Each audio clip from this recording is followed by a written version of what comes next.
Jonathan was the last warrior general of the Star Soul. There were words in his memories that spoke of greatness, of a will to win that would crush his enemies. But he wondered if he would be able to cope with so many enemies, as their numbers seemed endless. And these enemies, similar to fallen electric angels or ancient monsters, filled the skies. They waited for the decisive battle, and the people trembled, shouting words of encouragement. For Jonathan had become their hope, for protection and salvation. For decades life had been difficult for people, but Jonathan always tried to save as many people as possible. However, the attacks continued, and 1390 marked the beginning of the final battle that would determine the survival of the human race. However, Jonathan lost this battle. Too many portals opened in the sky, and hordes of monsters poured through them, striking terror into the hearts of everyone. The streets were filled with these creatures. In the midst of this chaos, Jonathan made a strong-willed decision. He would die, taking with him as many monsters as he could. Suddenly a bright light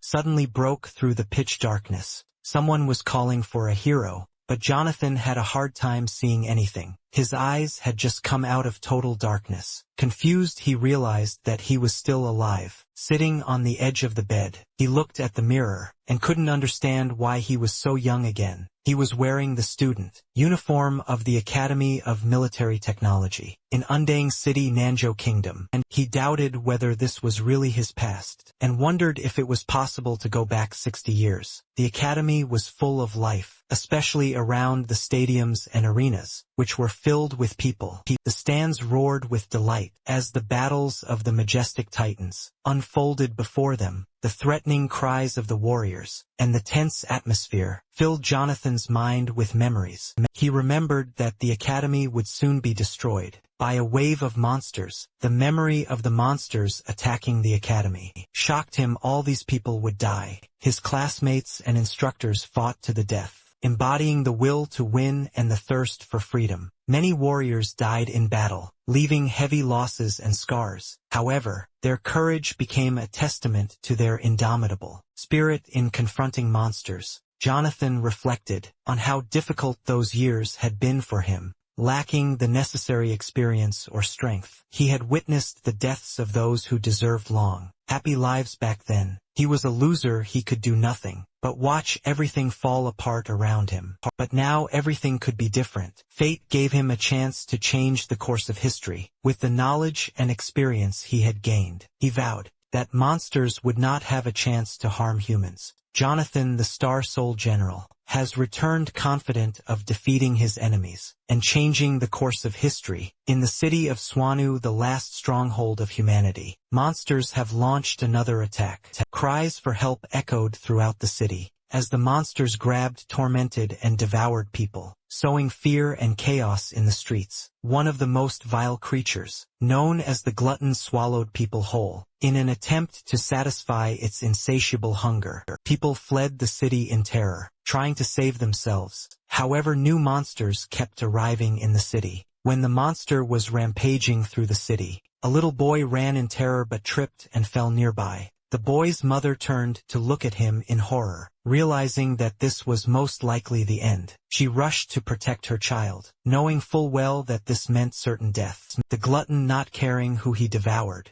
stretched out his giant claws to grab his next victims. The mother, paralyzed with fear, could only hug her child tightly, with tears streaming down her face. The monster stretched out its paws towards the frightened people to grab them and devour them. Suddenly a beam of light pierced the darkness so fast it was hard to follow. A huge glowing sword struck the monster, causing it to writhe in pain and roar. Hearing the glutton's cries, the other monsters sensed a common threat and rushed to help. However, Jonathan's sword seemed to split into several more swords, striking other monsters, his movements barely discernible among the creature's cries of pain. Finally, a powerful blow from his bright sword fell upon the ground, filling the surrounding area with light, a symbol of victory and protection. The sword soared into the sky, leaving behind a trail of glittering sparks that slowly dissolved into the dark skies. These were the swords of Jonathan, who had summoned Star Soul General Duan, and their light defeated the darkness. The mother and son, filled with gratitude and happiness for their salvation,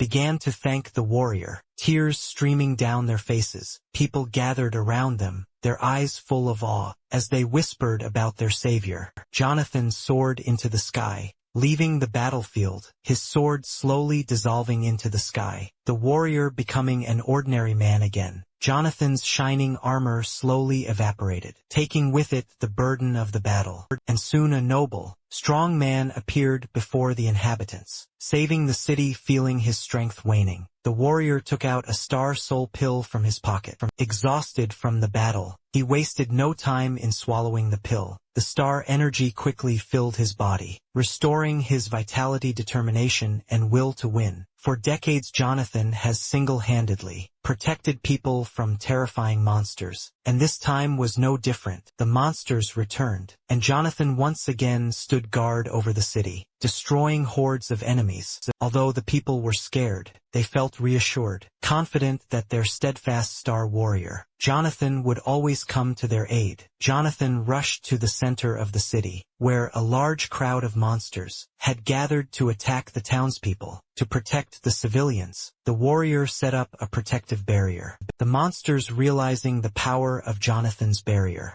began to attack him in groups, using beams to destroy it and tire the hero. Houses were damaged during the monster attack, but fortunately no one was hurt. Amidst the chaos, the air filled with dust, and people asked each other if the attack was over, if all threats had been blocked, and if they had survived. However, maintaining the barrier drained Jonathan's strength, and left him tired. Realizing that his power now had limits, he returned to his human form. Despite his exhaustion, he decided to lead the monsters out of the city, to protect the people. Having regained his mighty form, Jonathan once again transformed into Star Soul General Duan, his armor and shining sword, heralding the return of the great protector. The people watched as the Star Soul General's transformation took place in the sky, leaving them in amazement. Focusing on his task, the hero gathered strength for the final battle. He cast a powerful spell, filling the space around him with unimaginable energy. His words, imbued with magic, were called to protect the city and repel the impending threat. The star-shaped iron capsule began to close around Jonathan, as a magical barrier formed, ready to protect him. As the capsule closed, its glow intensified, and the general's magical protection increased, tension spreading throughout the space. As the light grew brighter, suddenly an explosion of light occurred, spreading an aura around the warrior. This explosion embodied power and determination, turning into a protective shield for Jonathan. He began his great transformation, becoming stronger as new powers and insane energy rushed through his body. The armor formed around him, as if the light itself had taken on a solid, beautiful form. The general's transformation was gaining momentum, making him the embodiment of star power. He became the greatest warrior and servant of the people, gaining strength and wisdom to fight for a brighter future. Jonathan decided to change the color of his soul, strengthening his armor and becoming a new type of defender. The little boy watching the transformation was full of delight. Jonathan was almost ready to fight. His majestic figure was bathed in light. His armor was flickering. His powerful legs stood on the surface of the sky. As if on solid ground, he changed the color of his star and became the Soul Star General Cao Jun. The transformation process of his armor began, and it continued to evolve. Powerful claws, wings, and a sharp gaze appeared. A phoenix with flaming wings soared in the air above the city, a creature of incomparable beauty, the flames on its wings inspiring both awe and terror. General Phoenix rushed towards the enemies, incinerating them with his fiery form. The fire fell on the enemies with such force that they had no chance to survive. Their strength evaporated under the mighty flames, leaving behind only ashes. Phoenix Sen's entire body was engulfed in fire, and the magic accelerated it to such a degree that the enemies could barely discern his attacks. From the shadows, the monster attempted to strike the warrior, its mouth wide open, spewing darkness. But thanks to his supernatural connection with the star, Phoenix noticed the sudden attack in time and dodged it. Dark, sinister claws reached out to grab him, but the phoenix spun in a fiery vortex, rising into the air and escaping their clutches. His skillful maneuvers kept him out of reach, allowing him to gracefully dodge each blow. Still there were too many monsters, and the death claws managed to grab the general. But this only made him angry. With a fire spell from the chain, Phoenix burned the dark paws, freeing himself from their grip. He then decided to use teleportation, escaping from the clutches of death, and leaving burns on the monster's vile hands. The monsters, confused, could not understand where the general had gone. Meanwhile, Jonathan reappeared on the other side of the city, returning to his more familiar form as Star Soul. General Bai Qi changing the color of his star, he became a new embodiment of power. His magic shone brighter and stronger, and a spark of fury burned in his eyes. Now shrouded in blue light, soaring on blue wings in the bottomless sky, Bai Qi attracted the attention of the monsters. Realizing the danger, the monsters prepared for a long-range attack. Magic balls began to form from their mouths, ready to be launched at Bai Qi, but the general deftly dodged every blow. His movements were graceful and precise, emphasizing his incredible skill and superiority over his enemies. His spear, glowing with stellar energy, sparkled in his hands, the tip filled with unimaginable power. The powerful wave from the spear strike swept through the enemies, like an asteroid sweeping away everything in its path. The enemies had no chance to react. The hero's form began to change again, the glowing lines altering his figure. However, the enemies acted quickly. At the vulnerable moment of his transformation, the monsters took advantage of the opportunity and grabbed the general, holding him in their paws. A powerful blow filled with terrifying energy was prepared against the hero. The blow created a cloud of smoke that rose into the air, dark and powerful, spreading tension and threat. The monsters did not retreat, continuing to strike the same area, raising more clouds of smoke. Unexpectedly, the general responded to the merciless attacks. He pierced the monsters with his spear, and when the smoke cleared, his figure became visible. He stood confidently, holding a spear and surveying the battlefield. The general then changed the color of his star again, using Albrink's inexplicable magic. His armor had rebuilt itself, now taking on a new form, imbued with ancient dragon magic. The power of the dragon was in the air. As the warrior's appearance became terrifying, the dragon's head and powerful limbs emerged from his back, locking onto targets and preparing to deliver a crushing blow. What followed was a deafening attack that burst into a bright light and dispersed into a whirlwind of green, magic and natural energy, the magical light spreading to every corner, leaving the enemies no chance. The green strike completely destroyed the darkness that was trying to engulf the city. However, this show of power took too much energy from the general. The flickering starlights around him became unstable as he flew down like a shooting star, gracefully and quickly approaching the ground. As he descended, the general began to chant an ancient spell, and while in free fall, he raised his hand and spoke words filled with magic, calling upon the forces around him. An explosion occurred as the general, enveloped in star magic, reached the surface, and a mysterious figure appeared in clouds of dust and smoke. As the dust settled, the hero's silhouette became clearer. His spear pointed downwards. Ready for action, he stood up straight, ready for the next battle. This new form was that of Star General Lubu, with armor that shimmered majestically, in different colors. The general then took out another pill and swallowed it,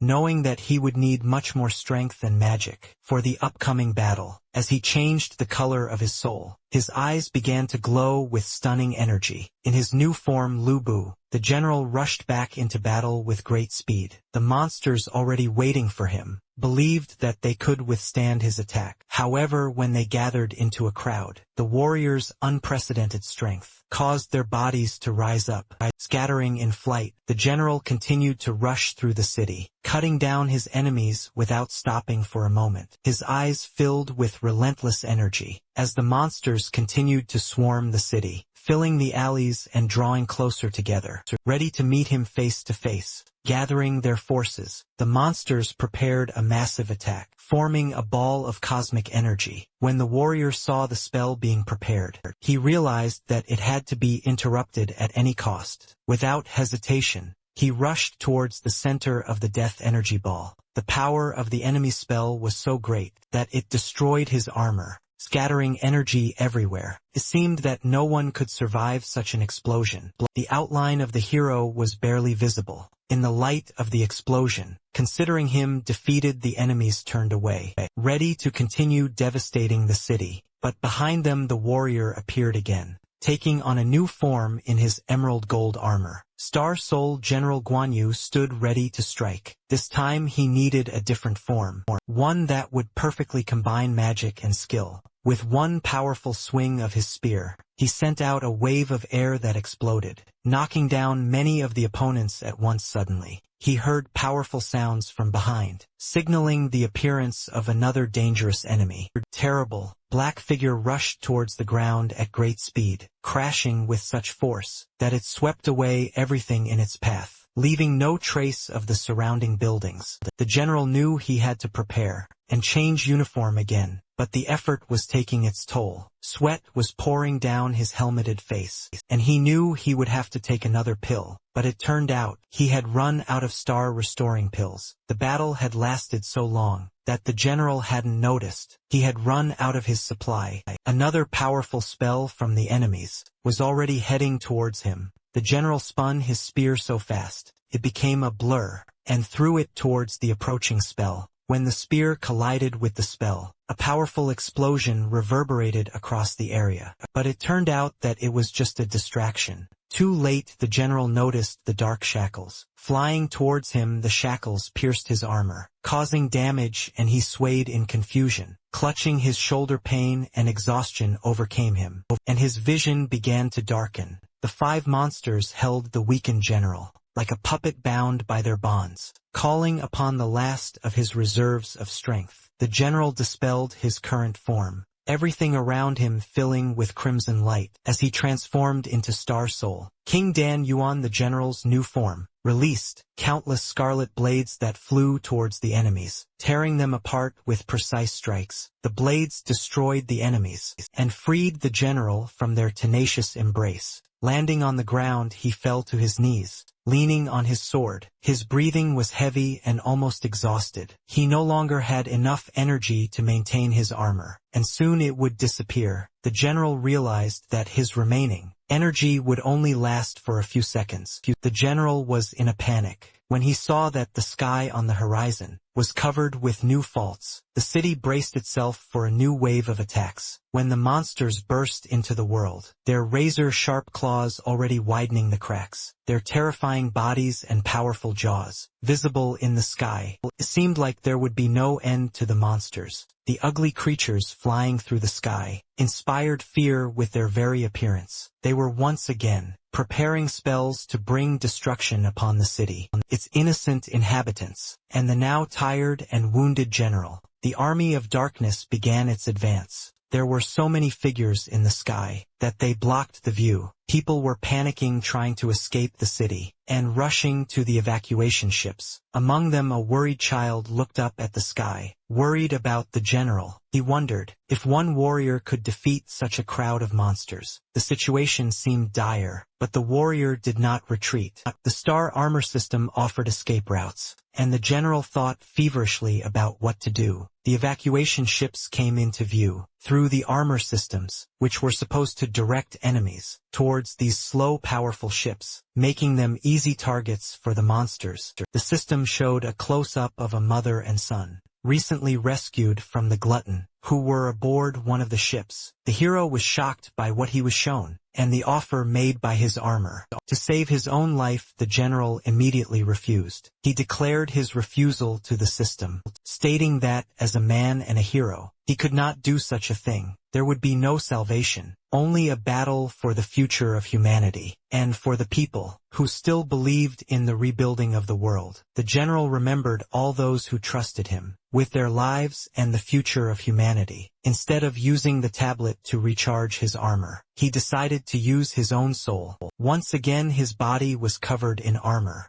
that glowed with a powerful light. The general felt his soul being absorbed into the armor, and the system tried to override his decision. in an attempt to save his life. However, with just an effort of will, the general created a powerful explosion around himself, scattering bright rays across the battlefield. When one of the beams touched the monster, it immediately exploded, leaving no trace. The whole sky was filled with explosions, roars and bright light. From the place where the rays flew, smoke poured out, so strong that nothing could be seen clearly. When the dim light and clouds of smoke hit everything, the general heard a voice calling his name. He opened his eyes to find himself in a room, with a table, a bed, cabinets and shelves, patterned windows casting a soft light. His eyes, still clouded, stared blankly at the ceiling, as he wondered what had happened. Scratching the back of his head, he sat on the edge of the bed, and suddenly, his gaze froze on the reflection in the mirror. He realized something incredible. His eyes widened as he tried to understand what magic could have turned him from an old man into a young one. He recognized this body, this uniform of the Military Technical Academy. It reminded him of his past, of events long ago, and yet it was still him. This is what the general looked like when he was 18 years old, jumping out of bed. He looked around the room, trying to figure out where he was and what had happened. His gaze fell on the calendar. Seemed like a joke, but the calendar showed the year 1330. The news struck the general like a lightning strike. Rushing to the window, he saw the country of Tandu on the eastern continent. Comparing the facts, the hero came to a stunning conclusion. He returned to the world 60 years ago. Before his eyes lay a majestic city, combining ancient architecture with towering skyscrapers. In the very center of the city was the stadium of the Academy of Military Technologies, where the Battle of Two Titans took place. The clashes of swords echoed across the arena as the opponents clashed confidently, their movements accompanied by roars and cheers from the crowd. The spectators were rooting for their favorites, and cries of support filled the air. Among the spectators there was a boy named Louis, who came close to the edge of the arena. For the first time, he could cheer on the Academy students live. The Titans, absorbed in the battle, hardly heard his voice, but Louis continued to cheer them on. The dual sword warrior went on the offensive, while the red and green, shield-wielding paladin struggled to defend himself. Despite his imposing form, the Titans easily swung their swords and dodged the attacks. One of the warriors decided to use a ranged attack. Much to the dismay of the crowd, they were expecting a fair sword fight, as the warrior in blue rushed towards his opponent, swinging two swords in turn. A wave of enthusiastic responses erupted from the crowd. Many viewers recognized this technique, the great destructive whirlwind. They knew that it would leave the enemy no chance. Louis, realizing the strategy, shouted that the opponent had deliberately forced his opponent to use whirlwind. The stands did not appreciate such an active demonstration from the unknown young man, but the events in the arena unfolded quickly, making it difficult to see what happened. In the blink of an eye, a piece of armor fell on the battlefield. People were confused, unable to grasp the key point they had missed. When the dust settled, the proud figure of the red and green warrior stood up in victory. No one expected him to win. Louis, foreseeing the outcome, left the stands without delay, knowing that staying could provoke aggression from the crowd. He rushed down the stairs and turned into an alley, but soon realized that he did not know the city well.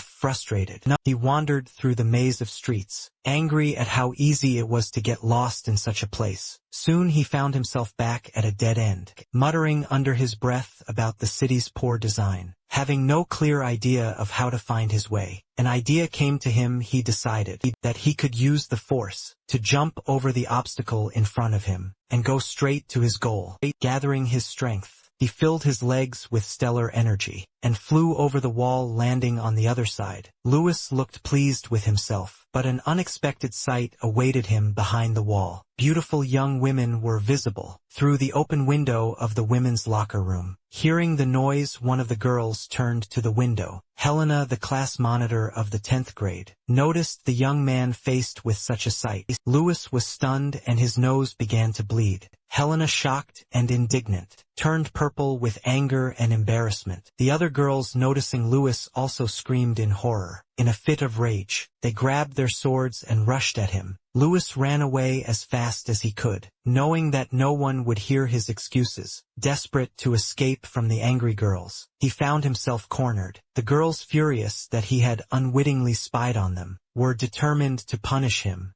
Despite his attempts to explain, the girls decided to drag Lewis to the top floor of the administrative building, where the director's office was located. Headmistress Jade had expected to see Lewis, but of course not in the state he showed up in. Bruised and tied up, barely recognizable, Lewis tried to explain that he had come to enroll in the academy, not to spy on girls. The principal and her secretary, Olivia, reviewed his file, noting that Lewis had developed his skills well, improved his grades, and came from a respected family. After the discussion, the principal announced the verdict. Lewis would be placed in the 10th grade, a class designed for problem students. Lewis silently noticed that the women were giving him strange looks, and realized that his first impression had not been the most favorable. The director ordered him to be untied. Helena, however, objected, considering that Lewis deserved punishment. She was clearly unhappy that the criminal was released, and her whole behavior showed her indignation and disgust towards him. As the head girl, she was tasked with giving Lewis a tour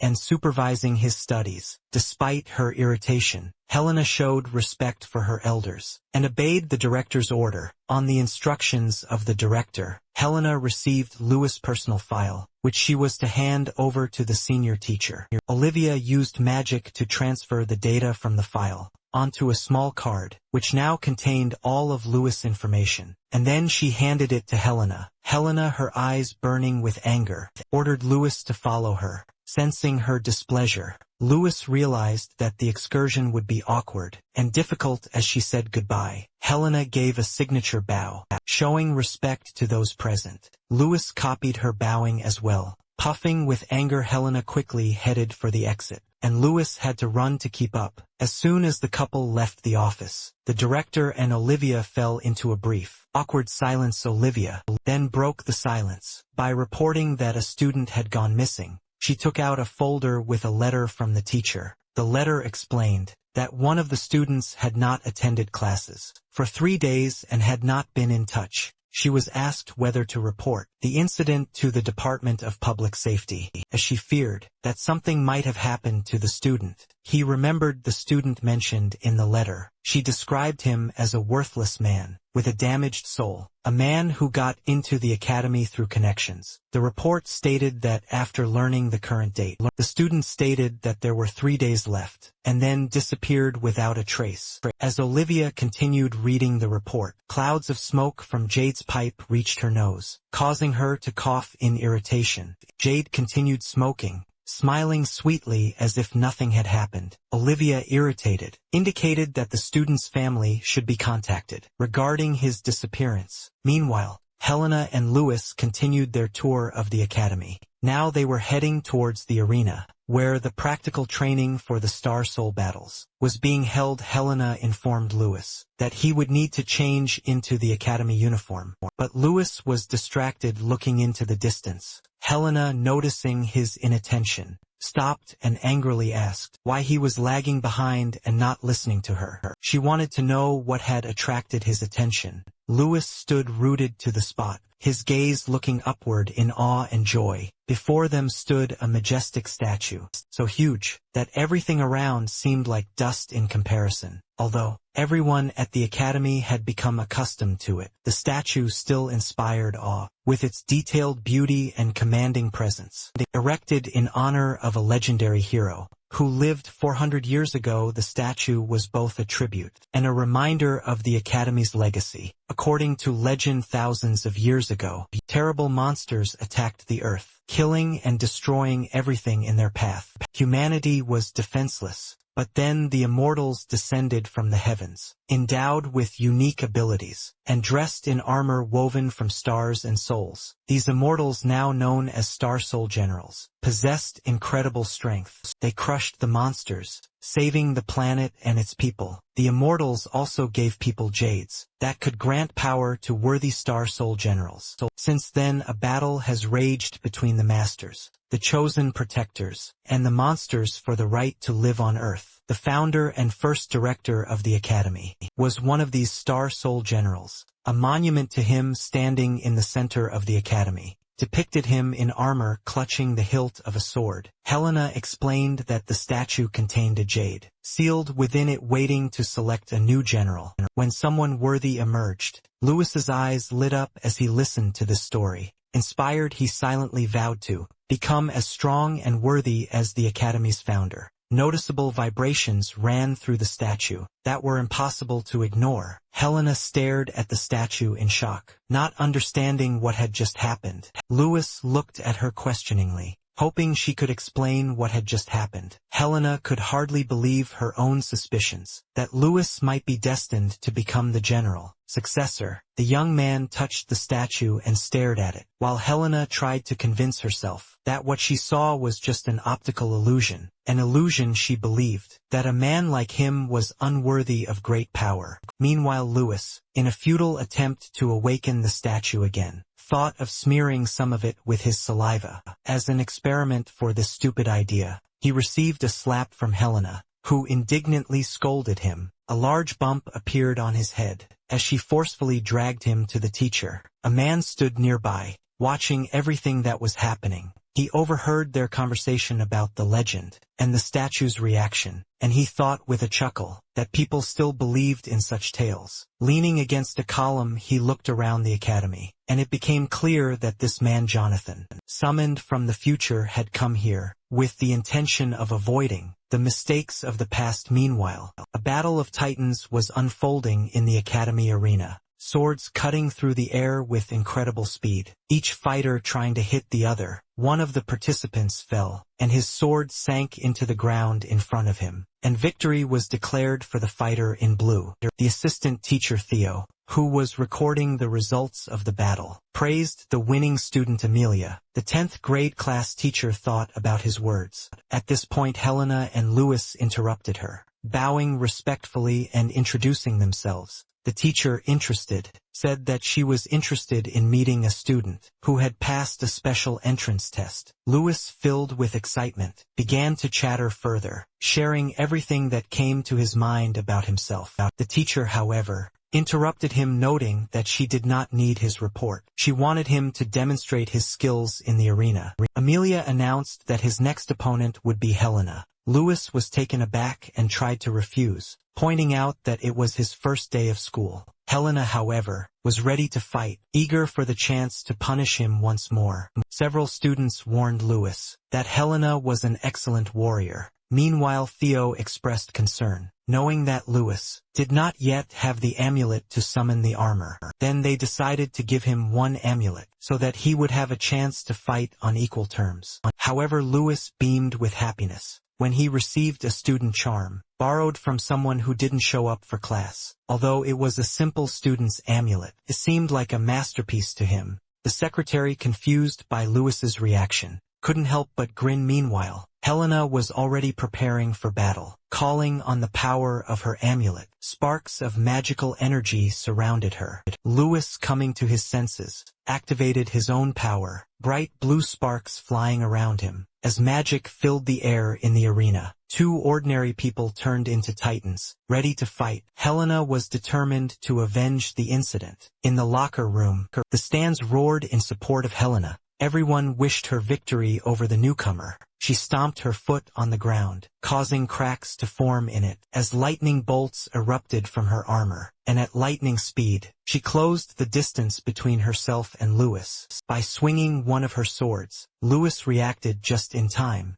Jumping to the side, the ground he stood on shattered into pieces from Helena's powerful blow. She pressed relentlessly, forcing Louis to defend himself. As her blows came, one after another in a seemingly endless barrage. The scene in the arena was strange. One titan was constantly running away from the other. Even Olivia noted that the fight looked strange. Louis did not try to attack. He only defended himself and dodged Helena's blows. Amelia noted that Louis's dodging skills were quite impressive, while Olivia looked at her in confusion. Louis's shield absorbed the blow from Helena's swords, sparks flying into the air. Despite his efforts, he found it difficult to maintain his defense, as the difference in their skill levels became apparent. Some students in the stands shouted that Lewis needed to increase his distance if he hoped to have a chance. He ran across the arena trying to find an opening, while Helena began to attack from a distance. It became clear that Helena was stronger. In close combat, Lewis, however, managed to reflect the energy beams with his shield. This made Elena furious. She was now ready to kill Lewis out of despair, determined to end the battle. She ignited her swords with a bright blue flame. The students in the stands were shocked to learn the move Helena was about to use. Even Theo began to worry about Lewis. Amelia, however, remained impassive, simply watching as Helena, with her flaming swords, attacked Lewis with great force. Her blue blade struck out, and a roar echoed throughout the arena.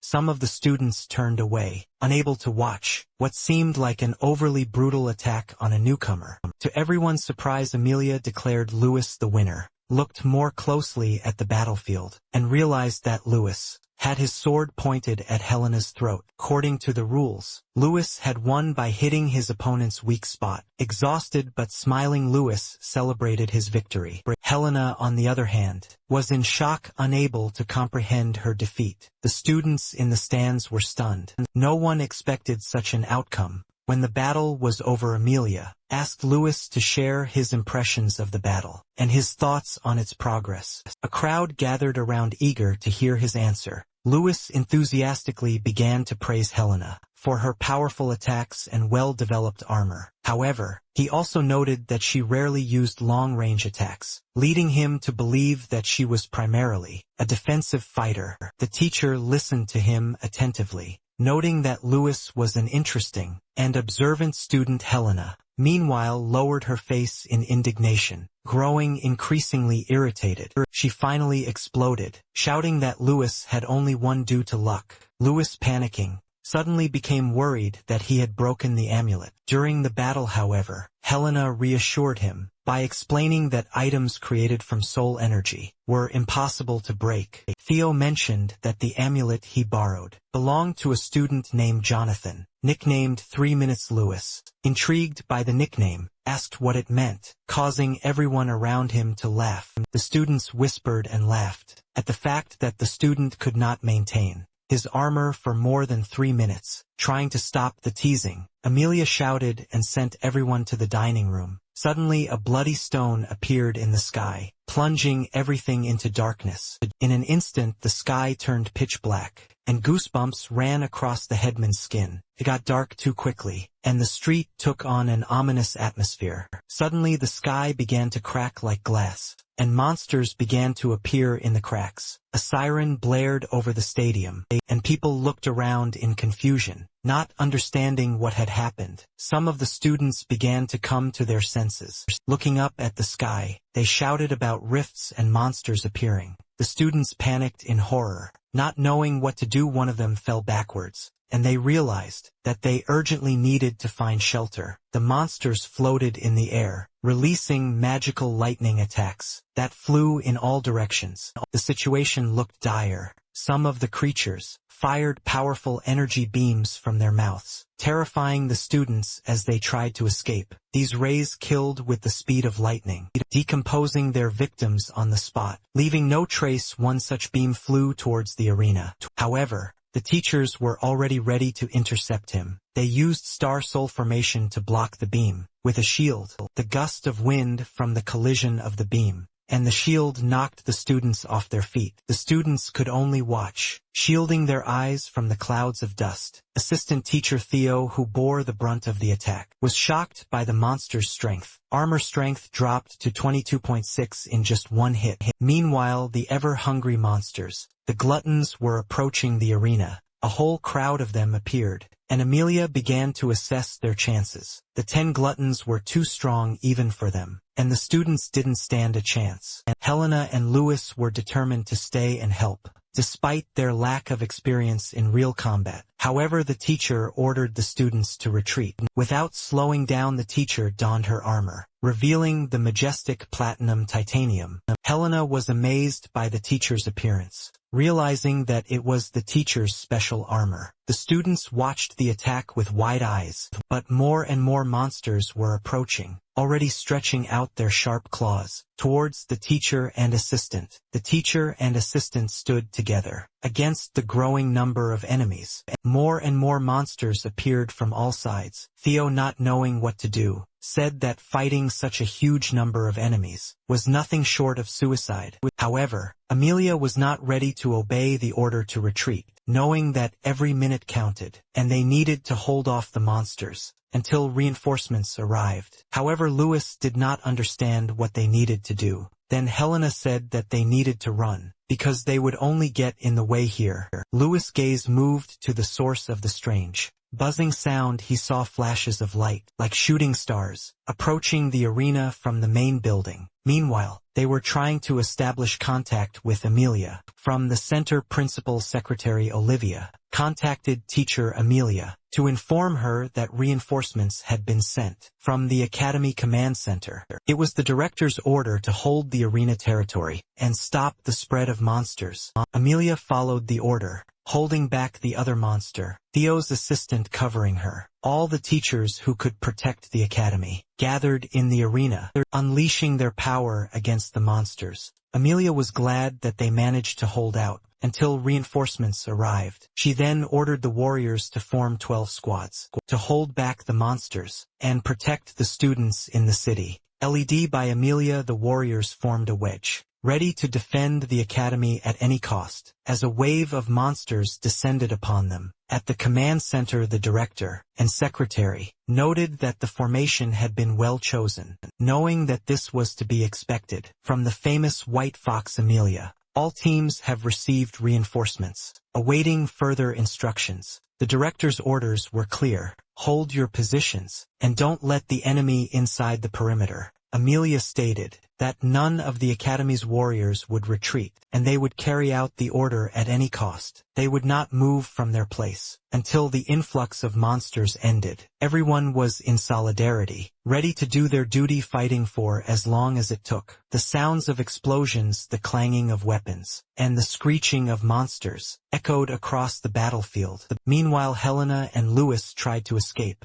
but were chased by a huge glutton. They ran as fast as they could, but the monster was too fast, quickly closing the distance. Debris from destroyed buildings falling as the glutton passed by. The headman decided to act as bait, convincing Louis to run to the statue, where the 9th underground passage could provide shelter. Helena turned to face the monster, allowing Louis to escape. She used Star Soul formation and transformed into a huge mecha in an instant. Louis ran as fast as he could, but looking back, he saw that Helena had received a powerful blow to the head. He was worried, but he knew there was nothing he could do. However, the headman again ordered him to get to the shelter. Louis clenched his fists in despair. Feeling powerless, all he could do was run. With a cry of despair, he continued to run, thoughts of self-doubt and regret flashing through his mind, complaining that he didn't have the strength to protect everyone. Then it dawned on him. He remembered the statue and the events that had happened a few hours ago. The young man hoped that, at this critical moment, he would be able to obtain the power of a Star Soul General. He wanted to gain the power of the Star Soul General to save his comrades, gathering his last strength. He ran again. Louis stumbled, got up again, and ran towards the statue of the great warrior. In his stone form, he still leaned on his sword, waiting for his successor. As Louis approached, he appealed to strength and a sense of duty, but suddenly fell silent above the statue. In the shadows, Louis noticed the outline of a man and glowing energy on the statue itself. Someone was standing on the warrior's shoulder. The stone warrior's head was damaged, and the stranger was holding jade in his hands. Louis shouted at him, demanding to know who he was. The young man grinned and introduced himself as Jonathan. Jonathan thought to himself that he had gone back 60 years, but he had not been able to save anyone, and he did not save the teacher. Amelia and the students. In his helplessness, all he could do was run away. He also did not save his beloved.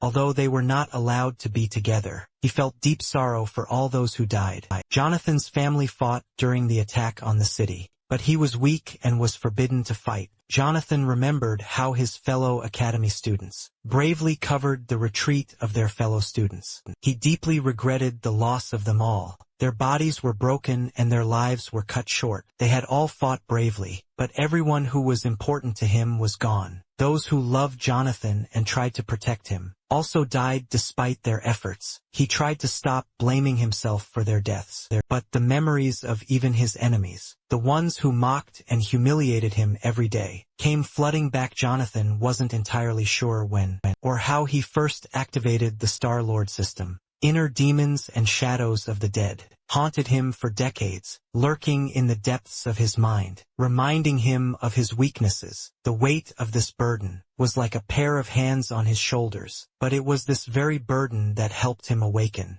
a strength within himself, a strength that would save many lives in the future. This same burden also caused his awakening. After returning to the past, now he lived in a young and unprepared body, with damaged soul veins raising his rank and advancing through the classes. Would take a long time, however. In just 3 days he managed to rise 4 levels, which was a significant achievement, considering his sickly state. But this was still not enough, since there was little time left. Memories of his death in battle 60 years later flashed through his mind. He remembered being surrounded by countless enemies, and blowing himself up to take them with him to the grave, grasping his jacket with a hand covered in sacred symbols of magical energy. Jonathan still struggled with the shock of waking up young. After his death, given a chance to right his wrongs and save those he cared about, he threw the jacket over his magically glowing body. Thinking about how he was once an outcast in his family, his father sent him to the academy to protect him.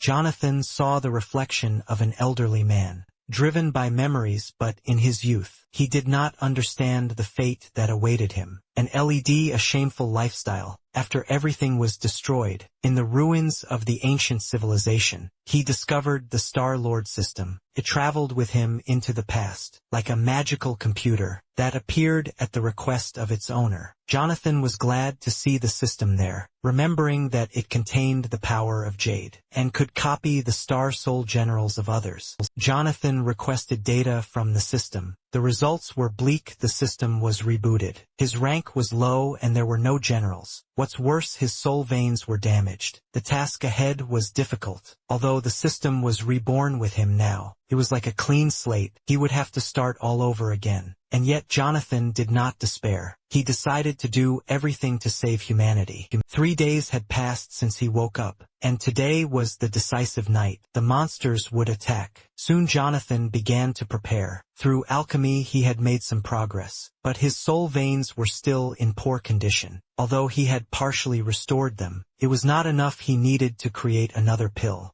to completely heal himself. Only then would he be able to use the system to its full potential. After that, Jonathan headed to a drugstore in the shopping district of the southern region. He ordered a heavenly dragon stem, but the seller informed him that the item had not yet arrived and would not be available until later in the day. Jonathan was upset knowing that time was running out, but there was nothing he could do. He had to wait, wandering around the shopping district, waiting for the message. Jonathan was lost in thought. The heavenly dragon stem was the final ingredient for the pill that would heal the veins of his soul. Since the delivery would take a couple of hours, he decided to return to the academy. The guy decided to prepare traps for monsters, in the hopes of keeping losses to a minimum. After some time, Jonathan finished setting up traps that used advanced technology that was more effective than the current era. Unfortunately, due to its low level, it could only place slow arrays. Touching the talisman to the wall, he heard a conversation from the street. The voices were discussing the Star Titans, who gave people the power of Star Generals. Jonathan turned toward the noise, listening carefully. Helena spoke of the first headmaster of the academy, pointing to the statue of the great warrior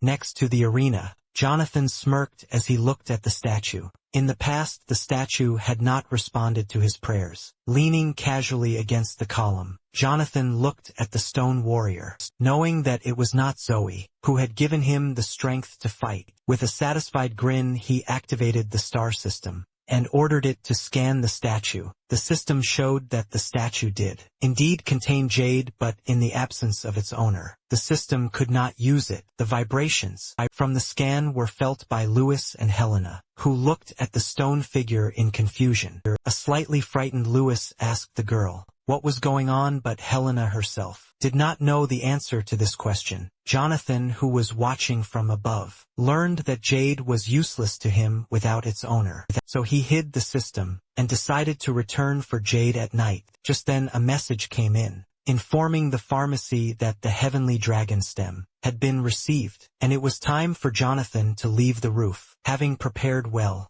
he vowed that he would not let anyone die. Walking through the crowded shopping area towards the drugstore, Jonathan suddenly noticed a familiar figure in the crowd. A man wearing a mask and a hood walked past. Jonathan wasn't sure, but his instincts rarely let him down. He watched the figure out of the corner of his eye, then stopped and ordered the system to scan the man. A tense figure appeared in front of Jonathan. The man's mental power was concentrated in his chest. They were like small galaxies, connected by electrical discharges. Jonathan watched thoughtfully, recognizing the unique method of concentration. Widely used in the north, his eyes gleamed from the scan. The man must be a native of Miran. Although this state was not close, Miran would eventually adopt the culture of the Eastern continent. 3 years later, Miran will upset the balance of the world by gathering a huge army, which will lead to a full-scale war with neighboring countries. Many people suffered, and one by one, other nations were drawn into the conflict. People killed each other, and the eastern continent was destroyed. Jonathan stood thoughtfully in the middle of the street, realizing that this stranger from Miran was not here by chance at this historic moment. Jonathan finally reached the pharmacy, which was called the Great Medicine. A pretty girl with a poster in her hands met him on the stairs, smiling and advertising various pills, elixirs and powders. Upon learning that Jonathan had come for a special order, she greeted him warmly and directed him to a special waiting area. In the luxurious empty hall, Jonathan sat down on one of the sofas. The girl approached him to discuss the payment. She explained that due to the urgency, the price would be higher, since the academy student usually cannot afford such rare materials. Jonathan put his hand in his pocket and admitted that he didn't have enough money. He then pulled out a card and offered to sell several alchemical potions he had brought with him, laying them out on the table. The employee was initially confused, since the pharmacy usually only sold goods, but did not buy them. However, upon closer inspection of the jars, she was surprised to find that they contained premium quality pills. Small balls of energy glittered through the glass. The girl was fascinated and asked if she could take the pills to the store owner for a consultation. Jonathan agreed, and taking the dragon stock, asked to show where the alchemy room was. The girl was amazed again. Their alchemy room had not been used for a long time, but Jonathan did not mind. She took him to a room that was in a state of disrepair. Jonathan was both delighted by the antique stove and disappointed that it was broken. With a heavy sigh, he realized that there was nothing usable in the room. Luckily, he had a backup plan. Jonathan pulled a fire amulet from his inside pocket, preparing to create the necessary tablet, using alchemical matrices. Soon the room turned into an unusual summoning location, in the center of which were strange rings, decorated with writing and patterns. Jonathan concentrated, pulling ingredients one by one from his storage card, and making them float above him. He slowly filled them with energy, passing all the herbs and roots through the alchemical rings. The room was flooded with light, visible even through the small holes in the locked door. Meanwhile, the owner of the pharmacy was in his office, examining the goods received in exchange for the dragon stock. The gray-haired man examined the pills, amazed at their high quality. Among them were very rare specimens. He was shocked and could hardly believe that someone wanted to sell him such valuable products. Excited, he jumped up from his chair, eager to meet the young man behind such remarkable objects. When the employee mentioned that Jonathan was in the alchemy room, she suddenly felt uneasy, remembering that the equipment there was broken, and hoping that he wouldn't need it. Meanwhile, Jonathan, having completed his preparations, was now in the final stages of creating the much-needed pill. He picked up the long-awaited first-class revival pill. It looked like a star, with thin threads of energy extending from it. Jonathan closed his eyes and placed the pill in his mouth. As the energy dissipated around him like smoke, he sat down on the floor, blue magic circles forming around his figure, signaling the beginning of the recovery process. His body seemed to be burning with magical flames, and with a tense expression, he waited for the treatment to complete. Magical threads spreading throughout his entire body. Outside, the owner and the pharmacy worker waited anxiously, staring at the door in awkward silence. They stood like that for an hour, unable to enter the alchemy room, due to the blocking bars Jonathan had installed. Soon, a noise from the door announced that it was opening, interrupting their quiet wait. Jonathan appeared in the doorway, with a smile on his face. When he saw the owner of the drugstore, the girl introduced the owner, Austin, who greeted Jonathan with a gesture and a slight bow, casting an appraising glance. Austin concluded that Jonathan was just a student, and was curious as to where he had obtained such valuable items. Jonathan bowed back, knowing the owner was pleased with the goods. Both looked happy. Austin then took out a blood-igniting tablet, and wanted to check if he had correctly identified the beautiful fireball inside the glass container. Jonathan praised the pill highly, while Austin was surprised that someone would want to sell such a valuable item in his store. Jonathan scratched his head awkwardly, muttering that due to his lack of money, he had no choice but to accept the store's price. Then Austin, like an honest merchant, remarked that the item could be put up for auction, but Jonathan raised his hand, stopping him. Time was short, but he needed money, and he would be satisfied with the price. The man offered. Austin began to count out loud, estimating the price of the pill, and the other included goods. Pretending to be shrewd, he quoted a price well below market value, but added a small amount to maintain good relations with Jonathan. Jonathan admitted that the price was too low, and smiled slightly at Austin's brilliant trading skills. He looked thoughtful, resting his chin on his hand. Considering the price the man had named, Austin began to get nervous when he saw that Jonathan was taking so long to make a decision, and in desperation, he explained that he had nothing more to offer, except perhaps a few herbs as a gift. Jonathan smiled wickedly, as that was not what he had intended. He pulled out 2 more blood ignition pills from his storage cards and showed them, hoping that this would help round the amount up to 1 million. The owner and the girl were shocked, and Austin frantically wondered which rich family this guy came from. Jonathan was pleased as his plan had worked perfectly, and he waited, watching Austin's delight. The fact is that Jonathan developed a plan to form an alliance with the Austin family, who were engaged in trade over a large territory. His face radiated the understanding that, to defeat the monsters, the strength of one person would not be enough. He needed an army, and for that he needed money and connections. Austin then invited Jonathan to continue their conversation in his office over a cup of tea. Gesturing towards his office, in the cozy atmosphere of the office, they settled down on soft sofas, ready to discuss their plans for the future.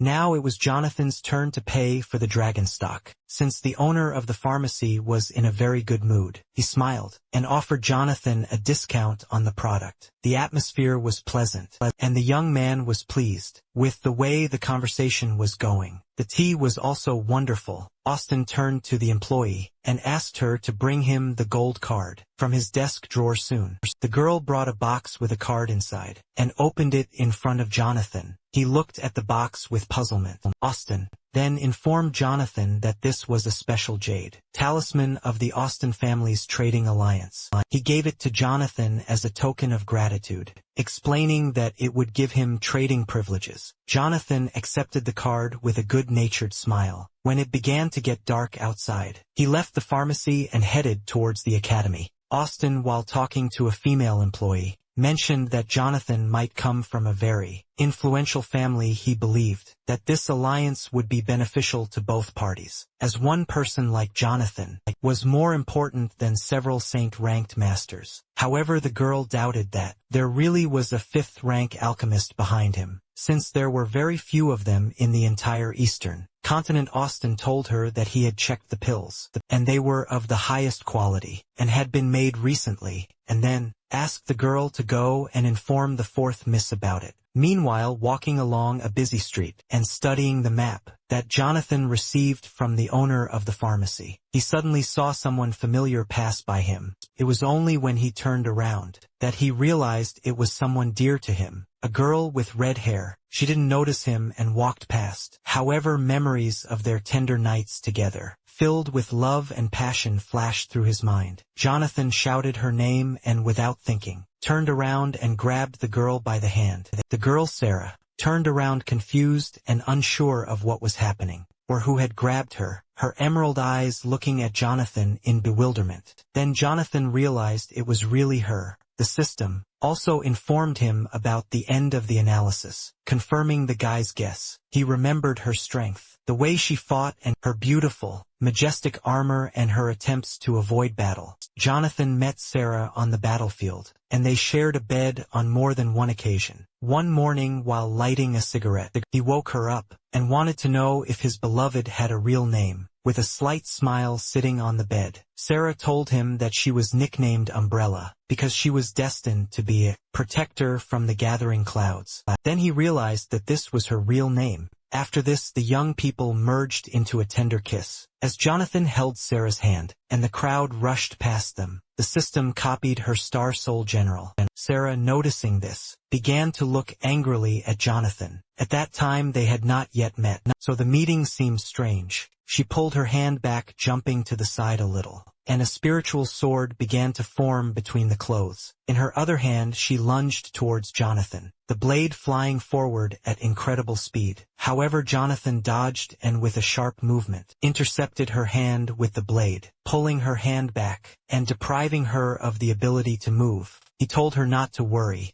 but noticed that they were being followed. At that moment several hooded men approached them. While Jonathan was distracted, Sarah hit him between the legs. He screamed in pain and looked like he was about to pass out. Falling to his knees, he buried his face in the ground. Sarah ran, trying to escape from him and his pursuers. Jonathan writhed in pain, but the hooded men came closer. He then tripped one of them, causing the man to fall flat on the ground, with blood flowing from his nose. However, the hooded man had no time to be distracted by civilians. Then Jonathan stood up and, without showing his face, accused the man of pushing him. Instead of simply leaving, the pursuers looked at him menacingly. A man with a mustache, apparently their boss, approached Jonathan and calmly showed him his badge, revealing that the man from the investigation department was stalking his lover Sarah. Jonathan then pulled the edge of a card from his inside pocket, convincing the men that he was connected to them. The strangers looked at each other, realizing that this guy was using a secret code.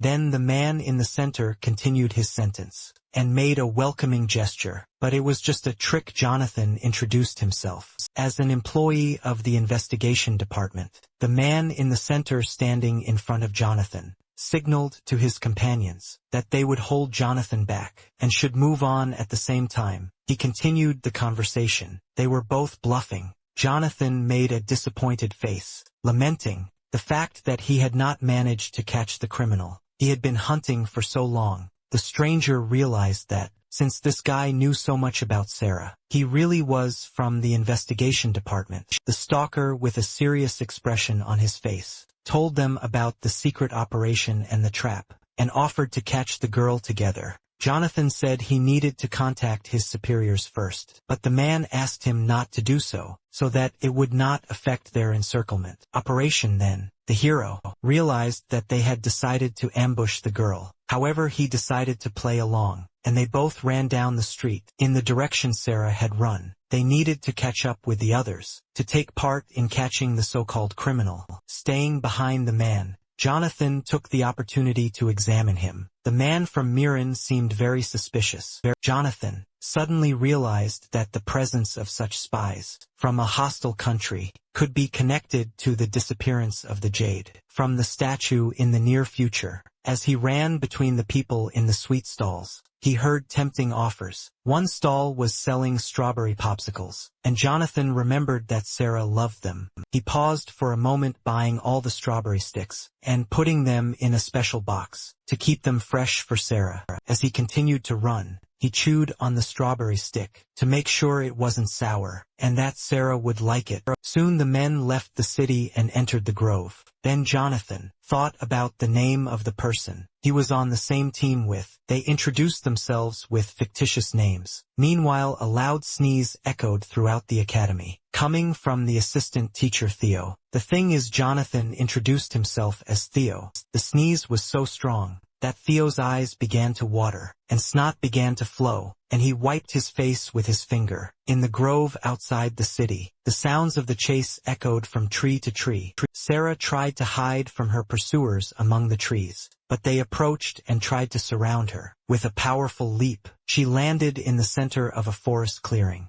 and her pursuers followed her. As Sarah landed, she saw a figure standing among the trees. The figure slowly stepped into the light. The girl looked at him angrily, while the man smiled contentedly. Sarah looked around and realized it was a trap. More hooded figures appeared between the trees, and enemy titans could be seen above the trees. The man, Captain Black, read out the fugitive's dossier, a high-ranking assassin with a golden badge. From the silent abyss, the bearer of the Star Soul Order, General Lubu, with a grin on his face. He expressed satisfaction that such a valuable catch had fallen into his trap. His men slowly approached the girl, their faces showing anger and the intent to not only seize her, but also subdue her. At that moment, an energy blade flew towards one of them, piercing his skull. Sarah was not one to give up easily, and her presence demonstrated that she was no match for the villains. The men rushed to the attack in horror and anger. At that moment, Jonathan and his temporary companion broke through the barrier.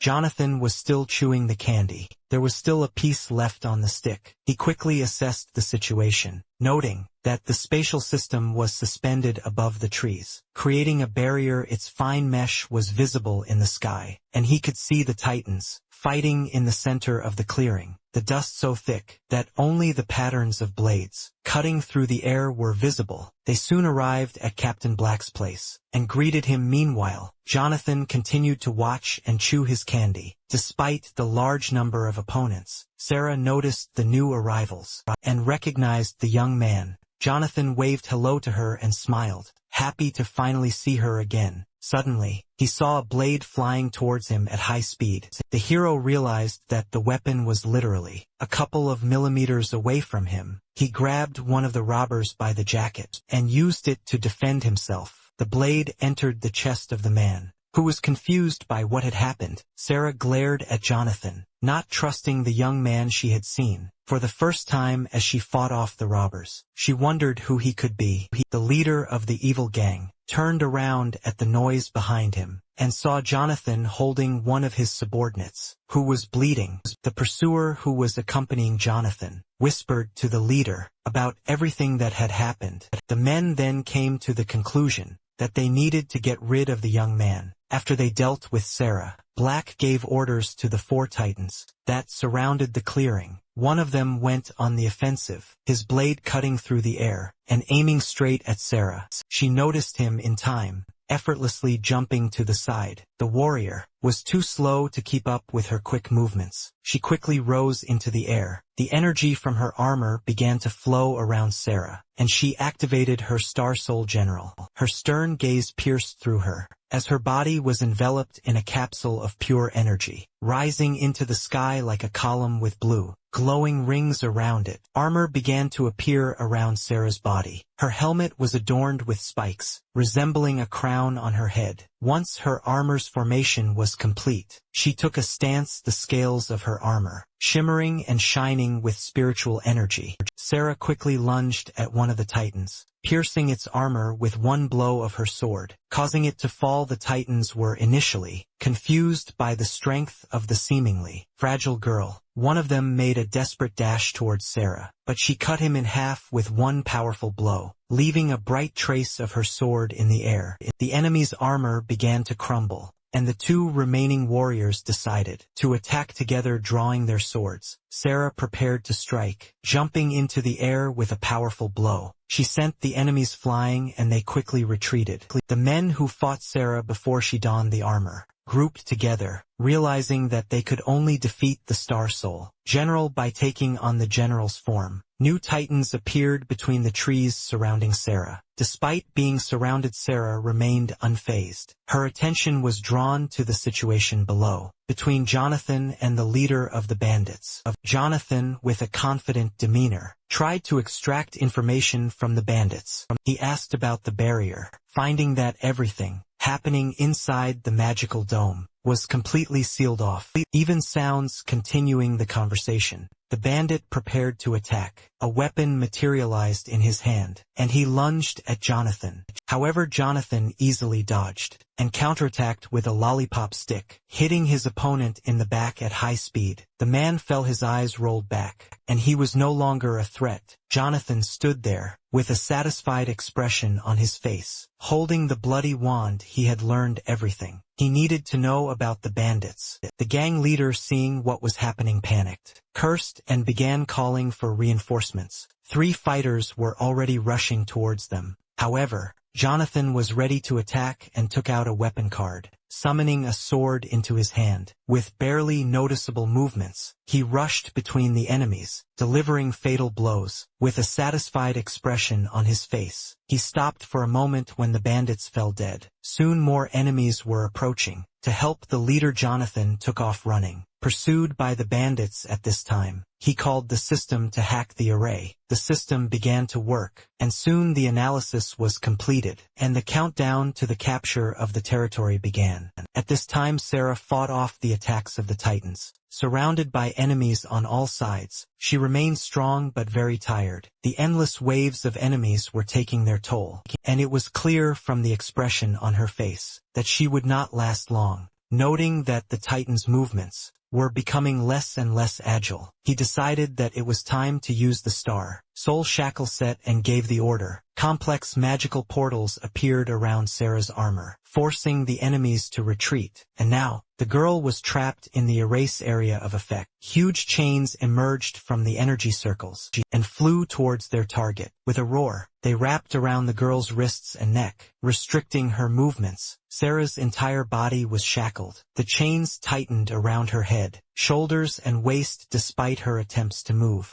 The chains were too tight and seemed to suck the energy out of her armor. Exhausted, Sarah saw no other option but to command her armor to be dispelled, in the hopes of changing its form and summoning it. Elsewhere, however, she was horrified to realize that the Star Soul General was blocked and did not respond to her commands. The armor remained in place. The bandit leader smirked as he anticipated Sarah's actions. He knew that it would not be easy for her to break free from the chains. This device was specially designed to capture generals, and the leader's malicious smile did not leave his face. As he enjoyed the moment, he ordered preparations to extract Lu Bu's soul stone. At that moment, the enemy titans closed in on the shackled Sarah, using magic to drag an elongated device towards the back of her armor. As they got closer, the device activated, causing Sarah to panic. The device, resembling a predatory mechanical flower, began to charge with a poisonous green light. The energy was collected and concentrated in the center of the flower. The enemy titans watched with glee, eager to see Sarah's armor come off, leaving her completely defenseless. Suddenly, from where the battle was taking place, a bright light like a pillar shot up. A bright blue light flashed through the titans, knocking them off their feet and destroying their armor. In the blink of an eye, the chains holding Sarah fell apart, but she never had a chance to see who saved her. The girl only saw the spear that pierced the mechanism. Aimed at her, She turned around and was shocked to see before her the star armor of her own general, Lulubu, decorated with emerald elements inside the armor. Jonathan's voice greeted Sarah again. He suggested ending the fight quickly. Since time was limited, Sarah, however, was shocked and could not understand how a second Lubu appeared on the battlefield. Jonathan assumed an attack stance, holding his spear out and making a sharp lunge towards her. Tired and confused Sarah was unable to dodge in time, and screamed in surprise and fear. The spear flew under her hand, hitting the Titan behind her, who was about to deliver the killing blow.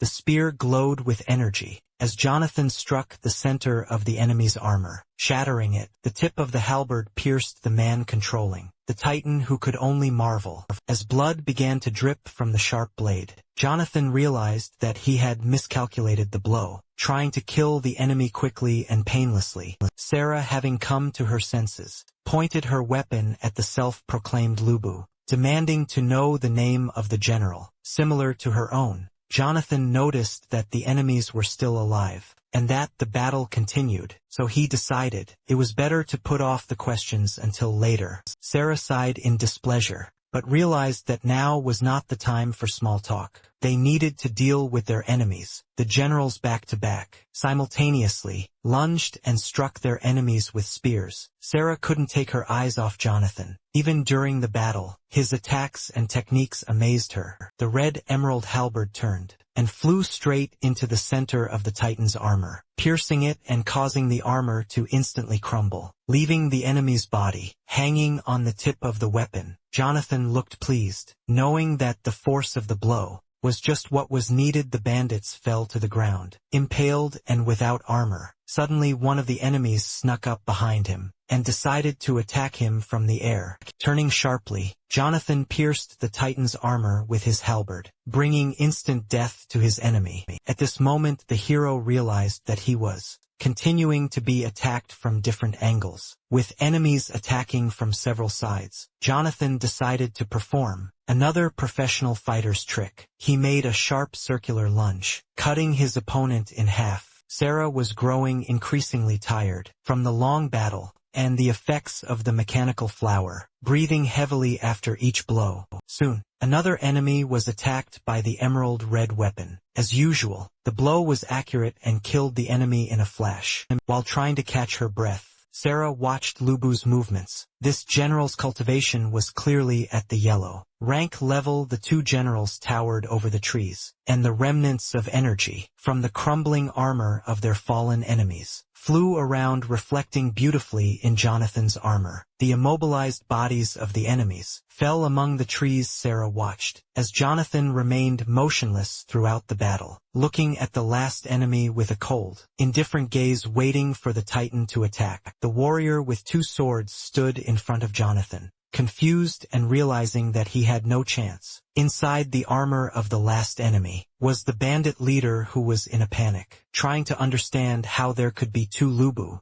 The criminal could not understand how someone who was trapped could kill all his men. Jonathan offered the bandit leader to surrender in order to save his life. However, the man denied everything, going crazy from what was happening. He did not believe that there were two Lubu in front of him now. The bandit leader's face twisted into a smile as laughter burst out from him. Raising his swords, he charged at the generals, driven by a mad idea. Suddenly, his arms and swords flew apart. The attack was difficult to notice. Only the glow in the air and the reflection on the leaves of the trees indicated it. The leader fell and hit the ground with his helmet. Raising his head, he cursed Jonathan. The armor around the edges where his hands had been, slowly crumbling as the generals towered over him like divine statues. The bandit leader felt like a nobody. Jonathan, however, did not want to kill him and decided to interrogate him. He was curious about what the scum from the Sea Kingdom were doing there. Sarah was surprised by this turn of events, and could not believe that her pursuers were from the north. She looked at the bandit chief in surprise. Jonathan glanced at her sideways with disappointment, thinking that his lover from her past life should have been smarter and not so naive as to assume that the Tiandu investigation department was hunting her. The girl grumbled discontentedly, feeling embarrassed and ashamed of her mistake. Black stared at Jonathan, wondering how they could have figured out his plans. He laughed maniacally, his face showing complete madness. He screamed and cursed Jonathan, spitting. Lightning began to run across the criminal's armor, covering it with a special yellow shell. The generals realized that he was preparing to self-destruct by means of an explosion at that very moment. Lubu raised his hand covered in blue light, spreading waves of energy around him, like ripples on the surface of water. Sarah watched in surprise as the second Lubu suppressed the self-destruction, using the same soul resonance frequency. Jonathan was determined. He extended his general's powerful hand towards the enemy, intending to remove the criminal's dangerous armor.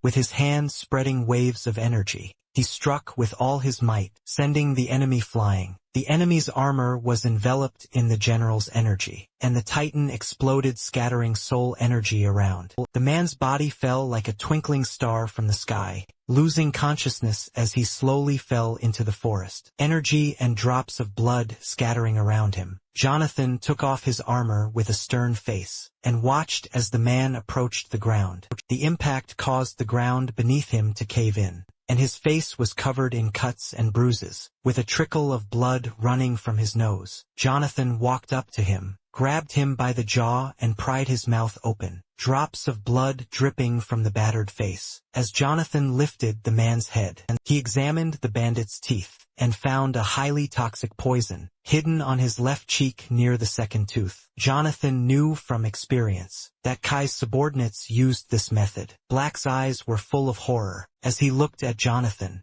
unable to understand how he knew about the commander. Sarah, having removed her armor, approached the men. She could not understand how Kai was involved in the attack. There were many stories about him, but the fact was that his armor was terrifying, and he was incredibly strong, towering over his opponents like a demon, turning part of his armor into wings. He was a handsome, stately man with long, flowing silver hair and wearing a black kimono. According to history, after his homeland sank, he led his surviving compatriots and became a mercenary leader. Miran hardened him, and he actively participated in battles, destroying many people at the behest of Miran. Jonathan's paths often crossed with his. On the battlefield, their swords clashing fiercely. Many times at that time, Jonathan had to bow down and retreat before this enemy. Due to his damaged veins, he was unable to defeat Kai. Jonathan touched the scar on his forehead and eyelids, a reminder of his weakness. After Kai's last attack, he sank to his knees, head down, lost in dark memories. Sarah began to worry, pulling himself together. Jonathan stood up and, as if nothing had happened, began to command. He left the leader of the bandits unconscious to Sarah, frowning angrily. Sarah was not pleased with this turn of events. After the battle was over, she pulled out her blade and pointed it at Jonathan, demanding answers. Jonathan took her hand and smiled slightly, assuring her that he was not an enemy of either her or the Silent Abyss, the secret organization Sarah worked for. To prevent wars, Sarah struggled to understand him, finding his explanations vague and difficult, especially considering they had only known each other for a few hours. However, she didn't put up much of a fight. As Jonathan held her hand with an encouraging smile, he convinced her that there was an enemy against which all states must unite. Sarah had nothing to say. She just listened and looked at Jonathan. She was faced with a choice: trust the man who saved her, or kill him for knowing too much. While she was deep in thought, Jonathan suddenly snatched the dagger from her hands. With a quick movement, he put away the dagger and took out a storage card, then handed Sarah a stick of strawberry candies. The girl looked at the candies in confusion, but took them. Then Jonathan stepped aside, leaving the candy in Sarah's hands. Sarah was shocked at how Jonathan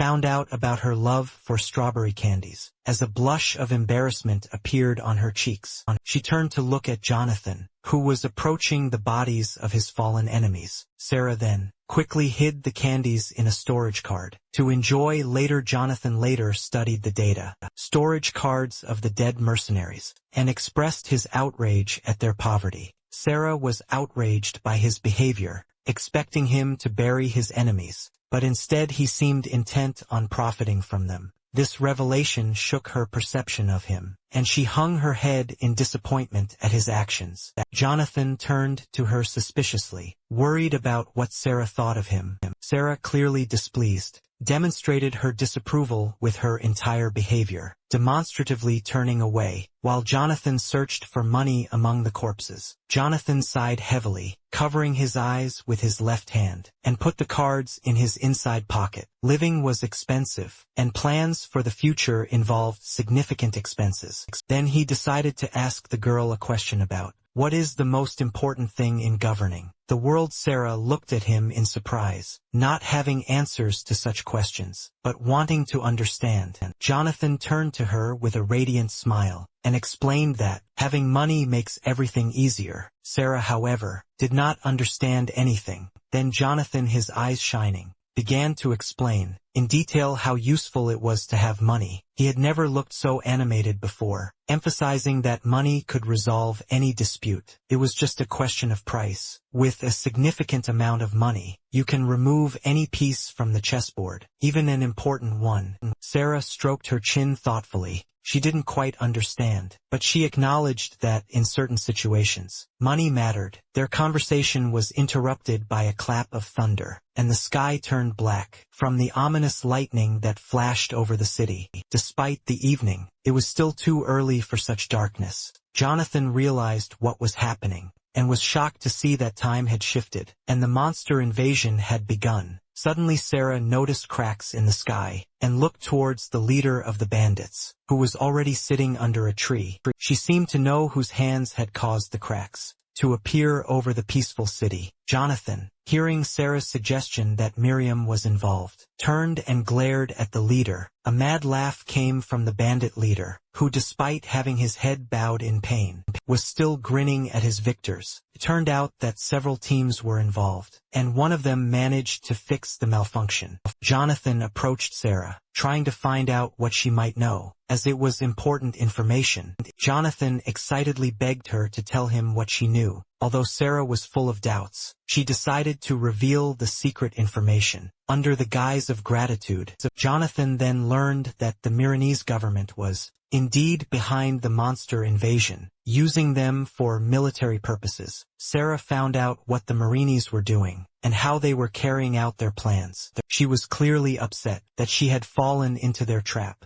Jonathan was clearly furious when he realized that the Milanese were behind all of this. The bandit leader, spitting saliva, showered Jonathan with curses and laughed wildly, rejoicing at the death that awaited everyone. Then Jonathan flew up to him and extended his hand, with the intention of grabbing the man by the jaw again. His face was dark and angry as he lifted Bandit off the ground, bolts of spiritual energy shooting around Jonathan's body and arms. The enemy, frightened and confused, did not understand what Jonathan intended to do. As the discharge rolled through the enemy's body, Sarah asked Jonathan to stop. His voice was full of fear. The veins of the bandit's soul and body were damaged, and they needed him for interrogation. Jonathan threw Bandit at Sarah's feet. He put a recovery pill in Bandit's mouth to save his life. Turning to Sarah, Jonathan pulled the storage cards from his inside pocket and handed them to her. As a token of gratitude and apology, he said that it was time for him to defend the city, and Sarah could not accompany him.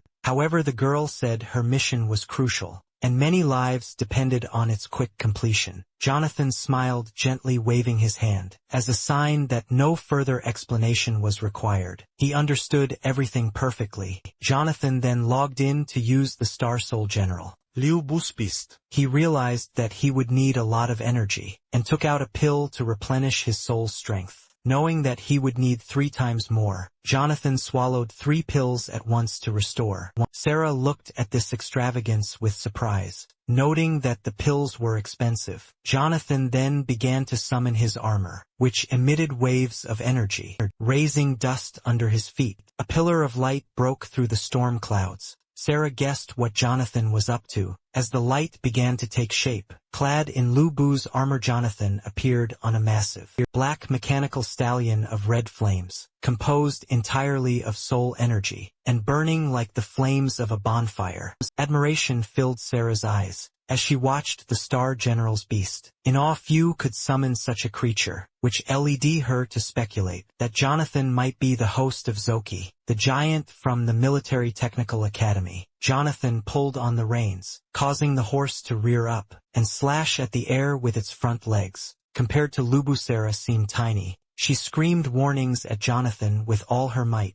Knowing that the kingdom of Miran's goal was tied to Zoki, the girl screamed, begging the guy to be careful. The main character thanked her for the warnings and disappeared in an unknown direction. Left alone, Sarah wondered where such a powerful man could come from. She sighed and hid her face in her cloak. It was time for her to leave. Soon Jonathan spurred his horse and galloped towards the military academy, quickly covering the distance to the city. He was focused and upset, fearing that the earlier appearance of the malfunctions could be a result of his return to the past. Then he decided to speed up in order to arrive in the city as quickly as possible. Meanwhile, the city was engulfed in flames. Sparks and smoke were flying around, and cries for help were heard everywhere. The Zichan area resembled hell on earth, with destroyed burning buildings everywhere. In the middle of the street, a teacher in golden armor was kneeling, holding a sword. He appeared wounded and tired after the sudden battle, and was protected by 3 members of the city's army squad, who tried to shield him from the crowd of approaching monsters. Several titans lifted the teacher from his knees. Now their task was to take him to a safe place. Teacher Adrian,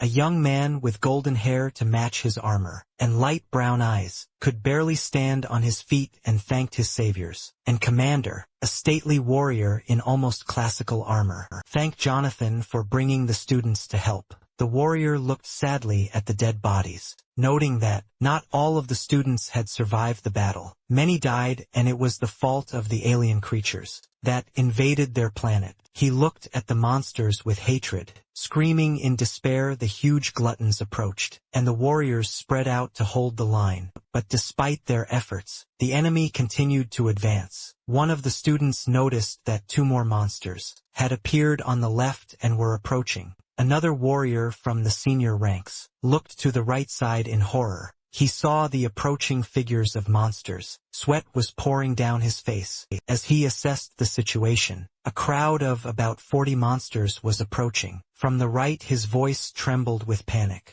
and the commander tried to call the troops to their military duties. They were ordered to maintain a perimeter to protect civilians. Ordinary people, old people and children who were unable to summon armor, would not have survived in such a situation. Without military assistance, they could only hide and watch in horror. Awaiting the outcome, the Titans could not retreat. They rushed forward to meet the enemy, preparing their blades for battle. In the name of the safety of the city, the lives of many people depended on them. Meanwhile, civilians tried to move to safety, hiding behind the rubble of buildings. The monsters opened their terrifying mouths and rushed forward, ready for the greatest battle. The commander struck the first blow with his sword. After this, the rest of the Titans rushed after their teacher. Meanwhile, the monsters continued to attack the commander. One monster caught him with its powerful claws, and the energy light from the weapon blinded and burned him. Full of determination, the commander used a trick. He pushed the monster away, releasing his sword and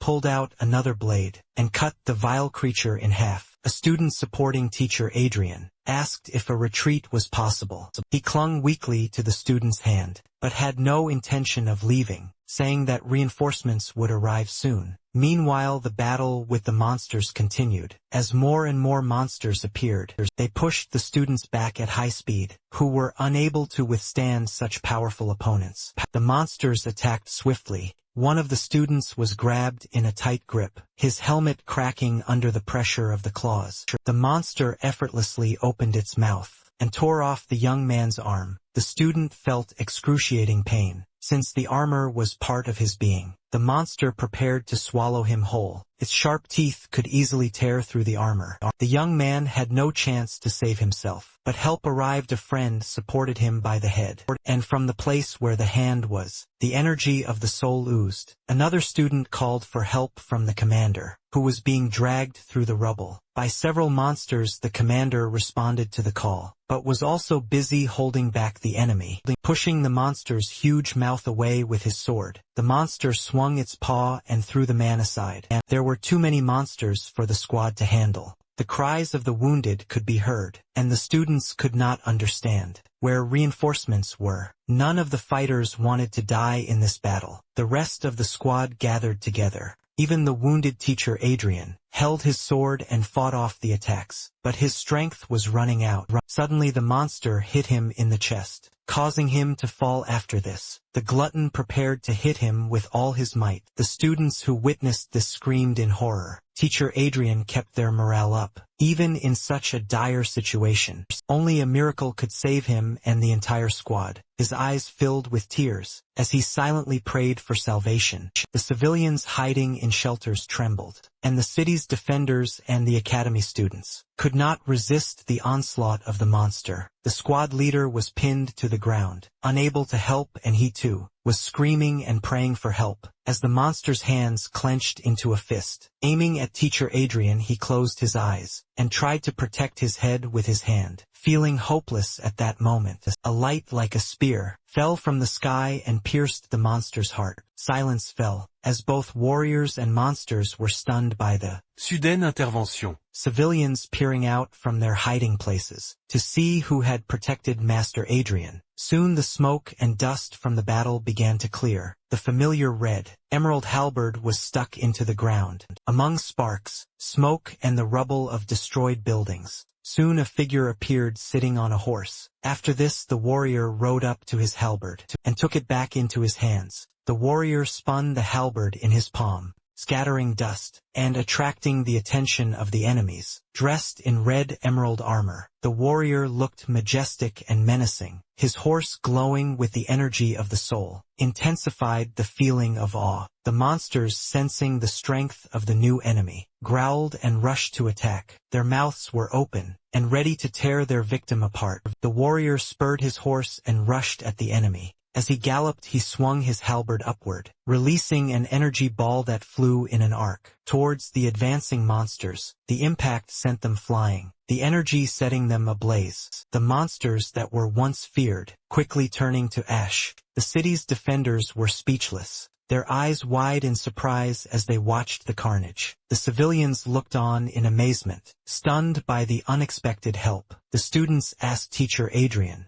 if this was the reinforcement he was expecting, but he was just as surprised. The squad captain, still lying on the ground, with his armor shining from damage, watched what was happening. Barely raising his head, he noted that their savior was incredibly strong, although he did not dismount from his horse. Soon Jonathan dispelled the armor, and everything around him was enveloped in his soul, energy in a protective ball. He slowly descended and stepped onto the ground, allowing everyone to see his face. Civilians peered out from their hiding places, but did not appear, while the military detachment watched with bated breath. Nearby, on the ground, lay a dead man with a flag in his hand. Jonathan raised the flag, the scarlet banner fluttering above his head, sparks flying around. He shouted a slogan for Tiandu's victory. Everyone began to repeat the slogan, raising their hands in victory. People began to realize that the threat had been defeated and that they were safe. The air was filled with joyful cries, and tears of happiness appeared in the eyes.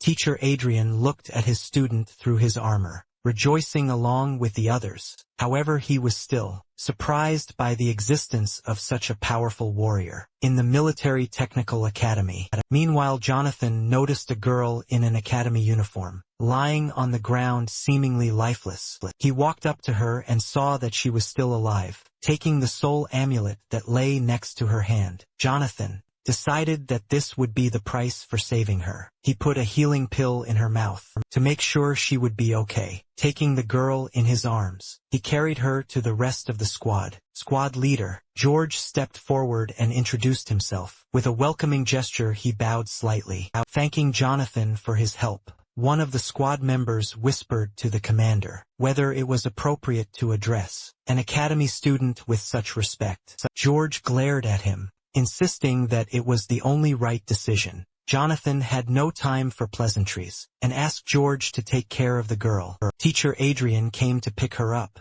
Then Jonathan moved away from the battlefield. The warriors watched him go. Teacher Adrian asked the student to introduce himself. In response, Jonathan threw something over his shoulder. The commander caught the mysterious object, and from afar everyone heard the name of the savior, and his advice to prepare for further battles. Teacher Adrian was excited about the meeting, and curious to see what George had caught. He looked at the hand holding the jar in confusion, his eyes widening, as he realized it contained soul restoration pills. The realization hitting him like a thunderbolt. Some students didn't even know what this medicine was. One of the soldiers enlightened the team, noting that the tablet was extremely rare, and one of them had fetched 50,000 coins at auction. The commander could not contain his surprise, and the military noted that this was a very generous act on the part of their savior. Meanwhile, the wounded girl began to regain consciousness, and the conversation around her was in full swing.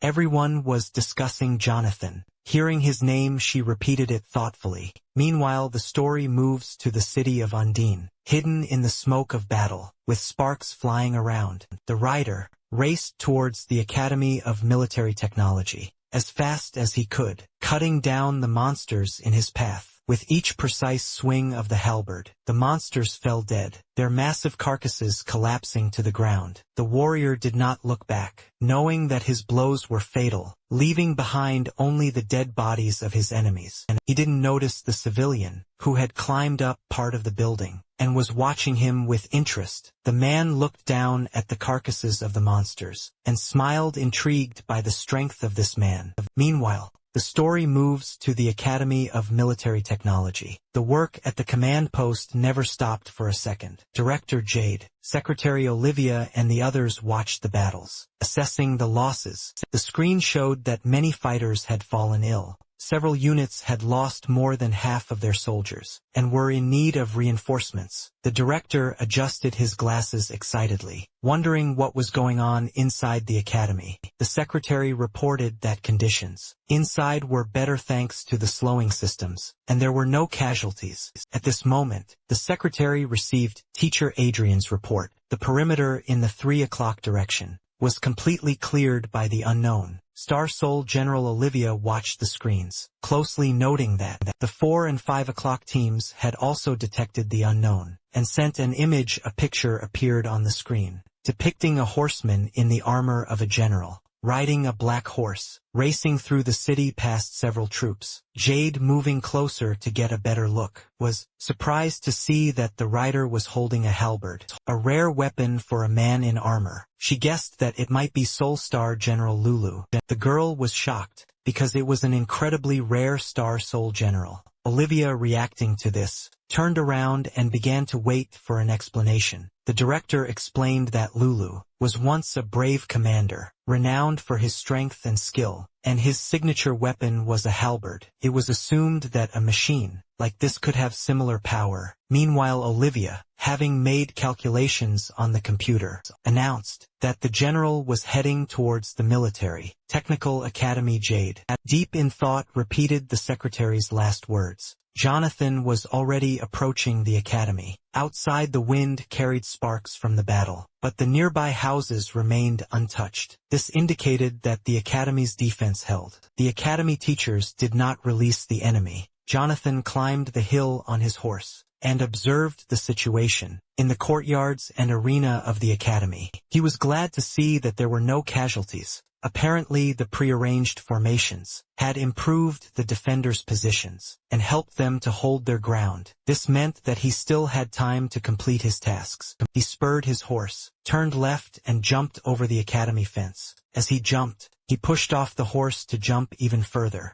and then scattered it. He landed right behind the statue, the impact causing the path beneath his feet to split. Jonathan's general was as big as a stone statue. He examined the frozen giant with the technology of his armor, trying to determine where the jade was hidden, or if it even existed. He needed to get closer. Jonathan commanded the armor to open, and it dissipated in the chest area. He dismounted, walked up to the statue, and ordered the system to scan it. The verification process began soon after. It took some time for the system to process Jonathan's request. The location of the jade was discovered. The system highlighted the part of the statue where it was hidden. It was located in the head, the very top part. Jonathan climbed onto the statue's head, pushing off the armor pieces to climb up to his target. He made a final leap, pushing off the helmet, and landed on the shoulder of the majestic statue. Gathering a ball of spiritual energy in his outstretched hand, he aimed at the stone head and launched the ball. The centuries-old stone began to crack and crumble, crumbling into small pieces. Jonathan stuck his hand through the hole that had formed in the general's helmet, and with a satisfied smile, he pulled out the jade. At that moment, Lewis ran up to the statue, hoping for salvation, and saw a figure with a glowing hand on the shoulder of the statue. Many questions flashed through the student's head about who it was and what he was doing here. Lewis noticed that the statue was damaged, and guessed that the soul jade was in the hands of a stranger. Jonathan, in high spirits, noticed Lewis and smiled at him, as if he had met an old friend. A memory flashed through his mind of Lewis taking a shortcut, flying over the walls of the academy, landing and finding the young man in the bushes. It was Jonathan who was spying on the girls. In the locker room, Lewis yelled at the suspicious young man, pointing his finger at him. Jonathan tried to calm him down by putting his index finger to his lips. Helena, the head girl, noticed the uninvited guests, and judging by her reaction, this was not Jonathan's first offense. The young men ran away, pursued by the girls with bats. Lewis tried to justify himself in horror, while Jonathan's sharp tongue only angered the girls even more. Both boys ended up in the principal's office, tied up and beaten. Lewis was eventually admitted to the 10th grade.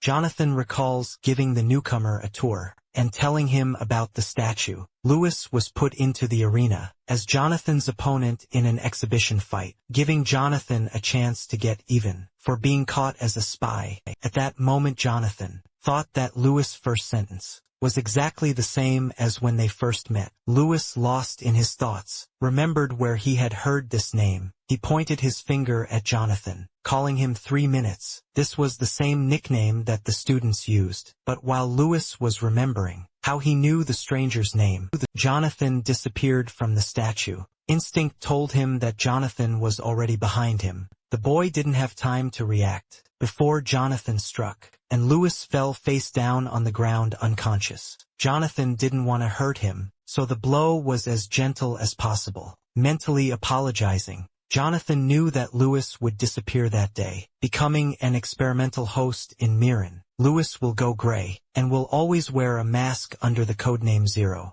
Later his shackles will be removed, and he will join his rescuers. Their group will become the basis of peace and order in many territories. Jonathan, thinking about Lewis lying on the ground, realized that now history would take a different direction. The soul jade that was now in Jonathan's hand would not go to Mirren, and therefore the newcomer would not be captured. Jonathan looked closely at the crystal, remembering the soul armor that Zero had, and resembled the statue. He looked at Lewis thoughtfully, knowing that his life would change. There would be no great Zero, no suffering in captivity then. Jonathan activated the system, trying to copy the general. On one side of the imaginary scale, he held his mechanical assistant, and on the other jade hovering above his palm. However, a system failure occurred, making the action impossible. Jonathan sighed and put the jade away, knowing he would need to find a suitable owner. Admiring his red armor with emerald details, he admitted that he was lucky to have received it so quickly, although it was not ideal for appearing in the center of the academy. He thought it would be too ostentatious to just go and appear in front of everyone. In this armor, Jonathan dispelled the general, leaving only a shimmering haze that gradually disappeared. He hid the talisman in the inside pocket of his clothes, knowing that he would need it again. He then asked the system to copy Veu's machine. However, after analysis, the system responded negatively. Jonathan then came to the conclusion that the system could only copy the original generals. The civilization's fakes were unsuitable. With no other choice, he worked with what he had. Holding the summoning talisman in his hands, Jonathan spoke the sacred words to summon the armor. An energy shield of blue light grains began to form around his body, and his armor, although not as magnificent as what he was used to, was ready. The old system was nostalgic, reminding him of simpler times with fewer guns. Now he had in his possession a round shield, with a beast's head and a standard sword. He had forgotten how limited the equipment of the academy students was. Resigned to the situation, Jonathan summoned a crossbow in one hand and a sword in the other. The guy decided it was time to join the fight. He remembered that he had left Lewis unconscious, but he thought that he would be safer here than anywhere else. Jonathan got into a stance, pushing off the ground powerfully. The Titans soared into the air towards his enemy, leaving behind clouds of dust. Meanwhile, one of the Titans was attacked by a giant black paw, which rushed to crush her head. The girl in armor, Helena, was not prepared and screamed in horror. Expecting to die, however, the paw suddenly slowed down, enveloped in a strange aura. It seemed as if the monster simply froze in place. The surprised girl noticed how the monster's swing slowed down, reducing the force of the blow. Although the blow was softened, she still fell to the ground. Unsure of what had saved her life, she saw the monster leaping towards her, its huge mouth open, wide enough to swallow the warrior whole. However, suddenly, arrows of blue light appeared from the sky. The monster, sensing danger, turned around to determine the source of the arrows. Another warrior with a smoking energy crossbow fired from a long distance, but the arrows did not harm the monster. The warrior rushed forward, dodging a powerful swing of black claws. The young man quickly moved under the enemy's left side, striking with lightning speed. The monster began to bleed, trying to strike back. However, the man once again dodged his attack. After that, he began to shower the monster with a hail of blows, not giving it a chance to respond to his attacks. The warrior then jumped back and performed a maneuver, rising into the air above the enemy with his blade, ready to strike. After that, the hero jumped to the side, watching the dying monster. The monster was defeated, and the girl he attacked looked at the hero with admiration. The warrior noticed that the student's armor and weapons were weak. With a downcast face and a grin, he asked the system for a halberd. The weapon began to materialize in his hand. Shrouded in a blue glow, the warrior's figure stood proudly in the middle of the battlefield, resting part of the halberd on his shoulder. He noted that this weapon was more suitable. The rescued girl admired the Titan's elegant weapon, which shone with an emerald light. The warrior quickly rushed towards the next enemy, cutting the monsters in half with one precise blow. They fell apart before they could even comprehend what had happened. Helena looked at her savior with bated breath, having no idea who was hiding under the student's armor, and amazed at her fighting power. Jonathan made sure the girl was okay, her eyes shining with admiration.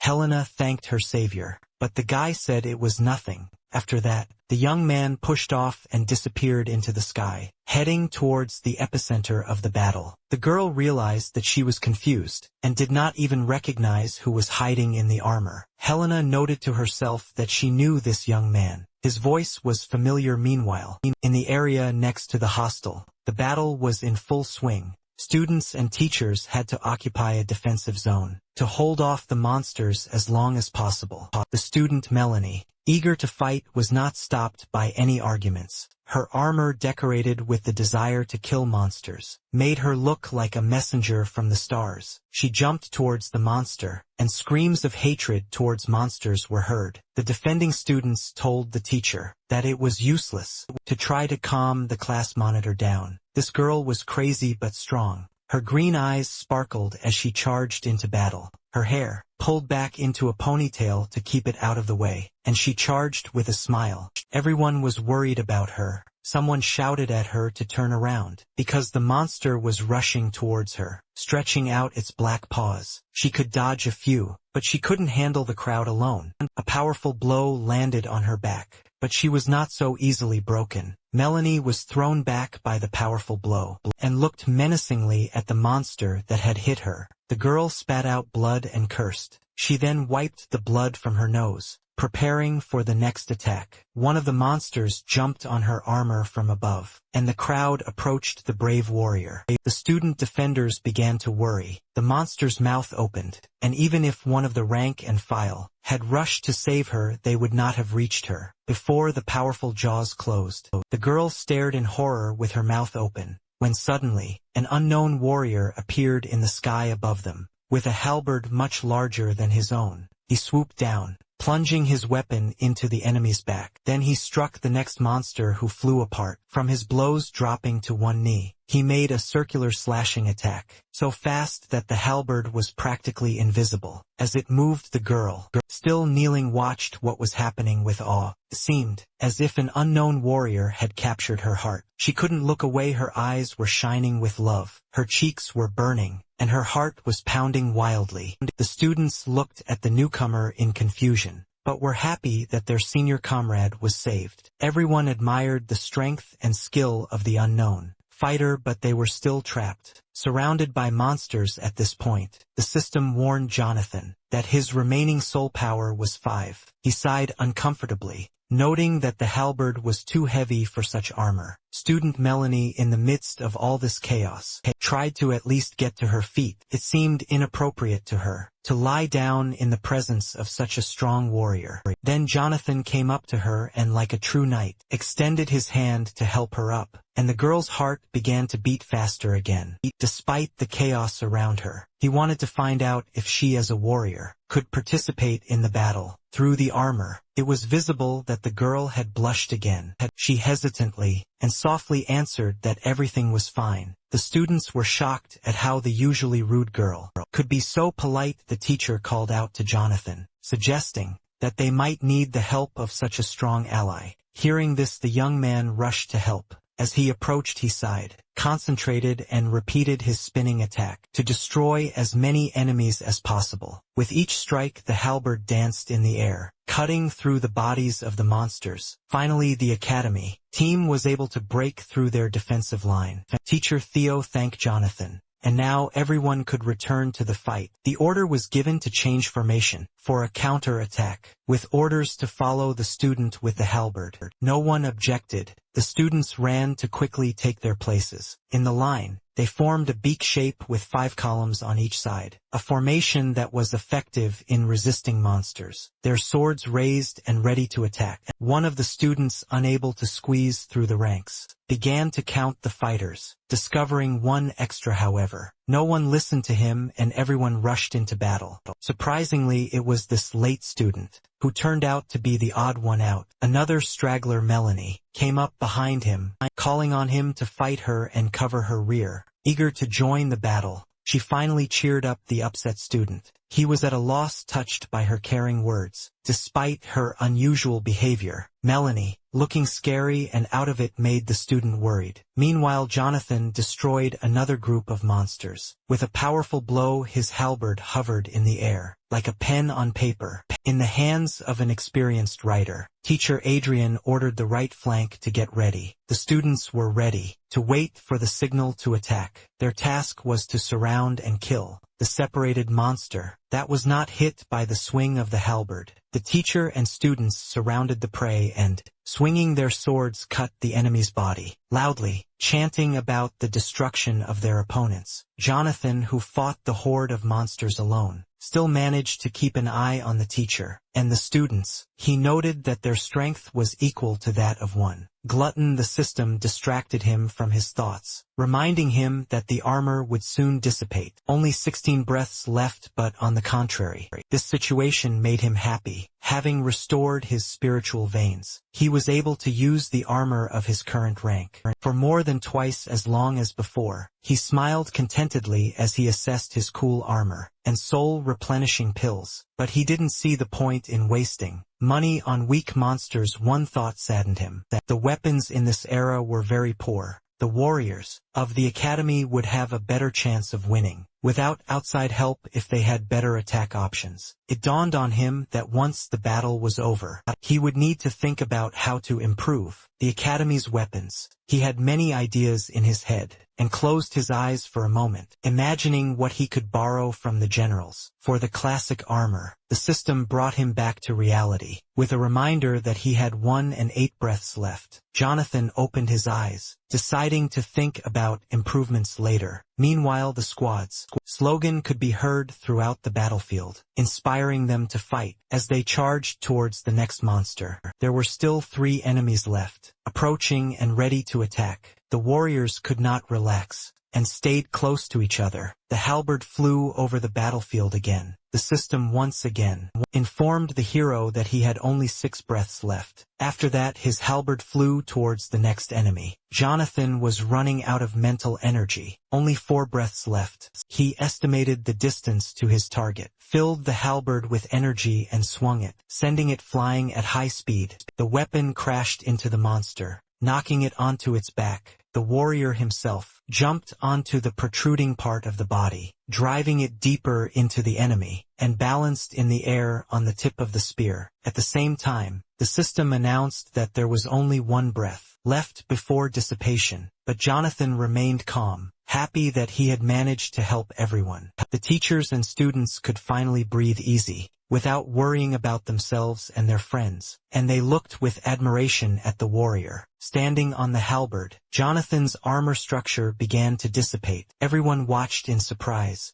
As he plunged into the blue light, the young man landed on one knee, particles of energy emanating from him, creating an epic landing. Some students, recognizing the person who came to their aid, could not believe their eyes. When the Titans realized that one of them knew this guy, they asked him who he was. The Titan replied that Jonathan was a complete loser. The reactions were varied. The teacher was very surprised when he realized who Jonathan was, while Melanie was delighted to know the name. She was beaming with happiness. Jonathan said he was very tired. He continued to kneel for some time, giving himself the opportunity to rest. The command staff was watching everything that happened. A close-up image of a tired Jonathan was shown, leaving Olivia and Jade puzzled. They didn't understand that a malicious criminal could save the academy and many lives at a crucial moment. The monitor showed tired titans and slain monsters. The secretary summed up that the warrior with the halberd destroyed 23 targets, and the remaining 9 were destroyed by the squad of remaining titans. Director Jade adjusted her glasses, still unable to believe what had happened. She couldn't understand how such a disciple could be so strong,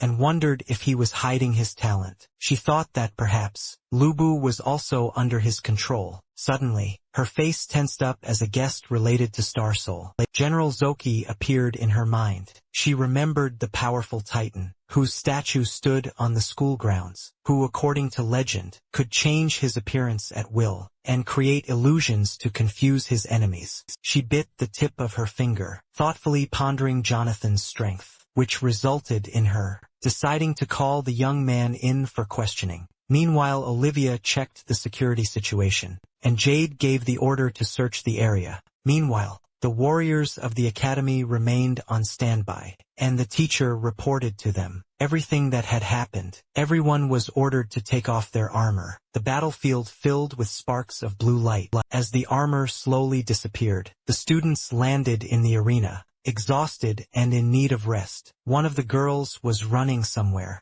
The teacher then announced that everyone should restore their mental strength before the next wave. Jonathan could be seen in the distance, sitting in the lotus position on the ground, and looking at the talismans to activate the generals. It seemed like he was refining them, and had achieved great success. He noticed someone approaching from behind, and his face became serious. The man thanked him for his help, and asked him to introduce himself. Jonathan stood up, hands in his pockets, and introduced himself with a satisfied smile. The students resting on the ground released thin streams of energy that emanated from them like steam, and upon hearing that they had been saved by a freshman, They began to whisper among themselves. The girl he had saved in the middle of the battle approached him, introducing herself as Melanie. She shyly covered her face with her hands and thanked the young man. Jonathan was stunned when he heard her name. He wondered if this was the same woman he knew. She was a cunning and powerful opponent, a traitor to her country with a powerful general soul. If not for luck, the hero would have died at her hands. Unexpectedly for everyone, he approached the girl and grabbed her hand.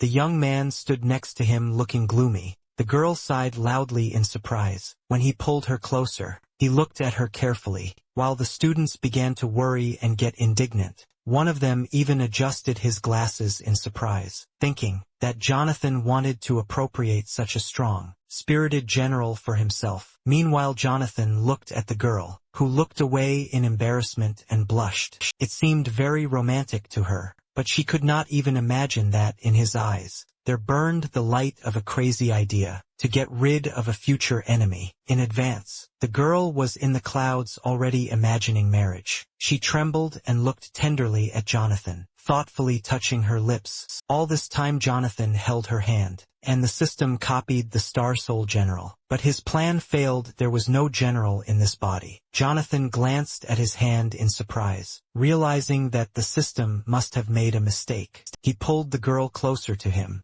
and asked the system to restart the analysis. An awkward silence filled the air, and a romantic atmosphere surrounded Melanie. She looked at him kindly and tenderly, waiting for his next move. However, the system gave out guesses as to why the girl did not have a general. At the moment, apparently, the Longju soul, Jade, has not yet been discovered in this world. Jonathan's face turned stern again, as he remembered that the general would only appear after Melanie's family had explored the secret kingdom of Sinba, which was supposed to happen in 10 months. Everyone around them looked at them as a couple, and Jonathan finally realized the awkwardness of the moment. In the heat of his passion for the mission, he had not thought about it at all. Letting go of the girl, he scratched the back of his head and assumed a confused look. With an awkward smile, he asked for forgiveness and asked if he had hurt her. The girl turned away sweetly, her smile and blush remaining on her face. She excitedly accepted the apology and wanted to know if they had met before. The unwitting spectators were puzzled by this scene.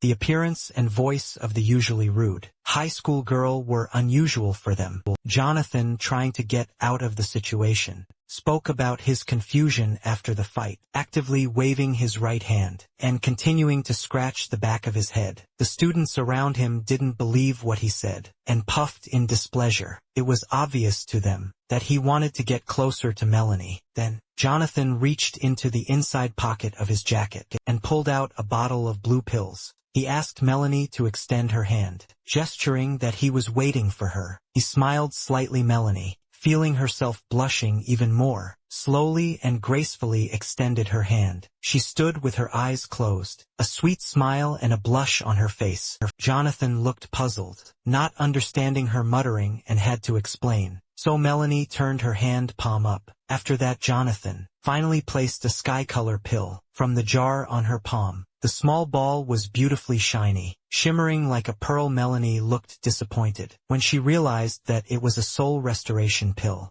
Teacher Theo, having overheard part of the conversation, came over to look at the pill. His excited cry showed that he recognized the pill as a very valuable item, which made Melanie smile. She looked at Jonathan in confusion, asking if this was really the pill for her. The young man bowed his head and confirmed, explaining that this would replenish her strength for battle. He decided that he needed to look after her until she got General Longju. Suddenly Melanie popped the pill into her mouth, a wave of unbridled energy filling her body, spreading magic into every cell. Like ecstasy, she was enveloped and pierced by the light of energy that spread around her. Her jacket was blown off by the vortex of energy as she floated in the air for a while, with a look of delight and amazement on her face. She had never tasted such quality products before. The threads of soul energy were still floating in the air. The teacher, with his hands folded in a prayerful gesture, awkwardly and embarrassedly, asked Jonathan for spare pills for the others. However, Jonathan, who had only a few pills left, refused. However, the teacher's refusal did not stop the teacher who approached Jonathan, put her hand on his shoulder, and quietly asked for a pill, or at least half a pill, with a distant look on his face. Jonathan announced that there were no pills left, but he could offer something else. He took the talismans out of his pocket. Everyone around him waited to see what would happen next. When Jonathan activated the cards, they sparkled, rose from his palm and whirled. With the magic of a great magician, he threw the cards up, and a sheaf of sparks stretched from his hand. Everyone looked up, as a talismanic circle formed over the battlefield, leaving bright traces in the air, and dust like snowflakes rose from the edges. As they spun, energy fell into the circle formed by the talismans, showering the students and teachers, and accelerating their recovery. The people looked up and saw the sky, covered with falling glowing grains of sand. One of the guys identified it as a special array of many stars. They had never seen such beauty before, noting that not all the monsters had been destroyed yet, and that he needed to take care of the other units. In addition, he also needed to restore some strength to this formation. Taking out the summoning amulet, he put on his student armor again, and placed Lu Bu's halberd on his shoulder. One powerful teacher, and students far behind in a cloud of dust. The girl wanted to go with him, although she was not yet fully recovered, but was ready to follow him into battle. She took out the only talisman, quickly formed armor, and, with a powerful jump, moved away from her squad. Before anyone could say anything to her, the teacher shouted after the student, but she was already far away and did not hear him. Meanwhile, the story moves to the battle arena of the Military Technology Academy. Amelia's department, located in the very center of the academy, held the defense. There were no losses, but everyone was already tired. She and teacher Theo periodically replaced students in the line to avoid overexertion, which made them easy targets.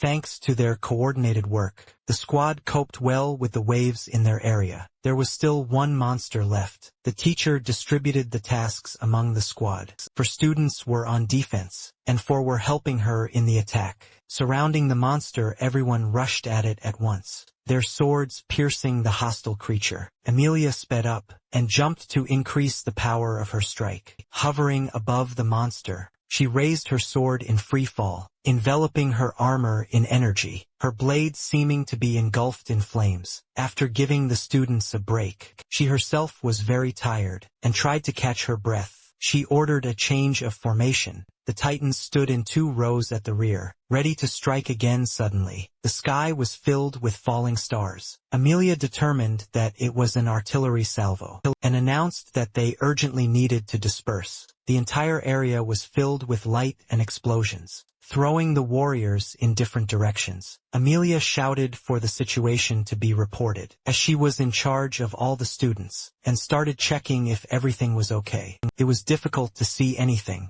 because of the rising clouds of dust. Gradually the dust settled, revealing that new enemies had appeared, but were keeping their distance, smoke pouring out of the open mouths of the monsters. Amelia assumed that the monsters were deliberately avoiding approaching, due to the slowing effect in the area, which put them at a disadvantage. Meanwhile, the monsters switched to long-range attacks, forming balls of negative energy in their wide, open mouths, preparing for another volley. The students prepared their shields for defense, but Amelia shouted at them not to try to defend themselves, but to disperse. She quickly explained that the machines were not designed for this type of combat, and would not be able to withstand the firepower of the monsters. She was interrupted by a strange anomaly. A column of several layers of different energy rose above the houses in the distance, and flew towards them. A blue beam flashed across the sky, piercing the monster's body,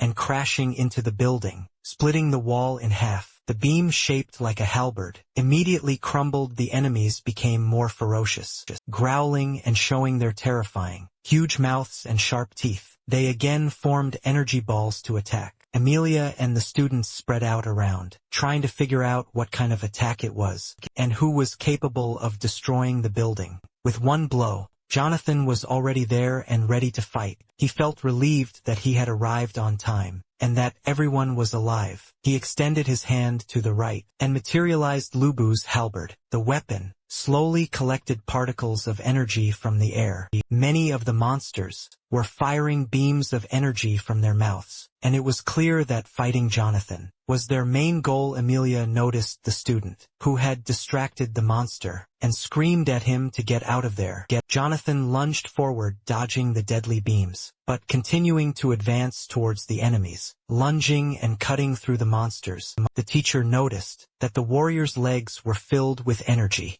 and was amazed by the complex technique that allowed him to glide through the air. She watched as the unknown student flew towards the other monster, waving a halberd. The enemies tried to run away from him in horror. The woman had never heard of such a weapon being used in such a way. The entire squad, as well as Amelia, watched the fighters' pirouettes with amazement. They couldn't believe that something like this could be done using the same student machines they had. Finding the fighter outrageously strong, and even feeling jealous, Amelia looked at Theo's teacher, who noticed her showing that she was comparing the unknown fighter's strength with the teacher's, and again, powerful beam flew out of the mouth of one of the monsters. Jonathan dodged the attack with lightning speed, filling his legs with energy to jump freely through the air. Seeing that this attack had no effect, the monster decided to strike in a different way, accumulating energy in its mouth. It broke the beam into many smaller ones. The young man managed to dodge the smaller beams. Amelia watched the fighter's movements with great interest as he approached his target, using the secret black shell defense technique that was definitely not shown to the academy students. Jonathan then rose above the monsters, out of their attack range, swung his halberd and sent out a wave of energy. The enemy roared in pain as the wave cut through his body, hitting right into his open mouth. It was impossible to survive such a blow. Amelia recognized this move as belonging to one of the great generals of the past, Lady Charlotte, a long-haired, beautiful woman known for her cunning in battle. Her face reflected anxiety, tension and battle fatigue. The unknown fighter used similar moves, and Amelia needed to find out who this powerful man was. Easily dodging the deadly beams, Jonathan approached the remaining 4 enemies. With one swing he took out 3 of them. Another swing sent the halberd flying in his hands, like the brush of a skilled artist. Teacher Theo was delighted that the warrior had dealt with a dozen monsters, and wanted to be strong enough to attract the attention of the director's secretary. Despite the armor, his face turned red with embarrassment. Amelia, without looking up from her observation, awkwardly asked him to repeat his muttering louder. The awkward situation, making him realize that he had admired the secretary's attention and dreamed about it out loud. Meanwhile, the last monster fired a beam of magnified energy from its mouth, almost point blank at Jonathan. But even such an attack could not touch him. He raised his halberd and made a final swing, cutting the monster in half with a powerful swing. Jonathan stopped before his energy ran out, the system notifying Jonathan that his armor was about to dissipate. Amelia, deep in thought, calculated that even 50 warriors, with the strength of Teacher Theo, would not be able to compare with the unknown fighter. Suddenly another student rushed towards the battlefield. Not wanting to leave his lover, Melanie ran up to him, shouting his name. This caused great surprise to both teachers, since Jonathan had never shown any special talent. His performance amazed them.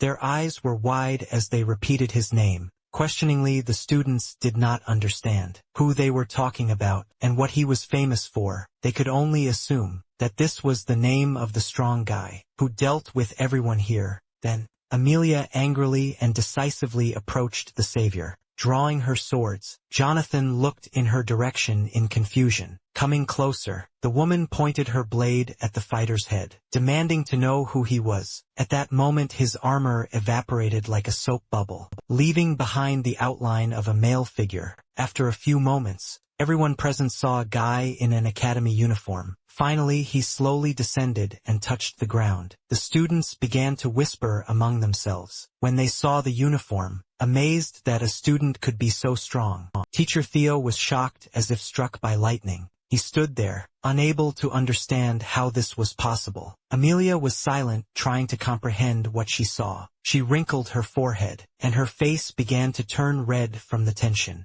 Jonathan, not knowing how to defuse the situation, simply looked at the teachers. Jonathan greeted the teacher with a slight smile. The cry of surprise echoed throughout the academy, and was probably heard even outside the school. Shouts of amazement came from all over the arena, as everyone gathered in the center to watch the great warrior. Considering Jonathan's armor had dissipated, making him seem tiny compared to the Titans. The teachers bowed their heads over him, watching him carefully. Theo pointed a stern finger at the young man, scolding him for disappearing without a trace for 3 days and skipping classes. More importantly, Theo was very offended by the fact that the student had demonstrated such power during a training session, where he could only maintain the armor for 3 minutes. Jonathan spread his hands amiably, trying to appear innocent, and convincing the teachers that nothing had changed, and that the armor had crumbled over time. As usual, he looked at his hand, playing with his soul energy, and noted to himself that the armor's maintenance time had increased by about 20, his body adapting to the restoration of his soul veins. His teacher Theo continued to point his finger at Jonathan,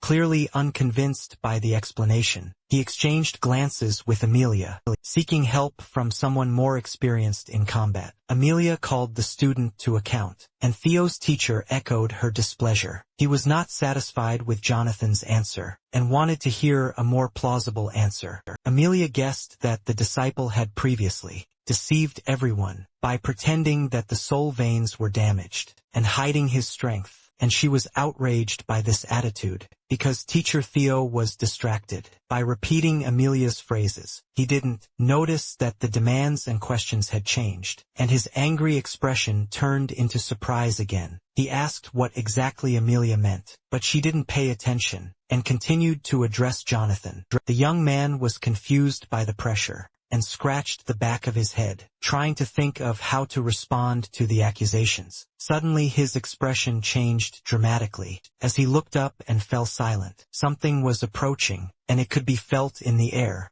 A moment later the others noticed a luxurious lavender titanium armor adorned with an elegant belt land in the arena, cloak fluttering behind it, and clouds of dust rising from the landing. Jonathan covered his eyes with his hand, trying to see the warrior. Soon the warrior landed on one knee, and the cloak slowly fell, fluttering slightly. The armor resembled that of a general. The Titan did not come to fight. The dispersal happened with light movements. The woman landed, and everyone could see the newly arrived man, recognizing her as Principal Jade. The teachers also removed their armor, as her arrival indicated that the threat had passed. They bowed in greeting, folding their hands in a friendly manner, but the principal did not even turn around to greet them. Properly, she approached the young man, calling him by name. Jonathan stood motionless, and waited until the distance was reduced. Then he bowed, greeted the director, and smiled kindly. The principal arrived in person, to thank Jonathan for saving many people, and also curious about how and why the student hid his power. She looked at him carefully over her glasses. Jonathan was confused. He remembered what family Jade was from, but he wasn't sure if she was an enemy or a friend. Seeing the young man's confusion, the director called up her system, and quickly typed something into the system. A barrier formed around Jade and Jonathan, its size calculated to easily isolate the two generals. The young man noticed that the extraneous sounds had disappeared, indicating that the director had created soundproofing. Jonathan took a closer look at the system monitor, which showed that the director had installed 2 layers of Star Soul films. The air between the films was blocked, preventing the transmission of sound in both directions. Jonathan knew that Jade was smart enough to spot a lie right away, so he tried to point out that answering her questions could violate his privacy. The barrier extended even beneath their feet. The woman's voice soft as she explained that she respected the student's personal space. She approached Jonathan, expressing her interest only in information about the Star Soul General Zoki. Jonathan was embarrassed by her closeness. She wanted to directly determine whether her assumptions that Jonathan had feigned weakness and infiltrated the academy to obtain the Soul Jade were correct. Jonathan, now flushed, did not understand what the woman was talking about. He knew that he had Jade, but he stated that the director had drawn the wrong conclusions. Jade began to get angry, believing that Jonathan as the host of Zuki, had disguised himself as another general, and participated in the battles. Jonathan was completely confused, as this was the first time he had heard that general. Zuki had the ability to create illusions. The Titans remaining behind the barrier watched and waited with interest. No one heard what was happening inside. Melanie had been trying to overcome the barrier. All this time usually, she managed to do it faster, but the director made the task more difficult. The girl was looking closely at the monitor, eavesdropping on the conversation. Meanwhile, Jade showed footage of Lubu during battle, and moving around the city. She stated that Zoki can copy not only appearance, but also movements, walking close to the young man again. She pointed her finger at him, noting that he was still using illusion to hide his true level.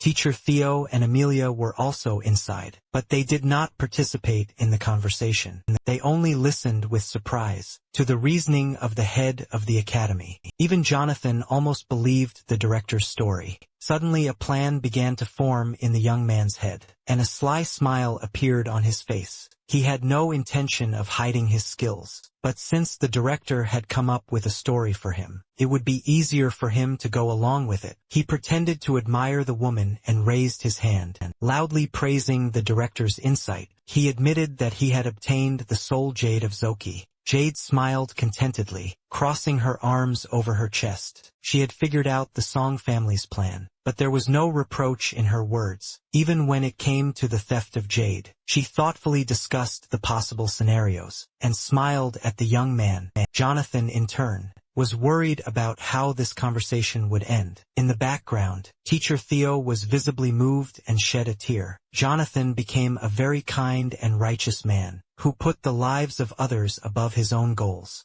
The young man rubbed his forehead, feeling awkward about the situation. He should have agreed with all of the director's reasoning, since it was logically structured. However, the director's face darkened when she mentioned that all the jades from such generals were registered by the state. If someone obtained a jade without notifying the Starry Sky Administration archives, they might face serious trouble. Jonathan knew the situation could turn out badly. He wasn't even aware of such subtleties. Avoiding eye contact, he tried to justify himself by talking about his family, but Jade wasn't interested in his excuses. She looked at him sternly and offered to make a deal. Jonathan realized that the director had planned this from the very beginning. When he heard this, he angrily asked what she meant by a deal. The woman turned to the system again, and carefully studied the pattern of malfunctions. According to the academy, the faults were created artificially, and there was a supposed place where they could appear.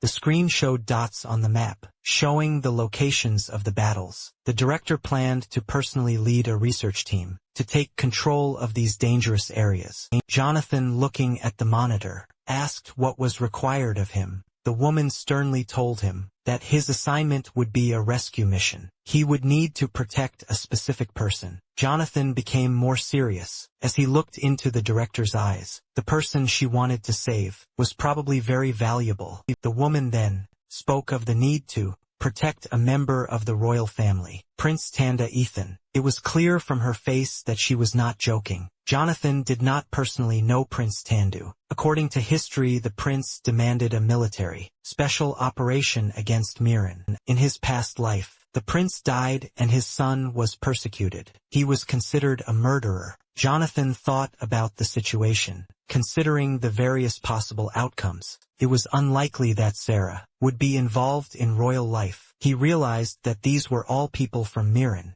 Suddenly the headmistress interrupted his thoughts, explaining that the deal was that, if he saved the prince, the academy would ensure that Jonathan was legally recognized as the owner of Zoki. The young man realized that he could get more out of the deal, but also recognized that the task would be difficult and dangerous. The director's jaw twitched at Jonathan's obvious boldness, but she was persistent and willing to fulfill any request he made. Once the job was done, and she quickly agreed to his terms, Jonathan understood that the Gu family wanted to keep their connection with the princess faction a secret, and this situation was still a problem. After accepting the deal, he left the barrier, leaving the principal alone with the teachers. He was worried about whether he would meet Sarah on the mission. The young man then took out the soul replenishment pills, throwing 3 into his mouth at once. With a dissatisfied look he summoned his armor. At least he no longer had to hide his strength, which had previously been a headache. Jonathan's body was enveloped in energy,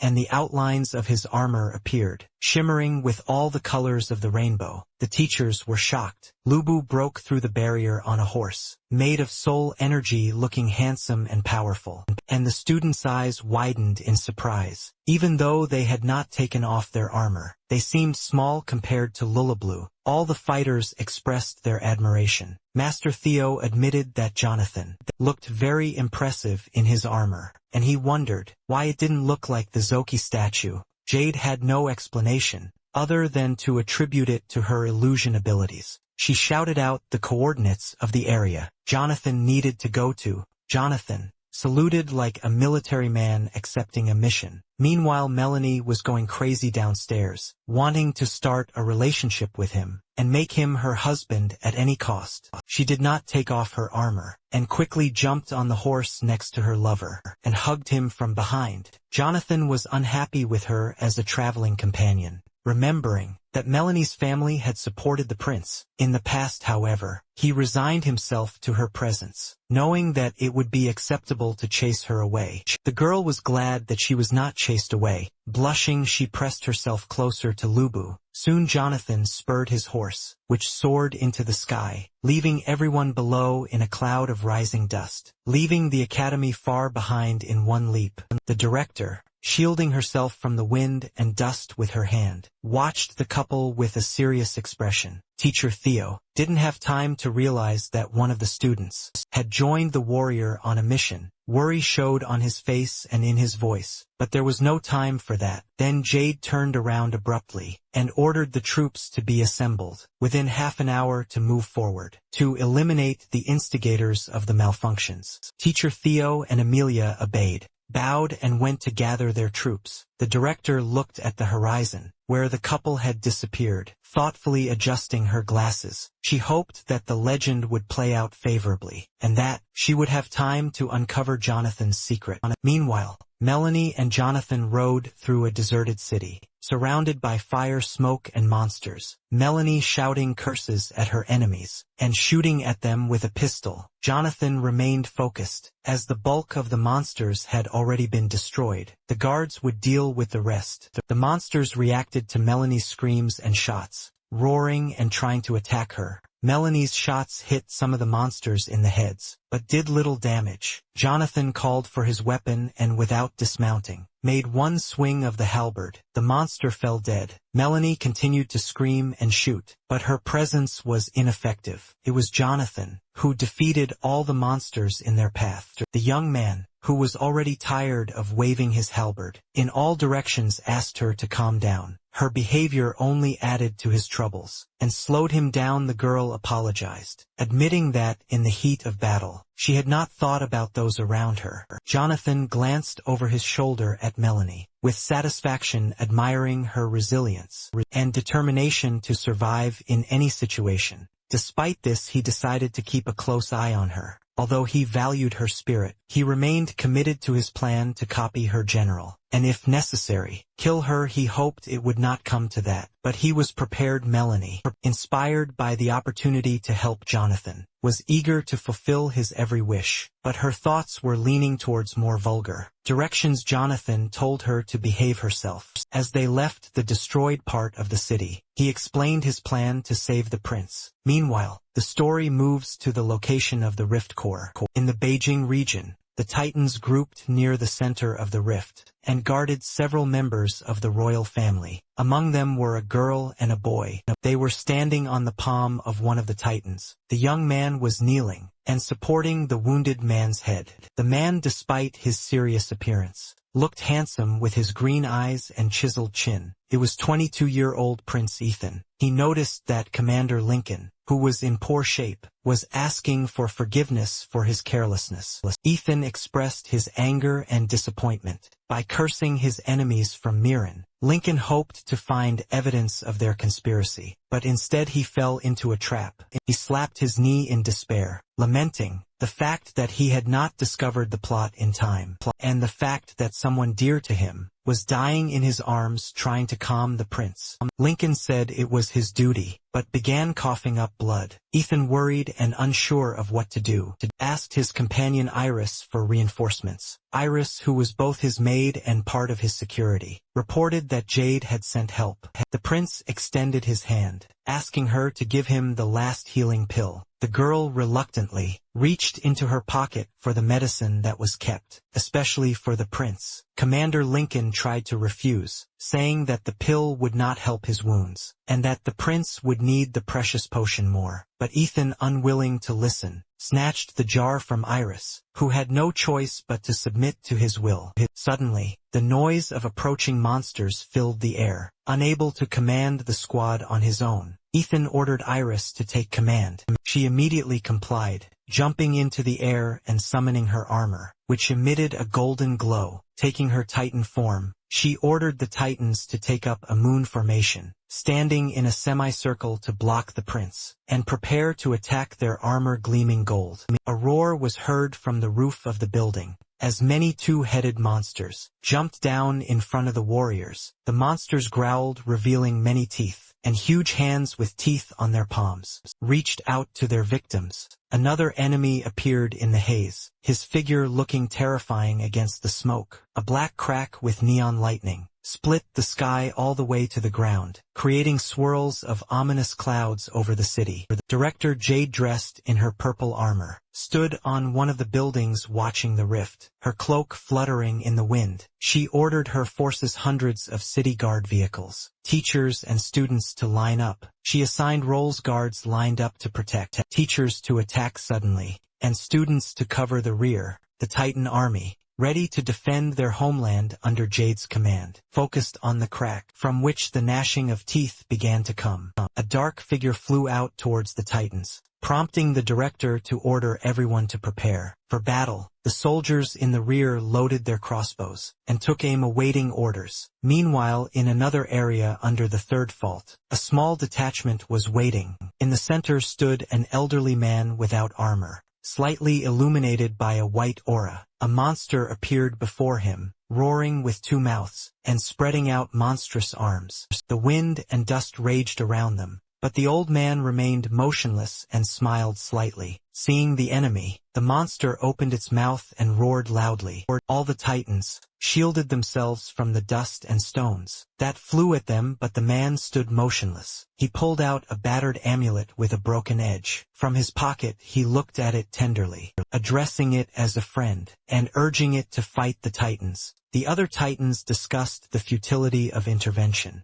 They noted that, at the heavenly rank, the old man could defeat the monster with his bare hands. They chose to remain where they were, and watch as the man was consumed by the light of the heavenly soul caused by the armor. At this time, the voodoo-type hellhounds were arriving in large numbers, at high speed in the area where the prince was located. They approached the squad like otherworldly hyenas, voodoo hunting lone survivors or scavenging the remains. One of them climbed onto a ledge and howled into the sky, signaling an imminent attack. Surrounded on both sides, the royal guards panicked. Indignant phrases about imminent death could be heard from their ranks. The Titans, ready to sacrifice their lives for the prince, turned to Lady Iris May with a proposal to distract the enemy so that they could escape to a safe place. Lincoln, in critical condition, knew that his strength was running out and was ready to die in battle so that the prince could live. Lying on his back, he looked at the enemies and doubted the captain's hasty decisions. Moreover, Ethan sensed that the aura of the approaching enemy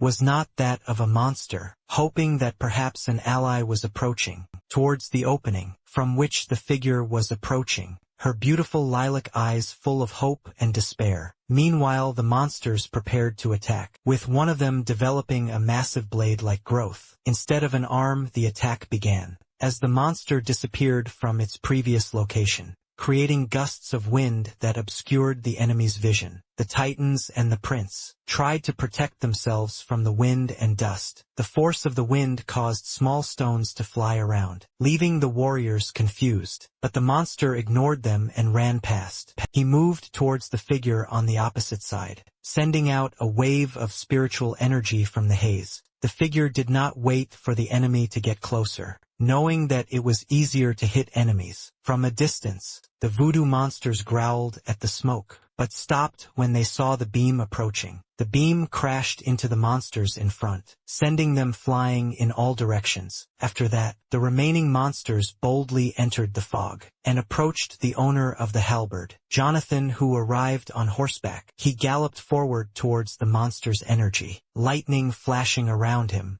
Iris looked at the unknown warrior from the Military Technical Academy, with curiosity, noting how strange he looked. Ethan, who had never seen such armor before, especially on a spirit titan, looked at General Lu Bu with disbelief. Meanwhile, Jonathan, while fighting, told Melanie to inspect the corpses of the monsters. Melanie, however, seemed absent-minded and absorbed in romantic feelings. Jonathan, irritated, briefly repeated his instructions, so she could extract the destruction crystals from the monster's stomach. Even though Jonathan's weapon was at a distance, it dealt lightning damage. The monster, stretching out its clawed paw, came across an invisible barrier that delivered small discharges to its victim. The prince's troop, who were standing by the wall, so as not to interfere with the battle between General Lu Bu and Chang Qi, watched the unfolding scene. It was clear that the monster had fallen into a trap. Ethan watched in surprise at the barrier the monster was hitting, wondering if it might be an array.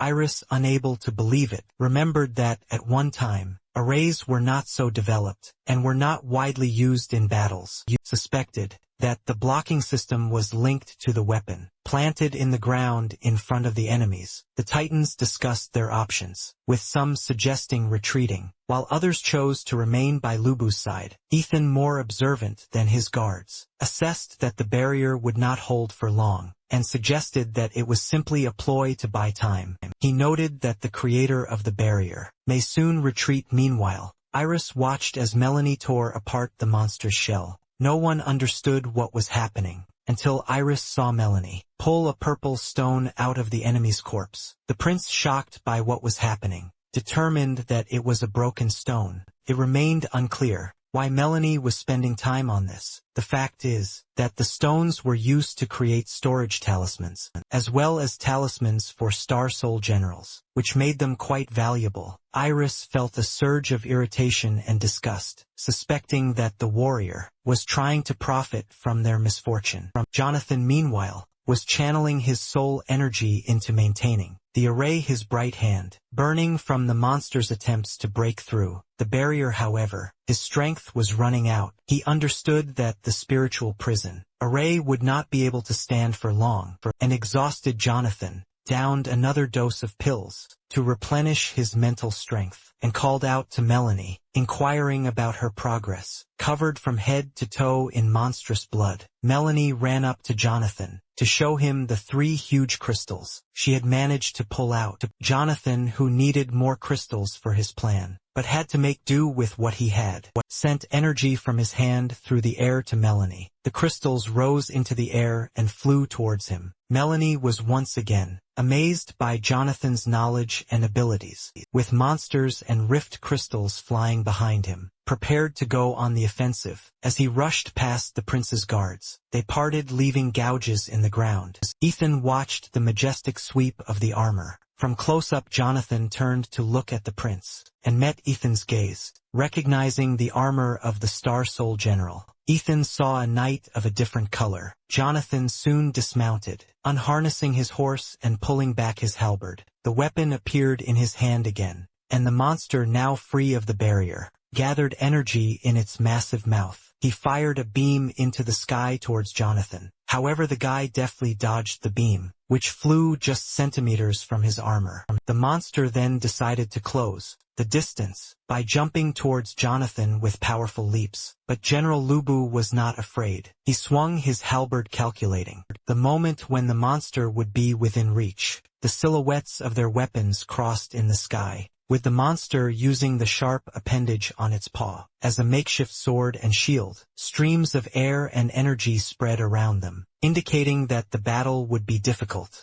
However, Jonathan had an ace up his sleeve. He quietly threw one of the rift crystals at the monster's body, piercing its skin with a powerful swing of his halberd. He sent the monster flying, crashing through several buildings. Before becoming stuck in one, Iris began to panic, worried that even such an experienced warrior might not be able to defeat the monster. Although the monster quickly came to its senses and returned to the fight, Jonathan, although out of breath, did not lose spirit. He was determined not to give up, even despite the monster's terrifying roar and the significant difference in levels between them. Jonathan gave the signal to detonate the crystal attached to the monster. Energy sparked from the monster's leg, spreading like lightning throughout its body and causing terrible pain. There was an explosion and a flash of light illuminated part of the monster's body. The only visible reaction was the monster howling in pain with both mouths. Ethan was confused. Even though he had been watching the battle closely, he couldn't understand what had happened. The monster, now missing a chunk of its left side, along with its paws and blade-like appendage, glared at its enemy. Jonathan stood up proudly, holding 2 more crystals in his hands, realizing that he couldn't win with strength alone. So he resorted to trickery. A cry of satisfaction echoed through the area, as the trick had worked, giving him a chance to defeat a monster far stronger than himself. And cries of delight came from the royal guards.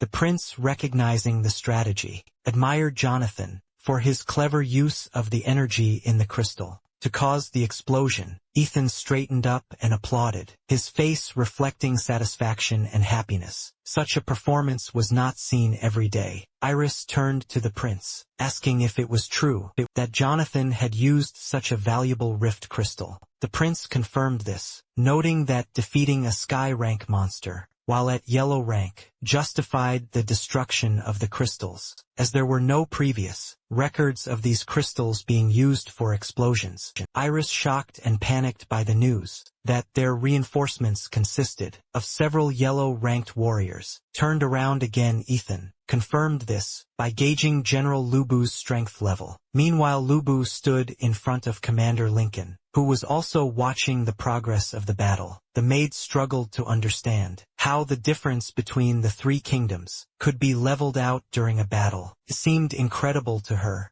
Chanzi, accompanied by 5 voodoo monsters, attacked the general again, raising clouds of dust. Their roar echoed throughout the area. As the dogs growled with hungry throats, Jonathan turned to face them, preparing to perform his signature move. He made a full turn, cutting down the enemies with his halberd at high speed, parts of the dogs' heads, paws and chunks of flesh flying in all directions. Jonathan himself looked exhausted. His breathing was uneven. He realized that the monster was trying to wear him down. With small hounds, the young man took 3 more recovery pills, maintaining a safe distance. Meanwhile, the monster prepared to attack, and the death ray again illuminated the battlefield and directed energy to his feet. Jonathan barely managed to dodge, sliding under the beam. Ethan continued to be amazed by Jonathan's talent and flawless execution of defensive moves. In the black shell, the monster, sensing Jonathan's fatigue, approached with a huge paw. However, Jonathan managed to dodge and strike the enemy's throat from below, but the halberd, unable to withstand the tension, fell apart. Jonathan didn't have the strength to withstand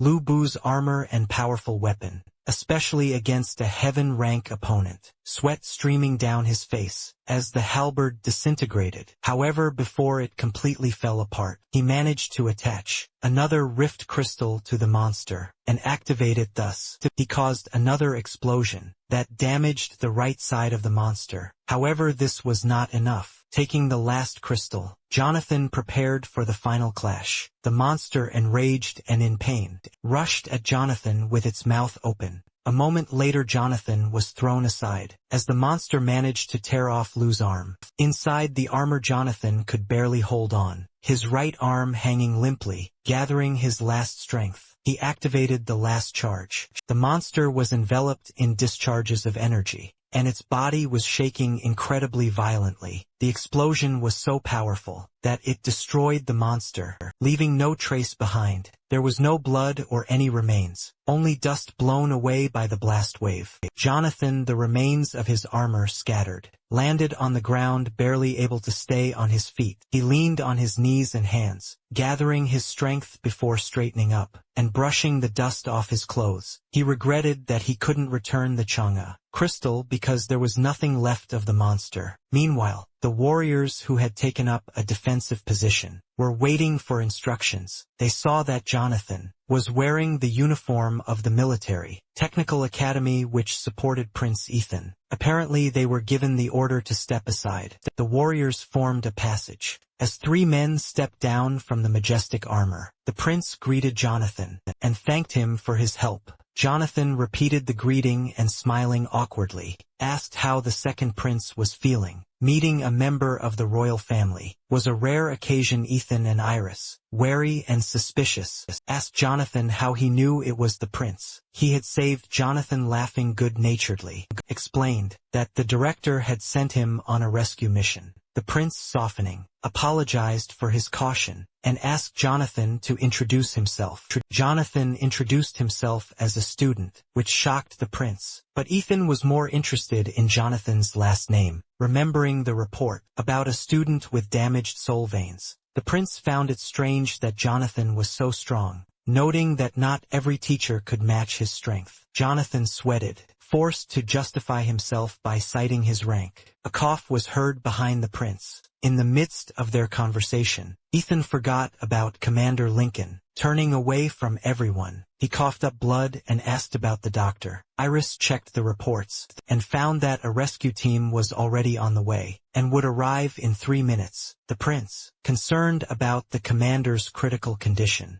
noted that it was a miracle that he was still conscious. Jonathan, not knowing about the losses in the detachment, asked to examine the wounded man. He approached the armor where the commander lay. However, Iris blocked his path, believing that Jonathan had already saved them. Then, the prince asked the maid to be polite and step aside. Then Jonathan jumped onto the huge hands and stood next to the commander, ready to come to the rescue. Jonathan began his initial diagnosis by placing his middle and index fingers on his chest, where the heart is located. He listened to the veins of the soul, and with a serious expression, concluded that, although the wounds on the body were not critical, the veins of the soul were destroyed. Therefore healing in the usual way would not be enough. The prince's eyes filled with hope as he looked at Jonathan, wondering if there was a way to cure his dear comrade. Jonathan then rummaged in his jacket pocket. Although he knew of methods for treating such injuries, he currently had none at his disposal. His only option was to administer restorative pills. He took out a jar of emerald beads and poured them into the commander's mouth. The prince was shocked by the unfolding events.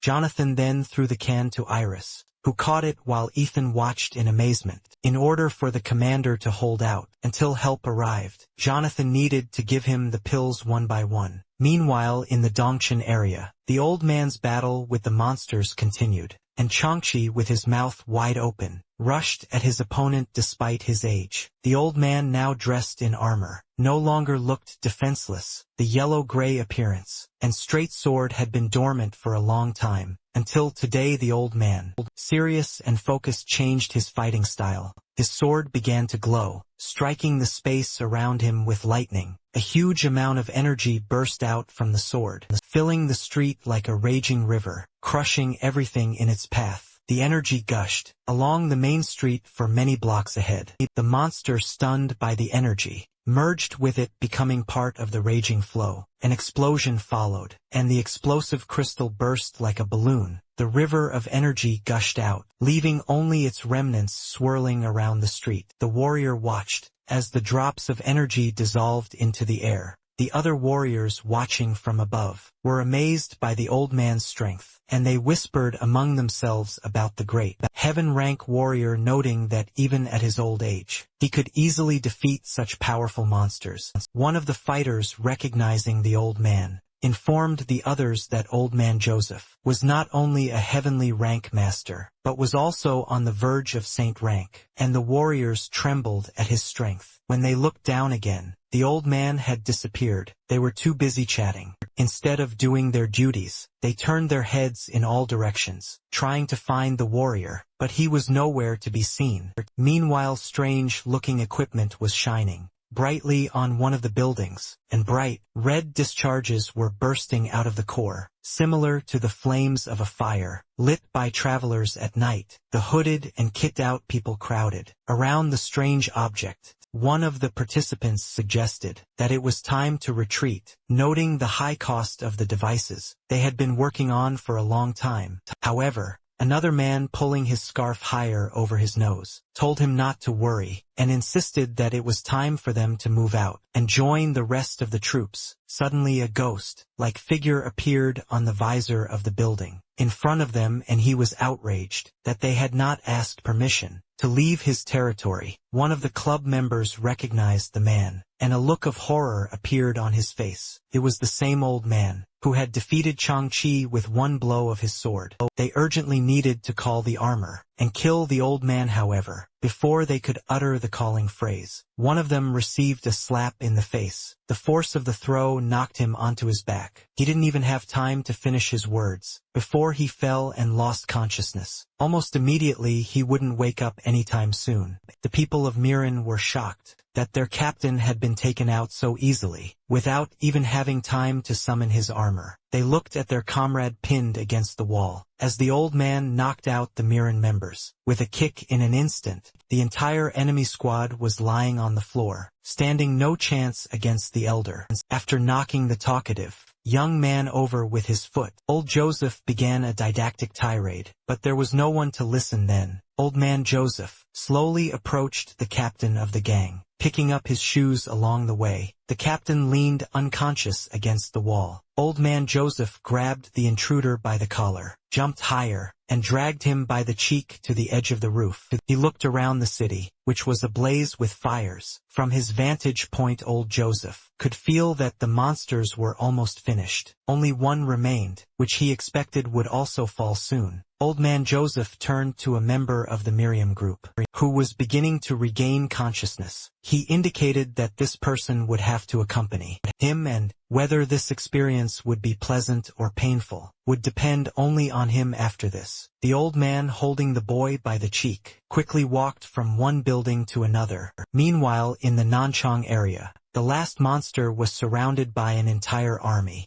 sent by Director Jade. The monster, seriously wounded, with one giant paw pierced and the other missing, struggled to get up. The warriors, each armed with a shield, attacked in turn, while others provided cover, until the monster fell dead. The warriors could hardly believe that they had managed to kill a heaven-ranked enemy. The realization of their victory did not come to them immediately, but as soon as it did, their courage increased. The Titans joyfully shouted and waved their swords. Jade watched the proceedings, observing the joy of the soldiers. Her excellent leadership had ensured a smooth battle. Despite her being in armor, her appearance inspired confidence. But no one could see the tired face under the armor. She wiped the sweat from her forehead and sighed heavily, exhausted from the battle with the heaven-rank monsters. She looked over the tired and joyful soldiers, noting many wounds and several damaged soul veins. Suddenly she noticed a man without armor, jumping between the roofs of tall buildings.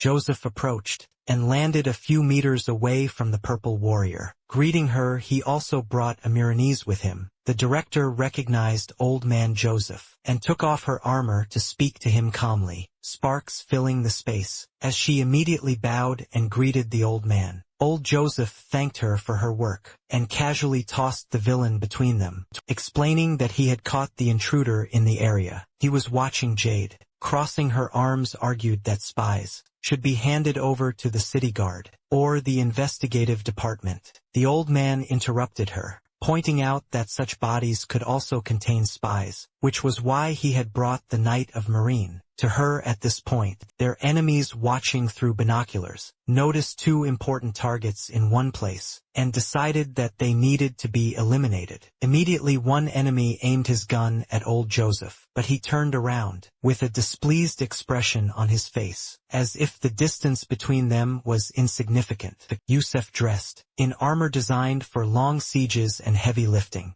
held a massive sniper rifle in his hands, and realizing he had been spotted, he prepared for action. Old man Joseph, keeping a calm expression on his face, asked if any help was needed. The director, remaining calm, refused, pointing out that she had everything under control, and that she personally directed the operation. Knowing they had been spotted, the unarmored knights of Miran ordered their troops to open fire, intending to kill the elder. However, one warrior with a red dagger sticking out of his chest was already dead. The sight horrified the remaining knight of Miran, who was stunned by the unexpected attack. He tried to use the summoning talisman, but it was too late. A huge net flew at him from above, completely covering him and pinning him to the ground. His attempts to summon his armor were futile, and he was left confused. The enemy who attacked them stood before him, in spy armor, designed for secret missions and assassinations. The warrior explained that there was no escape from the web, which was woven from the energy of the soul, and blocked any abilities. The squad leader reported to headquarters that all violators had been detained, and the mission had been successfully completed. Jade, already aware of the situation, demanded that the enemies be brought to the academy for her personal interrogation. Old man Joseph was pleased with the woman's strategic thinking, and smiled and praised her for successfully completing the operation. Jade, smiling contentedly, took the praise from such a strong warrior as flattery, admitting that she was no match for old man Joseph in strength. Not wanting to waste time on small talk, the old man turned and left, eager to check out the situation in the Badayon district. Although he felt that there was no longer a threat there, he was especially interested in observing the young man who had caught his attention earlier. First, Jade didn't understand who the elder was talking about, assuming that he meant the second prince. In the Bachin area, the royal guard remained in place, waiting for help from Commander Lincoln. The prince held a bottle of high-quality recovery pills in his hand that were shining. Each pill was decorated with an intricate energy pattern. Ethan looked at them carefully and was surprised at how different they were from the pills he had seen before. Jonathan smiled calmly at the prince's exclamations, admiring his knowledge of medicinal herbs. He explained that he had studied with the royal alchemist. The prince noted a significant difference between the regular tablets and the ones in his hand, as the patterns indicated a different method of production and refining. He came to the conclusion that the pills should be more effective, thanks to advanced technology. Turning to check on the commander's condition, the prince was surprised to find that the commander showed no signs of battle. The wounds on his body literally healed before their eyes. Leaning over the commander, the prince watched the miraculous effect carefully. As soon as Lincoln came to his senses, he described his dream. He had a vision of himself in a stream of gentle sunlight that filled him with warmth and a sense of calm. It seemed to him that he was fluttering, like a butterfly, over fields of fresh grass and flowers. Merging with nature, the man sat up, noticing that all his wounds had disappeared. He looked at himself, not believing his eyes. The prince watched what was happening with great surprise, not knowing what to say. The spectacle was incredible. Lincoln turned to look at those around him, confused by what had happened. Even the old wounds that left scars had disappeared. Ethan and Iris continued to admire the healing process. Iris, happily noting that the commander looked much younger. As the fatigue, dimples, and wrinkles disappeared, he looked younger, as if he was about 30 years old. The prince turned to Jonathan with a serious look, not expecting a healing reaction from those pills. Recognizing Jonathan's level of power and knowledge, the prince wanted to befriend him. This now became his main goal, as he needed this man.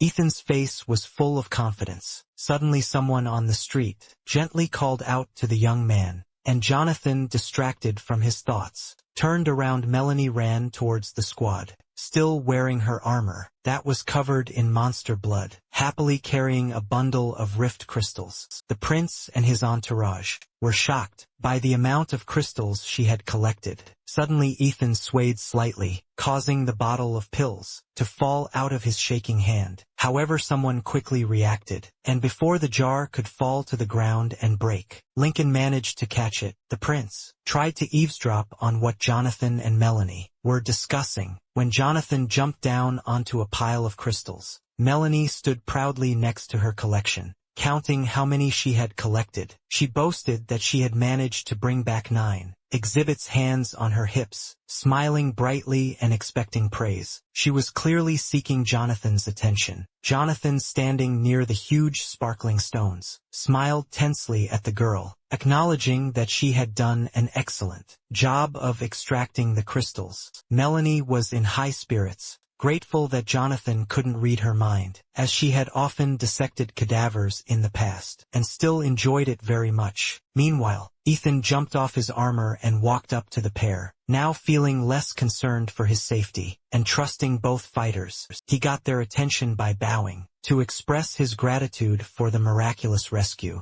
and for the medicine that saved the commander. However, his real purpose was to ask for the rift crystals. Jonathan, knowing their value, could not afford to give away such precious materials, even at the prince's request. Melanie, realizing that the second prince himself was addressing them, was shocked and stared at Ethan in surprise. The prince, sensing that his request might seem unusual, explained that, although the rift crystals were spoils of war, and belonged to the royal court, he had no intention of taking them for free, as that would be unfair. Jonathan, who appreciated people with a business mind, rubbed his hands, smiling as he waited for the prince's proposal. Ethan then tried to hint that the crystals, being strategic materials, should be sold at a reasonable price, gesturing to lower the price tag. However, Jonathan, an experienced negotiator, made it clear that he would not be influenced, and would set his own terms, knowing that the prince would use his personal funds, rather than those of the state.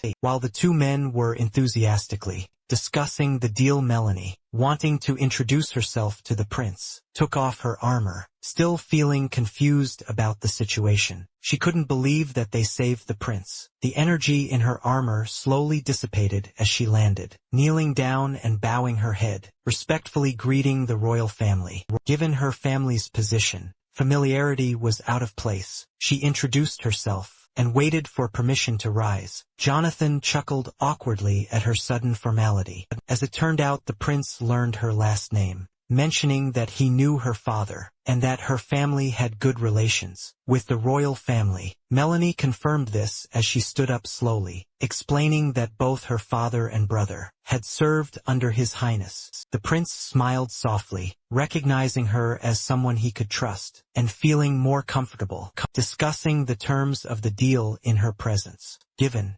Jonathan's close association with Melanie's family, the prince, in good spirits, offered a higher price, but Jonathan was still not satisfied hearing this. Ethan decided to demonstrate his influence by promising to promote Melanie's brother. 3 steps. Melanie was delighted, and jumping up and down with excitement, thrilled at the prospect of her brother's promotion. Meanwhile, the prince leaned over and whispered to Jonathan that he had no more funds, hoping that Jonathan would meet him halfway. Melanie, her eyes shining with joy, looked pleadingly at Jonathan, and he finally agreed. Beside herself with joy, Melanie could hardly contain herself. The prince thanked Jonathan for his flexibility, and left to get the money, leaving the couple alone after this. Jonathan looked thoughtfully after Ethan, not realizing that Melanie admired him, considering that the prince survived. Melanie felt that her family had no reason to betray their homeland. She moved closer to Jonathan, eventually standing right in front of him, forcing him to acknowledge her.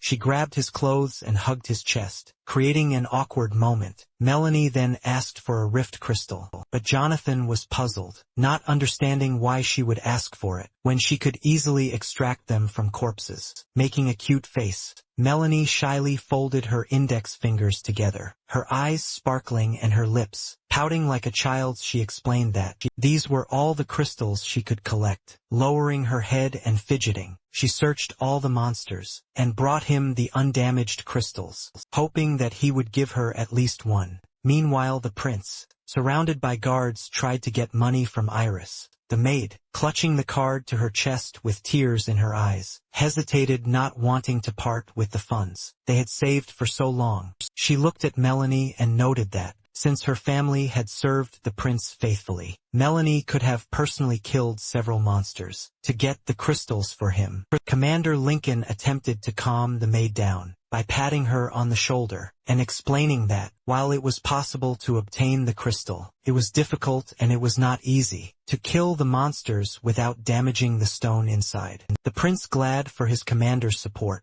admitted that killing the monster was difficult, but killing it while keeping the crystal intact was even more difficult. Tears streamed down Iris's face as she turned away, feeling insulted, and handed the locket to the prince. The prince, embarrassed, took the card, trying to lift his spirits with a shy smile. Looking at the card, he became immersed in thought. He knew from history that the Song family had once enjoyed a good reputation, and a genius ahead of his time was part of their lineage. Continuing to watch Jonathan and Melanie, a few meters away, he thought about how this young man could be the salvation of his family. Meanwhile, the prince's guards remained on guard. While he made the deal, Ethan handed Jonathan a bank card with money. Despite the fact that Ethan had saved up the money for so long, he did not mind parting with it. The talisman contained $500 million in Zishui currency. Jonathan was pleased to be paid immediately, and slightly surprised. He was clearly excited, his eyes wide and his expression hungry, as he looked at the card. The prince was pleased with the deal, and proud that he had managed to surprise the young man. Crossing his arms over his chest, with a proud expression, he noted that currently, Zishui coins were worth more than the currencies of other countries. Jonathan smiled at the prince, praising him for his cautious approach, mentioning that, because the Shirshu tried to remain neutral,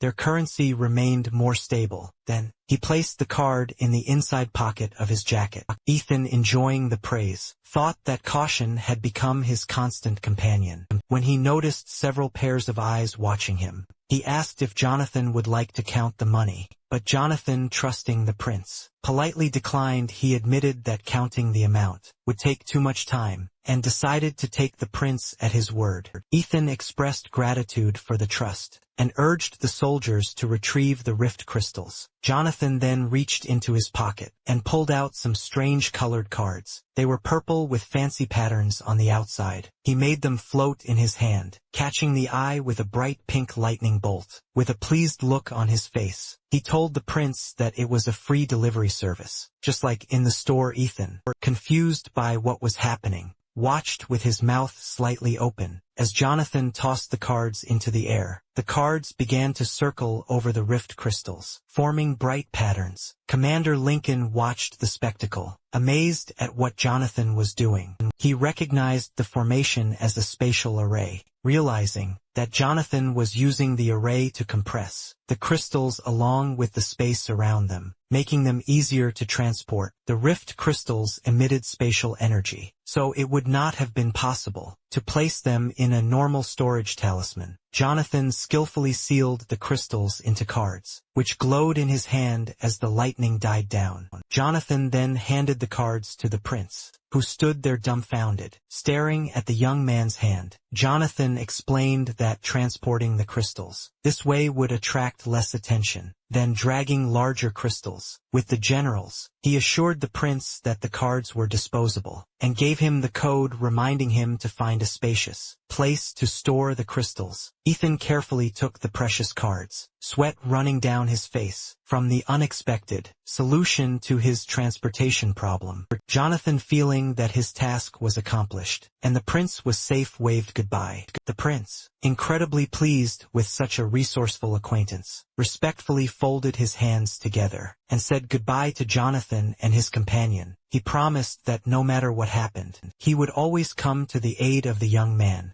Then Jonathan, turning to bow back, thanked the prince for his good attitude. He knew that soon he would have the opportunity to ask the prince for help. When the couple had moved a decent distance away, the prince's face darkened. He thought to himself that, if Jonathan did not become his ally, then he should do everything so that he did not become an enemy. Jonathan was also lost in his thoughts. He did not feel Sarah's aura, which meant that she had safely left the city. Wave had destroyed everything, and how Wave had destroyed everything, and how it had taken him, a refugee, 20 days to reach his family, only for them to die in a massacre at the border. He was too weak to help them, and that memory squeezed his heart. Determined to change history, Jonathan clenched his fist. This time he vowed to save everyone. There were 2 months left before the attack on the border, and he was determined to become stronger, to protect his loved ones. Suddenly, he stopped feeling an aura quickly approaching him. He turned around and realized that the enemy was nearby, preparing to defend himself. Jonathan swung his leg to kick among the clouds of dust. He could not clearly see the enemy, but despite the strong blow, the enemy remained standing, being thrown back several meters.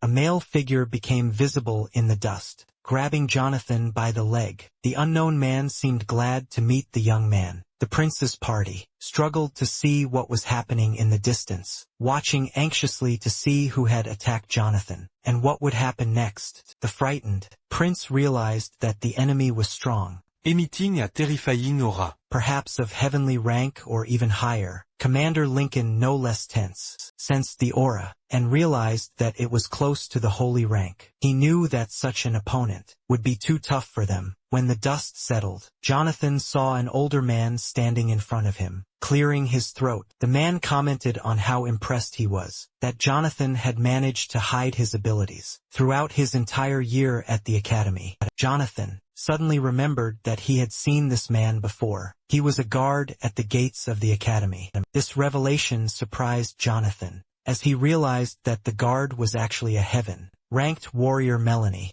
who did not recognize him at first, pressed her hand to her lips in shock. After Jonathan identified him, Jonathan greeted the man with a pleased expression, calling him the Iron Guard, a nickname he had earned from rumors about the academy. The man, flattered by the title, rubbed his chin in satisfaction, but corrected Jonathan, explaining that his real name was Joseph, and that he was the head of the academy's security department. Jonathan's face softened, as he remembered that Jade had mentioned a heaven-rank expert before, and he respectfully folded his hands to greet Joseph. Meanwhile, Lincoln and Iris hurried closer, ready to provide assistance if needed. Iris, hearing the familiar name Joseph, asked Lincoln if he recognized the man. Lincoln cast a stern glance at the maid, realizing that all the military personnel knew the name of the legendary half-saint. The strength of this old man was well known. His power could turn the tide of battle with one move. For 20 years he refined his spirit, trying to rise from the rank of heaven to sainthood. While everyone stood there and thought, Jonathan reflected on the past events, and noticed a discrepancy. He wondered why, if the director had such a powerful trump card, no one saved the prince when it was necessary.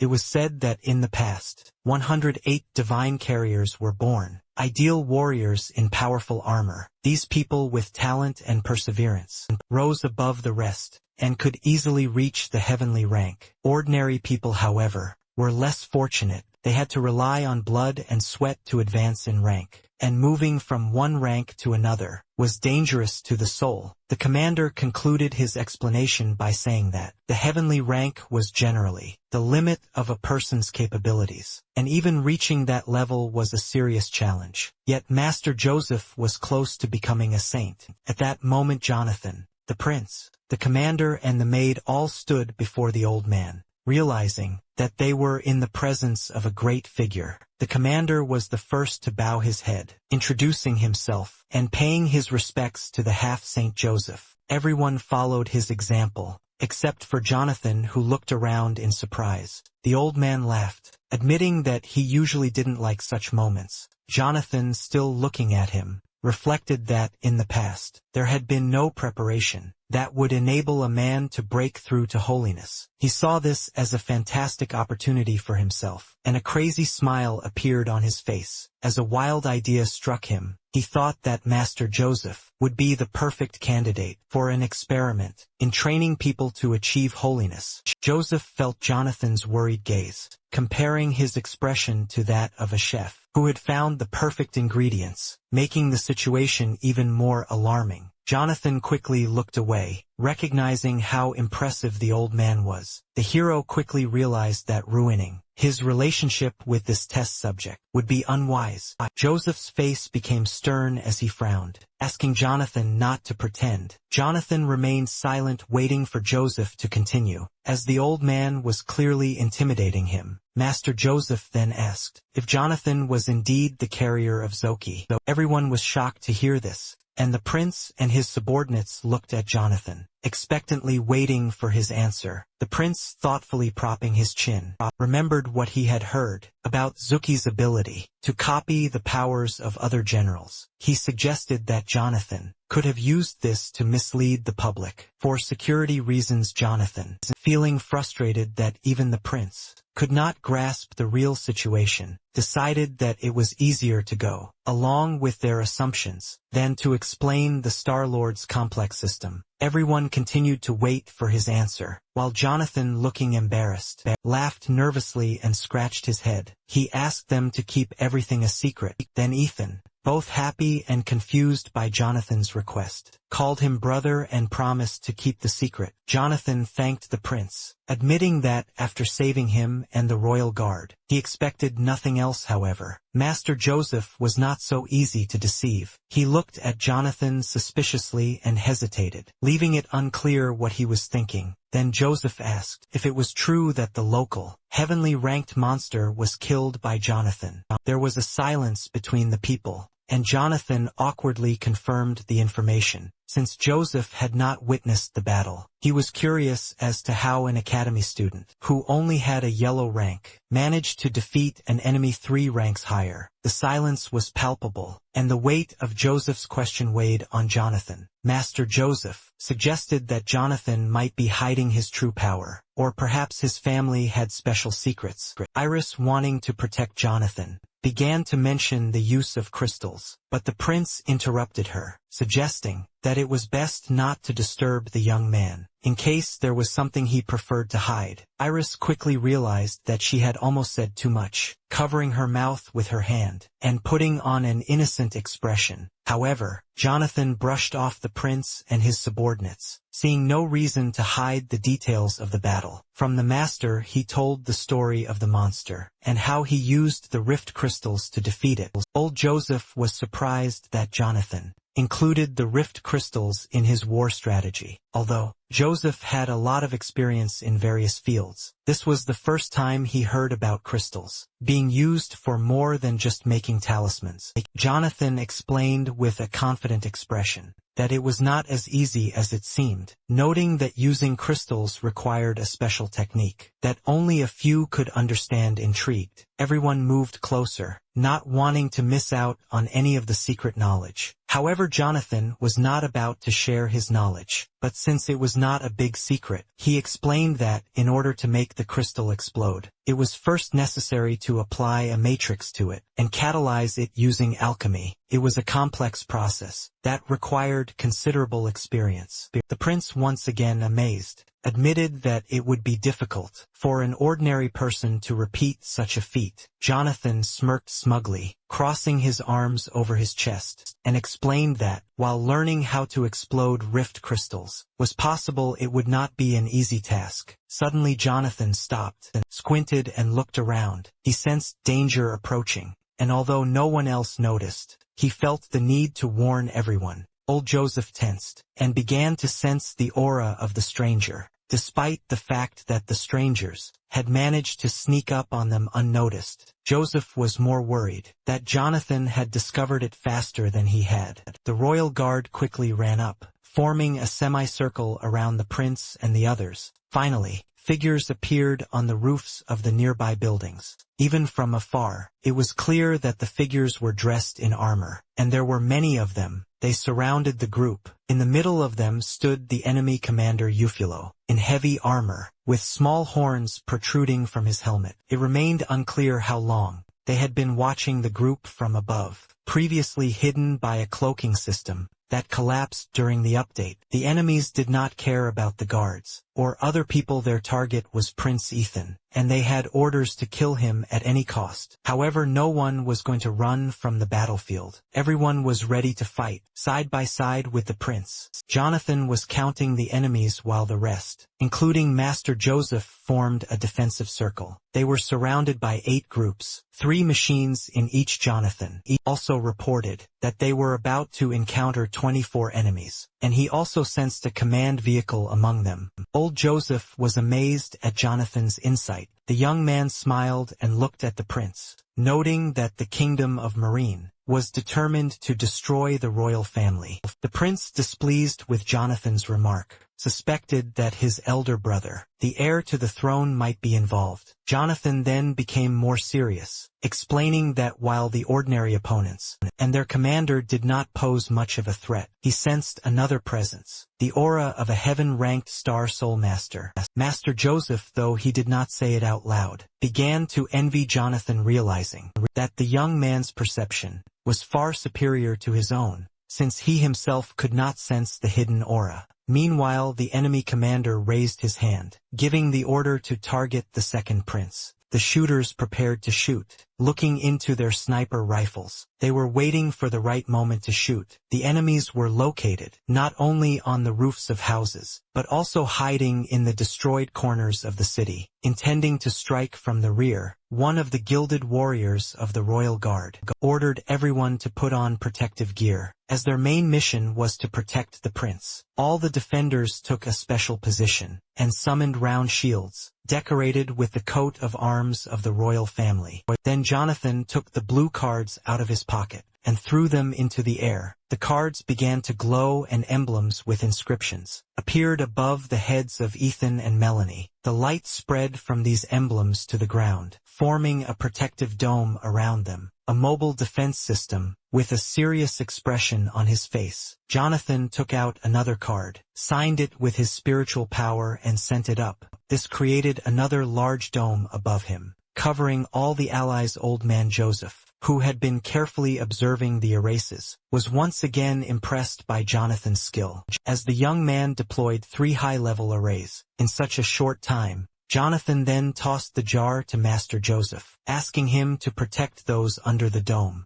Before heading forward, Master Joseph caught the mysterious object. Not knowing where Jonathan was going, or what he was given. Opening his palm, he admired out loud the golden tablets sparkling inside the jar. Meanwhile, the enemy commander gave the signal to fire. His hand remained firm, and he seemed outwardly completely indifferent. His subordinates began to shoot at the prince, beams of spiritual energy flying out from their rifles at high speed. The attacks followed one after another, raising clouds of dust that almost reached the rooftops. The defenders huddled around the prince, and his allies trying to stay as close as possible, covering him. Finally, the attack stopped. Iris, who was protecting the prince among the titans, turned around excitedly to check on everyone. At this moment, the prince was amazed that his dome could absorb the enemy's spiritual power. Jonathan left the dome and rushed towards the enemies. Using enhanced jumps, he took off from the ground, and even jumped onto Iris's armor. She screamed in surprise. The girl was furious that Jonathan dared to touch her armor with his feet. Walking away from the squad, Jonathan gave instructions. He asked Master Joseph to take care of Prince Ethan and Melanie. At this time, the Commander Lincoln, who had a heavenly rank machine, asked his master for permission to join the battle. Lincoln, fully recovered and full of energy, received the prince's permission, who also gave him some parting words.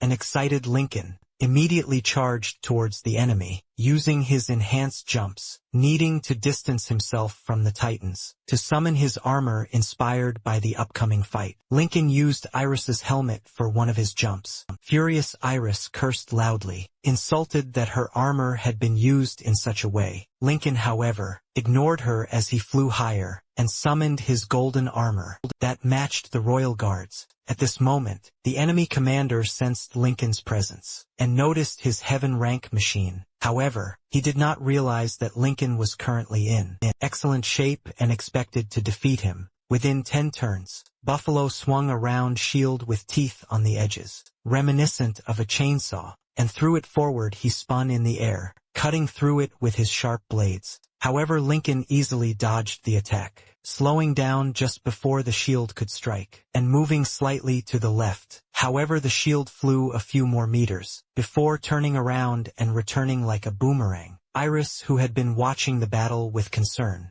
tried to warn Lincoln of the impending danger. He turned his head to judge the distance, and held a spear with a unique tip, split into 4 blades with one precise blow. He shattered the shield into pieces. An enemy warrior standing on the roof cursed Lincoln's arrogance and criticized the decorative appearance of his armor, arguing that such decorations had no practical value and reflected the decline of the country. With hatred fueling his attacks, he took on Lincoln, determined to prove his point. Their weapons clashed, creating sparks and the sound of steel scraping against steel. However, Commander Lincoln refuted the enemy's accusations, insisting on the superiority of his system. He also reminded the mercenary that he had no right to judge him. Meanwhile, one of the enemy soldiers, who looked out from around the corner, seemed confused. He searched for Jonathan, the young man who created the erase, but no one had seen him since he left the dome. Being a cautious and experienced fighter, Jonathan emerged from cover and quietly approached his opponent from behind. He inflicted a mortal wound,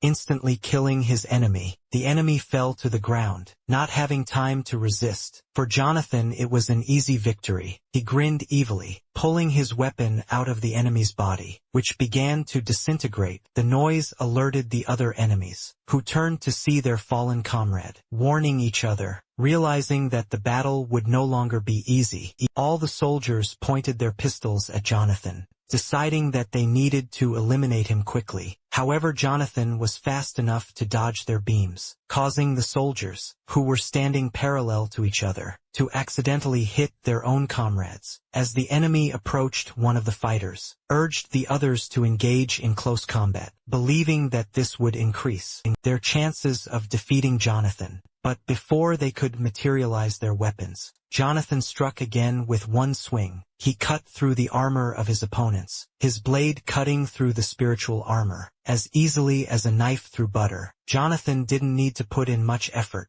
On his third strike, Jonathan performed his signature circular swing, causing pieces of the enemy's armor to fly off and crumble before falling to the ground. The opponents barely had time to react before they saw Jonathan's halberd raised above them, beautifully decorated with red emeralds. This was the last thing they saw before their death panic spread among the Titans. They were not warned that such a formidable enemy would be next to the prince. Jonathan's halberd again entered the body of another enemy, cutting off his head and leaving no chance of survival. Exhausted, Jonathan realized that using his halberd, Lubu, required great strength, so he quickly swallowed several soul-replenishing pills to restore his energy. Meanwhile, the most fierce battle was unfolding. In the center of the street, where the commanders clashed, they gracefully crossed blades, skillfully dodging each other's attacks. Despite the ferocity of the battle, the enemy commander noticed the veteran General Lubu in the rear chopping down his men. The commander mistakenly assumed that it was Sarah, who had come to the prince's aid, and cursed the mercenaries, who had failed to capture her. Meanwhile, Lincoln, angered by his opponent's ability to observe the battlefield, raised his hammer for another blow. Their fight continued when the enemy jumped up, kicked Lincoln's hammer away, and raised his own weapon with both hands. The enemy commander's armor, being in poor condition, due to the intensity of the fight. Meanwhile, on the rooftops, Jonathan was quickly dispatching the remaining enemies, his third blow landing on another soldier in the chest, piercing his armor, leaving the soldier's body hanging on the tip of Jonathan's weapon. Nearby, other soldiers, overcome with panic, hastily loaded their weapons and pointed them at Lubu, knowing that if he came any closer, they would be doomed. Jonathan, leaving the wounded man on the street below, rushed to his next target. The wounded man fell at the feet of Prince Ethan, who was watching the battle. He watched with ease as his guards fought, knowing that these soldiers were no match for him. Ethan then gave orders to his guards, telling them to cover Jonathan, while he cleared the area. Realizing there was no point in remaining on the defensive, the guards complied, materializing crossbows in their hands, staying close to the prince. They provided support to Lubu over long distances. The king's guard opened fire on the Marini soldiers, who were now unable to even look out from their hiding places to assess the situation. Meanwhile Jonathan calmly flanked the enemy, moving stealthily, while the soldiers of Marini watched in horror. They shot at Jonathan, but none of their shots hit their target. Jonathan, warming up his legs with spiritual energy, effortlessly dodged their attacks. He switched to a technique that was different from the one he used before, and the prince noticed this. The prince noticed that such movements were characteristic of the Black Shell Guards, a group of 6 talented heroes, who had risen through the ranks early. Their leader was once a member of the Song family. Unfortunately, the 5 heroes were killed 16 years ago, leaving the new leader of the group, who remained neutral as the only survivor. The prince wondered if the Black Shell leader still maintained contact with the Song family, but knew that he remained loyal to Tongdu. Meanwhile, Jonathan jumped high above the building and released a beam of spiritual energy, sharp as an axe. The beam hit the enemies with a powerful explosion,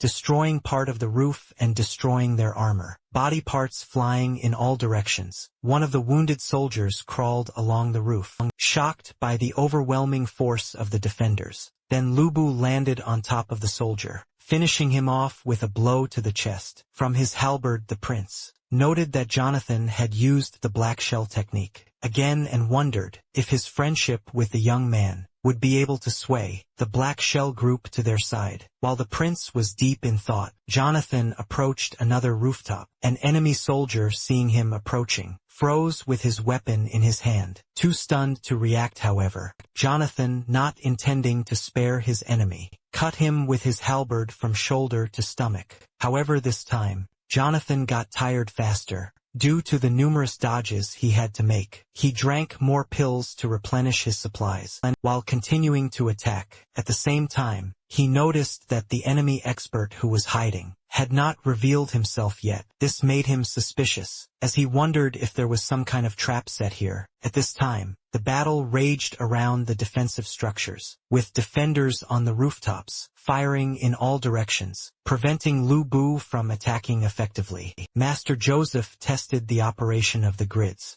noting that enemy beams entering the outer dome were dispersed, and their energy was transferred to the inner grids. This simultaneously restored the outer dome and strengthened the protection inside. Were ineffective, and that Lulubu was quickly breaking through their lines. The soldiers switched to close-range weapons, and the royal guards began to worry, fearing that they would not be able to protect the prince from the overwhelming numbers of enemies. However, Jonathan kept a close eye on the battlefield, confident that the responsibility for the soldiers lay with him. The halberd flew straight at the enemies, pinning one to the ground, while the other soldier managed to survive. The alarmed young man tried to warn Master Joseph of the danger, while he rushed as fast as he could towards the line. The old man and the soldier stood facing each other, the enemy armed with heavy weapons, intended to crush the old man, and only then deal with the royal person. However,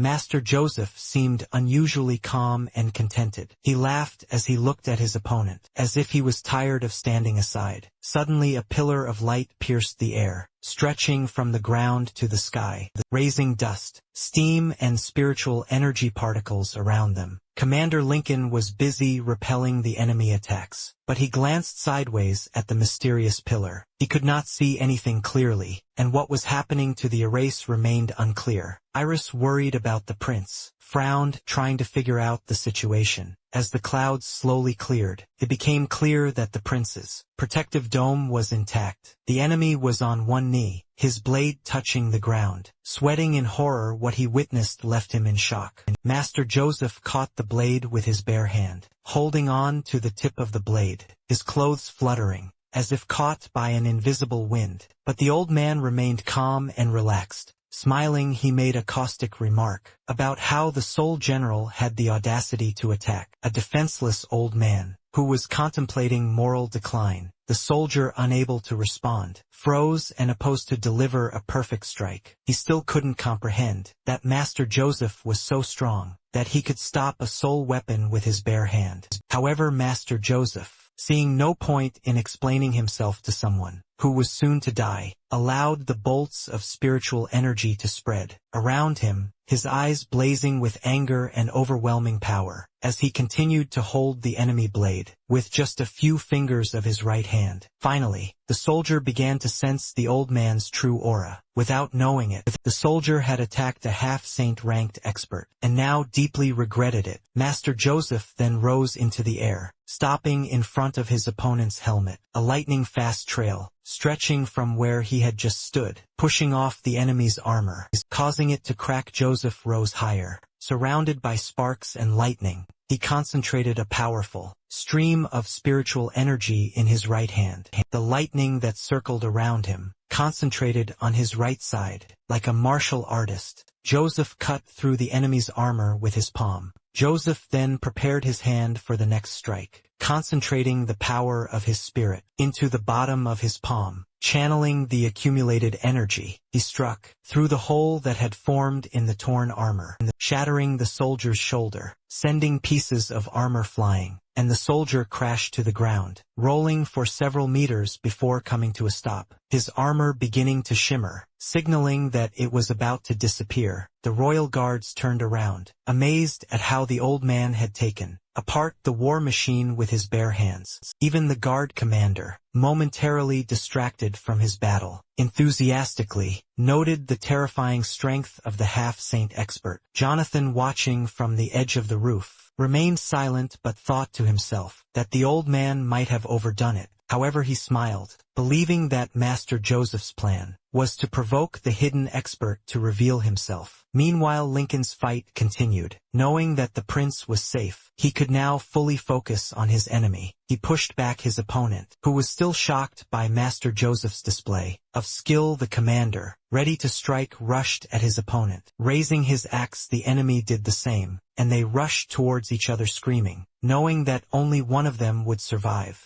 Lincoln swung his axe from below, hitting the enemy commander with such force that he flew back several meters, hitting the ground several times, before crashing into the wall, causing pieces of it to fly apart. Crawling through the hole in the wall, the enemy commander, now outraged, could not understand why Lincoln was stronger than before. According to reports, Lincoln should have been seriously injured. Surveying the battlefield, the commander saw that the presence of Lubu and the half-saints had ruined their plans. Falling to his knees, he raised his hands to heaven in prayer, letting out a cry that echoed across the battlefield. He begged the holy ambassador to come to his aid. Suddenly everyone turned to the source of the scream, not understanding who the commander was referring to. Perhaps it was the figure that Jonathan had sensed earlier. Then a figure appeared on the roof of one of the dilapidated buildings, completely enveloped in a red aura resembling flames, with lightning dancing around it. It was Amara, dressed in a red dress and a black, fur-lined cloak that fluttered in the wind, her face hidden by a horned mask made from an animal skull. As it turned out, she was an inspector of the Pintian sacred sect, an expert at the peak of the heavenly rank. When Amara looked at the soldiers with displeasure, the prince immediately recognized her mask. She was from a demonic sect, a formidable and insidious enemy. Iris shuddered, feeling uneasy,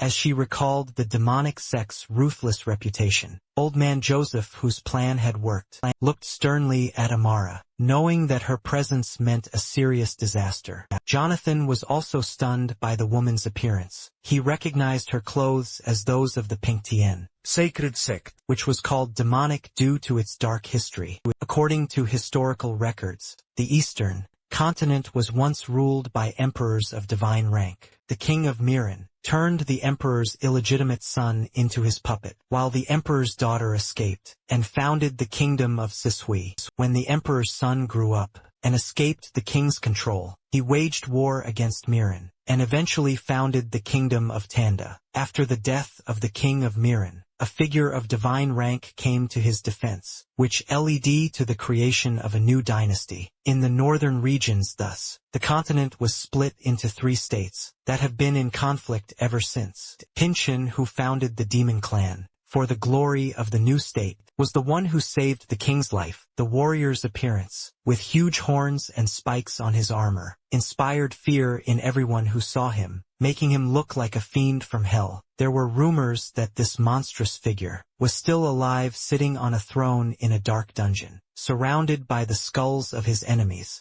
Jonathan thought about these stories, thinking that, in his past life, he had never seen a god-ranked ancestor fight in the Tongdu capital. Perhaps it was because the troops had managed without him, and there was no need to show such overwhelming force. Soon after, Lubu and Amara exchanged glances, and the young man realized that, in this new life, he still had many secrets to uncover. The situation was much more complicated than he expected. To provoke Amara, Lubu sarcastically remarked that she stood there for so long that her underwear could be seen. Amara's eyes flashed with hatred, and her facial muscles twitched with indignation. Clearly outraged by the arrogant warrior's attempt to mock her, she pulled the glittering ruby talisman from her chest, smiling contentedly, determined to test her new armor on the ignorant fool. Standing at the very edge of the roof, she raised her leg, as if she was about to step into the abyss, her beautiful clothes fluttering in the wind, and her shoes reflecting the sky. She rushed past the broken windows, muttering the spell to activate the armor. A red aura enveloped her body, and the demonic soul energy spread out in a bright, ruby glow. An aura formed around her armor that was decorated with large horns.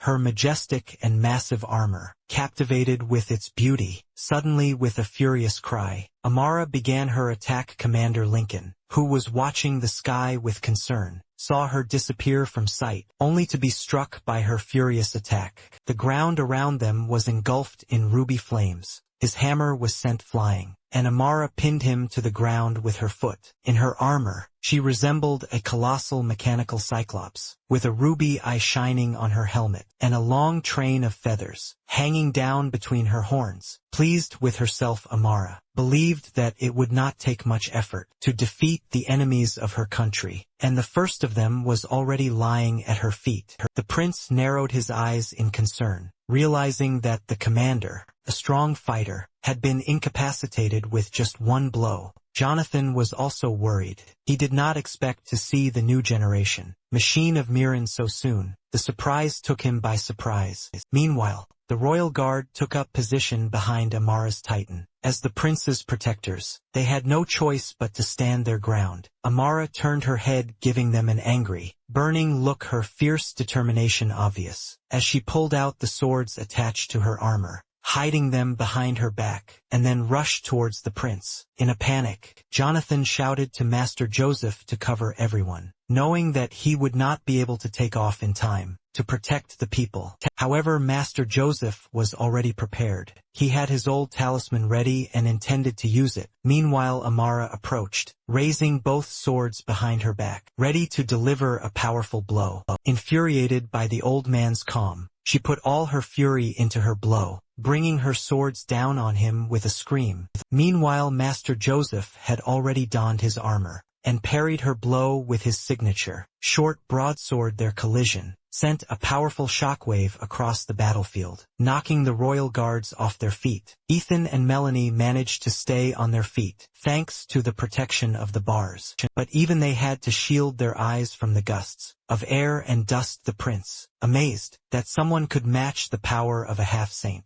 realized that with her machine, Amara was able to suppress even the elder Joseph. The prince noticed cracks in the dome, but Amara did not attack the structure directly. The sheer energy surge from their collision nearly destroyed the defenses. However, confident in his position as prince, he quickly ordered Iris to take care of Commander Lincoln first, assuring her that as long as the system held, they were safe. Iris obeyed the prince's order. Even though the shockwave threw her back, she knew it was her duty to protect the prince and follow his orders even at the cost of her own life. The dark threads of Amara's energy intertwined with Master Joseph's energy, spreading throughout the entire space like acid, corroding the array. The prince, frightened by this sight, screamed in horror. In a panic, he did not notice how Lubu appeared in front of him, and Melanie, the young man, had no intention of leaving them to be torn apart by the enemy. and ran as fast as he could. He extended his palms to them, helping them to climb up. His main goal now was to get them to safety, before returning to the fight. However, Master Joseph interrupted Lubu's thoughts, convincing him that now was not the time to think. First they needed to find shelter, and then they could think about their next move. Lubu obeyed and instantly disappeared behind Joseph, leaving behind only a haze and a faint glow of spiritual energy. Meanwhile, Amara, furious that the old man had gotten in her way, declared that his place was in an antique shop, not on the battlefield. Master Joseph, not interested in continuing the conversation, remarked that Amara, in his opinion, was being too loud. He pressed his right foot into the ground so hard that it cracked, strengthening his position. Charging his sword with spiritual energy, he rushed at her with a powerful attack. Although Amara was thrown back by the blow, she did not lose her composure. Joseph leaving behind a pink energy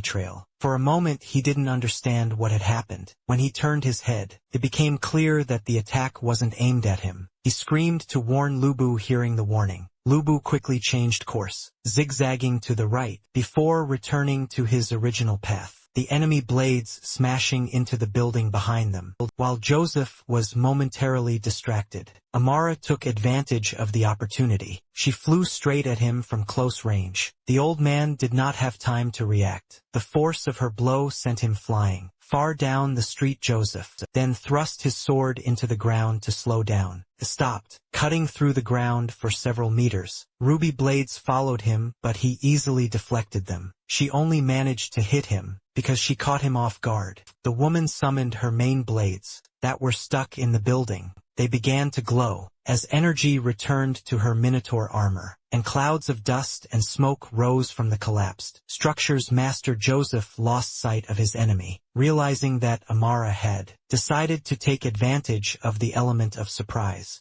However, she landed behind him, but now that he focused, he felt her aura. A ruby blade aimed at his head, but he dodged in time. The blade flew past his helmet, taking advantage of the opportunity. Master Joseph counterattacked, swinging his sword at her stomach, the weapon barely grazing Amara's majestic armor. As she jumped back, and Joseph immediately followed her, he swung his blade through the air, trying to reach her as sparks of energy flew around, filling the atmosphere. However, Amara dodged and slid behind him, jumping up and sending out a wave of energy. Although the master blocked it, the force of the wave still sent him flying into the wall. From a safe distance, the prince, along with Lubu, Ethan, and Melanie, watched the battle. Ethan came to the conclusion that the witch was overpowering the elder Joseph and seemed ready to win. Jonathan agreed, adding that, although the elder Joseph was at a higher level, Amara's machine gave her an advantage. Nevertheless, Jonathan knew the old man had a hidden card to play. Amara's entire armor glowed scarlet,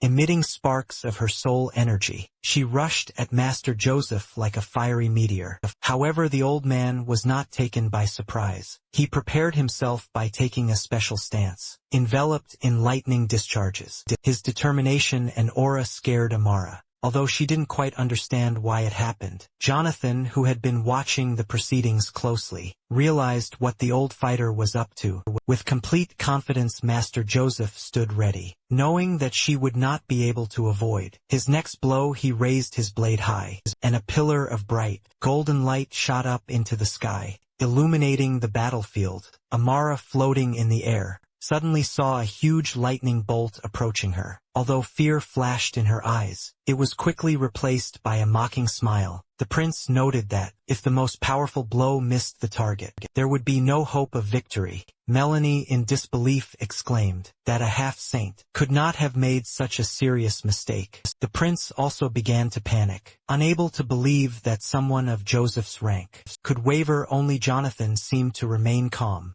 knowing that the elder Joseph was far from finished, and that his true intentions would soon be revealed. Master Joseph continued to release energy into the sky, his armor shimmering with gold and acid colors, strange vapors swirling around him, and green lightning crackling. This technique was meant for another enemy. The sword in his hand crumbled, merging with the flow of energy. As the release of soul power intensified, magical clouds swirled above him, and golden lightning poured down like rain. Amara tried to dodge, but the lightning seemed to follow her, driving her into a corner. More and more lightning bolts fell, mercilessly aiming at her. Suddenly a powerful charge formed in the sky. Amara, realizing that there was no salvation, covered her body with her hands. She knew that this would not be enough. Her curses were drowned out by the thunder. As her armor was enveloped in golden light, the silhouette of her body, barely visible among the lightning, explosions were heard everywhere, and the collapse of buildings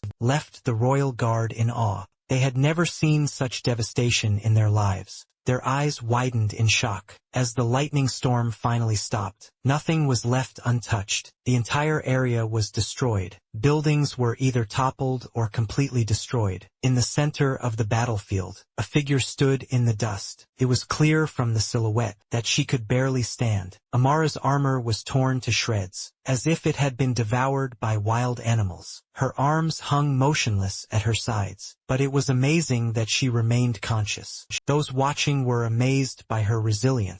After such a devastating blow, death seemed inevitable, but Amara refused to give up. Ethan and Melanie were equally amazed by the demonic expert's endurance. It was no wonder she was considered Mirren's trump card. Jonathan, however, gritted his teeth in disappointment. He had hoped for Master Joseph's absolute victory, but he knew that Amara's armor had protected her. Although she was in great pain, she did not take off her armor. Her body was burning with pain, but she admired her enemy. In desperation, her hand reached for the control panel. A round system unit appeared under her fingers, and in front of her was a monitor with strange symbols. It was clear that this was access to the hidden settings of her armor. Amara didn't want to resort to such a method, but the thirst for victory overwhelmed her. She activated the Heavenly Demon's disintegration mode. As the system started up, her appearance became truly demonic. A mad smile spread across her face, and her eyes glowed bright red.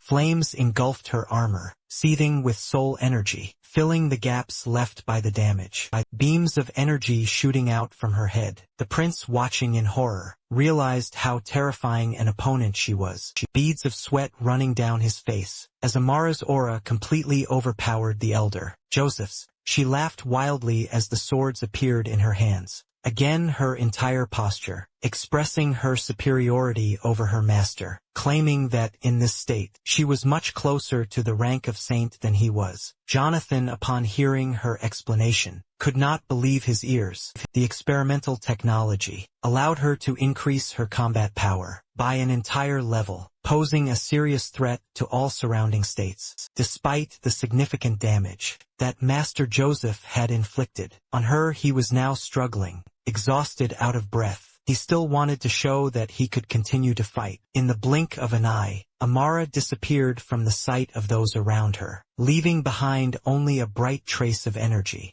Her demonic armor suddenly materialized in front of Master Joseph, causing him to recoil in fear. Master Joseph was unprepared for this turn of events. It had been a long time since he had faced an opponent superior to him in strength, which left him confused. Amara swung her leg, completely covered in aura, so much so that her armor was invisible. The force of the kick sent the old man flying. At high speed, he saw himself moving away from his opponent, as a shock wave emanated from her. Amara, determined to kill the half-saint, disappeared and instantly appeared above Joseph. With her weapon raised, she struck him from above, causing him to fall down. He was unable to react to such fast attacks. Another blow sent him flying upwards. Through the ruby energy, he took the beating in silence. And if it weren't for his armor, one would think he had passed out. Those below couldn't keep up with the general's strikes and movements. Master Joseph was flying through the air like a volleyball, all the while thinking about how to avoid this mess. He knew he had to find a way to counterattack. An idea coming to him, when Amara raised her leg to kick again, Joseph grabbed her leg and their auras intertwined, spreading onto his armor. They hung in the air like two scarlet demons. Joseph thought that, by holding on to his opponent, it would be harder for her to dodge. However, he didn't have time to attack before. Amara's blade was aimed at his unprotected chest, piercing straight through the armor, the tip of her blade exiting his back. Despite the mortal wound, Joseph sighed weakly. but did not let go of her leg. Then Amara grabbed Joseph's helmet with her left hand, looked him in the eye, and raised her weapon for the final blow. With a quick movement she cut his helmet off, causing sparks of energy to appear. At the sight of the cut holding his head, she watched as his body disintegrated and fell towards the ground. She wanted to ensure victory for herself, so she prepared to deliver the finishing blow. She turned around and punched him in the chest, his armor instantly disappearing, and Joseph crashed into the ground with such force that cracks formed underneath him. Amara landed and walked over to Joseph's body, holding his helmet in one hand and her sword in the other. She paraded the helmet in front of him with a mad look, and mocked him, calling him trash. Pleased with her false victory, she clenched her fist, crushing the helmet, Joseph's soul energy dissipating around her hand. She laughed, maniacally intoxicated by the sheer power, her laughter echoing through the ruined streets of the city. Master Joseph, still alive but in critical condition, was coughing up blood, making it difficult for him to breathe. Slowly, with trembling hands covered in bruises and abrasions, he reached into his pocket and took out the treasured jar with the golden pill that Jonathan had given him. It was his last hope. Joseph wanted to save it and return it, knowing that it was extremely expensive. The transcendental pill allowed lower-level earthly masters to advance an entire level. Jonathan looked at the monitor, hoping to get a better look at the master. He knew that in Joseph's case, the effect of the pill would be weakened, but it would still increase his strength and partially restore his powers. Jonathan, always cautious, was glad he had given the pill to the elder in advance. The man sat on the ground looking at the elixir, knowing what it was, but never having seen such a pill in person. He had only read about them in books. The small treasure shimmered in his hand, radiating the energy of the sun. He never thought that someone would give him such a miracle. Master Joseph silently thanked Jonathan. Although the young man could not hear him, he placed the unusual pill in his mouth and closed his eyes, hoping to feel the energy of the pill flow through him. Streams of light enveloped his body as the tablet dissolved, releasing a golden haze that warmed him. Like tea on a frosty night, it seemed that he was leaving the mortal world. His body became the center of the system. His spiritual world was now full of light and harmony. Suddenly, Joseph saw his reflection at his feet and was surprised. He realized that he was inside his consciousness, but did not understand how this reflection would help him increase his rank. The tablet dripped into the reflection, sending ripples outward, revealing to him the secrets of his heart. He saw his obsession with the title of saint and the images of his past. Joseph recalled a moment 30 years ago, when he experienced the bitterness of defeat. He was beaten and humiliated, flying towards the ground at high speed. When he crashed, a huge crater was created and rocks flew around him. He was crushed both physically and mentally. His armor crumbled, and for some time he lay in a pit, seething with anger and frustration. He slammed his fist on the ground, furious that his enemies could still mock him. Back then, at 33 years old, he had reached the heaven rank stage. He was a man full of youth and strength, with thick silver hair that stuck out in all directions. His allies rushed to his aid as quickly as they could. Two figures appeared at the edge of the crater, calling out to him his companions, Tanya and Hong, both at the initial stage of the heavenly rank. Worried about their comrade, they ran to check on him, expecting him to be left alone after his bitter defeat. Joseph, surprised by their arrival, saw them hurrying down the mountain. Their words of encouragement echoed, as they reminded him of the oath they had once made, to die shoulder to shoulder in battle.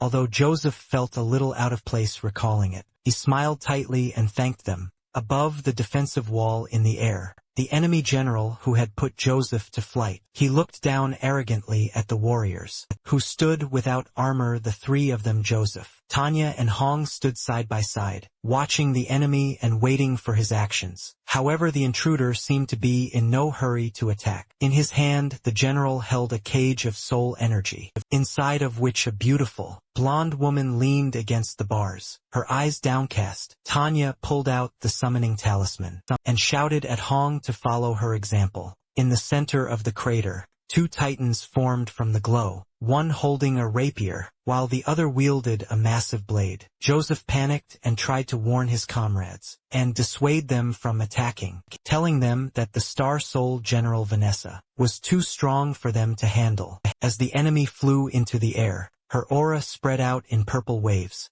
over a great distance, making her look like a huge dark demon. With one movement of her spiritual energy, Vanessa shattered the rebels' armor, causing them to scream and fall to the ground. Her aura was so overwhelming that it pinned everyone to the ground, making them unable to move. Tanya, overcome with anger, realized that one Holy Spirit expert had killed 3 heavenly ranks. In the blink of an eye, Joseph cursed under his breath as he tried to get to his feet, barely holding himself up on his knees and elbows. He saw the master in the enemy's armor decide to open up. A woman dressed in armor appeared before them, hovering over the wall, as if towering over her fallen enemies. The woman told Joseph that he should have learned a simple truth after his defeat, her face expressing complete indifference, as she regarded all those below the rank of saints as mere ants under her feet. It turned out that her niece was sitting in the cage. The girl had run away from home, and was now begging for her friends' lives to be spared, promising never to try to escape again.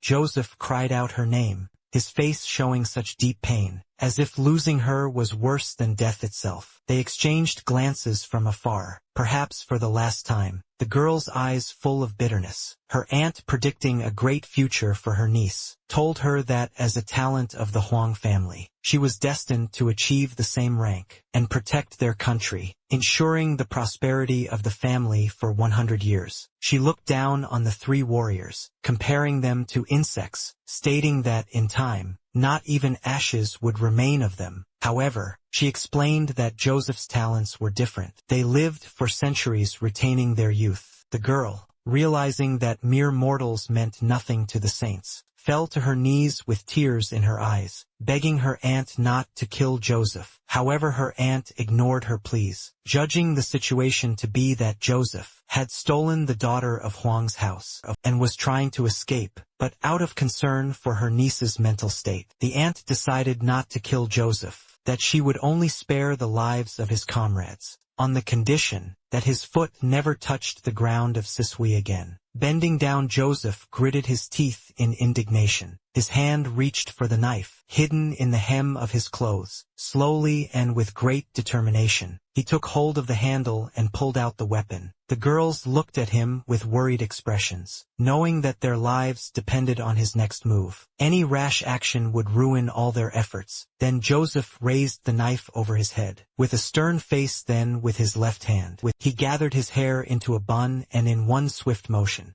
cut off his thick silver locks. Holding his top knot high for all to see, he made a sacred oath, vowing to give his life to reach the rank of saint. Only after reaching that rank would he return to Shishui to ask for the hand of the youngest of the Huang family. His face contorted in pain as he released his hand, letting the wind blow away the cut hair. And as he said goodbye, he asked the girl to wait for him. With tears in her eyes, she agreed, promising to wait as long as necessary, until they could both be free. These precious memories burned within Master Joseph's soul, his eyes shining with sunlight. As the energy flowed in waves through his body, his power began to spread outward in an endless stream, destroying Amara's aura. It was terrifying in its power, but Joseph's aura had completely transformed, now shining with a beautiful sunlight that gave life, but also brought death. The energy emanating from it spread around, and the enemy tried to defend themselves from the blinding light. This aura was so unusual that the pressure from it made everyone feel heavier, pressing them to the ground. Amara became even more angry, unable to understand what caused such a transformation in the old man. She realized that it was the aura of the saint rank. The pressure was taking its toll on Joseph's allies, as well, with Commander Lincoln lying on the ground, struggling not to be blown away by the gusts of wind coming from the master. Meanwhile,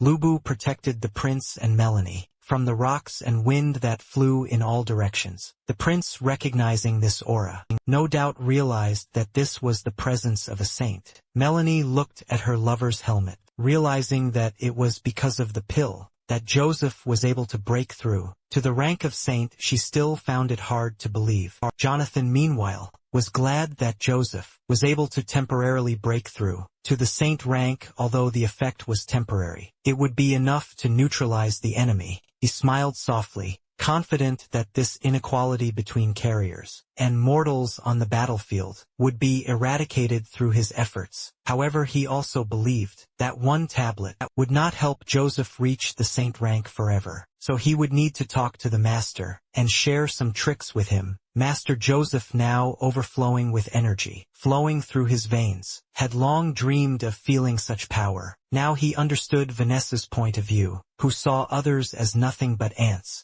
Reaching out to the side, he felt his talisman lying on the ground. It was now rising. Under the influence of his holy energy, the talisman floated towards Joseph, sparkling with small lightning bolts. He tensed his fingers, through which lightning bolts of spiritual energy crackled as if he was already holding something. The talisman soared into his hand, sparkling in the air. The old man noticed this, and now his whole appearance inspired horror. An angry expression was frozen on his face, and traces of blood were visible on his lips. He looked sadly at the tattered talisman, an old friend, who had accompanied him through many trials. His opponent's hands were also shaking. The witch, who once seemed so powerful, could only stand still, too scared to move. The master's aura was so overwhelming that she couldn't take a single step. She stood there terrified of what would happen next. Joseph seemed to be standing in the center of a blazing fire, flames engulfing him, as he prepared to summon his star soul general. It seemed as if he had merged with the sunlight, and every cell of his body was absorbed by its power. His armor, still shining,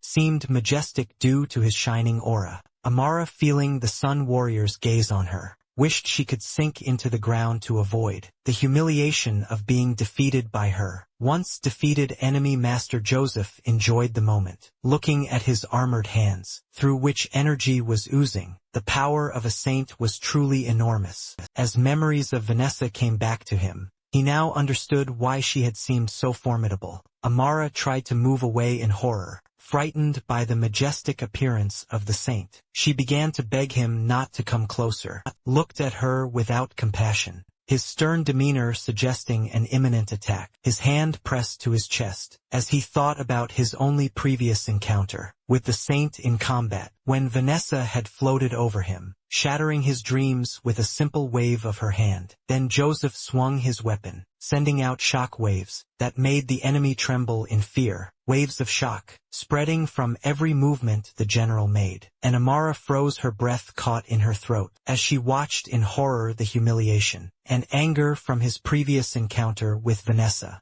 still burning in his heart, and he remembered those wounds, as if they had been inflicted only recently. Joseph quickly brought his hands together, creating a directed sound wave that knocked Amara off her feet. She sped through the city at high speed, crashing into the street and destroying the asphalt, leaving a smoke screen behind her. Trembling, she found herself facing an opponent unlike any she had ever encountered. The distance from the ominous aura made her try to stand up, using her sword for support as she looked around. Despite her best efforts, she remained motionless in place, afraid of making any unnecessary noise. Master Joseph, hovering in the air, with his hands folded behind his back, watched his opponent for him. This fight was just an experiment, to test the superiority of the saint rank. He didn't even need to use his sword. Jonathan, realizing that Joseph, infatuated with his newfound power, intended to kill the Milanese expert, shouted at him to spare the woman. Joseph raised his hand, showing that he had no intention of summoning his blade. Though his face was hidden, his aura radiated satisfaction and calm. With a light wave of his hand, he sent a powerful wave of energy down the street, a wave larger than the surrounding buildings, revealing the silhouette of demonic armor. As the light washed over the armor, it disintegrated, particles breaking off, until the armor was completely destroyed. The remains swirled in a whirlwind of energy. When the chaos died down, Amara's body could be seen floating in the air, surrounded by a solar orb. Master Joseph controlled the orb, causing the unconscious prisoner inside to slowly float in its energy. Suddenly the warrior folded over, making strange sounds as he reached his limit, his armor bursting like a balloon, and Joseph found himself floating just above the ground, with sunlight scattering around him. He landed and tried to speak, his voice full of excitement. Thanks to Jonathan, he had achieved what he had long desired. Behind him, a few meters away, Amara felt the ball of energy softening her landing, leaving a faint glow around her. The enemy commander, hiding in the ruins of the building and watching the battle, cursed and swore at his opponents. Having lost his trump card, the commander ordered a retreat, ordering everyone to hide and await further orders. He carefully moved between the buildings, so as not to be discovered. But now, deprived of his former confidence and intimidation, he came face to face with the royal guards, who were waiting for him. The remaining enemy titans were also surrounded, their hands raised in surrender. On the other hand, the enemy infantry were kneeling, with blades on their necks. The area, lying in ruins, was covered with dust and battle sparks. Soon the forces of the military academy arrived and took control of the area. Jonathan watched the scene from the roof of the building, where they saw Director Jade in his purple armor. He was surprised by the woman's foresight, noting that she had chosen the perfect time. Amidst the destruction of the previous battlefield, a camp had been set up, and they had much to do helping the wounded, collecting evidence and conducting interrogations. Jade greeted the second prince amidst the chaos, trying not to show her deep concern for his safety. The director and the secretary bowed to the royal personage, and the prince asked them to stand up, extending his hand to the director. Jade, still kneeling on one knee with her head bowed, apologized for not being able to come to the rescue in time. The prince smiled warmly, his hair blowing in the wind, and assured the director that the result was a success, making the accusations unnecessary. Ethan noted that although Jade was not present, she made up for it by sending Jonathan, and both the prince and Jade turned their attention to the young man, standing to the side. The woman tried to describe the skilled and strong young man, but was interrupted by the prince. With a serious look, the prince suggested that there was something more behind Jonathan that remained a mystery for now. Jade squinted, wondering if her assumptions about the ancient civilization matched up with the young man's past. The prince voiced his suspicions about Jonathan's powerful teachers, which disappointed the headmaster.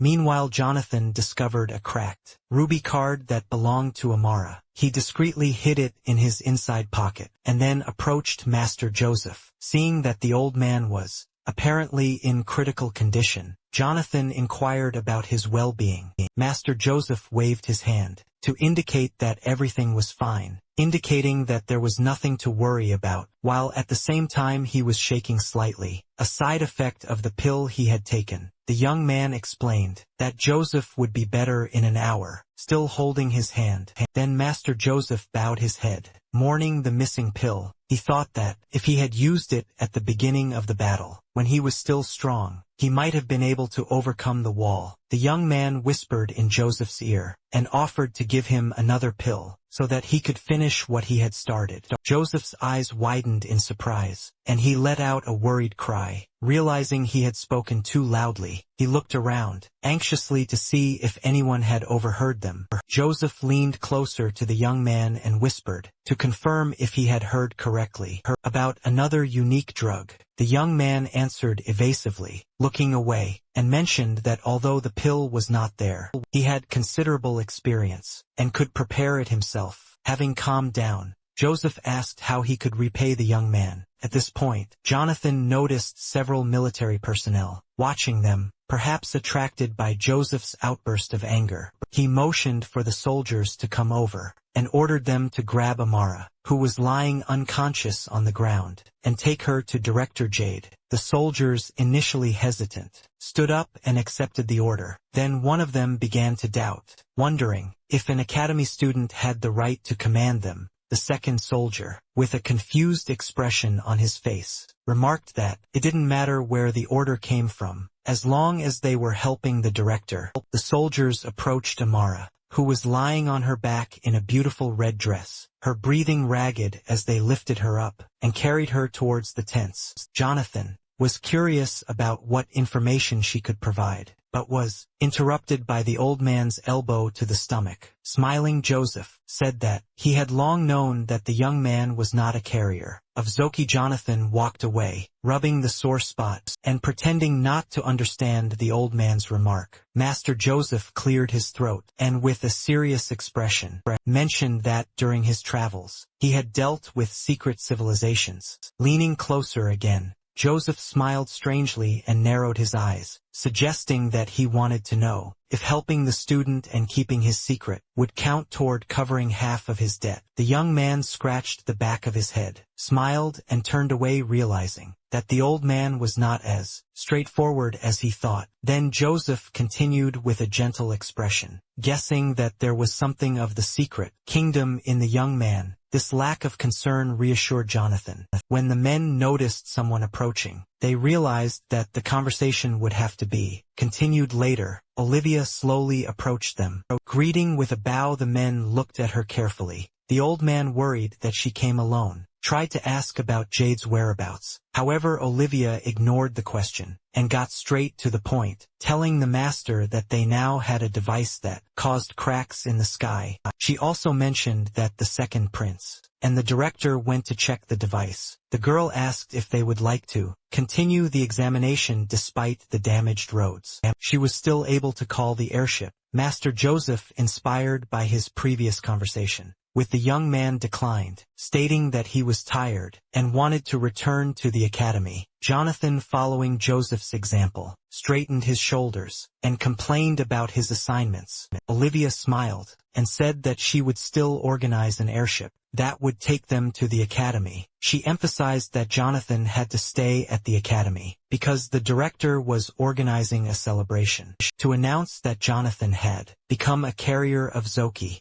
Master Joseph nodded approvingly, noting that rest was what tired people needed to boost their fighting spirit. Suddenly an airship appeared in the sky, filling the surrounding area with bright light. The ship arrived quickly, landing slowly and sending dust down the street. The ship's heavy hatch opened and a ladder extended, signaling that it was time for them to return home. When Jonathan looked back, with a sad expression on his face, the man asked if something was wrong, or if he had forgotten something. Jonathan, walking slowly across the bridge, looked around and scratched the back of his head. Feeling awkward, he pretended to be lost in his thoughts and turned away. Soon, the engine started and the ship soared above the city. The secretary waved his hand as it turned into a small dot in the sky. Once the ship was high enough, it accelerated and disappeared into the clouds. Melanie appeared from the departure direction, holding a white box with a seal on it, frantically searching for Jonathan,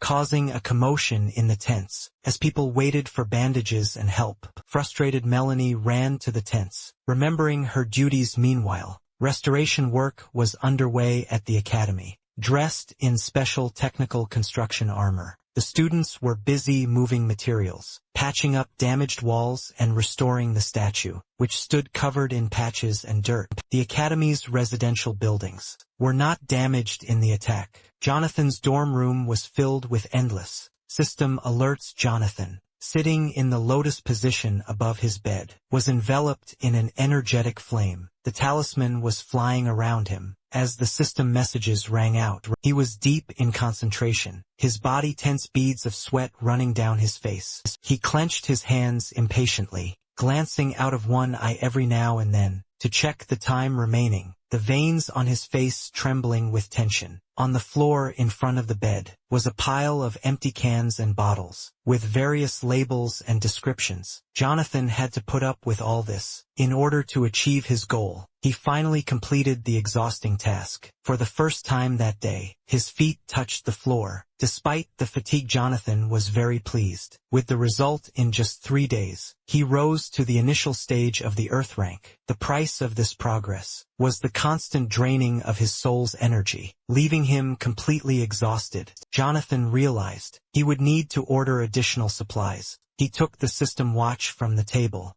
and immediately put it on his left hand. In 3 days, he had completely lost the habit of technology, and now he felt awkward. He turned on the screen and looked through incoming messages and missed calls. And during the workout, he turned off devices to avoid distractions. He had 21 missed calls and 99 unread messages, indicating that someone was very concerned about his absence. Jonathan was surprised by the numbers and looked through the list of messages carefully. Almost all of them were from Melanie, which made him feel tense, and went to the settings to select the block option. Although he understood that a girl in love could be persistent, he found her persistence inappropriate. He sighed with relief when the system confirmed that Melanie was blacklisted. Then Jonathan saw a message from Director Jade. He became curious about what the head of the academy wanted. Decided not to delay, he initiated a video call. When Jade appeared on the monitor, she looked unhappy and stern. She started screaming so loudly that it seemed like she was about to crawl out from behind the monitor and slap him. She complained that she couldn't get through to him. However, Jonathan looked distant and hurt, picking his nose and glancing sideways at her. He remembered the ceremony where, in a large hall filled with students and teachers, the principal forced him to attend and announced to everyone that he was the bearer of the Star Soul. General Zoki. Jonathan cursed the headmistress, his irritation evident in the way his face turned red. Due to his fame, he was denied access to certain areas, forcing him to lock himself in his dorm. Jade tried to defuse the situation by explaining that adding Jonathan to the official announcement list was for his own good. Jonathan looked at her with disbelief, raising an eyebrow. He supposed she might have her own motives, but he admitted there was some truth to the idea that publicity could be beneficial. Jade, now calmer, changed the subject and informed him that his machine was ready to be shipped. Jonathan was surprised. He did not expect the armor, the plans for which he had recently provided, to be ready so quickly. The armored vehicle factory was destroyed during the attack, but the academy temporarily sheltered its workers, which allowed the vehicle to be quickly prepared. Jonathan was pleased with this news and said that he would be there soon. He ended the call and rolled up the monitor, returning to the system clock. Jonathan thought the director was an intelligent woman, making her intentions difficult to guess, and with a stern face, he thought about it and decided it was time to leave. He planned to reach Saint rank within a year, so he saw no point in worrying about others' plans. Leaving his room, he walked around the dorm looking at the destroyed city. The inhabitants were alive, and Miran's plan was thwarted, which changed Jonathan's fate. He was lost in thoughts and memories of the recent days. Sarah was safe, and the things he took from her pursuers were now with the prince. Ethan visited him at night to say goodbye, which woke Jonathan up. The days had been hard, and he had bags under his eyes from lack of sleep. In an attempt to say goodbye quickly, he gave the prince a bag full of Miran storage cards that the prince might find useful. Jonathan also remembered that Master Joseph had woken him up in exchange for covering his tracks. Melanie was the last one to wake him that night. She came to say goodbye,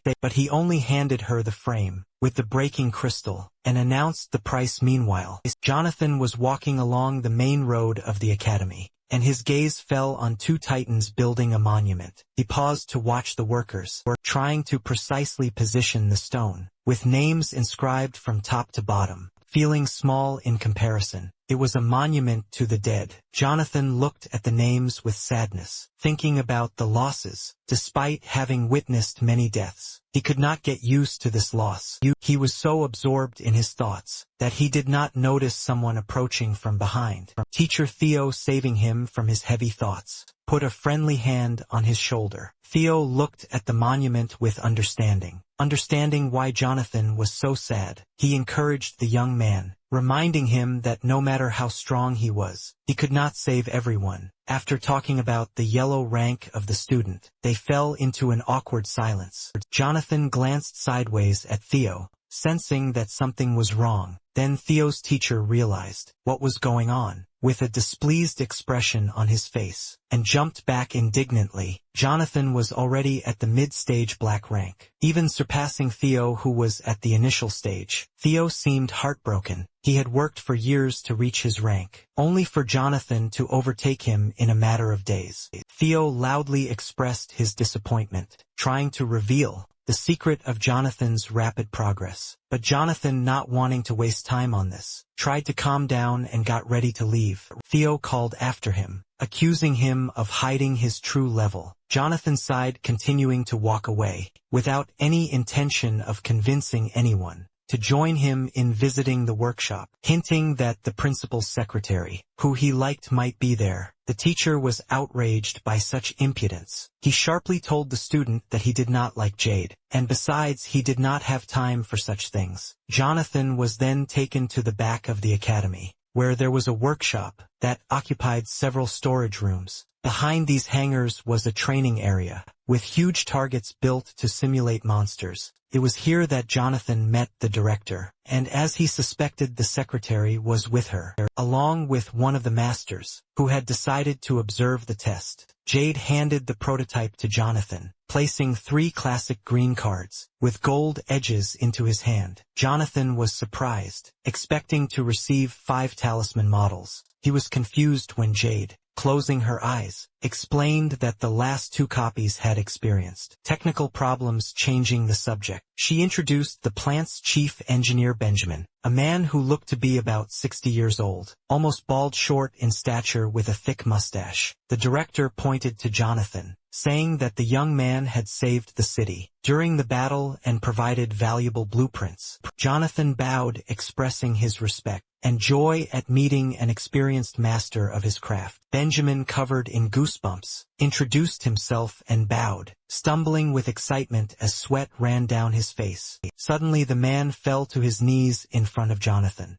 and expressed his deep joy at meeting him. Then Jonathan felt awkward and smiled, trying to help Benjamin to his feet, and asking what was wrong. The old man did not want to get up, but only bowed low, expressing his respect and gratitude for saving the engineers who were working at the plant. That day Benjamin explained how Jonathan had cleared a large area, and it was possible that some of the monsters he had killed had attacked the military equipment factory. He remembered being on the verge of death, but noted that the monsters were distracted by Lulu, and although the factory was destroyed, the engineers managed to escape. Still kneeling, Benjamin continued to thank Jonathan, not only for himself but for all those who survived. Jonathan understood the situation, but felt awkward accepting such gratitude, since he was only doing his duty. There was an awkward pause. Benjamin dropped to his knees and stared at the ground. He turned hesitantly to the boy, barely raising his head to see the young man. Then Benjamin made an immodest request of Jonathan. Jonathan frowned, not understanding what this stranger could want from him. Benjamin looked first at Jonathan, and then at the cards in his hand, curious to know if Jonathan had actually created the designs. Jonathan confirmed that the drawings were indeed his, as he was looking to improve the model of the car. Full of determination, Benjamin asked Jonathan to take him on as his apprentice, and bowed his head so low that his forehead hit the ground. Jade and Olivia were stunned, as no one expected such a reaction from the chief engineer. The principal approached Benjamin, trying to calm him down by pointing out that even engineering teachers were no match for a 4th-rank engineer, and Jonathan was just a student. However, he explained that the drawings Jonathan provided matched those of a 6th-rank engineer. He then confidently suggested that Jonathan attend an engineering conference in 3 months. At this point, Jonathan considered this proposal. Knowing the alternative history, he remembered that events at such conferences rarely reached the battlefield. Not knowing how to react, Jonathan asked Benjamin to stand up and promise to return to the conversation later.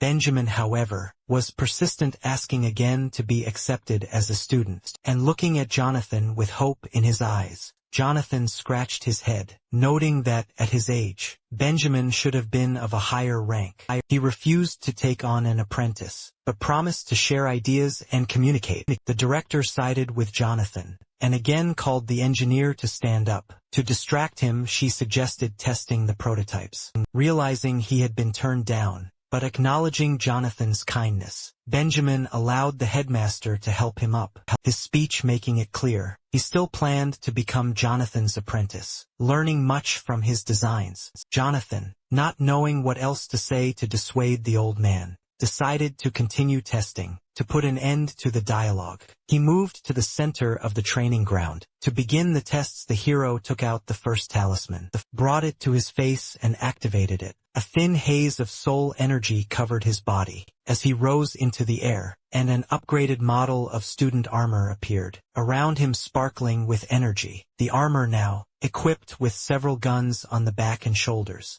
performed well, but Jonathan needed to test the weapons in combat. The cannon on his right shoulder loaded, preparing a powerful salvo at the enemy dummies. A volley followed, sending a powerful beam in an arc towards the targets. The explosion destroyed at least 10 enemy figures, scattering debris and smoke, and Jade and Olivia watched in amazement as the cannon's power rivaled that of the ship's artillery. Jonathan himself was impressed by the power, noting that the handling and durability were beyond praise. Then Jonathan tested the grenade launcher. On his left shoulder, the device rose. The latches opened and the signal lamp came on. The target was aimed and the salvo signal sounded. 6 missiles shot forward, leaving behind a trail of spiritual energy, and simultaneously crashed into one target, causing the space around it to tremble. The director was surprised that the rockets did not explode immediately, indicating that they acted like grenades. Jonathan waited for a moment, and then enthusiastically snapped his fingers to detonate the remote charges.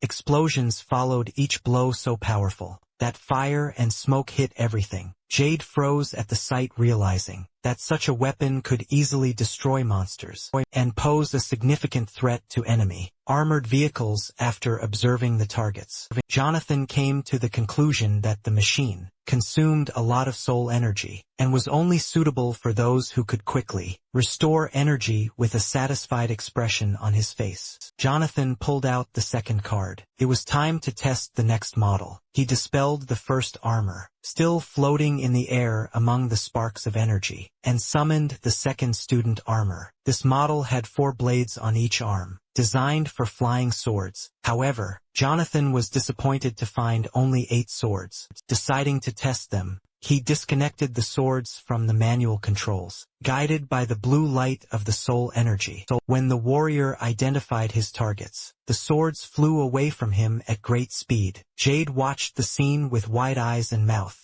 In surprise, a sensor-controlled weapon, powered by soul energy, was attached to the student's armor. Completely focused, Jonathan kept his head down and waved his burning arms, as if conducting an orchestra, the blades moving gracefully and dangerously around the targets, creating intricate patterns in the air. The speed of the sword sent a wind through the area, and Jade, covering herself with her hands, voiced her thoughts that such a weapon, in the hands of an elite fighter, could easily destroy opponents of the same level. When the dust settled, everyone saw that the targets had been completely destroyed, leaving no trace of the original images of the monsters. Now they were just broken pieces of wood. Jonathan realized that the weapon was flawless for elite users but unmanageable for students. He decided to demonstrate another example. Changing his armor again, he appeared in the form of a warrior, with a shield and a cannon. Benjamin noted that this model, which combined a shield and a weapon, did not feature new technology, but offered the user more tactical options. Jonathan asked the director to create moving targets. Using a matrix, Jade, her head tilted slightly in surprise, didn't immediately understand what was required. Jonathan explained that he needed small, agile monsters for the demonstration. Jade understood the request and called a group of experts, asking if 3 voodoos would be enough. The warrior had already prepared his stance and weapons, stating that at least 10 opponents were needed to fully demonstrate the capabilities of the armor. The woman warned Jonathan that, although the monsters were merely residual energy, he should not be careless. Smoke began to rise from the site, and monsters surrounded by a green aura appeared above the warrior. They landed on the platform, bones glittering, and rushed towards Jonathan. Jonathan then grabbed the lever at the base of the shield, and switched to buckshot at the same time, activating an energy shield that spread out in a large circle, completely covering the fighter. Switching to close combat mode, he began to shoot at the enemies like a machine gun. Fire burst out from the center of the shield, and he destroyed the monsters one by one. But the dogs tried to break through the shield, opening their soulless mouths.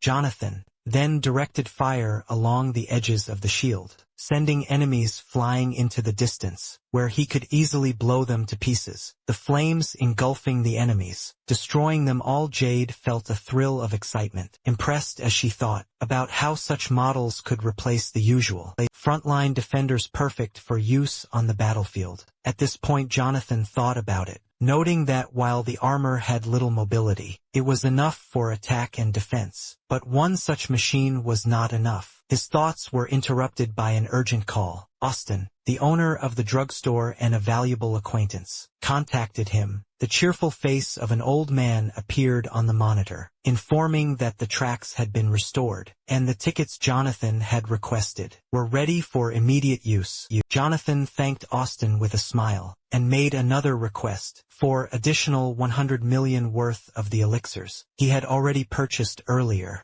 The old man was puzzled, noting that the market price had risen due to Jonathan's frequent purchases of medicinal herbs and elixirs. However, Jonathan knew that time was of the essence, and offered to add another 50 million to speed up the order. Austin, accustomed to Jonathan's generosity, promised to fulfill the request as best he could. As the men said their goodbyes, the onlookers were amazed at what they had witnessed. Benjamin turned to Jade, pointing out that she should now understand why he wanted to become Jonathan's apprentice. Jade thought deeply, realizing that the capabilities of these machines could impact every aspect of military life, and potentially turn the tide of battle. While everyone was looking at the use of the prototypes, Jonathan took off his armor and approached them. He returned the cards to the engineer with praise, emphasizing that the next task was to mass-produce such machines. While Benjamin tucked the talisman into his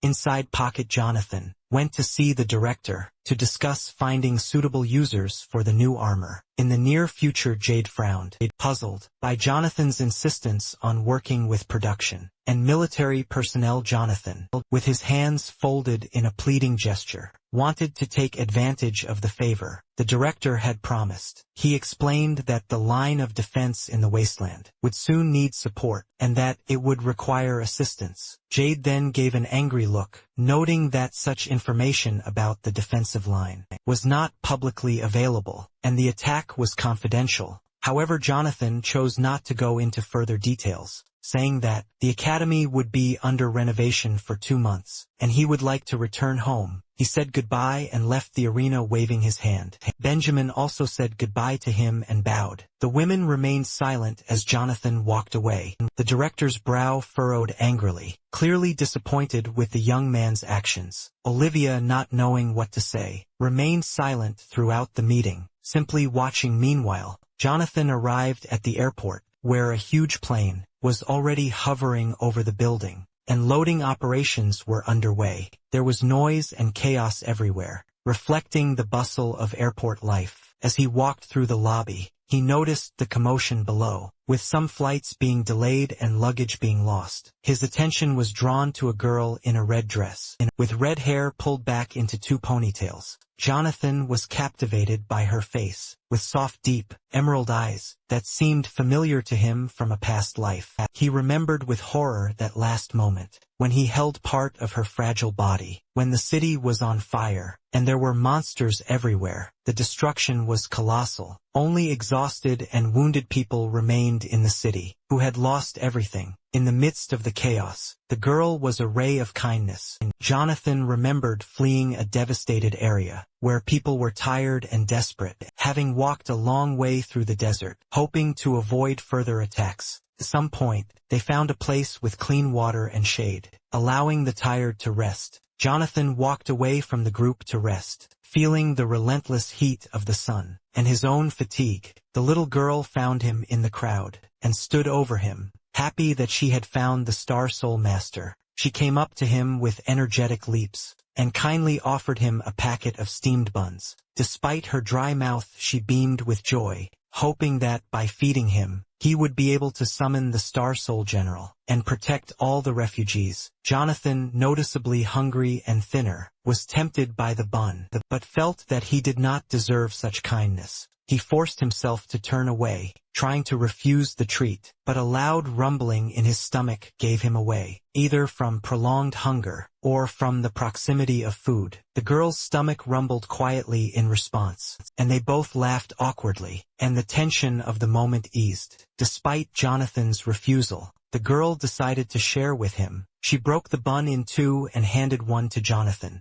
before sitting down next to him. While they were eating, the girl began to tell a story, wondering if Jonathan was really from the military technical academy, having recognized his uniform. Jonathan, hiding his face in embarrassment, remained silent but took a bite of the bun. The girl continued mentioning her sister, who also studied at the academy. Sadness appeared in her eyes as she explained that her sister had stayed behind to fight the monsters with the city guard. The little girl was worried and tears came to her eyes. Jonathan, not used to comforting children, did not know how to help. The girl wiped away her tears with her sleeve, showing at such a young age that she understands the need to be strong. She then pulled herself together, declaring that she would one day create Star Soul Generals, just like her father. At that moment, her stomach rumbled again, interrupting her emotional speech. They shared a minute of silence, and the girl blushed with embarrassment. Jonathan looked away, scratching his nose, feeling awkward, as he tried to convince her that he didn't like radish buns. The girl, not understanding his attempt to refuse,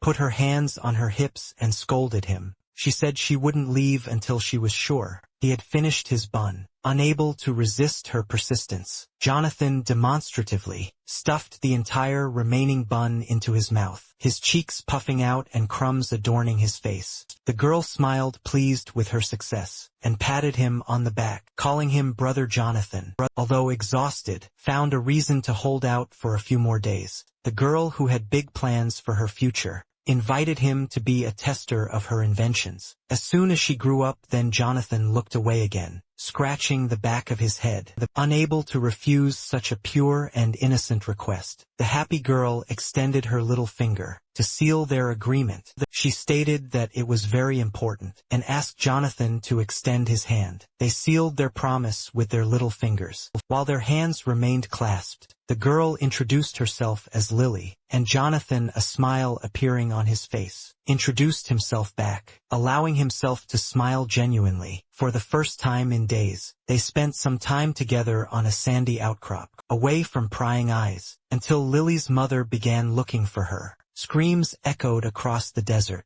as a woman with long hair was knocked down. While searching for her young daughter, the girl ran to her mother, turning back to wave goodbye to her brother. She promised that they would see each other soon. However, the desert sand was full of dangers, and suddenly, a huge centipede appeared and attacked the people, causing panic. Jonathan summoned his armor and rushed to protect everyone. Despite the damaged veins of the soul, he managed to provoke a powerful explosion that enveloped the surrounding area in a thick cloud of smoke. Although he managed to defeat the centipede, he was wounded. Blood was running down his arm. He was unable to save everyone, but many people survived. Jonathan's wound was deep, and he was quickly losing strength, leaving a bloody trail in the sand. When he stopped, he saw on the sand two severed hands, belonging to a mother and daughter, who remained together until the end. Jonathan recognized the sleeve, and realized with horror that the girl he had seen earlier, Lily, was dead. Overcome with grief, he fell to his knees and screamed at the top of his lungs, lamenting the unfairness of life and his inability to keep his promise.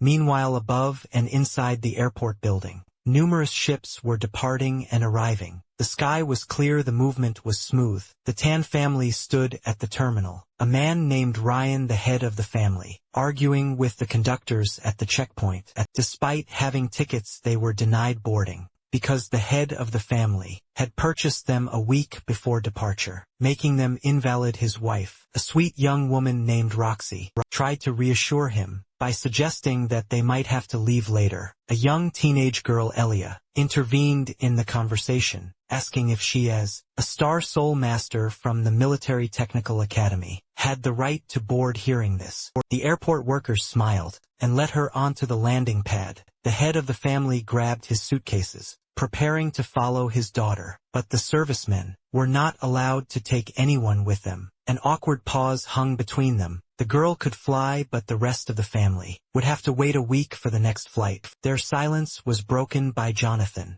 who, as he walked through the baggage check, asked the staff if he could take his family with him. The staff, surprised by his youth, addressed him by name. Jonathan pulled a gold card with 4 nines on it from his inside pocket, reflecting the light from the lamps. His sinister behavior made the workers fidget nervously, and they quickly pointed him to the ship. They informed him that Austin was waiting for Jonathan on board. The young man walked casually through the terminals, while staff bowed and wished him a pleasant flight. Shocked by this scene, Roxy pulled her husband back, asking how he could have such powerful friends. Ryan, sweating and adjusting his glasses, found it hard to believe he knew anyone with an Austin Union honorary member card. Meanwhile, Elia turned away and told her aunt and uncle that she knew this young man. Her face flushed with embarrassment, and then Lily looked at her with happy eyes, wondering how she knew Jonathan. The girl asked uncomfortable questions, so Elia asked her to shut up. She watched Jonathan walk away, thinking about how much he had helped her. If it weren't for the commotion and the armor, she might have recognized the girl he had saved. During the attack on the academy, Ryan looked at his relative in confusion, while his wife covered her mouth with her hand. From laughter, meanwhile,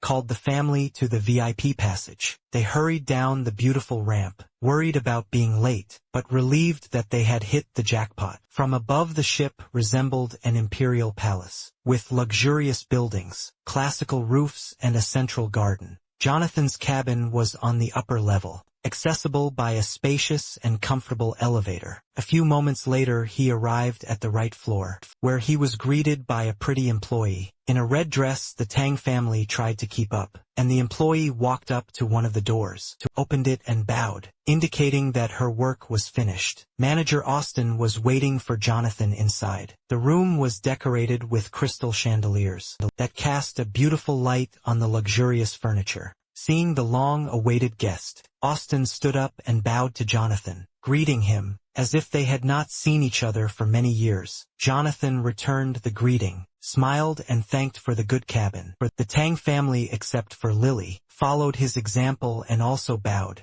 Austin was surprised that Jonathan considered the best cabin on the ship merely good, but he tried not to show his disappointment. Jonathan then introduced his companions to Austin, who greeted them with laughter. He said he was promoted to general manager, thanks to his successful deals with Jonathan. Ryan was shocked to realize that the general manager had as much power as the mayors. Jonathan and Austin exchanged pleasantries before the manager invited them into a private business discussion. Jonathan then informed his companions that he would be away for some time and advised them to make themselves comfortable. The head of the family, his wife and niece, bowed, feeling awkward in such a luxurious setting among important people at that moment. Elia's cheeks flushed with excitement as she thought about how impressive this young man was, especially how well he could communicate with someone as important as Austin. When Austin opened the door, it revealed a simple but impressive room. He waited for Jonathan to join him, and as they disappeared through the door,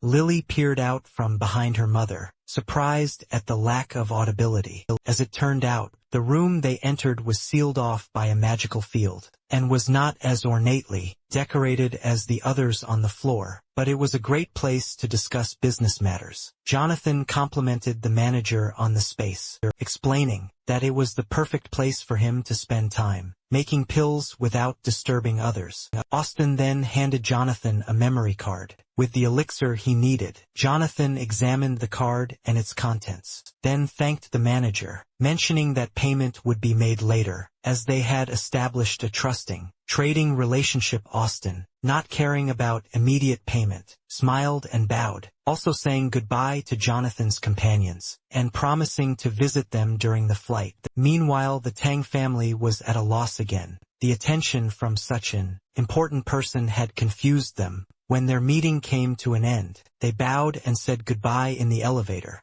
As the doors closed, Austin informed them that service personnel would be arriving shortly to make their journey easier. Lily waved her small hand at the interesting man, peeking out from behind his mother. Soon the elevator reached their floor, and a girl dressed like a maid arrived to meet them, her peach-colored hair matching the wolf ears on her head. Jonathan looked sternly at the girl, and thought that she looked like a werewolf. As she stepped out of the elevator, the maid dropped to one knee, and introduced herself as Sophie, saying she would be serving them for the rest of the flight. Jonathan, using his soul energy to get a better look at the maid, realized that she was a werewolf, which he had not seen for over 30 years. Then, after Tiandu's defeat, and being sucked into a spatial rift, he found himself on the southern continent. There in the forest he was found unconscious by several ladies in beautiful clothes. He remembered seeing bunny ears on one girl, with silver hair, and the second girl also had bunny ears and a short, wheat-colored haircut. The southern continent was a place of harmony, where werewolves and celestials lived peacefully, rarely visited by outsiders.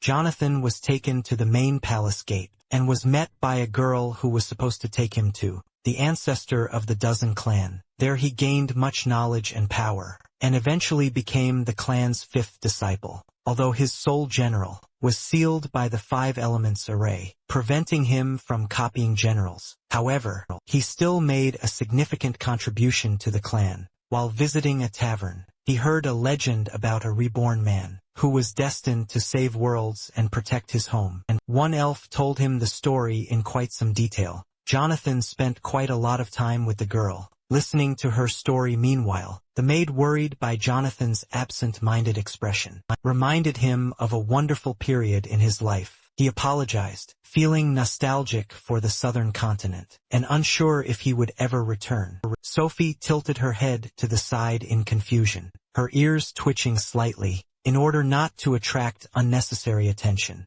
Jonathan asked for a menu, and the Tan family, who were sitting separately, did not notice his strange behavior. Soon the maid handed the guy a beautifully decorated, gilded menu as expensive as the decor. Jonathan began looking through the menu, and asked the Tan family if they were hungry, offering to order for them. Lily was the first to react, rolling over on the couch to face Jonathan, and excitedly demanding steamed buns. However, her mother quickly covered her mouth with her hand. Apologizing for her daughter's behavior, she leaned over and told the girl that no one would be eating regular buns here, and that she had one in her bag, especially for her. Lily pouted, insisting that one bun was not enough. However, Jonathan, ignoring the family's argument, turned to the maid, and asked for 5 servings of steamed buns. Sophie, looking confused and with her ears drooping awkwardly, tried to explain that buns were not on the menu. Then the hero, pleased, handed the maid a talisman for storing money, instructing her to ask the cook to prepare buns, even if they were not on the menu.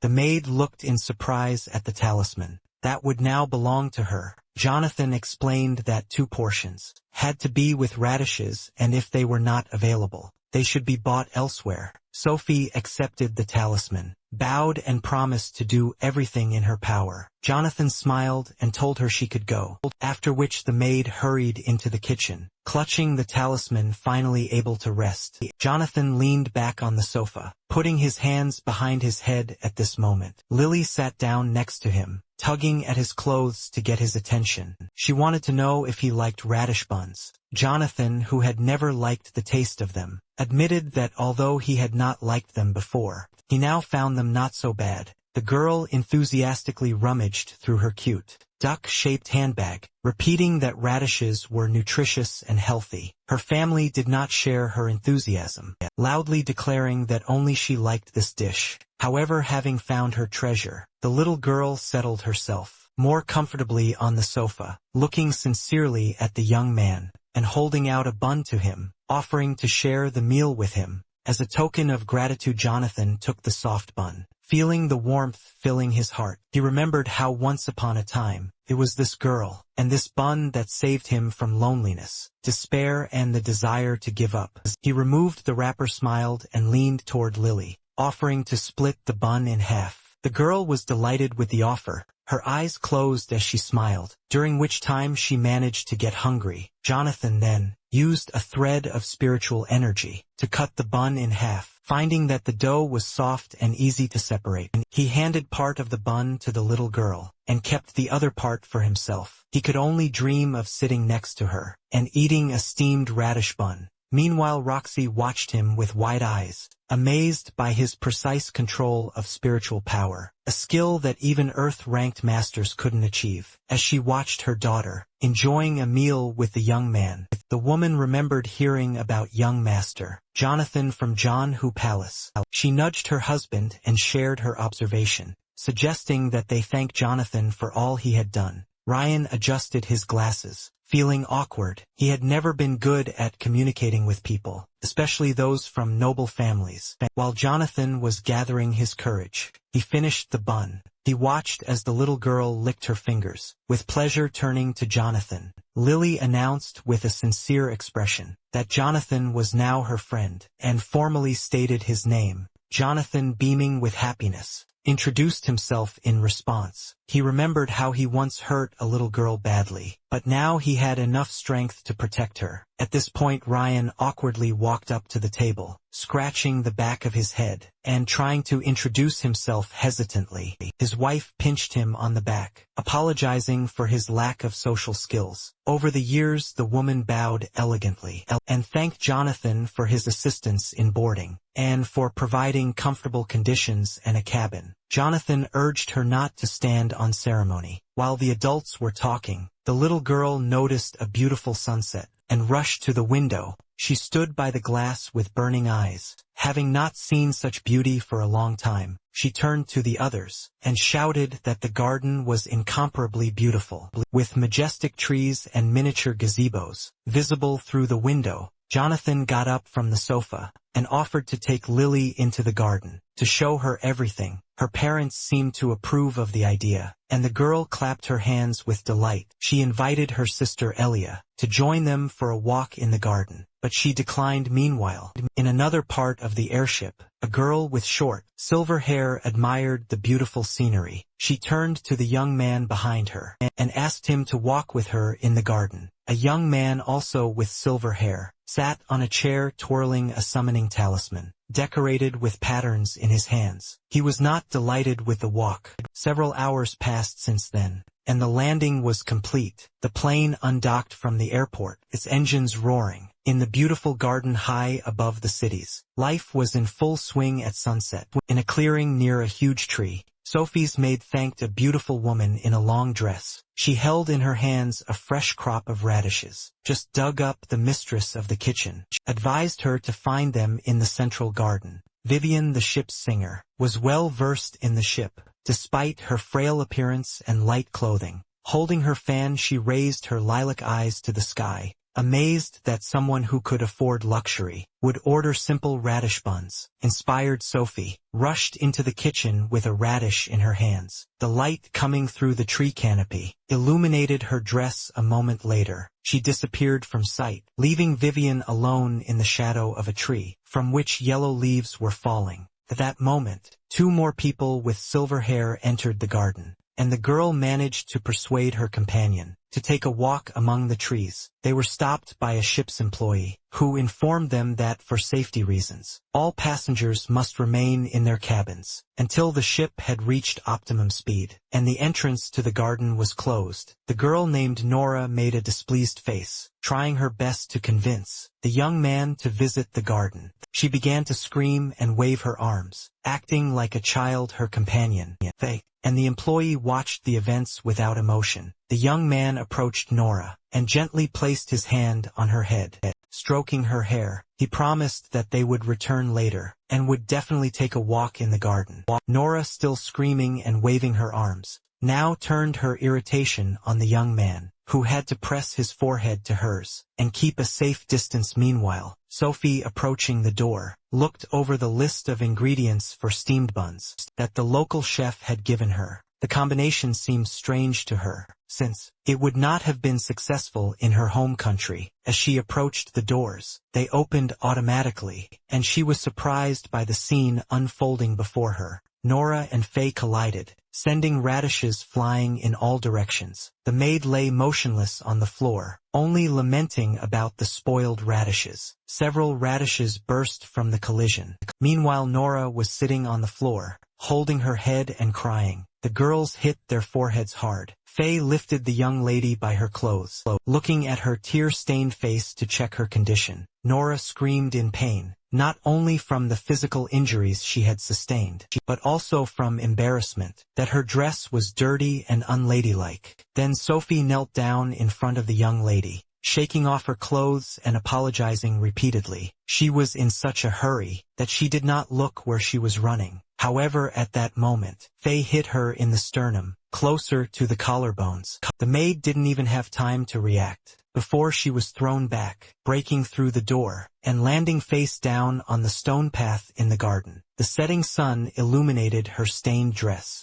and dust from the impact swirled around her. The scarf that covered her neck fell off, revealing a metal collar, indicating that she was in slavery. The clerk watched the proceedings warily, his hand on the baton behind his back. The young man, clearly angry, continued to hold Nora in his right hand. His yellow eyes were full of hatred, and he felt disgust towards the long-eared slave, believing that she was unworthy of touching. The noble lady of the Samarin family. The girl in his arms began to resist and protested, declaring that she did not want to spend money on compensation for the death of a slave. In anger, the young man deliberately crushed the radish, lying at his feet, breaking it into several pieces. Sophie, raising her head, and with difficulty opening her left eye, plaintively asked him not to trample the food intended for the young master. Then Faye stepped through the crack, where the door had been a few moments ago, heading towards the maid, cursing and insulting the werewolf race. He came across another radish, which he also crushed under his foot, showing no concern for who the slave was carrying the food for.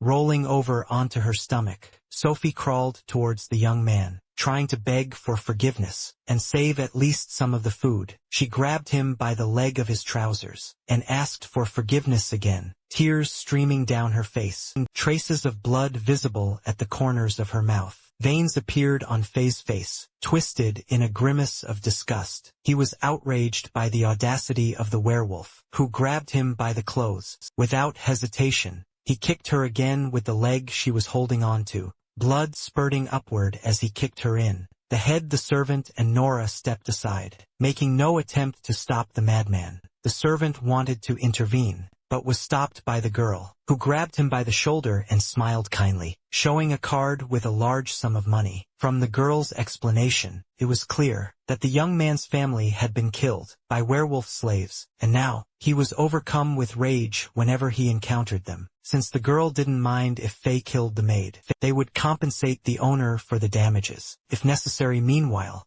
the young man prepared for further action, screaming as he wanted to hit her. Although he initially wanted to keep his hands clean, he didn't notice someone approaching him from behind. Jonathan, unable to remain indifferent after witnessing this scene, now held the young man's hand tightly. Faye was initially distracted when his arm was grabbed and glared at the young man. Turned out that Jonathan's grip was incredibly strong. as he immobilized a black rank expert. Thinking about this, he continued to hold the girl by the dress. Jonathan's gaze was stern and dark, as he set out to find out who dared to attack his personal maid. Eventually Faye came to his senses, and began to resent Jonathan's interference. The white-haired youth threatening Jonathan, knowing that no one around him would dare challenge him, and that he was superior in strength to most people. However, Jonathan was ready to take on the challenge, ready to see what this young man could show him. Given Faye's recklessness, he was prepared to activate his Star Soul General, right here pulling out the activation talisman, aware of the potential destruction and loss that it would cause. However, at that moment, Nora approached the men seeking an explanation. She handed Jonathan a wallet containing 50,000 Zayu coins. The young man looked at the money suspiciously, took the card, and then turned his gaze to the strange couple. He remained silent, but did not touch the narcissistic Faye, just waiting for them to leave. Faye cursed under his breath and crumpled his numb hand, expressing his dissatisfaction. He didn't want to leave without saying the last word. Nora, interrupting his indignation, hit the young man on the head with her fist, her feelings, telling her that he would not be able to win here, given the young man's earth rank. His eyes widened in surprise. He did not examine the aura, thinking that the intruder was no older than 20 years old. The angry girl put her hands on her hips and demanded that Faye apologize to the elder. Faye did not like this demand. His distrust and indignation were obvious. Not used to asking for forgiveness, he crossed his arms over his chest and bowed his head as a sign of respect. Jonathan, however, ignored the boy and walked over to the maid, who was still lying curled up on the sidewalk.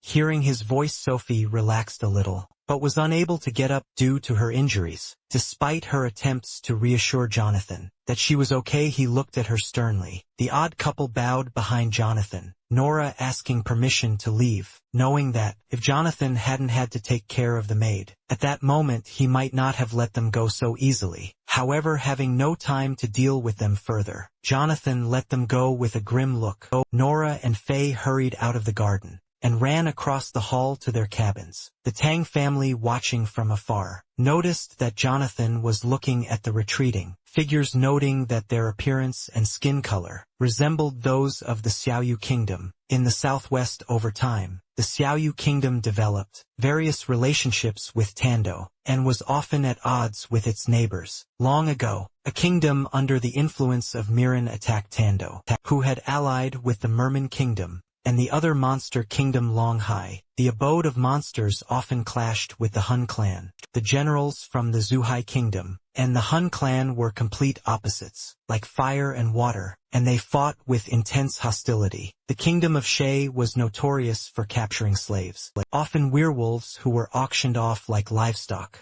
This cruel treatment led to the inhabitants viewing werewolves as mere commodities. Now Sophie was lying beaten on the ground, her appearance reminding Jonathan of his past life, and the girl who once risked her life for him. Despite being a werewolf, they shared a deep connection. Jonathan leaned over the maid, trying to assess her condition. He reached into the inside pocket of his jacket and pulled out a bottle of recovery pills. However, Sophie tried to brush off his kindness. She was not used to such gestures, and a pill of this kind could buy several werewolves. Her life did not seem too valuable to her. She pretended that everything was fine, scratching the back of her head and playfully sticking out her tongue. The maid was accustomed to beatings and often exaggerated her injuries to make her tormentor leave her alone. Jonathan, however, did not believe her pretense. He grabbed her jaw to force her mouth open and shoved a restorative pill inside. Sophie looked at him with fear. Even though most werewolves could not attain the rank of Soul General, they were an extremely powerful race. Suddenly,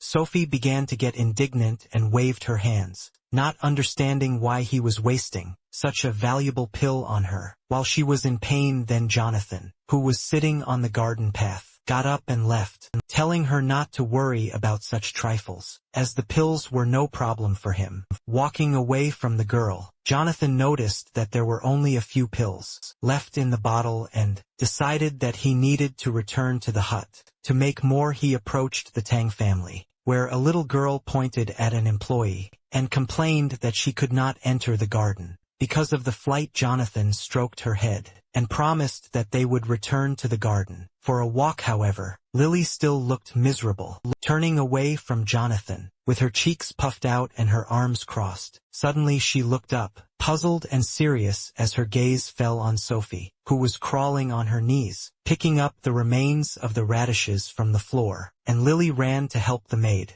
At that moment singing could be heard from the garden, coming through the half-open doors, and inviting people to stroll among the trees. Jonathan, intrigued by the wonderful song, turned to the windows to find out who was still in the garden, and whose voice was enchanting. The song emanated from the central gazebo, merging with the surrounding environment, and becoming a part of it. Vivian sat on a ledge in the gazebo, playing an ancient musical instrument, the girl singing along to the music pouring from the strings. Jonathan recognized this voice. He had heard it before, and enjoyed it during numerous concerts in Tandu. The memory of his days in the Blackshell defense, and attending many of their performances, made him think about an autograph. A few minutes later, the loud voice of the ship's commander was heard. The ship was preparing for takeoff. The signalmen waved their wands, indicating that there were only a few minutes left before takeoff, and that passengers should fasten their seatbelts. The ship disconnected from the power grid. Huge cables retracted into the base. A system check began and the engines turned on. The main and auxiliary engines were in perfect order, and the plane began to gain altitude. The commander requested permission to leave the port. After checking, everything was cleared for departure, and the dispatcher wished them a pleasant flight. The engines roared to full power as the ship took off, creating a cushion of air that prevented the turbulence from hitting the passengers. In cabin number 1, the entire Tang family, except for Lily, were sitting on the sofa. They were strapped into the seat, but they were still shaken by the turbulence. In cabin number 3, Faye also felt afraid, since the feeling of weightlessness had always been his greatest weakness. In a special room, Jonathan was busy making pills, with a large, alchemical ball that glowed like a mini-sun, and there were already several jars on the table. He reinforced the room with a magical field to prevent turbulence from interfering with his work. Jonathan prepared the pills not only for himself, but also as gifts for family members. After creating 4 new, shiny pink pills surrounded by magical light, he placed them in separate jars. Jonathan was not yet experienced enough to create an 8-star potion, which explained the limited number of pills. With its engines running at full power, the plane roared away from the airport, accelerating to high speed, its nose creating an air cushion to protect passengers from the turbulence. In the midst of all this, Lily, despite her discomfort, chose to remain separated from her family. Waiting for her brother, she looked unwell, and her mother invited her to join the family at a separate table, so that she would not feel scared and alone. However, Lily chose to remain where she was, preferring to wait for her brother, rather than join her mother. Soon Jonathan decided to take a break, leaving his special room for the common area, and Lily immediately forgot about her recent disappointment. She patted the sofa and motioned for her brother to join her. Her face lit up with a wide smile. Jonathan noticed the cheerful expression on the girl's face, and smiled back, pleased that he was being waited for.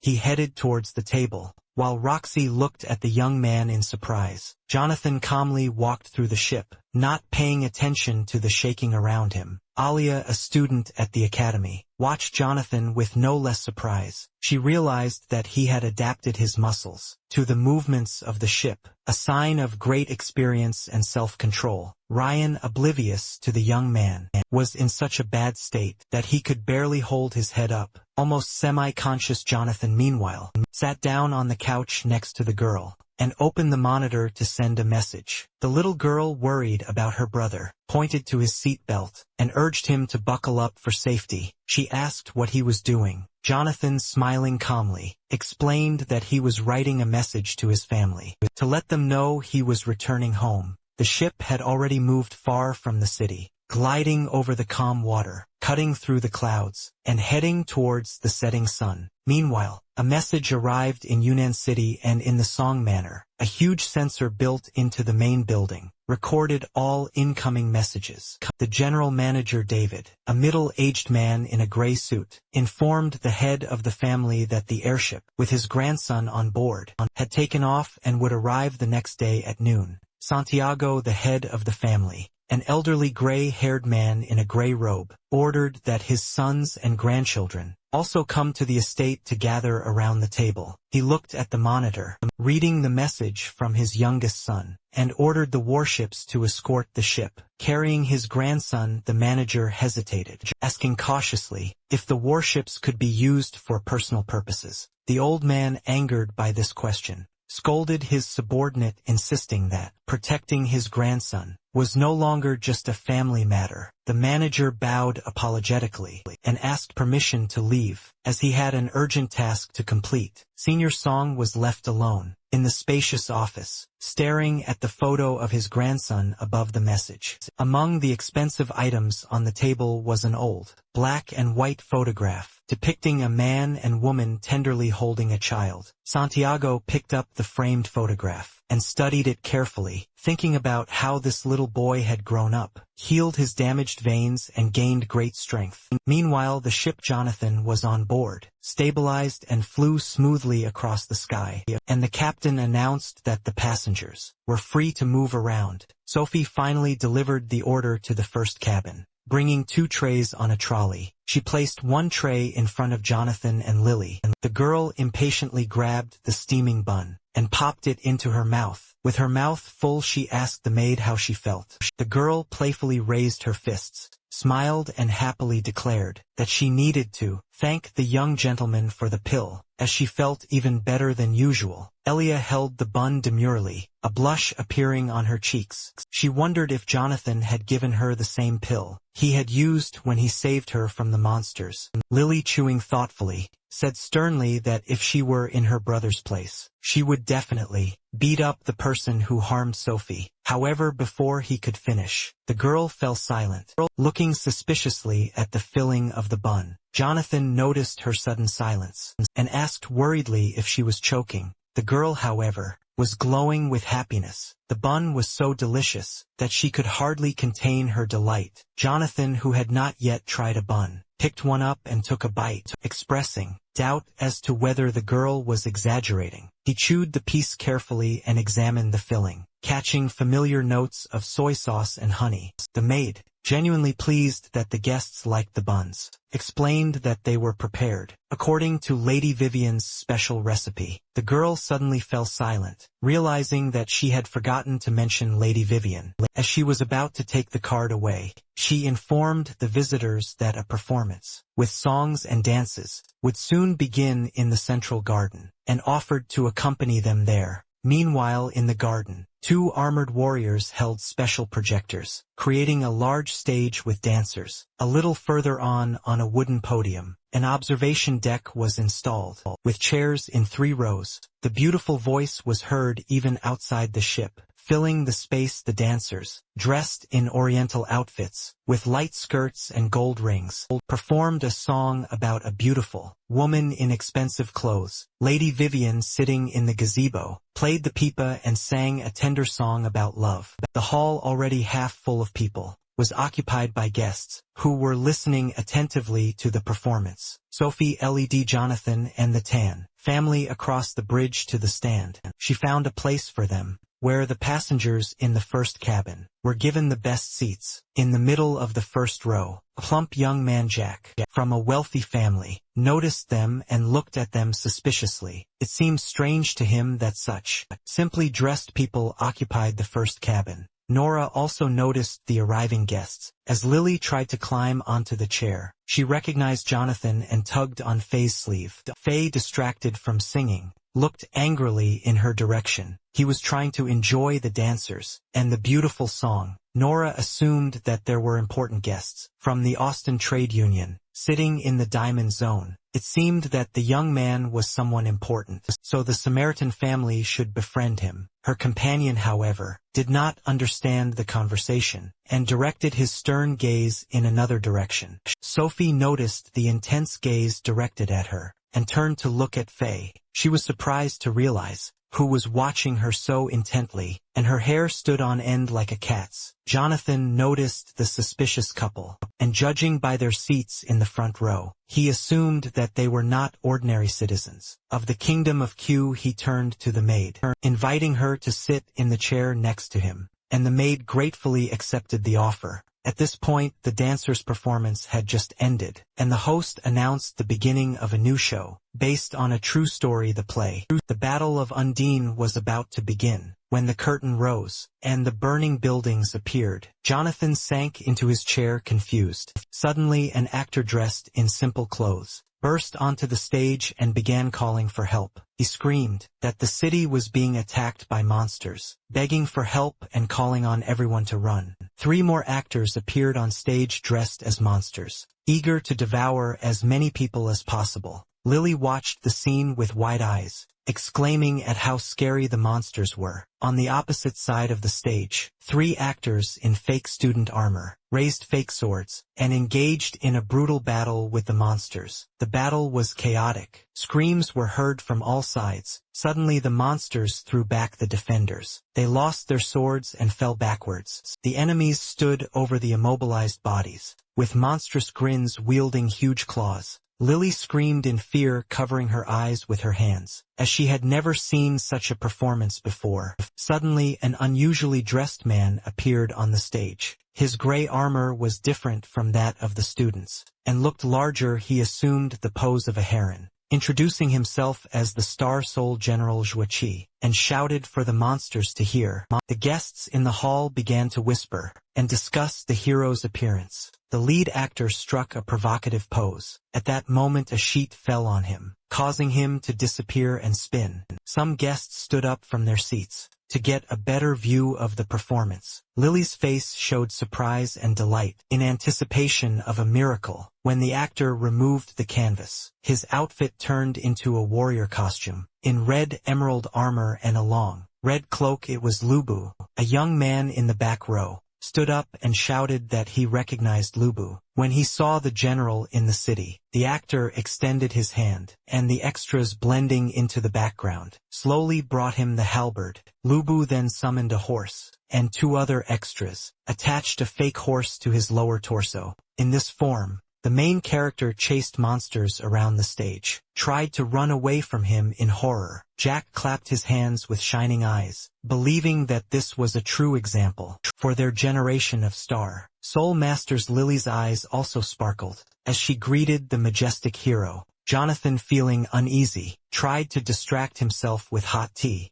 On stage, a beautiful girl was being comforted by a warrior among cardboard buildings, who promised to protect her. Hearing this, Jonathan choked on his tea, imagining the actor waiting for the second prince. If the second prince saw this performance, could turn into a disaster. Suddenly the monster appeared on the stage, surrounded by voodoo dogs, Lubu covering the second princess. The cloud of steam simulated a battle, and cries for help could be heard through it. Jack cried with delight, continuing to applaud the actor in whom he saw a role model. After defeating the monsters, the princess asked the hero to marry her, but the general rejected her offer, saying that it was his duty to protect the country. That echoed her memories of her own rescue. As the general said goodbye to the beautiful girl, she collapsed on the stage in tears, begging him not to leave. Jonathan was overcome with embarrassment. He slumped in his chair and tried to remain inconspicuous, ashamed of his performance, which he found far from flattering. Jack, slamming his large palm on the table next to his chair, stood up with a displeased expression on his face, rubbing his fists. Jonathan had made several unflattering comments about the play, and was now demanding an apology from the hero. Jonathan looked at him as if he were crazy. In front of the man stood 2 burly guards, one young and one older with a mustache and beard, staring at Jonathan and demanding an apology.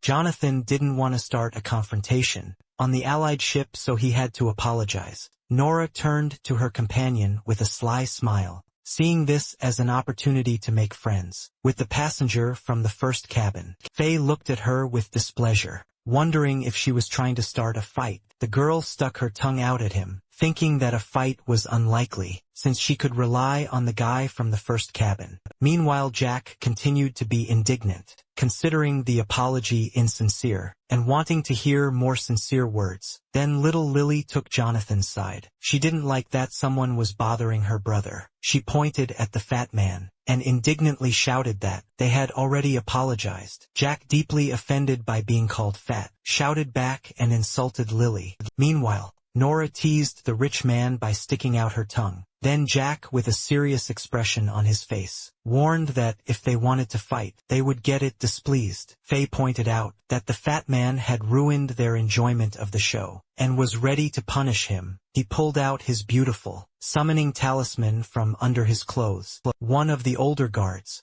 with an angry expression on his face, pointed out to the savages from the Jiayu kingdom that they shouldn't be so arrogant. Faye showed his disdain for such arrogance with his behavior, confident that he could quickly deal with both guards. The senior guard pulled out his card from the summons. Believing that he could punish the impudent boy, Jack tried to defuse the situation with a few words. At that moment, the host's voice was heard, asking the guests to give the floor to the beautiful lady standing next to him. Everyone turned their attention to the stage, and most people froze in surprise when they recognized Lady Vivian herself. She stood next to the host in her usual soft, peach-colored outfit with her wheat-colored hair falling over her left shoulder. Jack, feeling awkward, bowed shyly, realizing that the author of the play had come onto the stage herself. Faye was also happy to see the girl up close. His cheeks turned pink, and his eyes reflected admiration.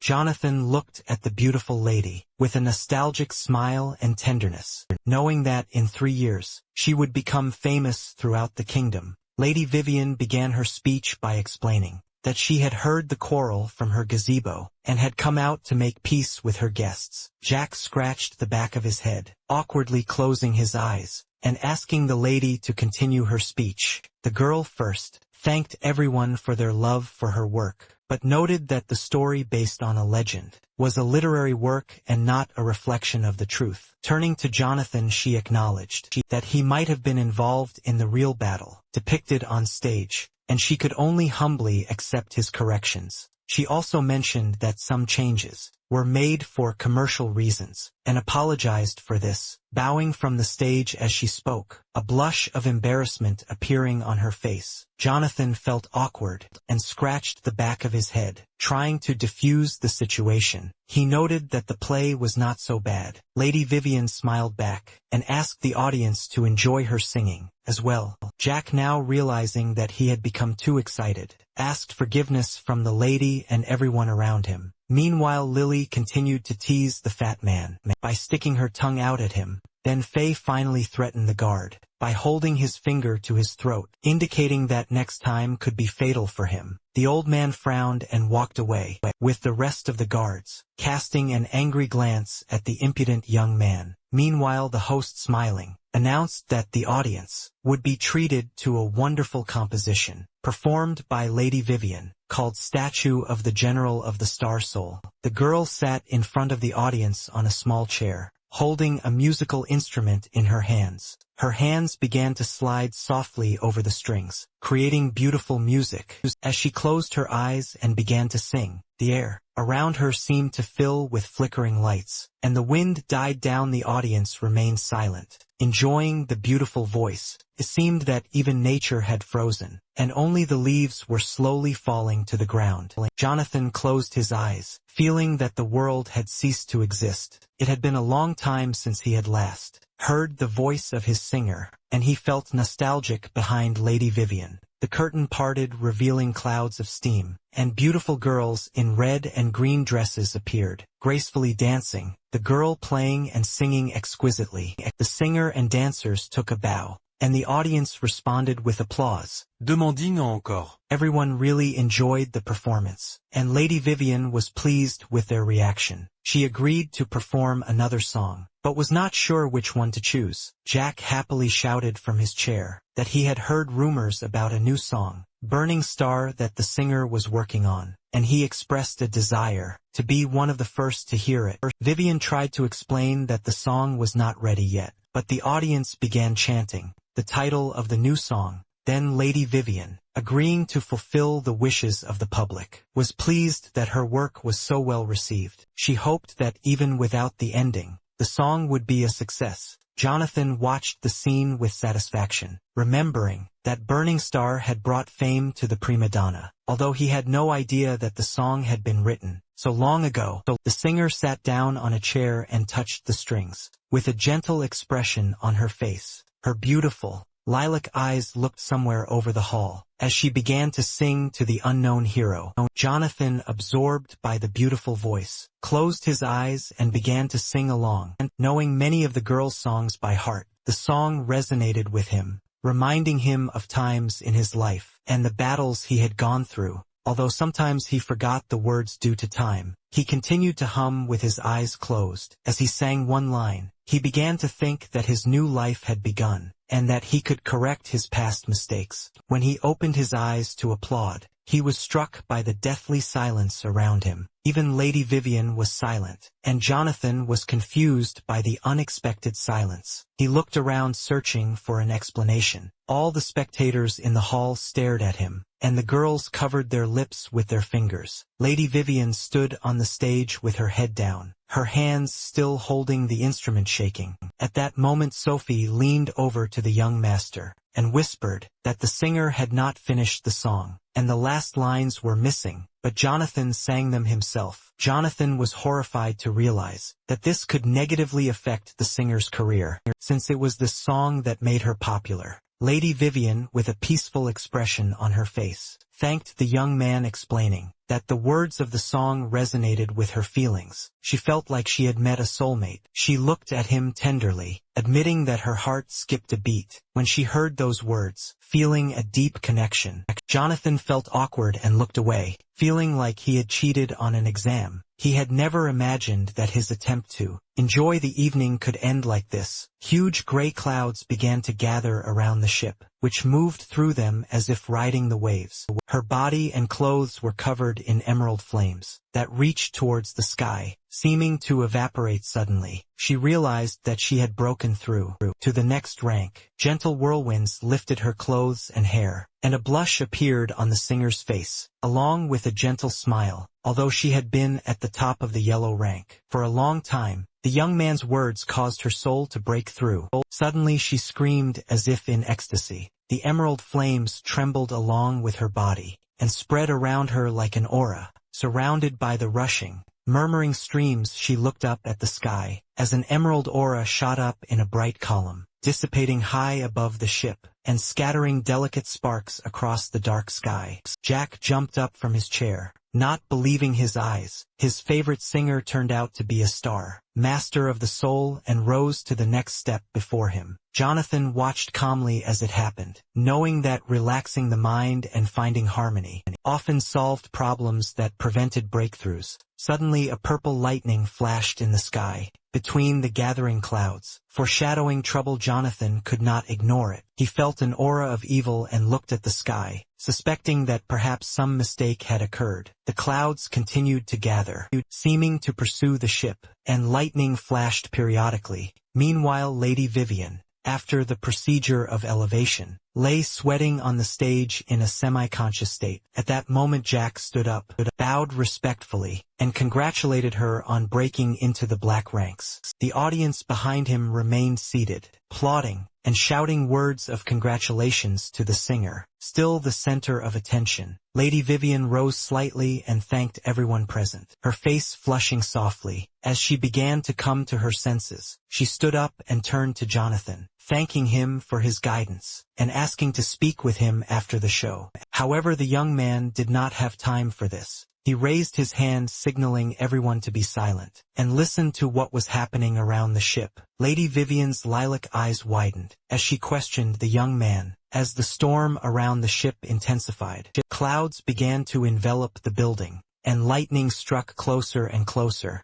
Panic erupted at headquarters when staff reported a malfunction in the airspace. The captain of the Hong family's airship 802, a stern old man in a red uniform, seemed very angry and ordered the ship to prepare to accelerate. But first the defense system needed to be activated. A sky-colored shield appeared around the ship, causing the clouds to retreat several meters. Alarms blared throughout the ship, signaling that passengers were in danger. Sirens echoed in every corner of the plane, and guests in the garden heard a message from the ship staff, informing them that the ship needed to speed up, as monsters had been detected nearby. Above their heads the people, who had just witnessed the wonderful spectacle, saw a huge crack dividing the sky into two. Countless flying by fan monsters, which only appeared in groups and were of high rank, flew through the crack towards the ship, resembling vultures. They froze in the sky and opening their huge beaks,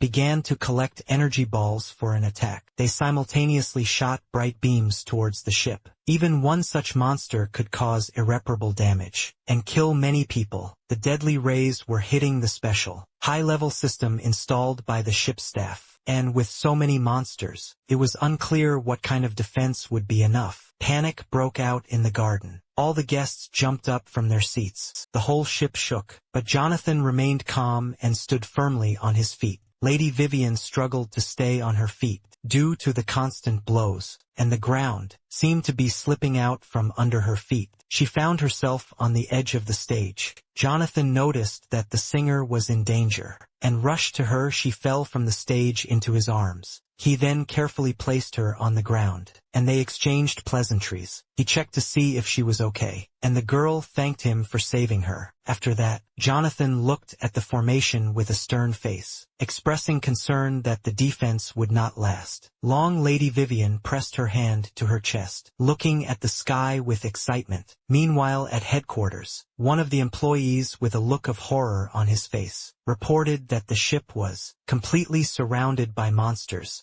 The captain, furious and unsure of what to do, realized that, with the defenses activated, the ship would not be able to reach its maximum speed. A bead of sweat trickled down his temple, as he decided to send out a distress signal and request support. Meanwhile, the staff had to engage in combat. Warriors in armor with long-range weapons were distributed around the perimeter of the ship to shoot at the flying monsters. A large number of trained warriors were stationed throughout the ship, their main task being to prevent the monsters from destroying the defensive array. That was the main stronghold of their defense. Jack was carried by two guards, who tried to take him to safety, but he resisted wanting to fight. He tried to convince his uncles that he needed to join the fight by showing courage and anger. At this point, Faye and Nora were sitting on the floor behind chairs, and the young man seriously asked his companion what she thought about joining the fight. Nora, always prudent, looked at the young man and decided that she would fight, but not for others but rather for herself. Meanwhile, Jonathan and Lady Vivian watched the barrier glow from the blows. Jonathan took out a green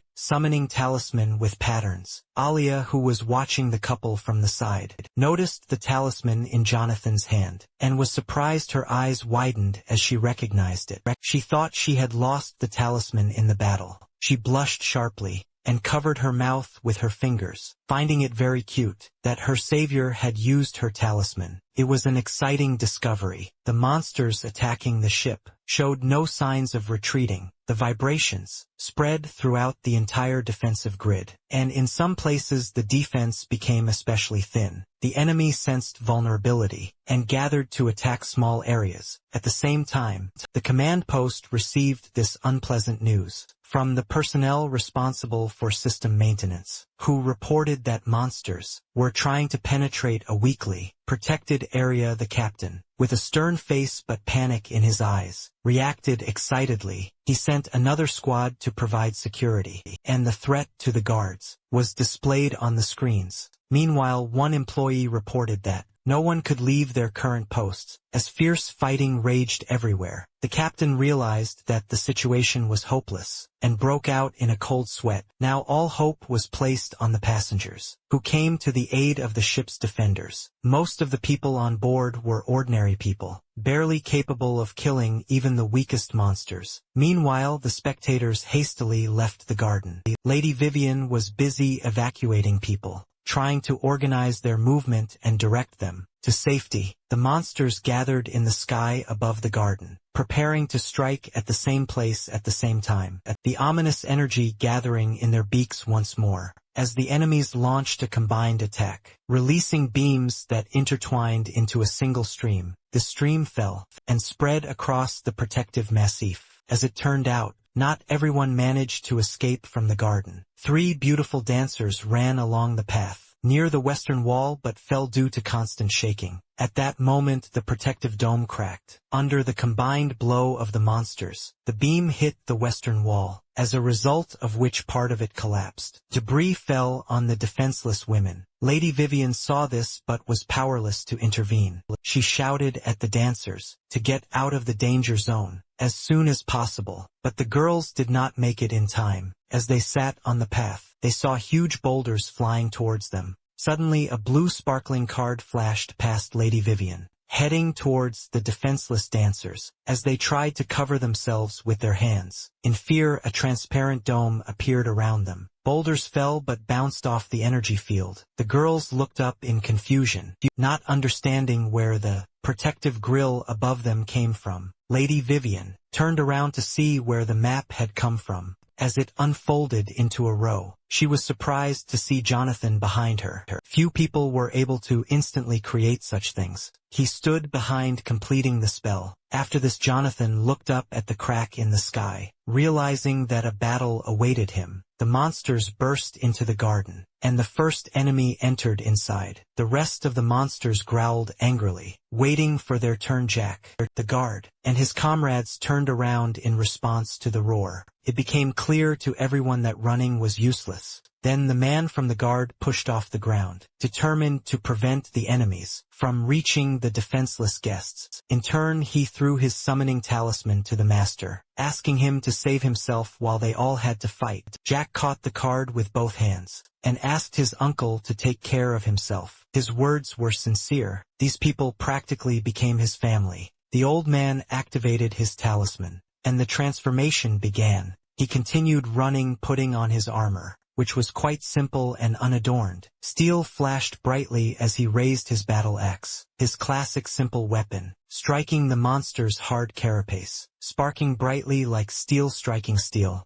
The man's blood boiled as he swung his axe, trying to break through the enemy's defense. Sparks flew in all directions, leaving bright streaks in the air. The monster still couldn't move, while everyone was watching the battle between the man and the monster. Jonathan was distracted by a message from the system, and stepped aside. He listened carefully as the system recommended leaving the area due to increased danger. The young man thought that the monsters attacking the ship did not pose a serious threat, but the system apparently detected an enemy of a higher rank than the saint. He turned to look at the Tang family and the others, deciding not to abandon them, even though it was impossible to hide among so many people. Thinking back to the recent battles, he had obtained several summoning talismans and copied Lubu. This might not be enough to deal with a strong opponent. Jonathan rested his chin thoughtfully, regretting that he didn't have other generals with long-range mobile attacks. As it turned out, despite all his efforts, Jack's bodyguard was unable to break through the enemy's shell.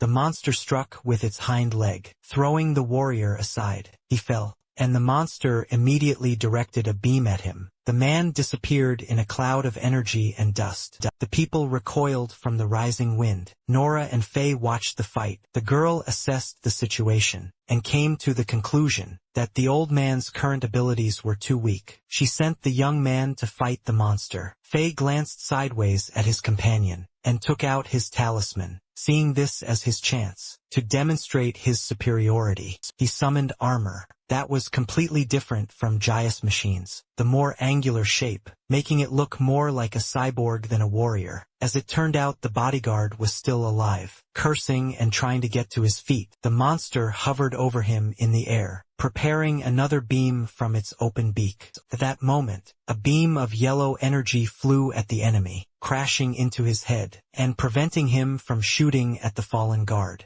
The man turned towards the noise, trying to see what had saved him. He looked towards where the beam had come from, and saw Faye standing there with his hand outstretched, covered in bright yellow energy, circles spreading out from the shot he had just fired. The old man sighed heavily, looking sternly at his savior. He recognized Xiao's armor. He rose to his feet, not wanting to show weakness, and wanted to continue the fight, hoping that they could defeat the enemy together. Faye fired at the monster again, and several beams flew out from his hand. The bodyguard fought in close combat, closing the distance with a jump and swinging his axe. Meanwhile, Sophie asked the Tan family and Jonathan to go down to the lower deck. Ryan agreed that it would be safer than remaining in plain sight in the garden. Then Lily ran to her brother, who picked up the girl in his arms, and turned to Sophie with a serious expression. He asked the maid to look after his friends, and asked if there was a lifeboat on board. The girl confirmed that there was a boat for the ship's personnel, after which she took Lily from the boy's hands. The girl resisted and reached out to her brother,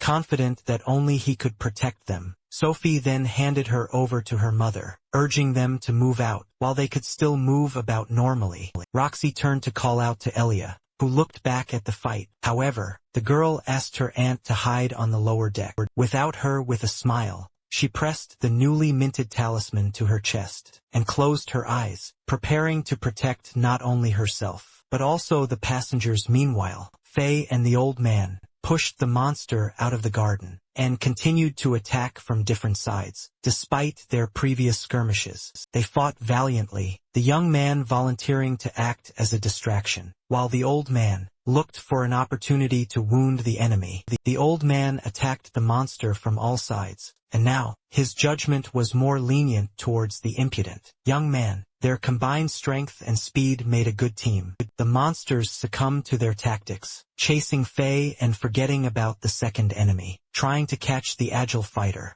He became vulnerable. The young man noticed the enemy's loss of attention and pointed it out to Uncle Wu, suggesting that a successful attack was possible. The old man approached the distracted monster from behind, jumped up and was about to hit him on the head. He shouted while swinging his axe, but because the man was loud, the monster reacted quickly. He hit him in the stomach with such force that the axe flew out of the warrior's hands. The old man lost his balance and fell, crashing into the eastern wall and trees, raising a large cloud of dust. Jack pointed, in panic, to a crack in the massive structure. The warriors managed to hold back one enemy, but several more monsters had already broken through the crack. Vultures hovered over the garden, roaring loudly in search of victims. Faye darted between them, trying to join the others. The young man hoped to slip by unnoticed. One of the monsters clutched a beam in its beak to attack not only the old man, but everyone below. Elia and Lady Vivian were the first to notice the enemy's plan, but were powerless to do anything. They screamed in panic. The second guard responded to their screams and rushed to protect everyone from the powerful attack. He activated his soul talisman. As the beam destroyed everything below the monster, nothing could be seen through the clouds of fire and smoke, and the monster continued to shoot. The guard, dressed in classic armor, covered the master with his shield and turned to him to check if everything was okay. Jack sat down on the grass and stuttered that everything was fine, his gaze full of surprise, riveted on the guard Elia, protected by her student shield, and Lady Vivian, who were standing a little away from the attack zone, were able to cover themselves with their hands. The dome shimmered at Lady Vivian's feet. Elia looked around, trying to make sure that everyone was safe. Her gaze was riveted to the dome at the singer's feet. When the dust settled, she saw that her family was inside the dome, Someone had installed a security grid to save them. She was shocked, and realized that only Jonathan could have done this. The girl looked around, but the guy was not nearby where he had just stood. Streams of energy were still diverging, in different directions. It turned out that the young man was saving another life. He stood apart from the others, having installed a protective grid above himself, and held Nora's clothes in his right hand. As he held her like a kitten, the girl looked embarrassed and blushed. She thanked him for saving her, but was shocked that someone could repel a monster's attack with their bare hands. Then Jonathan silently released his hand, letting go of Nora. He didn't feel very warm towards the couple, but was determined not to let anyone die. The girl barely touched the ground. When the young man disappeared, the massif dissolved, leaving behind small circles and dust. Jack, still sitting on the ground, looked at his golden summoning talisman. The young man was trying to convince himself that he could fight. His body was covered in cold sweat, and he was clearly scared. He brought the talisman closer to his face, and summoned the armor without even getting to his feet. The guard turned to see what was happening to the gentleman, around whom the classic steel armor was forming. Even through the armor, it was clear that the young man was shaking with fear, but he assured the man that everything was fine. He needed to overcome his fear, get up and take up arms. Several monsters flew towards them with nasty screams, spreading their paws in different directions to grab their victims. The new guard looked at the approaching enemies with unwavering determination, covering himself with his shield. Meanwhile, Jack was frantically trying to figure out the system, poking at different icons to find and summon weapons. While he was struggling with this, the warrior in front of him took a blow. The monster crashed into the shield and grabbed it with its paws. Since both of the guard's hands were busy, he had no way to defend himself from the sharp beak. Then another warrior, having come to his senses, rushed to help, quickly jumping up from behind. He hit the monster on the head with a reinforced hammer. Using all his strength, the vulture ducked to the ground under the blow. Meanwhile, Jonathan appeared, rushing towards the Tang family. He landed next to the protective grill, and the family looked at him in surprise. With a serious expression, he informed them that they would hardly be able to reach the lower deck safely now. It would be safer to stay with him, since they didn't know how to fight. They had no choice but to rely on the strong young master. They thanked him for his care. Jonathan assured them that it would be safer with him if the system was correct, and a stronger monster appeared. It would be more convenient for him to save them if the family was nearby. The family members reacted differently. Ryan agreed that if stronger monsters appeared, it was scary to even imagine what would happen on the ship. He moved closer to the young man. His face suddenly became stern. He was worried about the possibility of escape, and what the other passengers would do. He suggested talking to the ship's captain.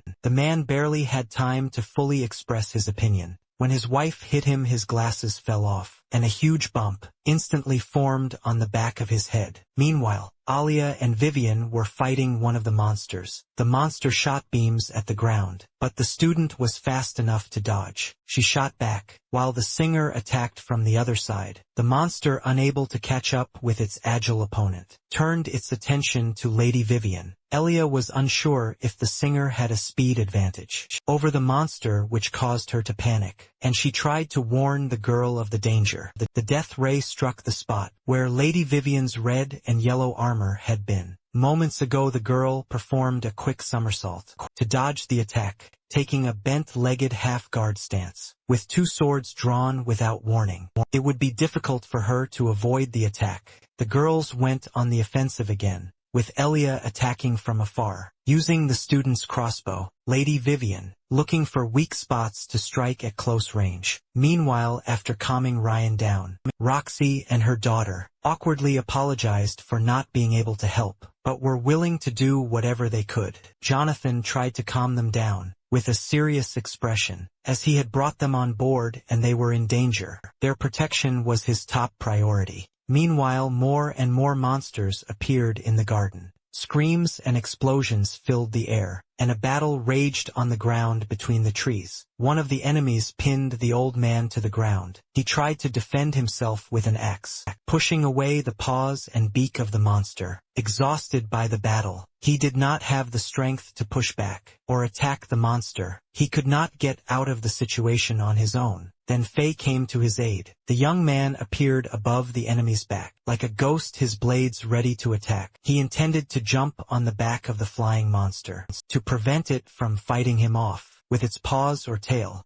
he plunged his left dagger into the enemy's spine. The protection on his back was not very strong, as the armor easily broke, allowing the blade to penetrate the flesh. The wounded monster began to thrash about, splashing the old man's armor with pink caustic blood. In pain, the monster rushed in different directions, forgetting about its victim. Just half a meter away from the monster's screaming mouth, Fei raised his blade again and struck the monster in the head. The vulture's eyes darkened. Blood flowed down its broken skull, and the blade flashed between its eyes. Fei pulled the blade out, and the vulture fell to the ground. Spraying blood, the old man was temporarily safe. Streams of pink blood flowed down his armor. He tried to catch his breath and thanked his savior. Another monster was already flying towards them, leaving no time to relax. The young man turned to face the danger, ready to continue the fight. The old man then rose to his feet and picked up his axe. The men stood back to back, ready for the difficult battle ahead, while Jack and the second guard held off. Another monster, one defending while the other attacked. The monster crashed into the strong shield again, this time with more force and anger, the guard barely holding back the onslaught.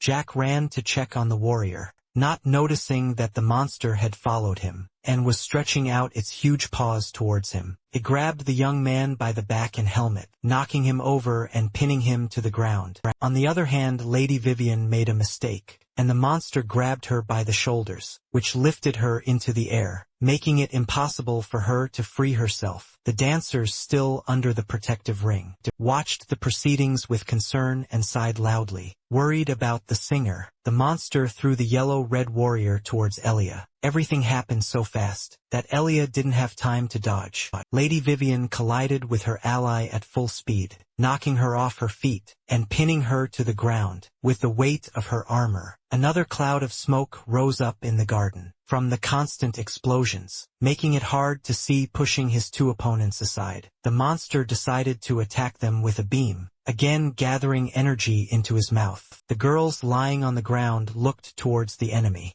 The situation seemed dire. Suddenly someone came to their aid. The monster was grabbed by the tail with a steel hand. The red Lubu pulled the monster by the tail and threw it over himself, forcing it to dig the ground with its muzzle. Everyone around was shocked. Sophie's eyes were shining with amazement. Lady Vivian was stunned, and the dancers were watching with wide eyes. Lubu finished off the monster with the third strike, the blade entering straight into the neck, covering the ground with acrid pink blood. Then, he pulled out his weapon from the corpse and prepared to start saving the others, his eyes glowing blue, filled with spiritual energy and anger. Meanwhile, Jack lay on the ground, covering his head with his hands, and his hammer lay half a meter away from him, a vulture with a sharp beak, trying to break through the protection on the young man's back. With little combat experience, Jack could only lie there, covering his body with his hands and calling for help. Jonathan noticed the defenseless young man,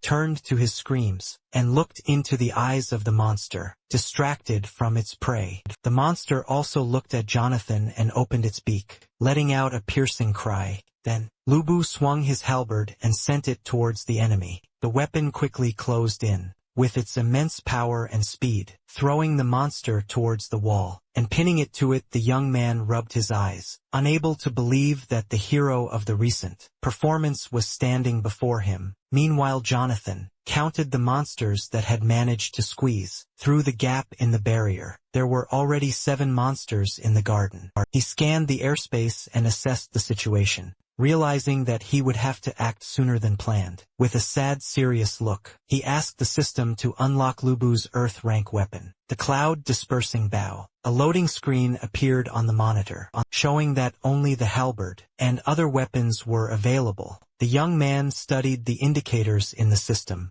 Although the bow was a powerful weapon, it was also very expensive. At this point, Aaliyah and Lady Vivian had to fight a separate monster, and their strength was already running out. Faye and Old Man Wu were not doing any better. They were both very tired and the monsters kept coming, and flew towards the enemies, leaving red trails in the air. The rings attacked the monsters that Aaliyah and Vivian were fighting, driving the enemies a little further, away from the girls. Faye looked at this scene in surprise, and explained that these were Miss Nora's flying discs, which were still in the testing stage. At the first call of their owner, the discs described a circle in the air, and returned to her. Lady Nora, dressed in armor, stood in a special stance that allowed her to throw and pick up the rings, with her head slightly lowered, and her arms crossed over her chest. 3 flaming rings hung in the air, on both sides of her, continuously rotating. The girl looked pleased with herself. Now her main goal was to protect people in the ship, and she demonstrated a sample of cutting discs for medium and long-range strikes. The monsters she had thrown away from her allies gathered in a group and shouted menacingly. Faye thanked his companion for her help. Nora and Old Man Wu were on the same line of defense, and took a stance for battle. Faye raised his hands with blades, and asked his comrade what they should do next. In a 3v3 battle they had no chance of winning, although the monsters had not yet attacked. Uncle Wu suggested that they should start attacking themselves, since more monsters would make it impossible to stay alive. Meanwhile Nora, with a serious expression on her face, prepared to hold back the 2 monsters with her discs, while Faye and Wu dealt with the remaining. Third monster. Faye agreed with this plan, and pointed out that the monster on the bottom right looked weaker and should be their starting point. Wu considered the target, and agreed that he could start there, distracting the monster, while Faye and Nora attacked from behind. Nora then called for the Rattletails formation, but, since Uncle Wu was not familiar with such a formation, from another country, they had to act intuitively. As they counted down to attack, a beam of energy erupted in front of them, enveloping their enemies. The beam was so powerful that it extended beyond the protective grid built around the ship through the red spiritual energy. One could barely see how the monsters were being torn apart. When the beam had completely passed through, it became clear that all the monsters had been torn apart, and their remains fell to the ground due to the enormous force of the attack. A section of the eastern wall was destroyed, leaving a huge hole. This attack was carried out by Lubu. The warrior stood, holding a massive bow that sparkled with energy. The trio were shocked, and looked questioningly at the unknown man. Wu asked what formation they intended to use. The warriors, who were now safe, could not believe their eyes. They had many questions, but they could only express their surprise. Wu rubbed his eyes, unable to believe that there was such a strong person on the ship, who could destroy 3 monsters with one blow. Faye tried to ask Nora if what they saw was true. They all witnessed the same event, and the guy broke out in a cold sweat. Then Nora, with a childish expression on her face, confirmed the incredible power, and admired the lightning-fast attack. Jonathan, meanwhile, prepared another charge and pulled the bowstring. The energy particles collected from the air formed an arrow. Jack was shocked to see a real participant from Undine City in front of him, his face showing a mixture of surprise, panic, and admiration. The other fighters turned their heads in his direction, repeating what they heard with surprise. Jonathan stood frozen in his stance, holding his bow, unsure whether to answer. So he remained silent. He felt upset and awkward because of the reactions of those around him, and realized that he had overdone it. The young man looked at the wall he had punched through, from which smoke was pouring. There were residential buildings on the other side, and he hoped that there were no people there anymore. During the attack at that moment, Lady Vivian brought him back to reality. She shouted at him to be careful. Jonathan reacted quickly, turning his head to see 3 monsters approaching him. Their beaks open in a menacing manner, and they screamed. Realizing that he would destroy everything here with his bow, Jonathan asked the system to unlock another weapon, the claws that ripped the sky. The system began processing, and an image of a strange weapon appeared on the monitor, resembling a hand with 3 long fingers. As soon as the system finished its work, Jonathan began to change weapons. Suddenly a strange weapon, resembling a spider, appeared in the air. The gray part of the device was stuck to his hand, while the red and emerald-colored half was moving away from it. Lubu took a stance. His claws dug into the ground for support. He charged his weapon with soul energy and lunged, cutting the nearest monster in half. An arc of energy and enemy blood formed in the air. The next monster, seeing the death of the first, stopped and hovered in the air. Jonathan turned his head towards it, noting that it was within attack range. He then plunged his sky-rending claws into the monster, ripping open its stomach and causing blood to gush out. The third monster tried to retreat, screaming and writhing in the air. Lubu, holding the corpse of the monster he had just killed, quickly closed the distance, and jumped onto the back of the third monster, grabbing it with his claws. He knocked the enemy to the ground, dragging him along with him, and striking him with lightning from his soul. Was amazed at Jonathan's strength, and suggested that he might be able to help her. Elia also looked at the hero with fear and trepidation, covering her mouth with her hand. In her eyes Jonathan seemed even stronger than before. Jack, delighted, clenched his fists in excitement, his eyes lighting up at the chance to see in person the hero he had admired for so long. Meanwhile, Lulu stood silently at the edge of the garden wall, holding the charred corpse of the monster, which was still smoking in his right clawed hand. He threw the lifeless body down, and it fell to the ground with a crash, raising a cloud of dust. Then Lubu rose above the garden. The main threat the system had warned about had not yet manifested itself. Meanwhile, Lady Vivian and Faye watched as Nora, surrounded by rings, approached them. The young man asked if Nora was really a passenger from the first salon. The girl bowed her head and smiled awkwardly, confirming his assumption. Faye looked at the warrior in horror, relieved that he hadn't caused any more trouble, and retreated. Nora noted with a sarcastic smile that if their argument had continued, Faye would have ended up in a coffin. Wu did not understand the girl's teasing, and with a serious expression, explained to the young man that he would have died in a battle with Jonathan. Faye, unwilling to listen, focused on the crack in the grate, but the enemies continued to appear, leaving no time for distraction. Dozens of monsters hovered over the garden, trying to tear the passengers apart. The headquarters, where the staff, who controlled the array and the ship, lived, was also surrounded by monsters. Panic began inside. One of the staff informed the captain that the array was unstable and would soon shut down. The crew and passengers had no choice. The captain then ordered the distress signals be continued,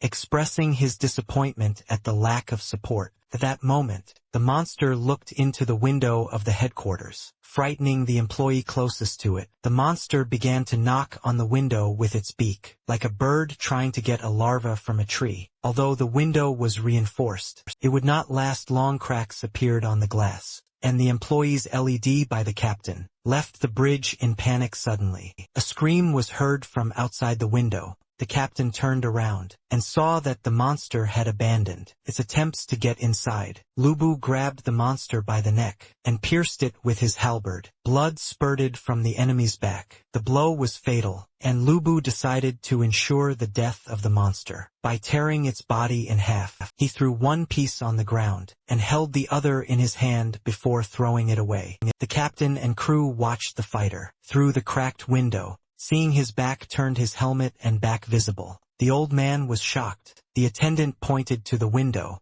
muttering that he recognized the Red General in the garden, protecting the passengers and crew. The captain realized who he saw, and cried out with pride and excitement. The hero Undine himself was on his ship. His daughters were admirers of the warrior. He turned to the clerk and enthusiastically ordered him to get 2 autographs from the hero. As soon as everything calmed down, realizing that 2 would not be enough, he began counting on his fingers how many he needed for his daughters and wives. The employee silently watching the ridiculous situation. Before exploding emotionally, he yelled at the captain, insisting that he would get more autographs, maybe even a photo for himself, before suddenly leaving out of jealousy and resentment. He bit the hem of his coat, whined about getting a promotion, and vowed to have 8 wives. Meanwhile, the ship's guards were completely exhausted. The warrior and the guard commander discussed the overwhelming number of monsters and the injuries among their comrades. The guard commander pointed out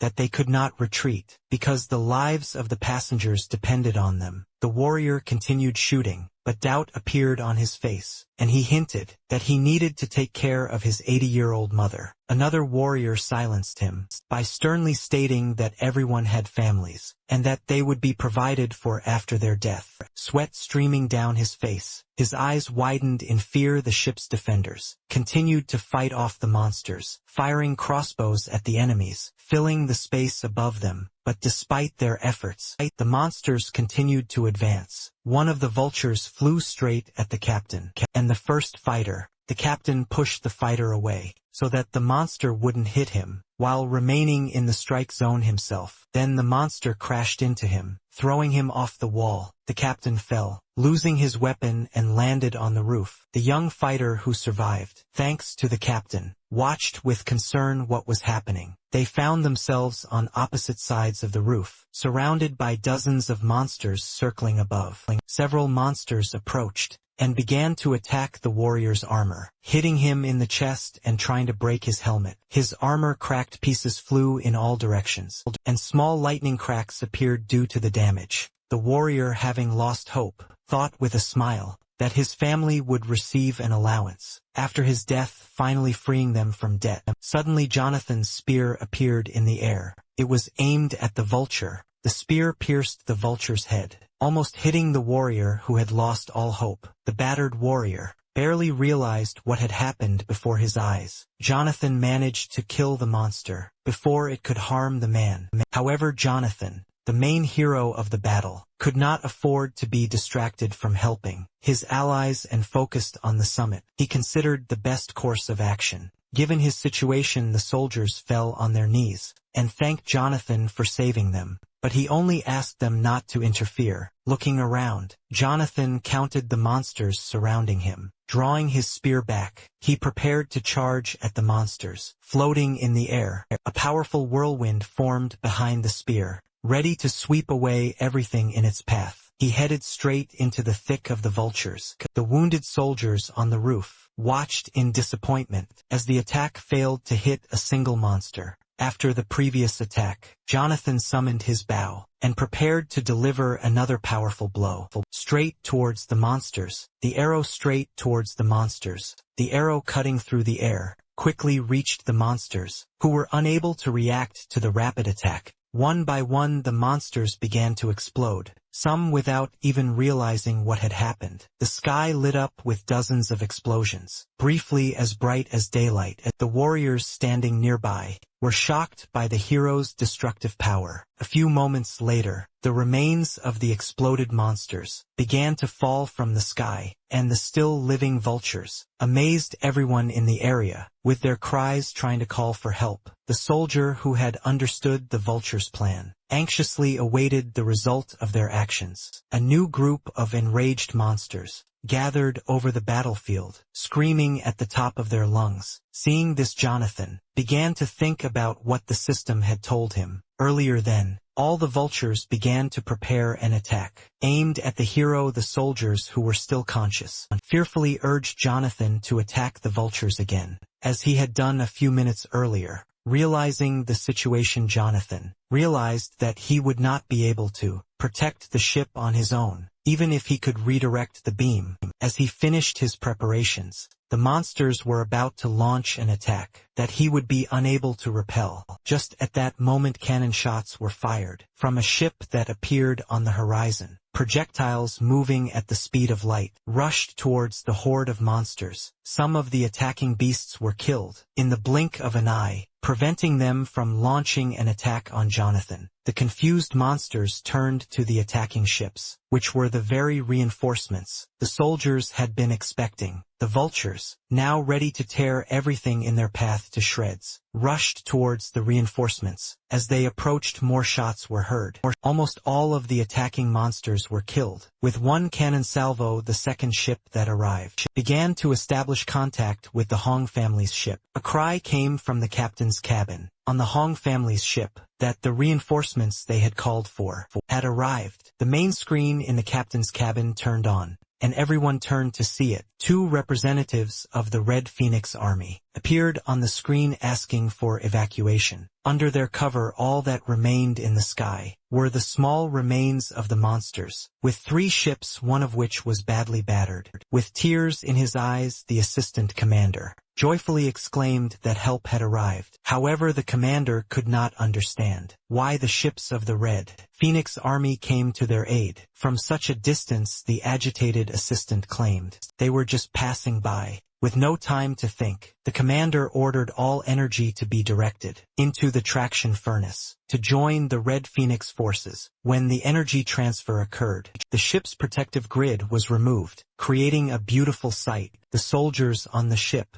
who did not immediately understand what was happening, clung to whatever they could, waiting for acceleration. Jonathan stood, surrounded by the remains of the vulture horde, looking in surprise at the ships before him. He realized that these were the ships of the Red Phoenix Army, specifically the Yunjin Women's Army. Meanwhile, on the Red Phoenix Army ship, the representatives studied the map of the battlefield. Near the map stood Manager David and a girl with long, purple hair. The girl was alarmed by the restraint of the former head of the city Wan. He asked not to be addressed by his old title, and mentioned that he was now merely the manager of the Sun Mansion. She apologized for her mistake and changed the subject. Enlarging the map, they saw Jonathan in armor standing on the roof. The girl wondered in surprise if this was the hero who had saved everyone in the city of Undine. She was a little annoyed, because the Marquis of the Hong family had always been lucky, despite being an unpleasant person. The girl was sure that without Jonathan's help,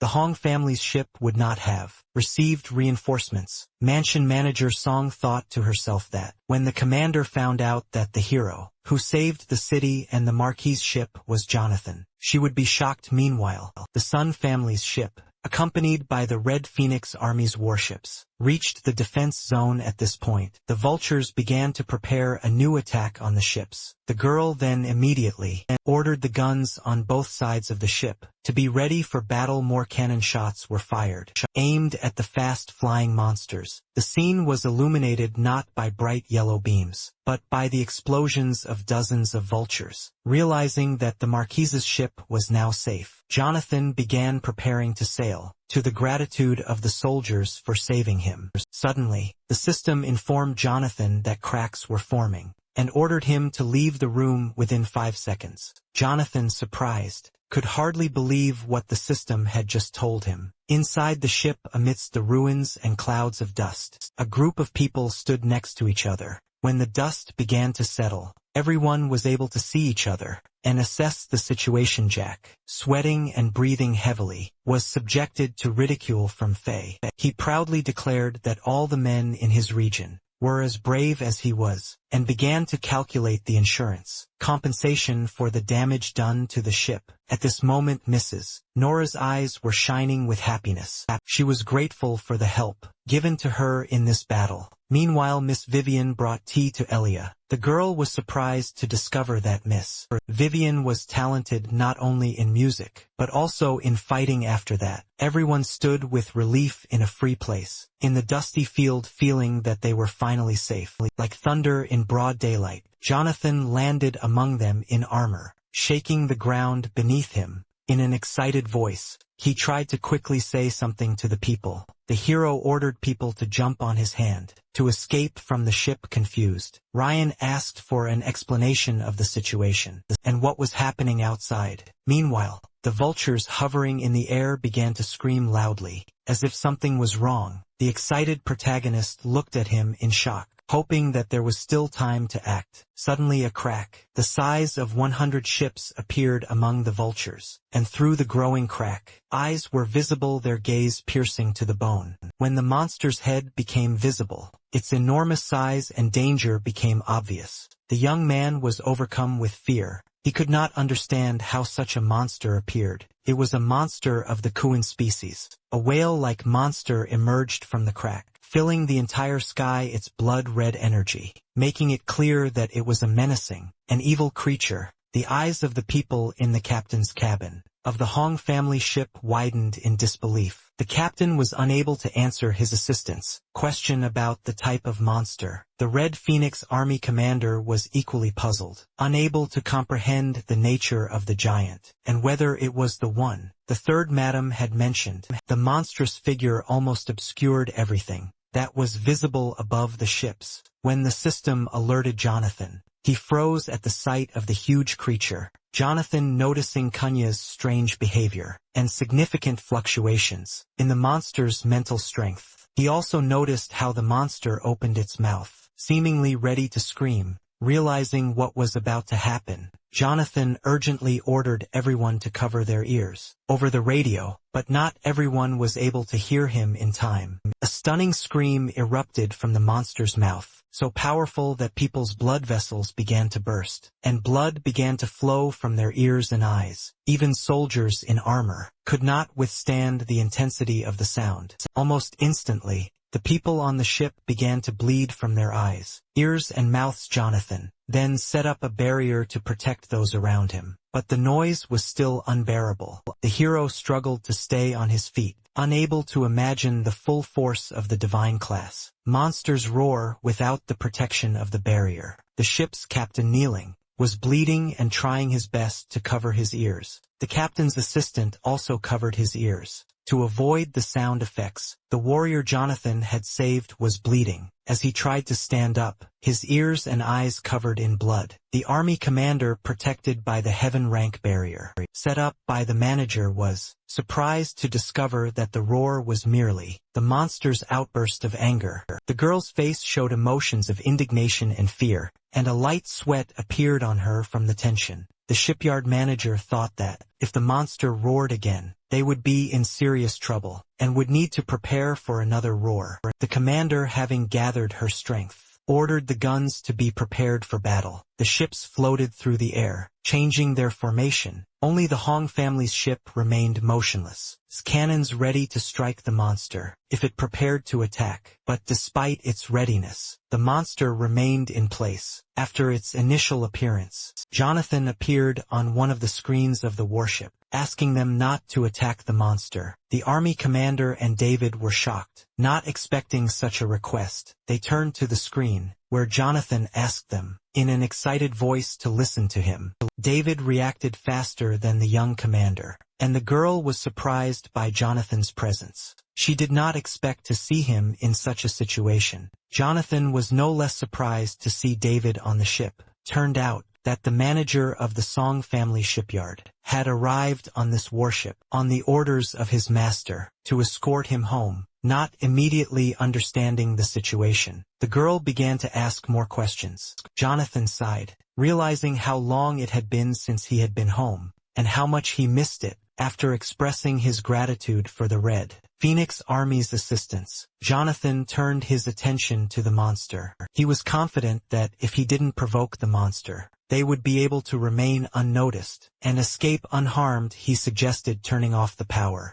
and disarming the guns on the ships, then descending to the ground. The young lady was confused by Jonathan's plan and was about to ask for clarification when Jonathan interrupted her. The hero proposed a difficult adventure, knowing the outrage it might cause, but there were no other viable options for survival. The ship's captain, pale as a corpse, screamed in fear, fearing that even a minor mistake could lead to their death. Jonathan then assured the captain that this was their only chance of salvation, and that failure to follow his advice would lead to certain death. Everyone was stunned by Jonathan's previous statements. On the warship, David ordered to follow Jonathan's instructions. Jonathan then began the countdown to shut down the engines and disperse the Star Soul generals. For several seconds all ships were in free fall, from a height of 3,000 meters, rapidly descending under the pressure of gravity. As the speed of their fall increased, so did the tension among everyone. At this point, almost all the people on the ships began to scream, fearing the worst. Many did not understand what was happening,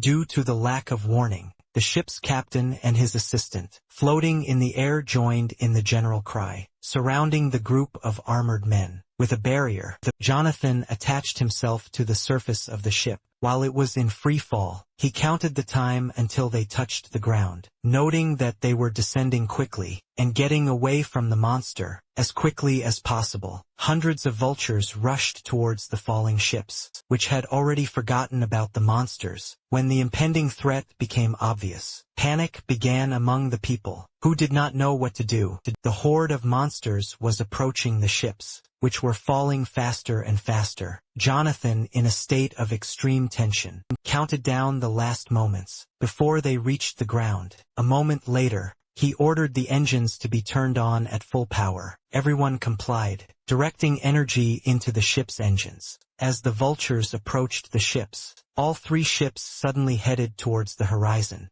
The three ships flew faster and faster. Away from the vultures, however, one ship began to slow down due to lack of energy. The ship struggled to escape the battlefield because a significant amount of energy was spent on maintaining the defense system. The soldier who informed the captain about the slowdown shocked her, as she did not expect such a development. David realized why they were losing speed and became concerned for the young master. The captain of the warship ordered the second ship to attach boarding ropes to the passenger ship. Dozens of hooks protruded from the side of the ship and were firmly attached to the Huang family's ship. In a state of panic and confusion, hundreds of people rushed away from the side where the hooks were attached. The captain, confused and alarmed, ordered the guns to be prepared for battle with a potential enemy. Noticing that their speed was increasing, one of the captain's assistants informed him about it. Both ships of the Red Phoenix Army successfully attached the passenger ship to themselves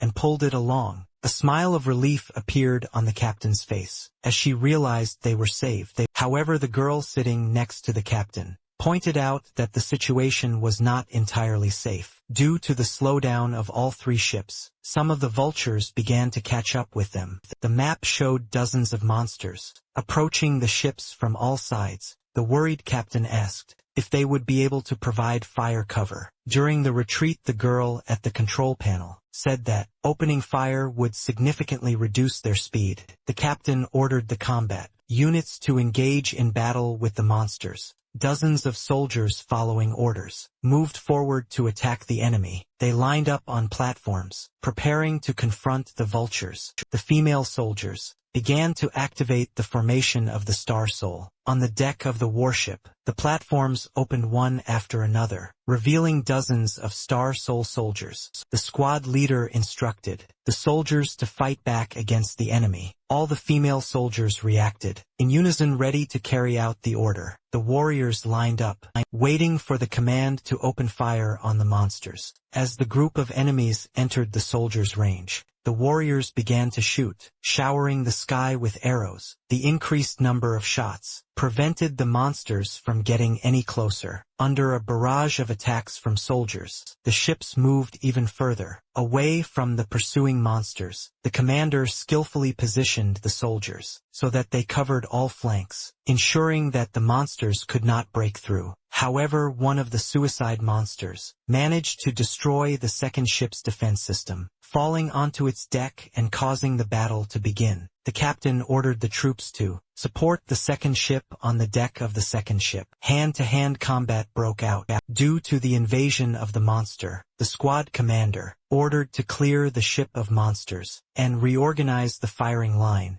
The warriors quickly entered into battle, with the monsters deciding to clear the way for them. Meanwhile, another group of monsters arrived to help their comrades, putting the warriors in a difficult situation. The surprised commander of the detachment ordered them to prepare for defense. Recognizing their precarious position, a blue energy beam pierced the sky, destroying some of the attacking monsters. When the beam dissipated, dozens of monster corpses fell from the sky. Shocked by the sudden turn of events, the squad leader wondered who had come to their aid. Before she could assess the situation, Jonathan, having expended considerable energy, found himself on the roof of the ship. The attack clearly weakened him, but he took the moment to catch his breath and plan his next move in an instant. He was surrounded by a pack of monsters ready to attack. The arrows fired earlier hit the monsters, and the sky was once again lit up with explosions. The ship's captain and David, who were watching what was happening, looked at Jonathan with admiration. The captain's eyes showed some confusion as to the source of Jonathan's enormous fighting power. Amidst the explosions, one of those Jonathan had saved was heatedly discussing the need to help the hero. The soldiers who had fought earlier decided to split into groups to support Jonathan. From the rear, Nora asked to lure the monsters closer so she could attack them with her discs. Her partner agreed to help with this task. As the monsters approached, Nora launched her discs at them, leaving behind a glowing trail. Yellow as the sun, the discs moved towards the monsters. Suddenly the monsters stopped attacking and focused their gaze on the creature standing behind the ships. The soldiers, not understanding what was happening, were puzzled as to why they had stopped acting. The monsters' actions had left them stupefied and unsure of what to do. Hordes of vultures took to the skies, further confusing the humans, and a moment later, the hellishly loud roar of Kunya could be heard from afar. Suddenly,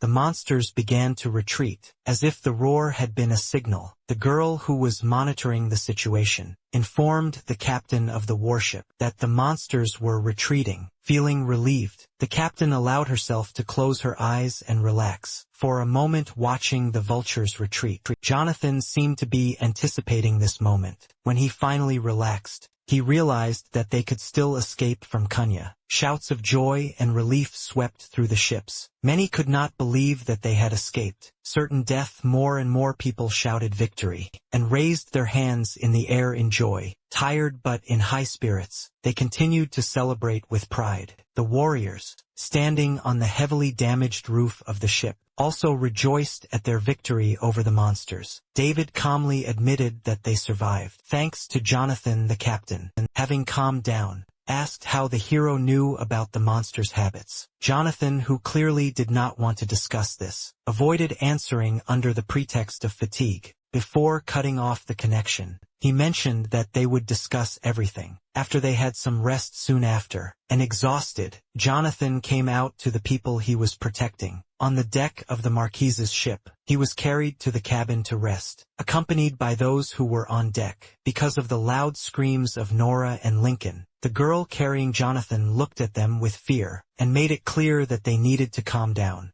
Vivian, who was watching the scene, tried to suppress her laughter. Before entering the cabin, everyone stopped and bowed their heads to Jonathan, expressing their gratitude for saving them. Several hours later, the ships approached the city, the warship continuing to pull the passenger ships behind it. Jonathan, awakened by the noise from the loudspeaker, opened his eyes with difficulty. He saw a sleeping girl, who had probably been there all this time. As soon as he looked at her, she woke up, rubbing her eyes. Then Jonathan went out onto the balcony and saw that they were flying towards the city. From their vantage point, he could see tiny buildings below, partially obscured by clouds. Meanwhile, one man who was on the surface of the earth watched the ships flying above him. Stretching and yawning, he admired the beautiful day. People who approached him began to apologize, addressing him as a boss. The man, however, asked them not to address him in this way, as they were not bandits looking at the sky.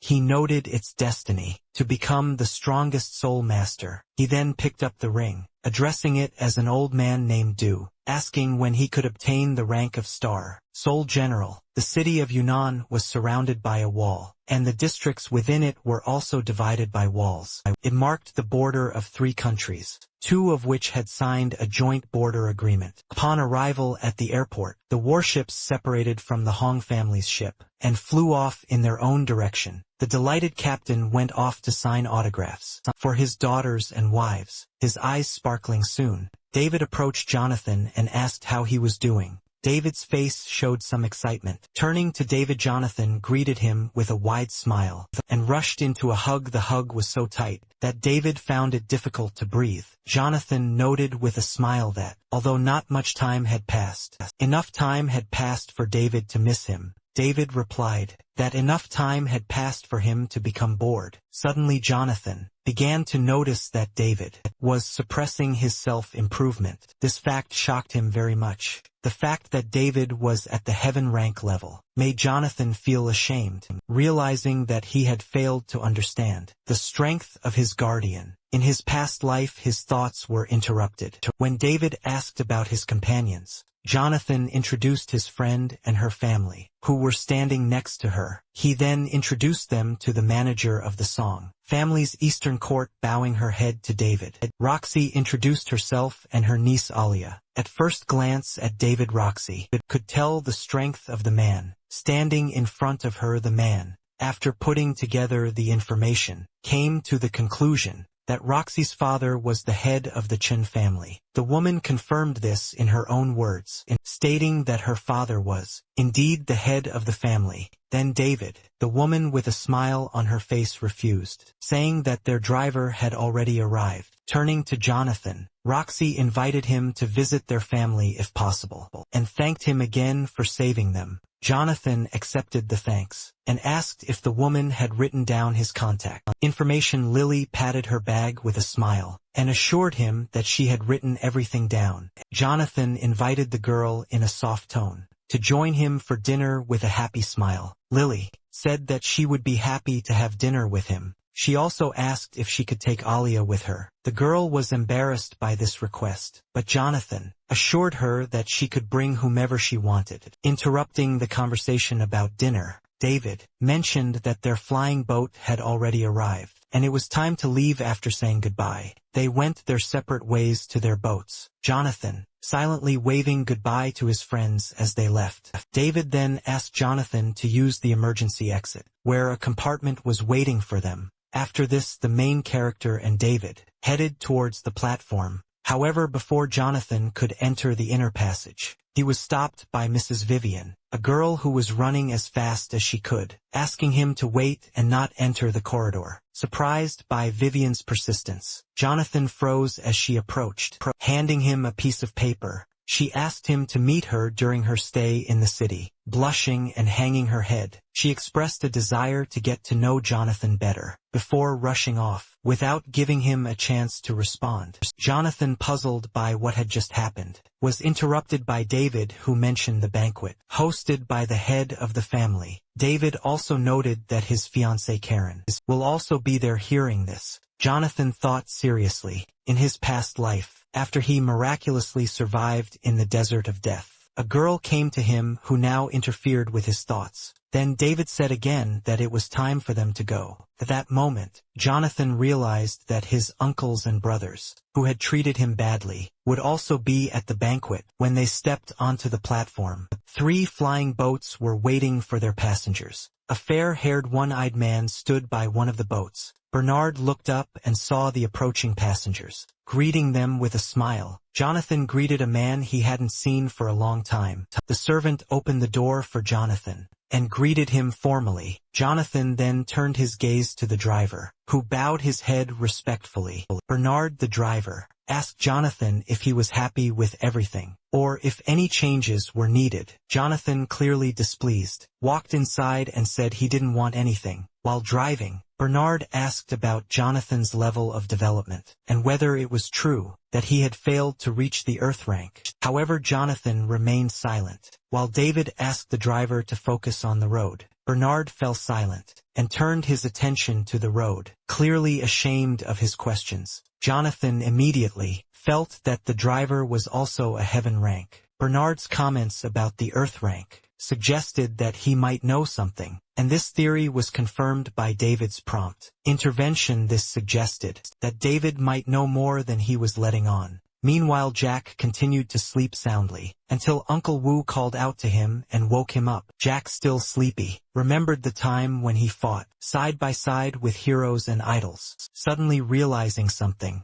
he jumped out of bed, with the intention of inviting the hero to dinner, to become friends with him. However, upon learning that the hero had already left, Jack burst into tears. Determined not to let this matter go unnoticed, he ordered Uncle Wu to investigate, insisting on a report even if it was just a pendant. Jack reflected on the amazing power hidden in the family that had been demoted to the border. He realized that the stronger a family becomes, the more dangerous it becomes, and the risk of extermination increases. While Jack was pondering this, Jonathan the hero asked his companions when David arrived. The butlers, trapped in uncertainty, tried to handle the situation without causing panic. Jonathan felt relieved when he saw the measures taken, including the use of military secrets, to calm the public. Jonathan then took out the card Vivian had given him and asked David to find out about the two prisoners he had met on the passenger ship. David, looking at the card, immediately understood its origin. This design was commonly used by the 6 nobles of the Sia kingdom, a kingdom controlled by the barbarian king. These 6 nobles were divided into 3 factions. To balance power, the moderate faction, led by the Samarine family, which controlled 70 of Shu Jie's technology and economy. The expansionist faction, led by the Mulu family, which owned half of Shu Jie's military power. And the neutral faction, a puppet faction led by the Sukkim family, the protectionist faction, created 400 years ago to save the empire, opposed Mulu's hegemony and rejected Tendu orthodoxy, always dreaming of restoring the glory of the Guangfu Empire. After sharing this information, David turned to Jonathan,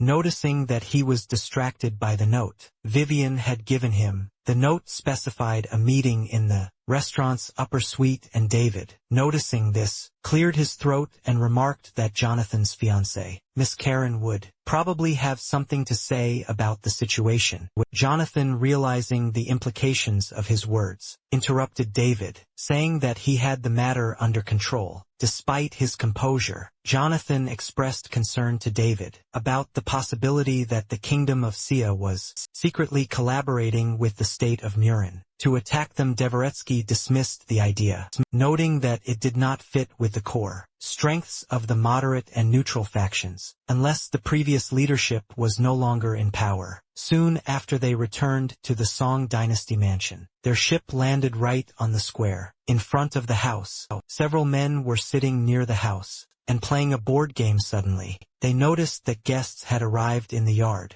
Bernard opened the ship's doors for the hero, and he stepped outside. On the way home, he met an old man in a wheelchair, and several younger men. As it turned out, the old man was Mason, the gatekeeper of the Eastern Song Mansion. The main character greeted him, saying that they hadn't seen each other for a long time. Jonathan quickly stepped forward to help Mason. As they shook hands, Jonathan noticed sweat on his face. He realized that Grandpa Ma was also a powerful fighter, at the middle stage of the heavenly realm. As Jonathan prepared to go to the East Court for a rest, Mason suggested that they visit the Old Lord and play cards. However, Jonathan politely declined. He mentioned that he needed to see the Marquis first. He apologized to Mason and promised that they would play another time. Mason smiled kindly at him and told him he could go about his business. At that moment, Bernard approached the old man. When Jonathan left, the driver informed him that the young master had already reached a new level of power. The old man nodded in acknowledgement of this news, adding that Jonathan had not only restored the pulse of his soul,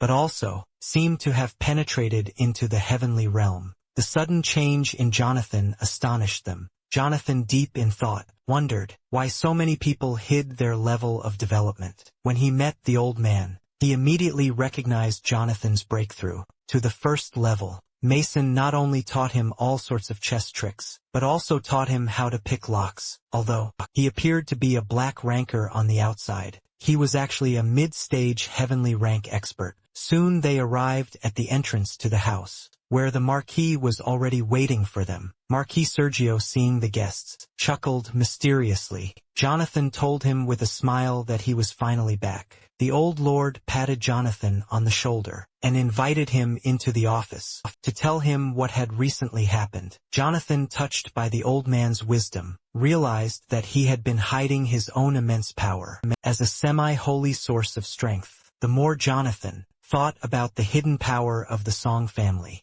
the more he realized how significant their influence was. With 1/2 saint and 3 mid-stage celestial beings, their power was enormous. However, Jonathan was worried that his current preparations might not be enough to change the situation, given that even this strong family had been destroyed in the southern wilderness. In his past life, suddenly, Jonathan felt the presence of a saint-ranked power source. Although the aura was weak, it was unmistakable, like the remains of bamboo in the wind. He wondered if Sergio had really been hiding such a figure, and realized that despite his best efforts, he might still not be ready for what was to come. The story soon shifts to a study. In the central courtyard of the Song family mansion, Jonathan, who had just returned, was summoned by the old Marquis to the study for a game of chess. Although Jonathan had improved his chess skills, the old man still won, praising Jonathan's achievements, but acknowledging that the overall situation was already decided. After this, the old Marquis invited the manager to leave the room.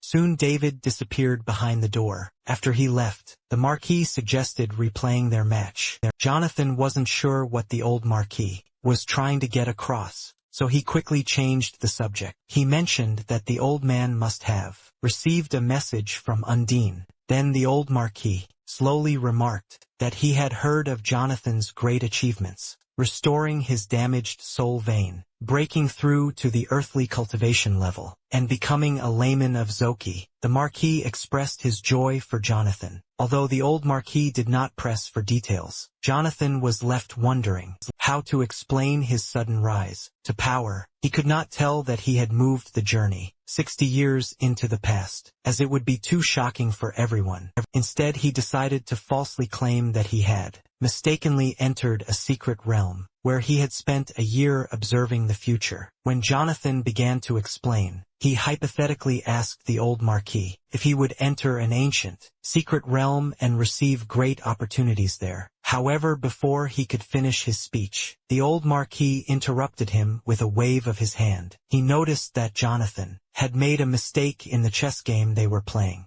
and suggested that they continue. Jonathan felt helpless and returned to the chessboard. After the game had been going on for some time, the old Marquis suddenly remarked that if a chess game was lost, it could be replayed. He added that although all the pieces on the chessboard were identical, if one of them were to accidentally jump off the board and become a player, it would completely change the course of the game. This cryptic statement stunned Jonathan, as if the old man were reminding him not to seek a role beyond his station. Meanwhile, the story moves to the palace of the Lord of Yunnan. City Karen argued with her father, Carter, over Jonathan. Karen insisted that there was no need to marry Jonathan, but Carter, remembering the kindness the Song family had shown them 20 years ago, was determined to fulfill the terms of the engagement. He also noted that Jonathan played an important role in the Battle of Yunnan, and that their family was now hosting a family banquet. Carter wanted his daughter to celebrate the occasion,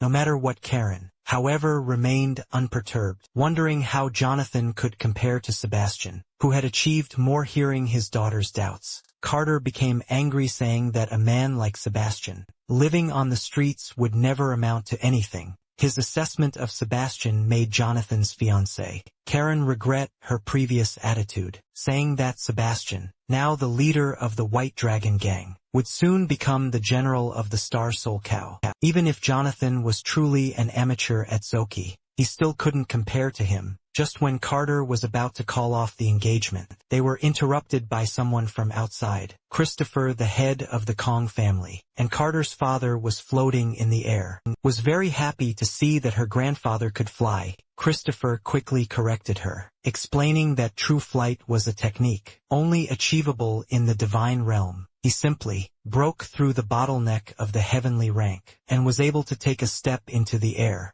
His family was delighted when they heard this. After recovering his strength, Christopher was invited into a room, where he was asked about his current abilities. Compared to the old Marquis of the Song family, he thought for a moment, noting that, although the old man had spent many years in the early stages of the heaven rank, this was probably his limit. Christopher, having just broken through the heavenly realm himself, felt confident that he could challenge the old Marquis. Karen then suggested that he go to the Song family to break off the engagement, and if anyone disagreed, he would deal with them. When Carter urged his daughter to speak more, respectfully Christopher brushed him off. He stated that he overheard their previous conversation, and believed that Karen and Sebastian would be a good couple for the good of the Kong family. Carter said that, if their granddaughter married into the Song family, it would only guarantee prosperity for a few decades. However, Christopher replied that if she married User Cow, in that case they could accumulate centuries of wealth, and perhaps even restore their status. Christopher believed that, if they could bring Karen into the Kong family, in that case, they will be able to provide him with the resources to become stronger. He believed that such a development would ensure their rise. He then turned to his granddaughter and asked if she had enough confidence to win Sebastian's favor. The granddaughter blushed and replied that they had been together for a long time, in different aspects of life, but decided not to develop this topic further. Pleased with her answer, Christopher prepared to break off his engagement to Jonathan. However, Carter believed that the divorce should be done properly and for a proper reason. Karen said she had originally considered citing Jonathan's mental retardation, but that wasn't an option now. However, Christopher, disregarding the need for such formalities, claimed that his strength as a heaven-level power was sufficient reason. Then, Carter said that the same Marquis from the Song family was also at the same early stage of the heavenly rank, but Christopher claimed that, if the old man from the Song family dared to interfere, he would not hesitate to strip their family of power. Christopher had already prepared, by purchasing special items from the Hong family's auction house, including the enhancement pill. Meanwhile, the story shifts back to the Song family's mansion. The old Marquis took him aside to play chess. While reviewing their game, the old man repeated his cryptic remark about the chess pieces and players. Jonathan paused in thought, trying to grasp the full meaning of this statement. He felt that the old Marquis knew more than he was saying. However, the old man quickly changed the subject, dismissing Jonathan's thoughts as unimportant, and returning the conversation to the chess game. Jonathan revealed that he had mistakenly entered an ancient, secret kingdom, and within it, he had received an important opportunity. Soon after, the southern wilderness exploded, and the Great Wall of the desert was destroyed. In an instant, the Song family soldiers heroically sacrificed themselves. Later, a wave of monsters invaded Yunnan and rushed north. The final battle at Tendu City ended in a catastrophic defeat, and Jonathan went into exile in the country of Sishui, where he secured the patronage of the Empress. Meanwhile, outside the door, David obediently took his master. He noted that 4 hours had already passed since they arrived here. Suddenly, he heard someone approaching him. Harry, the head manager of the central courtyard of the Song family mansion, rushed into the office. He asked if Mr. Howard was in the room. Seeing the steward in such a panic, David asked what had happened. The steward breathlessly replied that Mr. Howard's condition was unstable. He insisted on meeting with him immediately. However, when the steward tried to enter, David stopped him. Harry didn't understand what he was talking about. David then explained that Marquis Sergio had important matters to discuss with the young master the previous evening, and that it would be best to talk again later. Meanwhile, in the study, brother Marquis and Jonathan discussed their final destination. He spoke about the last stronghold of the human race on the northern continent. Coming out of this fog, he smiled and admitted that his story sounded incredible. He was afraid that the old man might think he was making it all up, but even he was confused, wondering if he had been trapped in a fantasy formation, or had actually time-traveled 60 years into the future. The old Marquis, muttering softly, seemed surprised that it had taken Jonathan so long to explain this. He asked Jonathan to elaborate on this system, specifically mentioning that Jonathan had said that the new, basic system had been replicated, and that other hobbyists had begun using the generals. After receiving confirmation from Jonathan, the old Marquis thought about what his daughter-in-law had once mentioned about the two-way insurance. He did not expect that this young man would live to be 60 years old before his death. Thinking about the future, the old Marquis reminded Jonathan that the Star-Lord system was of great importance and should never be revealed to anyone else. As for the cover, The old Marquise thought it was quite clever, and told Jonathan to continue, pretending to be a Zoki carrier. As a disguise, Jonathan immediately nodded in agreement, acknowledging that the old man was his true source of luck. At this time the old Marquise suddenly stood up, and told Jonathan to follow him, as it was time to give him something his mother had left for him. He explained that everything he knew came from Jonathan's mother. She predicted that one day, Jonathan would suddenly become exceptionally powerful, or that his soul meridian could heal itself, or that he might claim to have traveled through time and space. Jonathan was stunned when he heard this. At this moment the Marquis took out a wooden box from a secret compartment. He advised Jonathan not to be surprised, and to trust what he was told. The Marquis handed him a wooden box, and reminded him of the laws of this world, warning that within the framework of the Star Network, one cannot violate rights not related to human resources, which operate similarly to the game of chess. Jonathan, deeply shaken, wondered what his mother knew about the Star Network and her connection to it. However, the old Marquis ignored his reaction, and simply reminded Jonathan that the game they were viewing was modeled after his mother's design. What lessons could be learned from it would depend on Jonathan's intelligence. Suddenly halos appeared in the sky, and both Jonathan and the old Marquis sensed the mutation. Jonathan softly noted that the faint aura of Saint Rank had appeared again. By this time the old Marquis ran out into the street, where an elderly man was coughing violently. Surprisingly, the cough was so strong that it almost knocked those present off their feet. If it weren't for their timely reaction, they would have been injured by the old man's strength. It turned out that not long ago, after the old Marquis handed over the mysterious wooden box to Jonathan, halos appeared in the sky. The old Marquis immediately realized that something was wrong, and persuaded Jonathan to go with him. On the way, Jonathan couldn't help but think about Jing, the Grand Administrator of the Intermediate Court of the Song Dynasty. It was said that Howard was like a brother to David, but his cultivation level had only reached the peak of the mysterious level. Jonathan became curious about what was special about the East Courtyard of the Song Mansion, and who they meant at this point. Manager Harry turned to Jonathan and asked if he would go with them. Although the old Marquis said nothing, deep down he decided that it was time for Jonathan to learn some secrets. Soon they arrived at the courtyard of the Song Mansion. Jonathan looked at the elevator skeptically. As he entered, he wondered if there was a deeper, underground space than the secret room. When the elevator clanged open, his suspicions were confirmed. He saw an underground space with artificial lighting, and a formation that isolated the vibrations of the soul force. Surprised by such a unique place under the Song Mansion, Jonathan followed the old Marquis. At the gate, they were met by several girls dressed as maids. After this, the Marquis approached the doors of the building, and called Jonathan to come with him.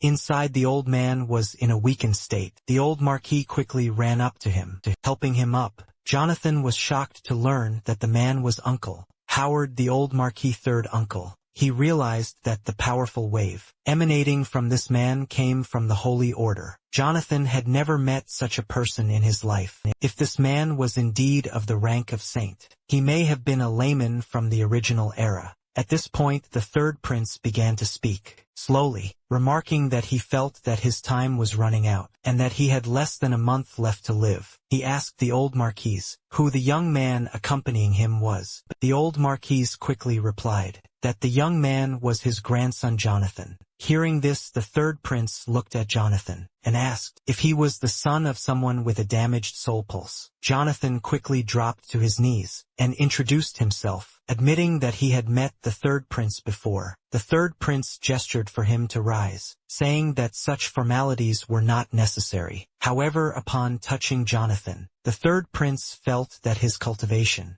was in the early stages of the earthly level, and that the pulse of his soul had been restored. Jonathan was happy, and immediately called the third prince to express his gratitude. He then instructed the system to copy the third prince's jade mech, but after a while, there was no response. Confused, he wondered why the star system wasn't working. At this moment, the third prince suddenly clutched his chest. The old Marquis quickly approached him and asked what had happened. Suddenly, the third prince began to cough violently, His cough caused a powerful vibration of soul power that shook everyone present. The old Marquis quickly erected a rigid barrier. To block it, Jonathan used his agility to avoid hesitation. This spectacle made a deep impression on the old Marquis, who realized that even the power of the Holy Spirit could not harm Jonathan. He thought to himself that Jonathan's strength was far from ordinary. But Jonathan was puzzled. He wondered why the star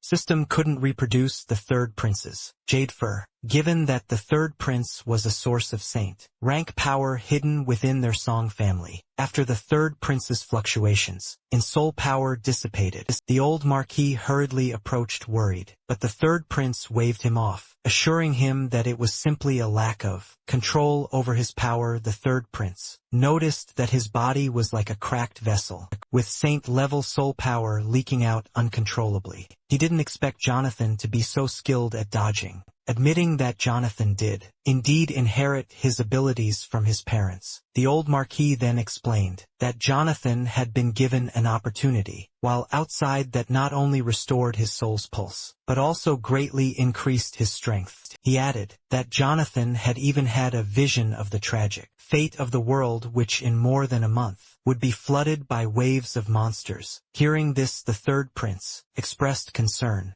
about the ancient civilization's secret realm, asking if their Song family could survive. Jonathan replied that their family would be almost completely destroyed. This news shocked the third prince. Sensing the tension, the old Marquis changed the subject, suggesting that whether Jonathan's vision of the future was reality or a dream, they should be careful and prepare in advance. He also felt that Jonathan should know some family secrets. The third prince took a deep breath and revealed that he had once served as one of the 8 generals of Tiandu and was the bearer of Cao's star soul. Jonathan frowned in surprise, as this was a secret he didn't know in his previous life. The third prince explained that there were pills that not only improved development, but also prolonged life. This discovery excited Jonathan's grandfather, as longevity was something they desperately needed. Jonathan was shocked to learn that the third prince was a Cao user, as it did not match his past life experiences. He also realized that the star system did not react when he touched the third prince. Earlier at this point, the old Marquis asked Jonathan if he had seen Howard.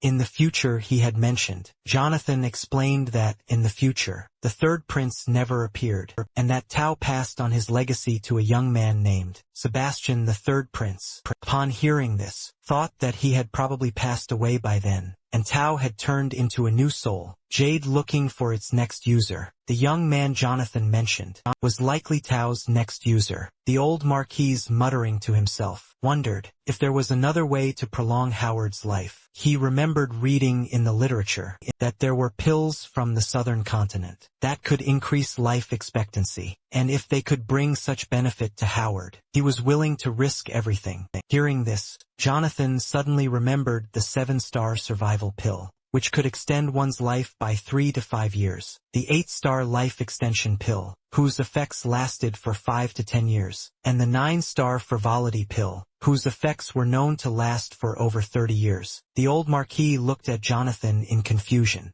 and asked where he knew about these longevity pills. He then asked if Jonathan had saved the second prince, and if they could ask him to intervene. Jonathan interrupted the old Marquis, and assured him that they did not need to bother the royal family, because he himself knew how to prepare the longevity pill. Hearing this, the old Marquis excitedly grabbed Jonathan by the shoulder, asking when he learned alchemy. He was amazed that Jonathan was able to refine a pill to such a high level. He noted that the royal alchemists could hardly refine a 6-star pill, with a success rate of less than 1 in 10. To dispel the old Marquis's doubts, Jonathan took out a high-level pill. Seeing this, the old Marquis became even more delighted and surprised. He felt that the pill was worth at least 7 stars or higher. Jonathan smiled and confirmed that it was indeed an 8-star heavenly spirit pill that could slightly increase one's heavenly level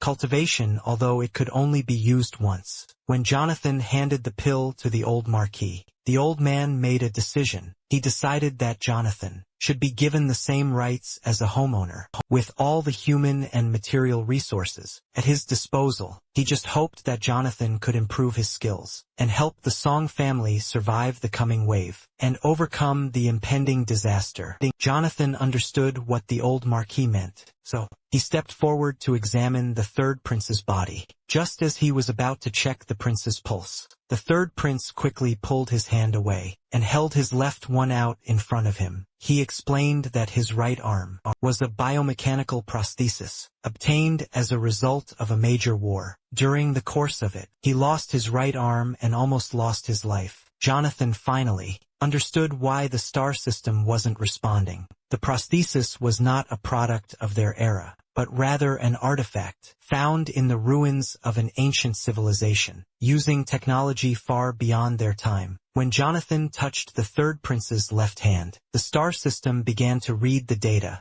When it reached 70, there was a data error. This left Jonathan both surprised and confused. He wondered how this could happen, but both the old man and the third prince were equally confused. Jonathan quickly released the prince's hand, assuring them that everything was fine. The hero asked third great-grandfather if his cultivation had never improved since he was seriously injured. He suggested that the error might have been caused by the third prince's lack of a physical body, which affected the meridians of his heart and soul. Jonathan told the old man and the third prince that he would first look for materials to refine the Order Life Pill, and then find a way to revive the third prince with a new arm. The third prince was shocked by Jonathan's capabilities, surprised that Jonathan would even offer him the opportunity to grow an arm. At this point, Jonathan took out another pill, explaining that it was a 5-star spring pill. Although it would not prolong the prince's life, it had a strong healing effect that could ease his physical pain. After giving the third prince a pill, Jonathan got ready to leave. Before he could do so, the old Marquis informed him that all the resources of the Song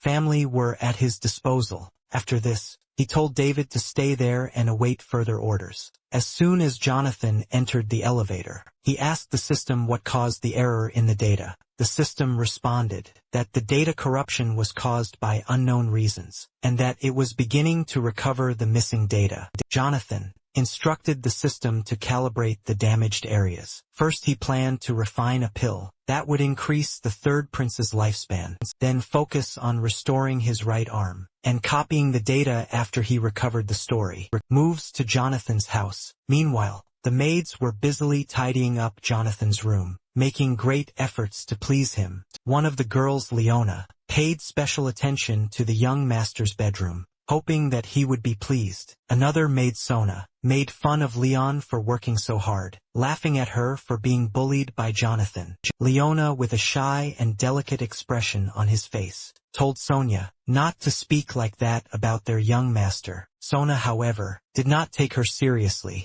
and joked that Leon was just being stupid for caring about Jonathan, whom Sona called a useless pervert. Leona immediately came to Jonathan's defense, saying that he was no longer a waste of time, since he could now train properly. Seeing this, Sona spread her hands, admitting that Jonathan was no longer a weakling, but adding that he still couldn't help but be a fool. Sona couldn't understand why Leona was so protective of Jonathan, reminding her of what happened last year, when Jonathan tricked her and Zoe into following him. Hearing this, Leona became agitated and begged Sona to stop talking. Just at this moment, another servant of the Eastern Court, Layla, tried to stop them from continuing their argument, and reprimanded them to finish their work. The two maids quickly lowered their heads and returned to their duties. However, Zoe, another maid, thought only about food and showed no interest in her work. Layla noticed this and told her not to shirk work. Suddenly, Zoe announced that she urgently needed to go to the toilet,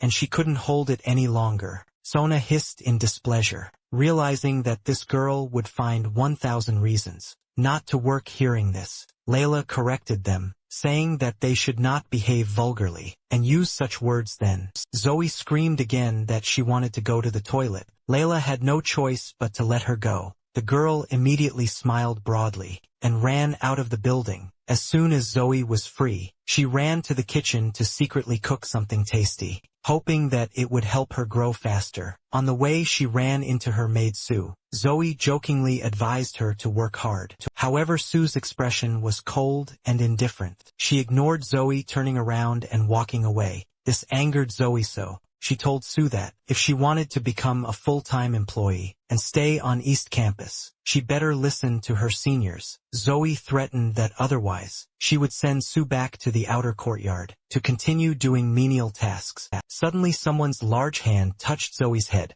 She turned her head in confusion. Then the girl saw that it was the very young man she had dreamed of. It was Jonathan. Happy, she threw herself into Jonathan's arms. However, he pulled back, reminding her not to let emotions cloud her judgment. Meanwhile, Sue looked coldly at Jonathan. Jonathan was keenly aware of Sue's cold gaze, but he had no memory of seeing her in his past life. Watching Sue in her uniform, Jonathan began to suspect that she was the new maid. Zoe's comment soon confirmed his suspicions. All she did was criticize Sue, calling on Jonathan to pay attention to her. Jonathan then ordered the system to scan Sue, and within seconds her true identity was revealed. Despite her careful disguise, she could not hide from Jonathan's keen eyes, and he discovered a small device implanted in her body. Sue was hiding her cultivation as a mid-level yellow rank and was likely another spy sent by Mirren. Zoe interrupted his thoughts, wondering why he was so interested in watching Sue, and telling him to look at her instead. She said that during this time, she ate a lot and grew well. Meanwhile, Leona, who had overheard the conversation, ran out of the house. She was excited to finally meet the young master. The girl ran out onto the balcony and greeted Jonathan. The hero waved back, saying that he was finally back. However, the other two maids behind her had different expressions on their faces. Layla was shocked because she didn't expect Jonathan to break through to the early stages of the Earth level. In less than a year, it was incredible for him. Jonathan, for his part, was equally surprised to realize that Layla had reached the initial stage of Earth rank. He couldn't help but wonder if this was another trick of the old man's. Meanwhile, the story moves to an underground secret room of the Song Mansion, called the Mortal Grottos. After Jonathan left the underground cave courtyard, the old Marquis instructed David to begin preparations. From now on, all members of the Song family were to follow Jonathan's instructions, and all of Jonathan's instructions were to be carried out immediately. In addition, hidden guards were to be assigned to ensure Jonathan's safety at all times. David immediately understood his intention, confirming that this meant transferring even the command of the guards to Jonathan. The old lord believed that only by handing over command of the guards to Jonathan could he realize his full value. Meanwhile, the story shifts back to the main building of the eastern courtyard of the Song Mansion, Jonathan's residence at this moment. The maid Zoe was serving Jonathan tea in his room. The feeling of being waited for so long made him feel like he was living a life similar to the carefree life of a rich young man. Then, the girl asked the gentleman to drink the drink. While it was hot, the main character decided not to argue, and took the cup in his hands, then brought it to his mouth. After drinking the tea Zoe had given him, Jonathan suddenly remembered something. Zoe was very happy when she realized that the gentleman had a task for her. He instructed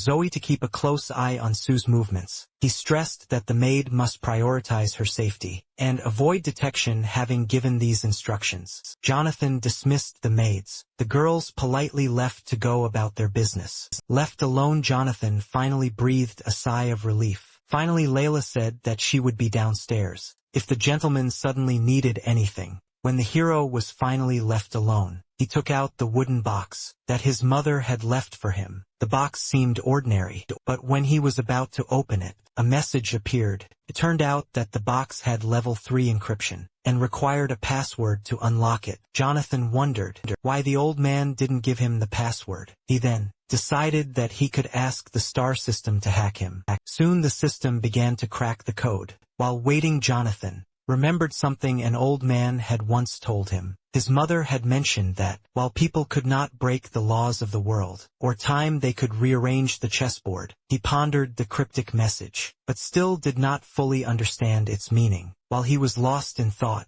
the system cracked 12 sets of passwords. Then the hero decided that one of the passwords would definitely work, and he began entering them one after another. When he entered the correct password, the numbers seemed strangely familiar to him, although he couldn't immediately remember why. When the box opened, what he saw inside shocked him. Inside was an incomprehensible green figurine, a mask, and a medallion with an inscription about the Stargate. It reminded him of the Stargate he had heard about in his past life. Many undisclosed achievements were said to be associated with this device. Although these 3 symbols were considered taboo, the jade figurine was exquisite, although Jonathan had no idea what it was intended for. When he took the mask out of the box, it suddenly activated. Large, prominent symbols appeared on the front, and on the back there was a message created by a heart. Jonathan felt uneasy out of curiosity. He put the mask on his face. Suddenly, in an instant, he turned into an old man.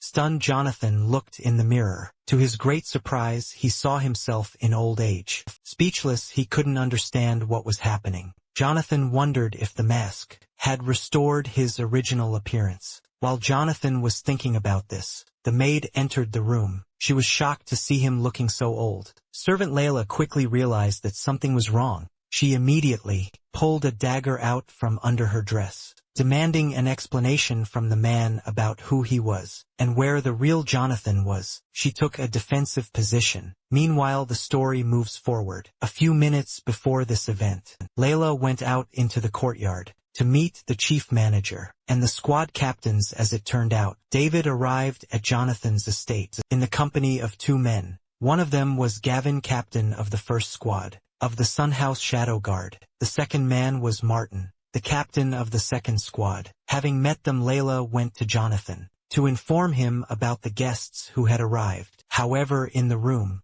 she saw an old man unfamiliar to her. One of them immediately took out her dagger and menacingly asked him where he had put the young master. Jonathan quickly raised his hands, signaling her to listen to his explanation, saying that everything was not as it seemed. He explained that the mask had no holes, but it could instantly change a person's appearance. However, the maid, feeling threatened, did not listen and tried to attack Jonathan with a dagger. However, Jonathan skillfully dodged and grabbed her wrist, pressing her against the mirror. He urged her to calm down, but before he could continue his explanation, the maid began calling for help, summoning the guards. Then Jonathan quickly covered her mouth, begging her to stop screaming. He explained that she had left him no choice, and this was the only way to control the situation. Even though Jonathan had subdued the maid, he couldn't stop thinking about the mask. He thought about the phrase that was written on the mask and suggested that the mask could allow him to transform according to his thoughts and desires. To test this theory, he concentrated and in an instant transformed into the image of Layla's maid. Although the maid could not move, her heart was deeply shocked when she saw her reflection in the mirror. Jonathan, now looking like her, smiled with satisfaction. His theory was correct. The mask allowed him to change his appearance at will. At that moment, David and several other people, hearing the noise, rushed into Jonathan's room. By the time they arrived, Jonathan had already returned to his normal appearance. He gestured awkwardly at David, assuring him that everything was fine, and he was just fooling around with the maid. Seeing this, Martin gave Jonathan a thumbs up, praising him for his quick thinking, saying that he truly deserves to be a role model for their generation. However, David quickly pulled himself together and reminded Jonathan that his fiancée, Karen, would also be attending dinner that evening, advising him to be discreet. Jonathan, feeling a little impatient, immediately stopped the conversation. At this point, Layla had already calmed down after her panic and was about to apologize when Jonathan interrupted her again, reminding the servant that this was their shared secret. Jonathan then asked the manager why he had been called, but David did not answer directly, and instead asked him to come into the office for a detailed discussion. Jonathan then ordered Layla to collect the things that were on his desk, and then followed the butler into the study. After leaving the room, Jonathan asked the butler to tell him the truth. Suspecting that the old man had hired Layla to protect him, the manager did not deny this and, although he was supposed to keep this information secret, explained that the shadow guards must now obey Jonathan's orders. Thus he revealed that the Qing dynasty servant was a high-level expert from the third group of shadow guards of the Song dynasty, which effectively made him one of Jonathan's subordinates. The manager continued to explain that the shadow guards of the Song mansion were divided into 3 groups, each with specific duties. The first group was responsible for actions, the second for reconnaissance, and the third for security. The old Marquis ordered that Jonathan would now be the sole commander of all shadow guards, including those in the first and second groups. He introduced Jonathan to 2 key leaders of the shadow guard, one named Gavin and the other Martin. Before Jonathan could express his opinion on their unusual names, the butler, knowing Jonathan's temperament, warned him to speak carefully. David explained that both Gavin and Martin were orphans, who were taken in by Jonathan's mother. It was she who gave them names. They were deeply grateful to her, and their names had important meaning for the ancient civilization. The thing is that they were derived from the names of brave men and demons. Upon hearing about the ancient civilization, Jonathan couldn't help but feel a surge of curiosity about his mother and her mysterious origins. Jonathan thought about his parents' past. He had no memory of them, because they disappeared when he was only 2 years old, and were later declared deceased. His reckless behavior in his youth and constant wanderings left him no time to think about his family. Jonathan, lost in his thoughts, decided to ask the butler about it. He asked the man if he knew the details of his parents' disappearance. 16 years ago, the manager, taken by surprise by the unexpected question, was momentarily speechless and did not know what to answer. Seeing the butler's indecision, Jonathan changed the subject. He instructed the man to begin preparations. Jonathan planned to visit the Song family cemetery to pay his respects to his parents. David said that he would do everything as the master wished. As Jonathan left the office, he saw Layla waiting for him. He then turned around to ask the butler if the Qing dynasty servant should now also obey him. The butler confirmed this, and Jonathan called over the servant, informing her that he would now serve under him as part of the Song mansion's hidden guard. Layla immediately knelt down and reported that she was hidden, stake number 28 in the third group of the hidden guard. Jonathan, touched by years of silent protection, thanked the servant for his loyalty and rewarded her with a card. To Layla's surprise, Jonathan also gave her an Emperor Spirit pill. It was a 5-star pill worth millions of dollars that had the ability to enhance human self-improvement without any side effects. Everyone present was amazed by such generosity, knowing that even in the heavenly capital, such pills were considered priceless treasures. However, since he had many of them, he was more focused on recruiting reliable people to strengthen his forces. At this critical time, Gavin and Martin had apparently never seen such expensive things in their lives. First, Layla was speechless because even in the Tiandu kingdom, such a pill would be a priceless treasure. However, the hero assured her that he had many similar elixirs. Jonathan also reminded Gavin and Martin to wake up and do their jobs, assuring them that good work would bring rewards.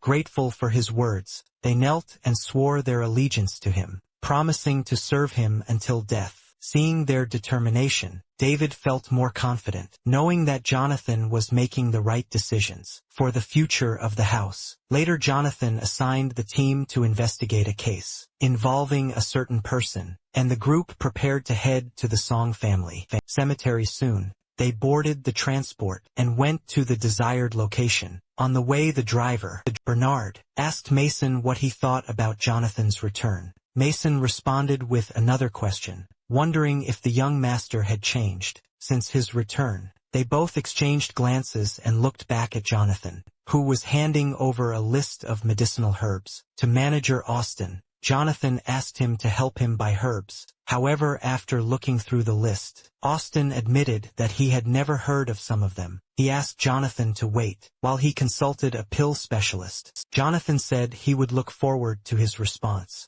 At this time, Austin was at the headquarters of the Red City Chamber of Commerce in Nanzhou. The manager walked down a long, rich corridor at the end of which a girl sat at a table. He turned to Julia, the legitimate heir of the Hong family, and responsible for all business in Nanzhou, for advice. As Julia looked through the information about Jonathan, he looked at her thoughtfully with a smile on her face. The girl acknowledged that Jonathan had significance and potential. Standing up from her seat, Julia asked the manager to arrange a meeting with the young marquise of the Song family. Meanwhile, somewhere above the river, a heavenly motorcycle was passing by. Sarah was sitting on it, and every now and then, she asked someone for permission to enter. Soon, the system informed her that she had passed the test. After that, the girl headed to the building, which was located right behind the huge waterfall. She drove through the open door and turned her motorcycle sharply, trying to slow down. When Sarah finally stopped, the system greeted her and congratulated her on her return from the mission. After that, the girl got off the motorcycle and walked down the corridor. At that moment, a little girl ran along the next corridor. The girl was Sarah's younger sister. Her name was Daisy. She burst into tears when she saw her older sister. Sarah was curious why she was crying so much, and asked her why she came back, instead of staying in Beizhou with their mentor. Daisy, still with tears in her eyes, explained that their mentor had been ambushed by the Maru people while trying to save her, and was now lying in a hospital bed, barely breathing. Sarah was shocked when she heard this. She asked her sister to take her to her teacher. Immediately at this point, the doctor was trying to save their mentor. They had already done 12 detoxification tests, but they all failed. As they were preparing for the retest, Sarah and Daisy entered the room. Sarah, not believing her ears, went straight to her teacher's bed. Her teacher was a strong figure, one of the few in the early stages of the heavenly rank. However, she looked weak now, and when Sarah returned, she felt relieved that she was safe. The doctor then explained the woman's condition to Sarah, stating that, although the external damage was no longer severe, a strange toxin was destroying the meridians of the heart and soul. Sarah was greatly shocked, wondering if even Silent Abyss technology could create an antidote to such a toxin. The doctor, feeling helpless, admitted that they could only use the filtration technology to prevent the toxin from entering the brain. But there was not much time left, and no detox plan could be found in the Silent Abyss's knowledge base. The doctor added that the toxin was cleverly structured, using soul power to combine chemicals to form poisonous units. Thus it made it similar to the methods of alchemists. Upon learning that the alchemist could decipher the toxin's action, Sarah immediately remembered the pill Jonathan had given him. This gift was in gratitude for the information she revealed to him without hesitation. The girl took out that very card. She then emptied all the pills inside onto the table. The two doctors were delighted and quickly began to analyze the tablets. One bottle in particular caught their attention. Upon opening it, they confirmed that the white tablet could be an antidote. They immediately began their analysis. Meanwhile, Daisy asked Sarah how she had acquired so many pills, jokingly suggesting that she might have robbed the Hong Kong Chamber of Commerce pharmacy. Sarah, sweating profusely, assured her that she had not robbed anyone, explaining that all the pills were gifts from the mystery man. Doctors soon confirmed that the pill structural units matched the toxin. Daisy was very happy when she heard this. The medical intelligence computer indicated that 3 pills would rid her mentor of the poison in her body. This made Sarah question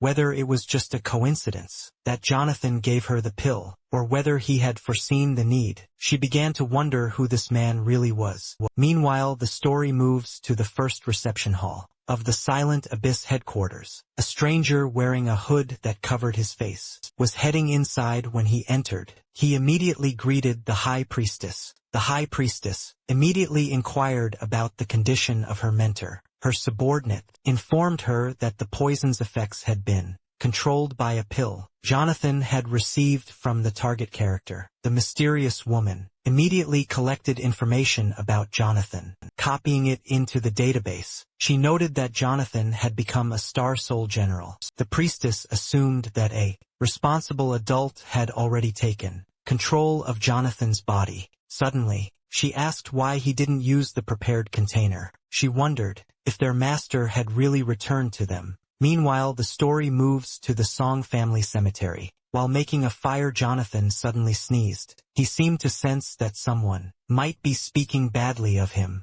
Martin, who was accompanying Jonathan, joked that sneezing did not necessarily mean that someone was speaking badly of him. Perhaps the girl was thinking about him. David gave Martin a glare, signaling him to stop talking nonsense, causing Martin to silently pout. Jonathan, however, had already confirmed his suspicions. After scanning the system, he found that there were no accidents involving his parents in the cemetery. The grave the old man created was just a cover. Thanks to the mask, Jonathan realized that his parents were not quite human, and he began to wonder what secret led to their disappearance. Just then Martin's system received an alert, and he opened a video recording that revealed information about the man they were investigating. The guy told the hero that the man from the slums of Yunnan City had been imprisoned for robbery and was now the leader of the White Dragon Gang, a group that mainly dealt with the destruction of loot by robbing tombs. After learning about the situation, Jonathan directly asked Martin where the man was currently located. Martin informed him that he was in an abandoned house at number 13 in the north of the city, and people from the hospital second group were already monitoring the location. Jonathan immediately decided that he wanted to go and see. Meanwhile, Bernard and Mason chatted on the platform. Mason, expressing his belief that Karen was not a good person, pointing out that the young master had recently experienced an adventure that not only restored the pulse of his soul, but also freed him from the need to hide his power or secrets. Mason commented that it would be unwise to marry a bad woman who had only her own interests at heart, but he felt that the old lord would never agree to such a step because the old marquis would not tolerate such betrayal. After thinking it over, Mason agreed, although he added that there might still be a solution. He suggested that young Master Joe, from the second master's family, who was secretly in love with Karen, might be involved, and that they could move the engagement to the West Court to allow Joe to deal with it. As soon as Mason finished speaking, Jonathan and his companions approached the platform. Mason and Bernard quickly fell silent and greeted Jonathan respectfully. Together, they went to Daegu Street in the city's North District. Meanwhile, the story moves to the very house where the heroes were heading. Bob, Sebastian's younger brother, carried a large bag of belongings into the abandoned mansion. He excitedly reported to his boss, Sebastian, that they had collected a variety of things that day. Sebastian rose from his bunk and cursed at his brother, telling him not to address him as some kind of bandit. At this, Bob just laughed. Then he laid out the treasures and motioned for Sebastiana to look. With a worried look, he asked his older brother what he thought about it. Sebastian looked at the objects with a thoughtful expression. Then he decided to ask for help from the old man, who lived in his ring, to determine which of them were valuable. Old Man Du pointed out the valuable items to him. Without further ado,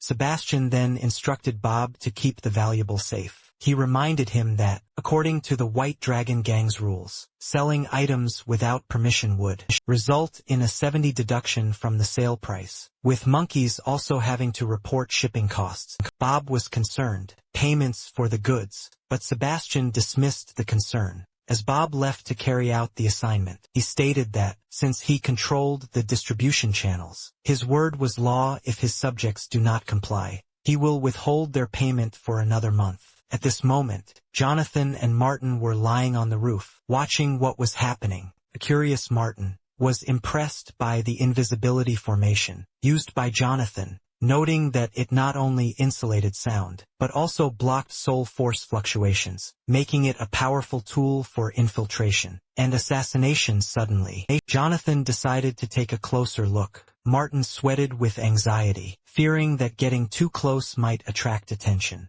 Before he could voice his concern, Jonathan had already jumped off the roof. He left Martin no choice but to quickly follow him. Meanwhile, Sebastian slowly leaned back in his chair and asked Du if any of these items could improve his cultivation. Receiving a negative answer, Sebastian shrugged, noting that although luck was not always on his side, reselling the goods could still easily bring in more than 100,000 won. He noted that without the privilege of meeting Du, he would not have achieved success so quickly. Sebastian wondered out loud if he could really become the owner of Cao's Star Soul. Du assured Sebastian that, as long as they worked together, capturing Cao would be easy. Du mentioned that he could already sense that Chao's current host was nearing the end of his life. At that moment Jonathan's heart was filled with doubt. Sebastian seemed so ordinary, compared to what Jonathan remembered from his past life, and the fluctuations of their soul power were completely different.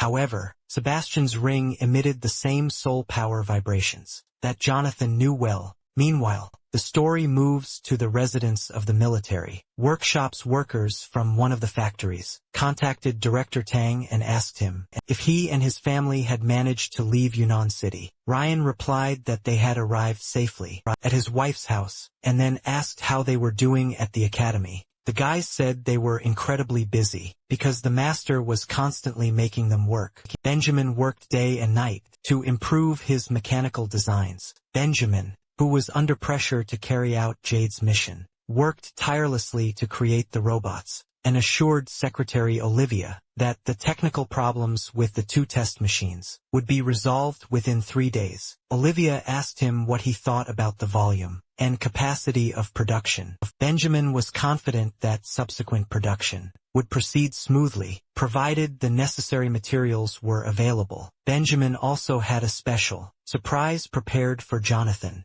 He stated that this thing kept him awake all night. The surprise was a new type of mech that combined heavy armor, shield weapons, artillery, the destructive power of splashes, and the maneuverability of air packs. He stated that it would be an evolutionary form of the Way and type machine. Benjamin believed that when Jonathan saw the design, he would be so impressed that he would accept him as an entry-level student. While Olivia outwardly praised the perfection of the design, she privately joked that it was simply a matter of putting the equipment together, adding that, even if the mecha could be successfully constructed, the soul energy consumption would be too high to be practical. Benjamin, aware of the necessary optimization, began muttering under his breath about how to improve the design. The students around him were speechless, unsure of how to react. Eventually, one of the students asked Ryan if he knew what their teacher was working on. Ryan explained that it was something impressive,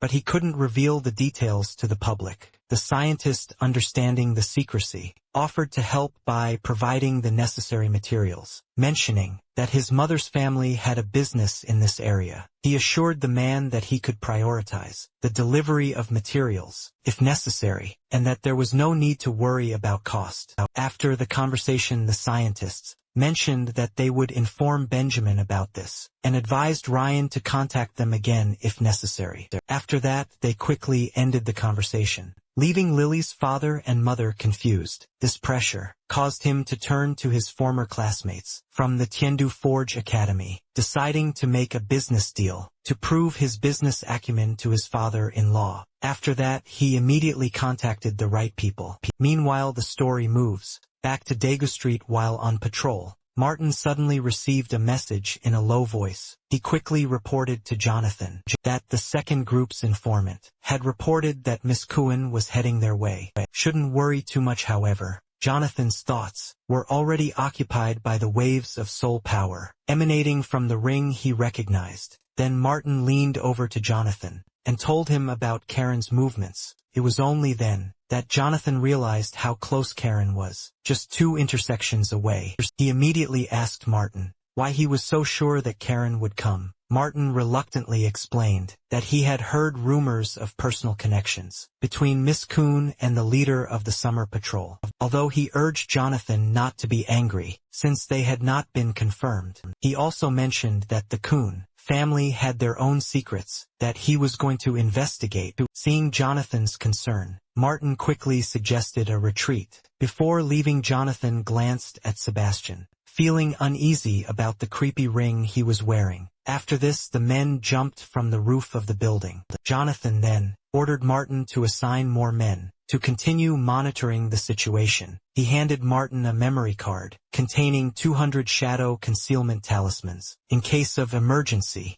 Martin was shocked to know how rare these symbols were. Even in their simplified form, the heroes said that they are still not as effective in this version, but can still be useful after thanking Jonathan. Martin disappeared, leaving Jonathan behind, knowing it was almost time for him to return to the dinner party. After that, Marvin seemed to evaporate into thin air. At this moment, the hero noticed that it was starting to get dark. He glanced at the tall tower nearby and realized that it was time for him to get ready for tonight's dinner. Meanwhile, the story moves to the residence of the Marquis of the Song family outside the mansion. Officials from the Song dynasty, including Sally, stood in front of the reception hall. At that moment, a tall girl in a red suit arrived at the banquet hall. As Scarlett approached, Sally mockingly remarked that she rarely found time to return, suggesting that she most likely ran out of funds and returned for food. Although Sally did not like to practice martial arts, he had a keen mind for managing the Song family's investments. Her brother Joe and their court manager Diego also stood by her side. Scarlett, on the other hand, was the eldest daughter of her uncle,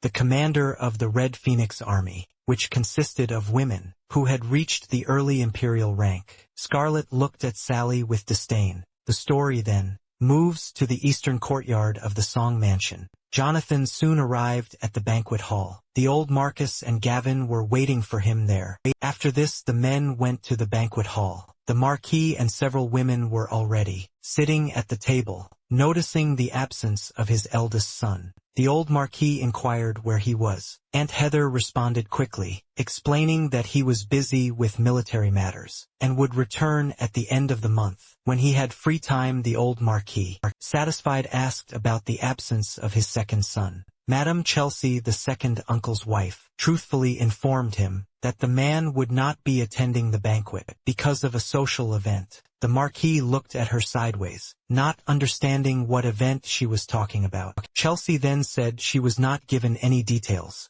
The old Marquis, upon learning that his second son was absent due to a social event, became angry and declared that his son must return home immediately. Aunt Chloe, trying to calm the Marquise, explained that her husband was meeting with an envoy from central China who was dealing with a succession dispute in the Chong family. The envoy was willing to pay a high price for the Song family's cooperation. When she finished speaking, Jonathan entered the banquet hall. He greeted everyone, but Aunt Chelsea didn't seem as happy to see him as everyone else. Aunt Anna stood up, inviting Jonathan to sit next to her. She asked about his progress at the academy, to which Jonathan replied that everything was going well. Anna had always been kind to Jonathan, perhaps because she had once been a servant at the Eastern Court before marrying into the Song family. As Jonathan was about to sit down, the old Marquis gestured for him to sit next to him. Jonathan was doubtful, since that place belonged to the second uncle. However, the Marquis said that he allowed him to take this place. As Jonathan passed by Aunt Chloe, she noticed the aroma coming from him. She immediately inquired about it, assuming that it must be a pill that was rated at least 3 stars based on the richness of the aroma. Jonathan smiled and admitted that she was right, internally amazed by Aunt Chloe's knowledge of elixirs. It was well known that Aunt Chloe was once Uncle Aaron's secretary, and later managed the Song family's pharmaceutical business, after marrying her second uncle. At this point, Jonathan asked why Uncle Aaron wasn't around. Aunt Chelsea, with a disdainful expression on her face, replied that Uncle Aaron was busy socializing at a dinner party and would not be able to return. Jonathan, seeing this, took his place without further comment. He knew that Chelsea was a utilitarian and pragmatic person, always looked down on him for his lack of ambition, and Chloe, although she was profit-oriented, still put the collective interests of the Song family first. Despite this, Jonathan couldn't understand why Uncle Aaron didn't approve of Aunt Chloe. At this point, Jonathan noticed that his uncle had not arrived either. Aunt Heather, puzzled, immediately explained that Uncle, who led the Iron Hand Army, stationed at the Great Wall of China, could not leave so easily. She asked Jonathan to forgive him, and mentioned that Ian and Sam would be arriving soon. She suggested that the younger generation should socialize more. At the banquet in the West Fifth Court, if Jonathan had any questions, he could ask Scarlett for advice. Jonathan agreed with a smile, admitting that his uncle was known for his stubbornness and strict adherence to rules. His impression of his uncle was that he was a tough and honest soldier. Found it somewhat contemptuous. He suspected that his uncle's strictness was just a facade, covering deeper problems. Aunt Heather was also a stickler for rules. At that moment Sam came into the banquet hall. Aunt Heather immediately scolded him for wearing flashy clothes, and asked him to change. However, the old Marquis intervened, saying that it was simply a family banquet that did not need to be too formal. After this, Sam greeted Jonathan, addressing him as a younger brother. Jonathan corrected Sam with a slight smile, suggesting that he call him brother, since Sam, an exceptionally talented young man, had reached the early stage of the Earth level. At only 16 years old, a talent that made him arrogant and contemptuous of others. In his previous life, Sam showed great loyalty and courage, despite his arrogance, sacrificing himself to help evacuate residents during a crisis, and eventually dying of exhaustion. Now Sam, still smiling and teasing Jonathan, wanted Jonathan to acknowledge his superior rank. However, Jonathan was not one to tolerate nonsense. He straightened up and released a wave of powerful, spiritual force. Sam was amazed to realize that Jonathan had reached the early stage of the Earth rank and had restored his soul pulse. Heather and Chelsea were also very surprised that this guy was emitting an Earth rank aura. Anna smiled sweetly, as this was exactly what she expected from Jonathan. Sam was surprised, because he thought Jonathan had problems with his soul veins. The hero chuckled, asking if Sam would now call him brother. Seeing Jonathan's show of strength, Sam reluctantly agreed to acknowledge Jonathan as a brother. However, Jonathan, determined not to be outdone, took out a pill and swallowed it. Suddenly the ceiling of the banquet hall was covered by a powerful wave of energy. With a loud bang, Jonathan's level of development soared to the average Earth level. Sam, shocked, immediately hugged Jonathan's thigh, declaring that Jonathan would be his brother in the future. The quick change in attitude left Jonathan a little taken aback, and he wondered if Sam had confessed too hastily. Attitude was caused by his desire to get more pills. When the Marquis heard his words, he immediately hit the guy on the head, silencing him. All the women watched intently, and Heather felt like she wanted to sink into the ground with shame. Meanwhile, Chloe suddenly asked about the pill Jonathan was holding. She suspected that it might be the legendary Emperor Spirit pill. When my aunt found out that it could be a 5-star pill, she was skeptical. The Marquis, watching all this, laughed, thinking that there was still a lot they didn't know about Jonathan. Heather noted to herself that such a pill was extremely rare and was passed down from generation to generation, and Chelsea recalled that a recent auction at the Hong Kong Chamber of Commerce had brought in a significant profit on a batch of pills, and the price of the pill was likely even higher. Jonathan appreciated his aunt's insight, acknowledging that she understood the pill's special effect. This pill, according to ancient records, could raise the Earth-level power plant to a higher level without side effects. However, it was only effective the first time it was used. The old Marquis was pondering how best to use the Emperor Spirit pill, given its potential to advance the Song family's mid-level forces. He didn't look too shocked, as he had seen these pills before. Meanwhile, Heather saw this as a rare opportunity.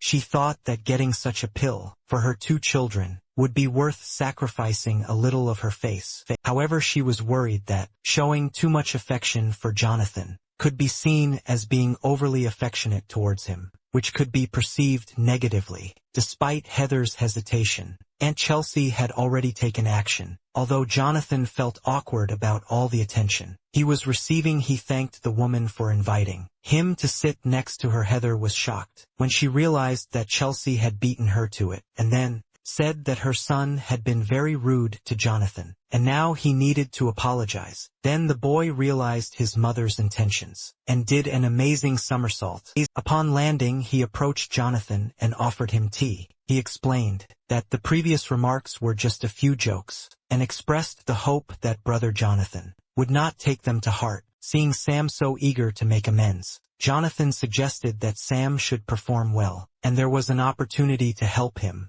break into the heavenly level. Sam was overjoyed at the prospect. At this moment, Sam's brother and sisters also arrived at the banquet hall. Sally was the first to enter the hall, and immediately greeted her relatives. Among the guests, she also noticed Jonathan, and was puzzled by the presence of a man she had considered insignificant, sitting in his father's place. Despite the old man's favoritism towards her, it seemed unreasonable that his mother had also changed her attitude. Sally was puzzled how her mother, who had always been powerless to change, could be so polite to someone else. Without waiting for Sally to comment, Joe immediately entered the room, and began shouting at Jonathan for sitting in his father's seat. Upon hearing this, Sally immediately shut her brother's mouth. Joe's bad mood was used as an excuse to calm Jonathan, who was advised not to take it personally. Jonathan, not particularly concerned, watched Sally with a feeling of disdain. Although Sally did not like to practice, her intelligence and understanding of current affairs made her similar to the cunning foxes. However, Sally's genuine talent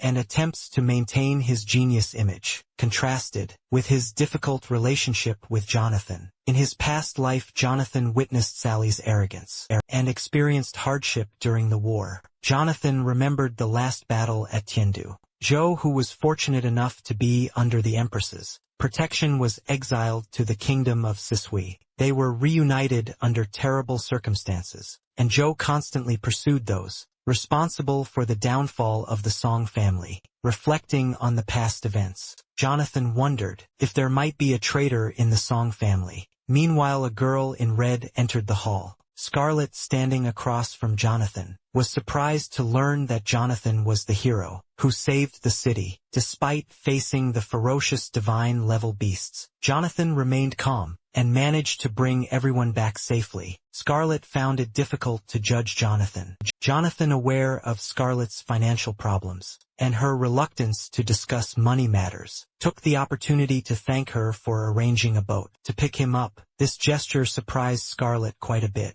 Then she said that she was just fulfilling her grandfather's request. This eventually led to a discussion about military losses, and the Marquise proposed drawing up a list for compensation. Sally, realizing the situation, spoke up about how Scarlett had only come here to settle accounts with her grandfather. She felt she had discovered the secret of Scarlett's politeness towards Jonathan, and she assumed that Jonathan must have great potential. Meanwhile, Jonathan was shifting the blame onto the old Marquis, suggesting that he should bear the costs. However, the old Marquis was not stopped by the bill of several million. Jonathan, feeling uneasy, despite having tens of millions on hand, was concerned about his current spending habits. As more and more guests arrived at the banquet hall, among the new arrivals were the pleasant daughter Celia, and the old Marquise's fourth son Mike. Celia, the director of education of the Yunnan Military Preparatory Department, was in the early stage of the Earth level. On the other hand, Mike, an old bachelor, had difficulty with both literature and martial arts. He was a simple man, living in the shadow of his younger brothers. Mike, leaning on Jonathan's shoulder, asked if he wanted to go out for a drink that evening. Jonathan, smiling politely, declined and suggested they discuss it later. He felt that Mike's true level of development was still uncertain, but Jonathan considered him a real mystery. At this moment, the Marquis asked who had not yet arrived at the banquet. Realizing that almost everyone had arrived, he asked the maids to call the remaining guests here. Unexpectedly, Mike quickly invited Jonathan to sit with him. However, the hero said that today, the Marquis invited him to sit next to him. Jonathan had heard of Mike's past, and knew that he was considered to be the successor to the old man's line. but was considered less qualified than the old man's other 3 sons. Despite his lower status, Mike's level of development was still in its early stages as Jonathan was about to return to his seat. Celia greeted him warmly, however. The next moment the girl was stunned to discover that Jonathan's self-improvement had surpassed his own. Jonathan, meanwhile, praised Celia for having improved greatly in the time they had not seen each other. In his past life, Jonathan did not pay much attention to his past, only knowing that he was a well-trained teacher who had reached the early stage of the Earth level before the age of 30. Although he was not considered exceptionally talented, he was certainly stronger than many of the instructors at the academy. If there had been no problems with any of them, the traitor in question might still be around. Jonathan wondered if there was a way to test this. Before he could do anything, Yuna suddenly appeared and threw herself into his arms. Jonathan, who had always been closest to Yuna since childhood, gently stroked her head. The girl was only 7 years old. She was the youngest at this banquet. At this moment, another young girl of 13 years old, Unity, approached the hero. She came over to greet Jonathan. Jonathan responded with an awkward smile, finding it difficult to talk to the withdrawn Unity. Seeing this, the Marquis asked them to sit down first and then talk. Out of affection for Yuna, Jonathan invited her to sit next to him, but Yuna declined the offer. She warned Jonathan to be careful and not to get into a bad situation, which embarrassed the old Marquis. At that moment, the old man realized that everyone had finally arrived at the banquet, trying to change the mood. The old Marquis asked everyone to raise their glasses in honor of their victory. Wanting to show off, Sam offered to pour Jonathan some wine. The women didn't understand what was happening to Sam, because he had always been a loner. The guests wanted to start drinking from their glasses, but manager David quietly stopped them. David quickly reminded the old Marquis that the Kuhn family had not yet arrived. The old Marquis, who had forgotten, instructed manager Mu to summon them. However, he decided that this glass would be a penalty. David, in turn, said that he would try to hurry up the late guests. Unexpectedly, the old Marquis waved off the offer, noting that Carter, the lord of the city, deserved due respect. Meanwhile, Joe was excited to hear that Karen was coming. However, Sally stopped his enthusiasm by reminding him that Karen was engaged to Jonathan and warning him to behave appropriately. Despite Joe's dismissive attitude and his intention to break off the engagement, when his own self-improvement improved, he had a disdainful attitude towards Jonathan as a useless fool compared to himself. A young genius, Sally, confused as to why everyone seemed to prefer Karen, called her a loose woman. However, she quickly received a reprimand from Joe. He stated that Karen's body was much more developed than Sally's. Hearing this, the girl immediately attacked him and beat him. Their argument was interrupted by Aunt Chelsea, who reminded them to behave properly. Taking advantage of the opportunity, Joe quickly went to greet Karen. The second aunt tried to call out to Joe, but the old Marquis said he could go. At this point, Layla reported to Jonathan that valuable information had been discovered, and they waited in the adjacent lobby. The Marquis, without further ado, sent the boys off to do their business. He told the manager to go with them too. At this point, Sam was wondering where they were headed. Jonathan and his companions were about to go to the Heavenly Palace. At that moment, Sam, who had secretly followed them into the room, but was rejected by Layla. Meanwhile, Martin took out 3 photographs taken by his trusted people, along with a recording device. According to their citation group, the Kuhn family had 2 hidden cameras installed. It turned out that the head of the Kuhn family had broken into the heavenly realm and was planning to publicly dissolve their marriage. At a dinner party, the old man from the Kong family also loudly declared his intention to challenge the Song family. Karen led her family on a secret investigation, and some of their conversations were recorded by secret security. When Martin played the tape back, the content was shocking and potentially damaging. The old Marquis, mocking the Kuan family's attempts to challenge them. Asked Jonathan how he planned to handle the situation. He offered to reveal the Song family's cards, if Jonathan was willing to keep the engagement. However, Jonathan firmly refused, expressing little interest in the engagement. He preferred to avoid complications, and saw no need to reveal the Song family's secrets. The old Marquis, feeling that his family had been humiliated, was determined to intercede for Jonathan. However, the hero had some cards up his sleeve. Jonathan, experts, and then challenge Carter. Meanwhile, the story moves back to the banquet hall. At this point, Sam, who had been eavesdropping on Jonathan and the others' conversation, was disappointed by the isolation formation set up in the side room. While he was silently seething with anger,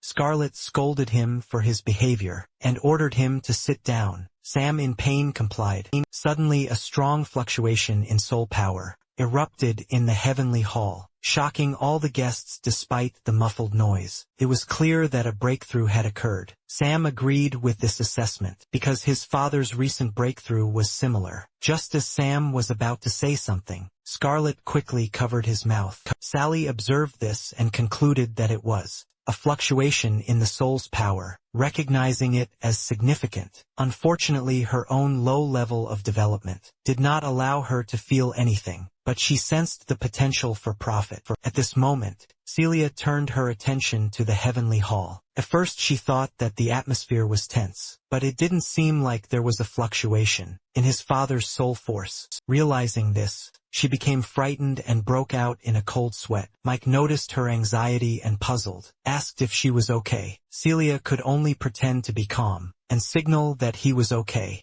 Meanwhile, Sam was in high spirits. He knew that Jonathan must have something remarkable. The movement that had broken through the heavenly staircase must have been caused by him. Sam excitedly explained that Jonathan had taken the Emperor Spirit Pill in front of them, which had allowed him to break through from the early stage of the geological level to the middle stage, the Emperor Spirit Pill, which could save 2 or 3 years of hard work. Greatly shocked Scarlet, she realized how valuable the pill was, and realized that Jonathan was using it to boost his fighting spirit. Sam noted that selling the pill could cover the Red Phoenix Army's military expenses for several months. When Scarlet found out about the pill, he was shocked and grabbed Sam and shook him vigorously. He could hardly believe that Jonathan had more than one of these rare pills. Sam, now dizzy and disoriented from the shaking, figured helplessly that Jonathan had probably had more than 10 drinks. Sally was confused by her siblings' reactions. She suspected that they had discovered something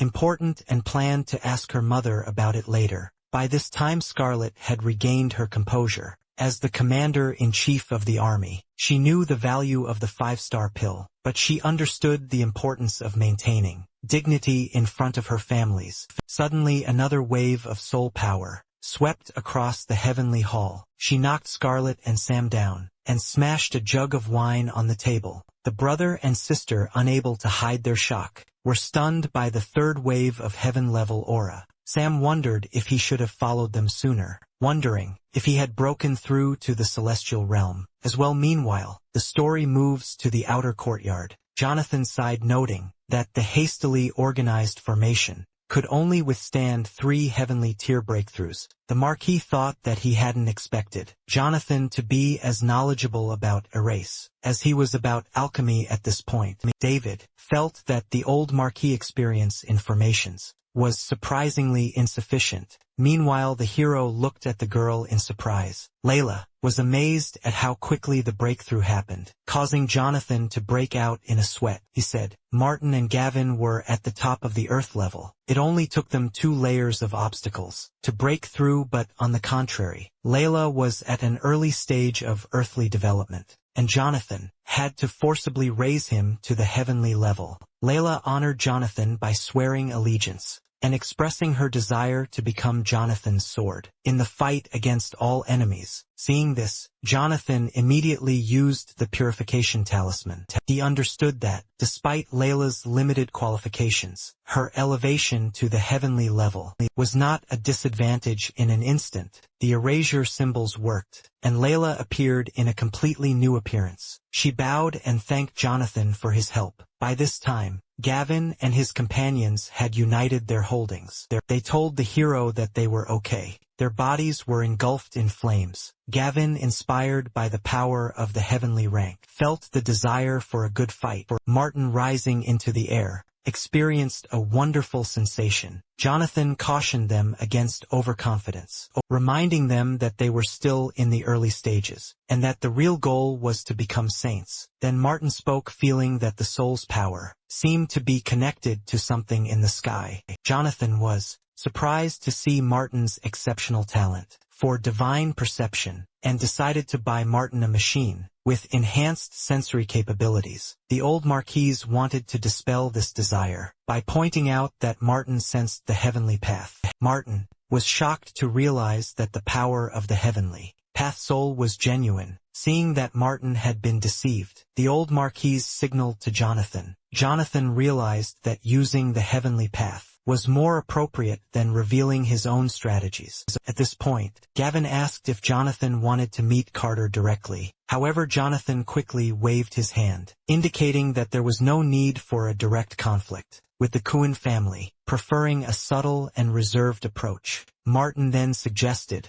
that they could disguise themselves as the Eastern City courtyard to welcome the distinguished guests from the Kuan family. Jonathan thought it was a good idea and praised Martin for it. However, the manager was worried. He was worried that showing off his strength might cause problems for the Song family. However, the old Marquis considered this acceptable. After all, the Song family had hidden their strength for over 10 years, and it was time to show off their abilities. Otherwise, those around them would only perceive them as weaklings. Meanwhile, the story moves to the gate of the outer courtyard of the Song house. At the same time, outside the Song family's courtyard, Joe was waiting to greet the distinguished guests from the Kong family while preparations were underway. Joe suddenly realized that something was wrong. The guest who arrived was on a sky-tier ship, floating in the air and looking like he had come from the eastern courtyard. Old man Christopher's cultivation had just reached the heavenly level.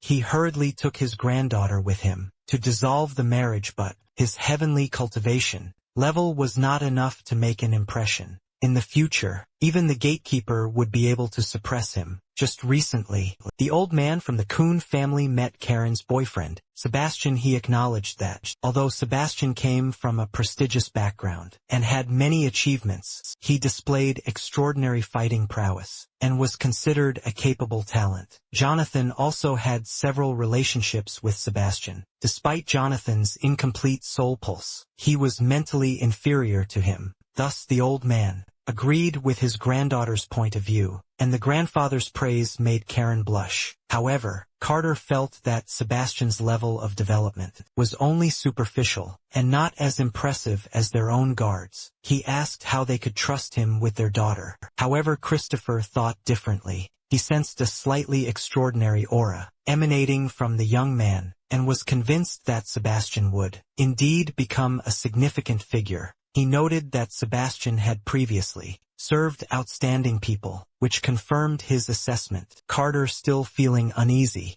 doubted whether Sebastian had used any underhanded methods, but he didn't believe it was worth the risk. Karen, upset by the conversation about her lover, categorically disagreed. She felt that Jonathan was the only one who could resort to deception and disguise, and that was why she was determined to end the marriage. Then Christopher said that if Jonathan was really bad, they would break off the engagement immediately. Otherwise, if the Song family did not agree, he promised that he would force them to break off the engagement. Carter agreed to this plan, saying that it would be for the best. However, Karen was determined and decided to end the marriage at any cost. Meanwhile, Joe met with Layla, who also came to the yard. He was shocked to see her. He learned that she was a servant of the Eastern Court. Layla, Martin, and Gavin bowed and addressed him, mentioning that they were waiting for young master Jonathan to greet the distinguished guests of the Kuan family. Butler Joe remained wary. However,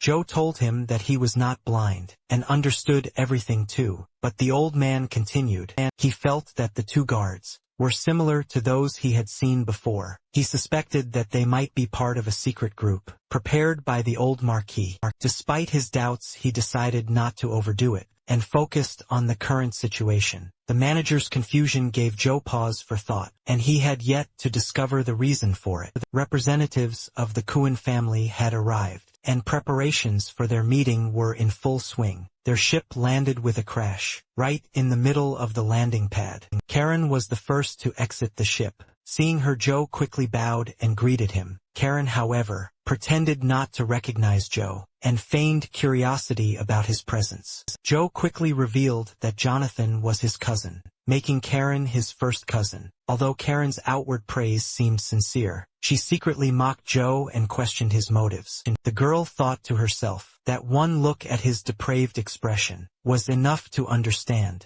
that he was simply addicted to her beauty. Meanwhile, Carter and Christopher got out of the transport. Karen was polite and kind, hugging his father and complimenting Joe. Joe, who quickly reciprocated, greeted his influential guests. Carter then approached Joe, complimenting him and suggesting that his father must be the commercial genius of the Song family. Joe cleverly boasted about the Song clan's achievements. At this time, old man Christopher, who had been watching the conversation, began to get irritated. He released his heavenly tear aura to intimidate the Song family. The terrifying pressure immediately caused a stir among those with a lower level of development. Joe quickly recognized Christopher as the leader of the heavenly level. At that moment, Carter realized that his father was giving the Song family a chance to retreat. Then Layla asked Martin if he wanted to take action. Having received approval, Martin released his own breath to counter Christopher's aura. The two auras collided and eventually dissipated,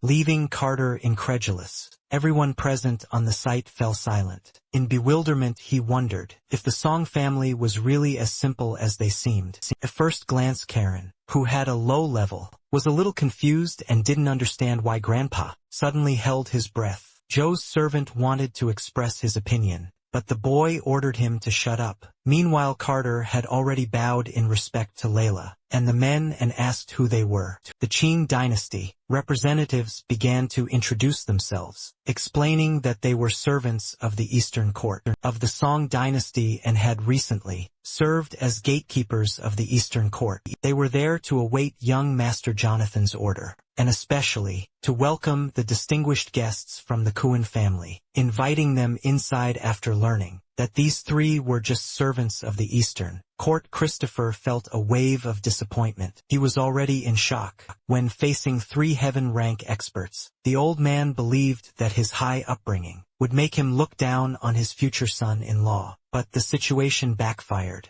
Meanwhile, the story moves back to the banquet hall. Sally sat next to her mother, who told her about Jonathan's situation. She was stunned and asked her mother if she was joking about the treasure Jonathan had. Her mother assured the girl that this was true. Then Sally realized that the unusual behavior of Jonathan's siblings made sense. The thing is, there could be significant power hidden behind Jonathan. Sally then assured her mother that such valuable property should belong to their Western court. She was afraid that Aunt Chloe might take over his father's pharmaceutical business. At that moment, the door to the hall opened and Jonathan and his friends walked inside, watching Sam and Scarlett standing in front of him. Jonathan thought they must have felt the recent breakthrough. Then Sam approached Jonathan and asked if he had experimented with anything valuable. Jonathan, without hesitation, said that there was nothing better than the experimental pills, and Sam, wanting to help, followed him as the hero approached the table.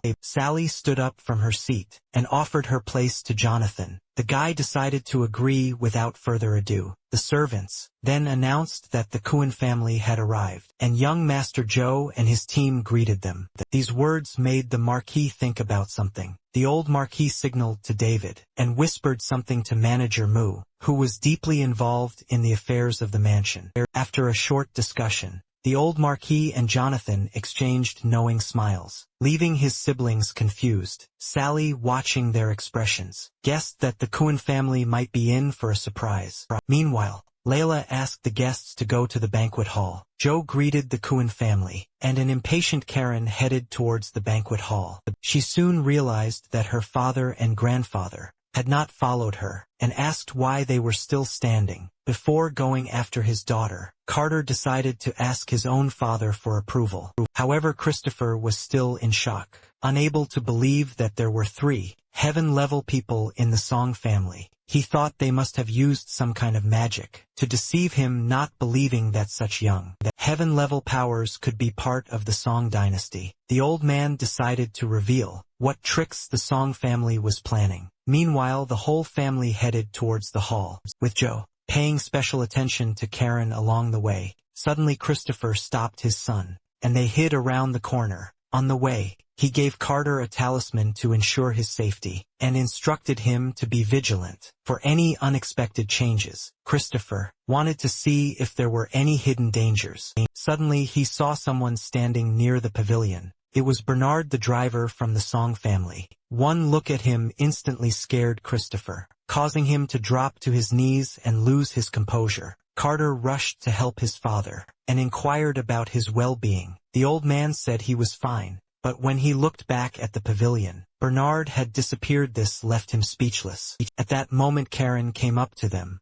not understanding what had happened, and then he picked up the dropped talisman. The old man turned to his son, asking him to help him get up. After that they all went further into the hall together, but Christopher still couldn't come to his senses, not understanding where a person with such strength came from here. At that moment a man in a wheelchair appeared around the corner of one of the houses. This made Christopher break out in a cold sweat. The man was Mason, the gatekeeper, who stared at the old man with a cold gaze. Christopher, greatly shocked by this sight, vomited blood and fell to the ground, his heart aching incredibly. Carter and Karen quickly came to his aid, and asked why he was bleeding. He explained that he accidentally bit his tongue when he fell. When he tried to make his way to the corner where the figure stood, he found it empty. Meanwhile, Layla looked at the distant roof and realized that the people there were far from ordinary. She had felt uneasy before and recognized the unusual methods that Bernard and Mason used. Although the Marquis had instructed them to restrain Christopher in a discreet manner, without causing alarm, it seemed that more drastic measures were needed. Mason said it was necessary to maintain the dignity of the court, and to solve the problem of the old man's behavior. At this point Christopher was convinced that what he had seen was real. He believed that the Song family had indeed been harboring numerous experts, and he decided to report this to the court. Upon his return, claiming that the Song family had been involved in deliberate misconduct, he thought that the court would surely punish Song for plotting a rebellion. However, upon reflection, Christopher realized that, although 2 strong men had captured him, they had not alarmed anyone else. This situation suggested that the intention might be to prevent him from returning alive. He was left wondering how to handle the situation further. Even though he was a powerful, heaven-ranked person who usually didn't pay attention to the world, he was shocked to find himself in a position of fear and uncertainty. He was especially surprised to find out that there were so many influential people hidden away in the Song family. Fearing that attending the banquet might bring him even more misfortune, he thought about finding a way to escape. With this thought in mind, he took out a pill from his sleeve. The greed for life and fear of death made him think of using the palace strengthening pill, which would allow him to appear as if he was a star, soul floating in the air, making it difficult for the Song family to capture him. However, just as he was about to take the pill, David suddenly appeared behind him, causing him to drop the pill. In shock, David informed him that their master was waiting in the banquet hall, and asked Christopher to follow him. While Christopher admitted that the newcomer was a formidable individual, he was surprised to learn that the man was even stronger than the 2 mysterious individuals he had encountered earlier. He inquired about the identity of the new arrival, and the steward truthfully gave the information, at the same time signaling Christopher to go inside, whereupon Christopher reluctantly agreed. Meanwhile, in the banquet hall, Layla was preparing to receive the distinguished guests from the Kuhn family. Upon learning of their arrival, the old Marquis ordered welcoming music to be played, which made Layla feel a little awkward, but it later turned out to be just a joke. Soon Carter and Karen and the others arrived at the banquet hall. Karen, introducing herself as a well-mannered woman, greeted all the elders of the Song family, who politely reciprocated. After this, Carter also greeted the people, who invited them to visit. After exchanging pleasantries, the old Marquis asked his eldest son to seat the guests. Of the Kuan family, it seemed that only Carter and his daughter were present. The old Marquis was surprised by the absence of the elder of the Kuan family at that moment. Everyone saw Christopher waving, smiling and reminiscing as if meeting old friends. Carter watched his father's sudden change in behavior with suspicion ever since their arrival at the manor. Christopher had been acting strangely. Carter wondered if his father's behavior was due to him relying on the divine sense of the heavenly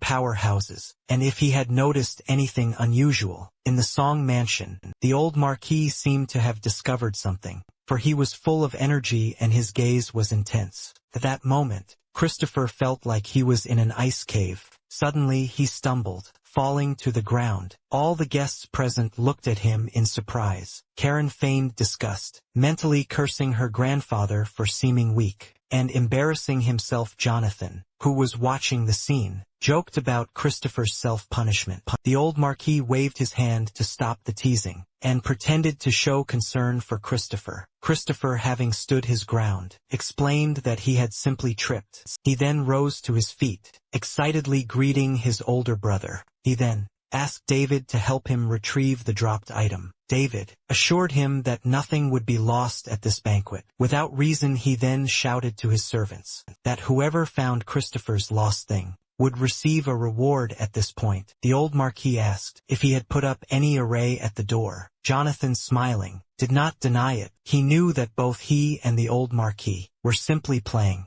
Once everyone was seated at the table, Jonathan announced that it was time to serve wine and food. Soon, the maids arrived in the hall with trays. They poured wine for each guest. Although Christopher and Carter were very awkward at the table, Karen looked at her grandfather and father, doubtfully wondering why, despite their previous intention to end their marriage by force, they were now sitting down to eat. Deciding to get to the bottom of this, she stood up to explain the reason they had come here today, but Christopher stopped her. Christopher didn't want his granddaughter to interfere. Carter then persuaded his daughter to sit down and have a snack, suggesting that they first observe the situation. During this time, Christopher apologized to the old Marquis, fearing that he would face destruction if he displeased him. The old Marquis, smiling, reassured him, noting that Karen was the apple of their family's eye, and that a certain degree of arrogance was inevitable. And then he raised his glass and proposed a toast. After this, all the guests at the table began to chat with each other and laugh.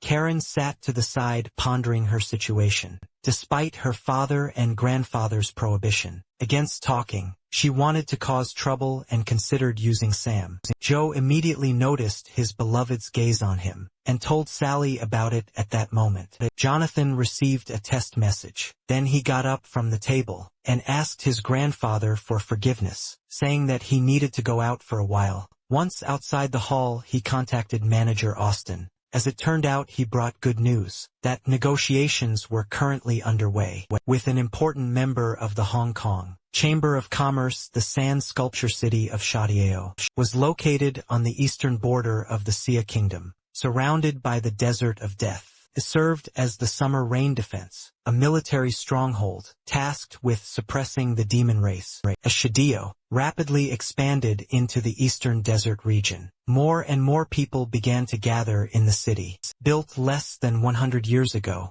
the city underwent several additions, eventually becoming a fortified area, with a wall and 4 distinct districts. The inner city was inhabited by privileged families, protected by multi-layered city walls, and leading a decadent lifestyle. On the other other side was the Western District, where 90 of the military, stationed in Sand Sculpture City lived. This area was known as the place with the highest defense intensity in the city. Surrounding the inner city was the Central City District, which served as a commercial market, where all kinds of services and entertainment could be found. At the very edge of the city was the Outer City District, where the lower slaves and dispossessed wanderers lived. This area, which the common people often called the slums, was the poorest part of the city. The seller who owned the cherry blossom sapling lived in the city's West District, an area controlled by the expansionist Mulu tribe faction, which commanded more than 60 of the troops in the Shidio district, as they despised local merchants, making negotiations difficult. The Austin Chamber of Commerce, representing the neutral or moderate faction, might have had a say, but in this situation its influence was limited. Besides honeysuckle, it would take about 10 days to deliver other medicinal materials to the Song mansion. However, the Samaritan family, who were knowledgeable in medicinal herbs, refused to deal in foreign currency. Instead, they needed materials from ferocious animals to make deals. Jonathan got angry when he received this news. It seemed like these people knew how to calculate everything to their advantage. However, he realized that he needed practical experience.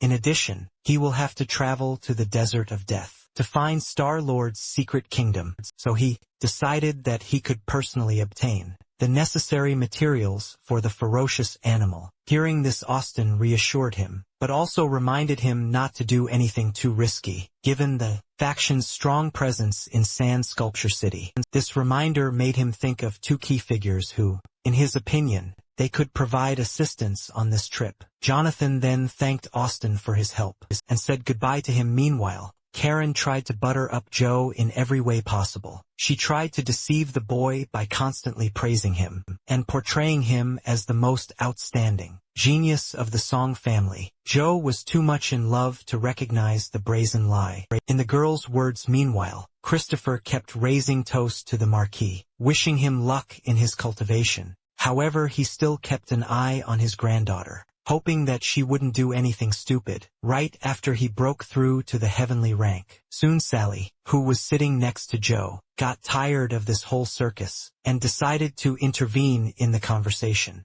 She rudely told Karen that if she tried to create problems for their family, she would meet a terrible end. Karen tried to reassure Sally by saying that their conversations were only about school matters and that Joe was an exceptional person. But despite Karen's attempts to smooth things over, Sally was unimpressed by the attempt to use his younger brother as a pawn. Unexpectedly, Karen was not intimidated by the girl's threats, and instead smiled, joking about Joe's responsibility for managing the Song family's investments. She said almost threateningly that since Sally was now in charge of taxes, there would inevitably be mistakes, and in that case, the Kuhn family could involve the tax department. Joe told his sister that Karen was very generous because she wanted to help them. Sam watched all this with a grin, but Scarlett was not at all interested in these intrigues. At that moment, Jonathan returned to the hall with a proud look. Seeing him,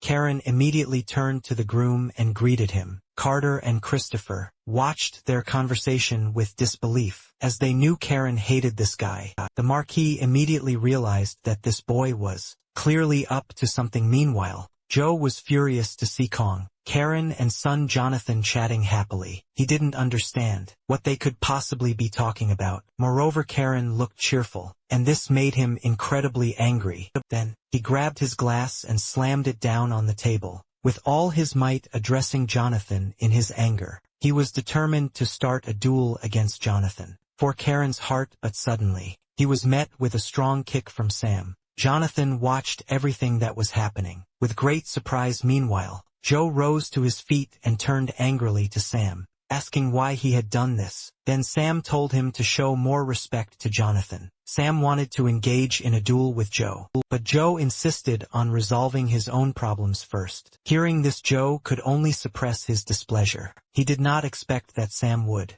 decide to interfere in their conversation. Having no other choice, he decided to make sure that Jonathan would be disgraced in front of Karen in their duel. Then inspiration struck Joe, and he suggested that since he and Jonathan hadn't seen each other in a while, it would be a good idea to spar with the Star General. He implied that Jonathan should demonstrate his achievements during his time at the academy, noting that Jonathan left last year while still in the early stages of the yellow stage, and had yet to break through to the black stage. Joe promised that he would bring his cultivation to the same level as Jonathan, without taking advantage of him. They knew Jonathan's true level of development, and understood that the situation was rather stupid. Seeing that Joe was ready to take action, Chelsea was ready to stop it, but Sally asked her mother to be quiet. She said this was their chance to see what Jonathan was really capable of. The calm demeanor of Christopher and the others suggested that the use of the enhancement pill was a common occurrence then.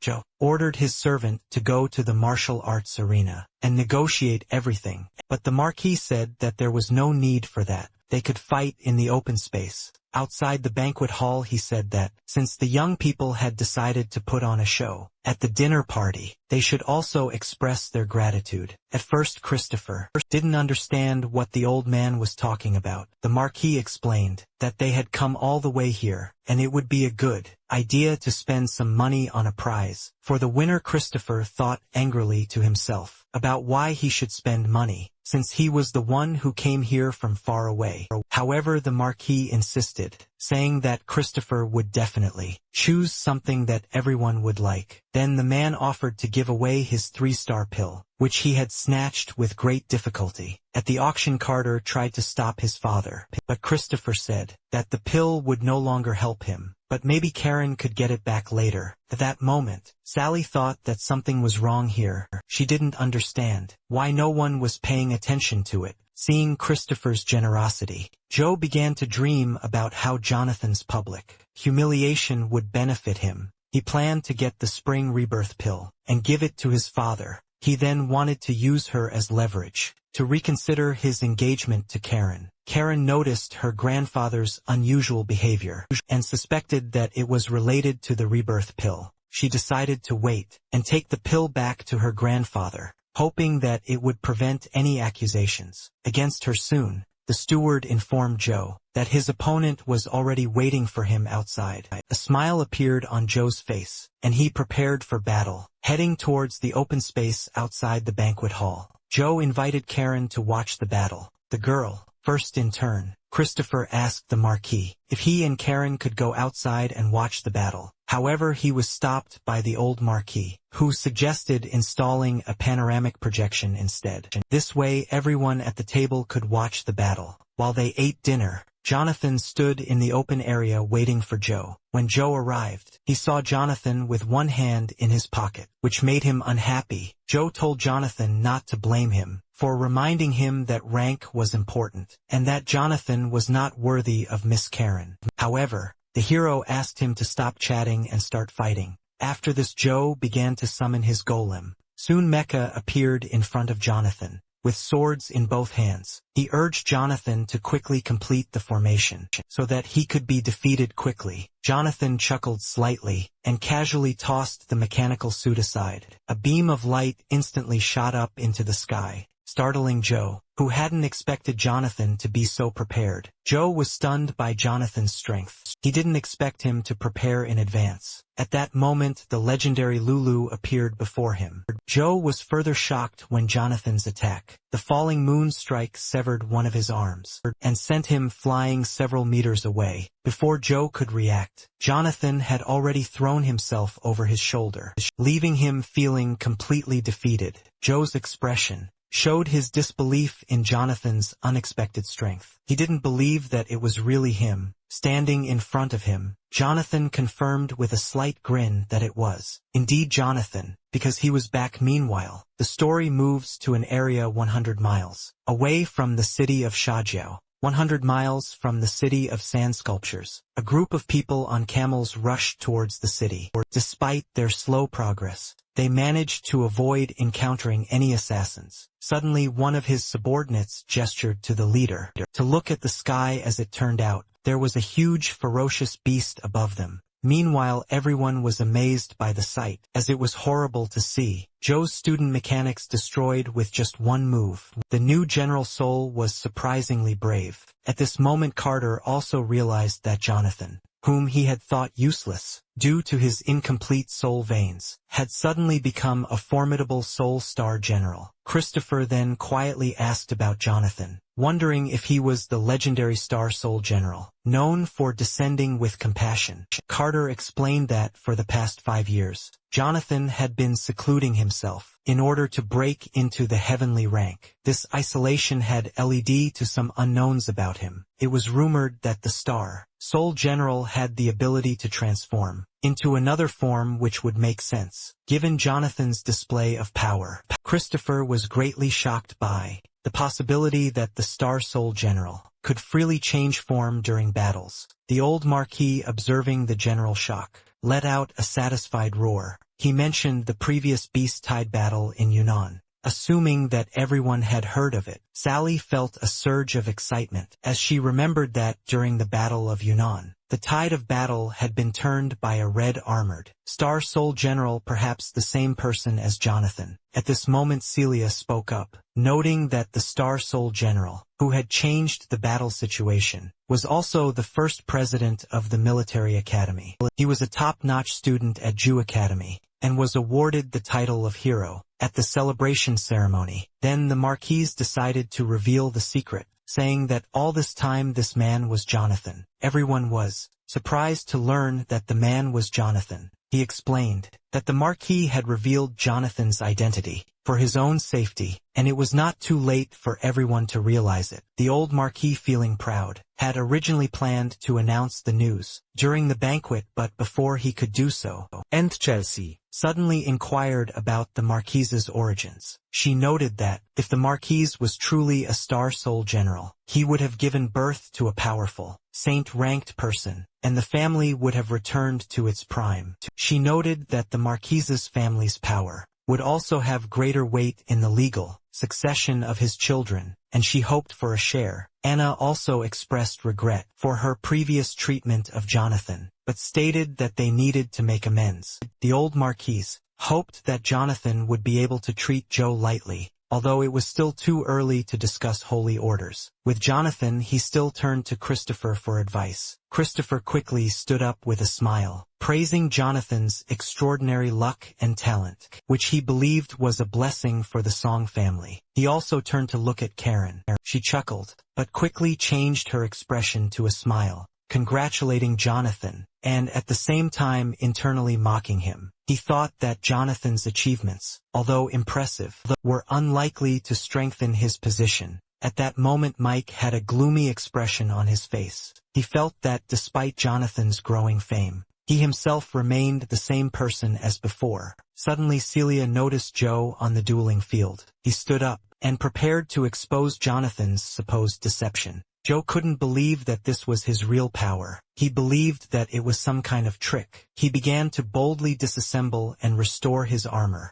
Jonathan, not expecting Joe to have such skill, decided to use Tong's cultivation as a basis, and challenged Joe's abilities. During the battle, Jonathan, using Lubu, pretended to be a student of the academy, and suppressed his own cultivation to the peak of the mysterious level. Joe, seeing this, couldn't help but laugh, realizing that Jonathan's previous demonstration was a hoax. As Joe flew towards Jonathan, he attacked furiously with both swords, but Jonathan effortlessly dodged all of his blows. Watching this, the gatekeeper and the master were surprised, because they had never taught Jonathan witchcraft. Jonathan then began to counterattack, mimicking Joe's movements, and sending him flying with powerful force. Joe was furious, accusing Jonathan of using underhanded tactics to deceive him. Jonathan, ignoring Joe's complaints, ridiculed him, noting that soldiers never tired of being deceived, and pointing out Joe's incompetence. He criticized Joe's reliance on empty rhetoric and poor skill compared to more competent figures. This made the guy very angry, and he decided to attack the hero, but he deftly dodged the attack. Joe continued to attack him, but all his blows literally missed their target. Meanwhile, Bernard and Mason watched the battle from the roof of a nearby building. Mason even suggested that it was Bernard who taught the hero this technique, but the man stated that it was not him.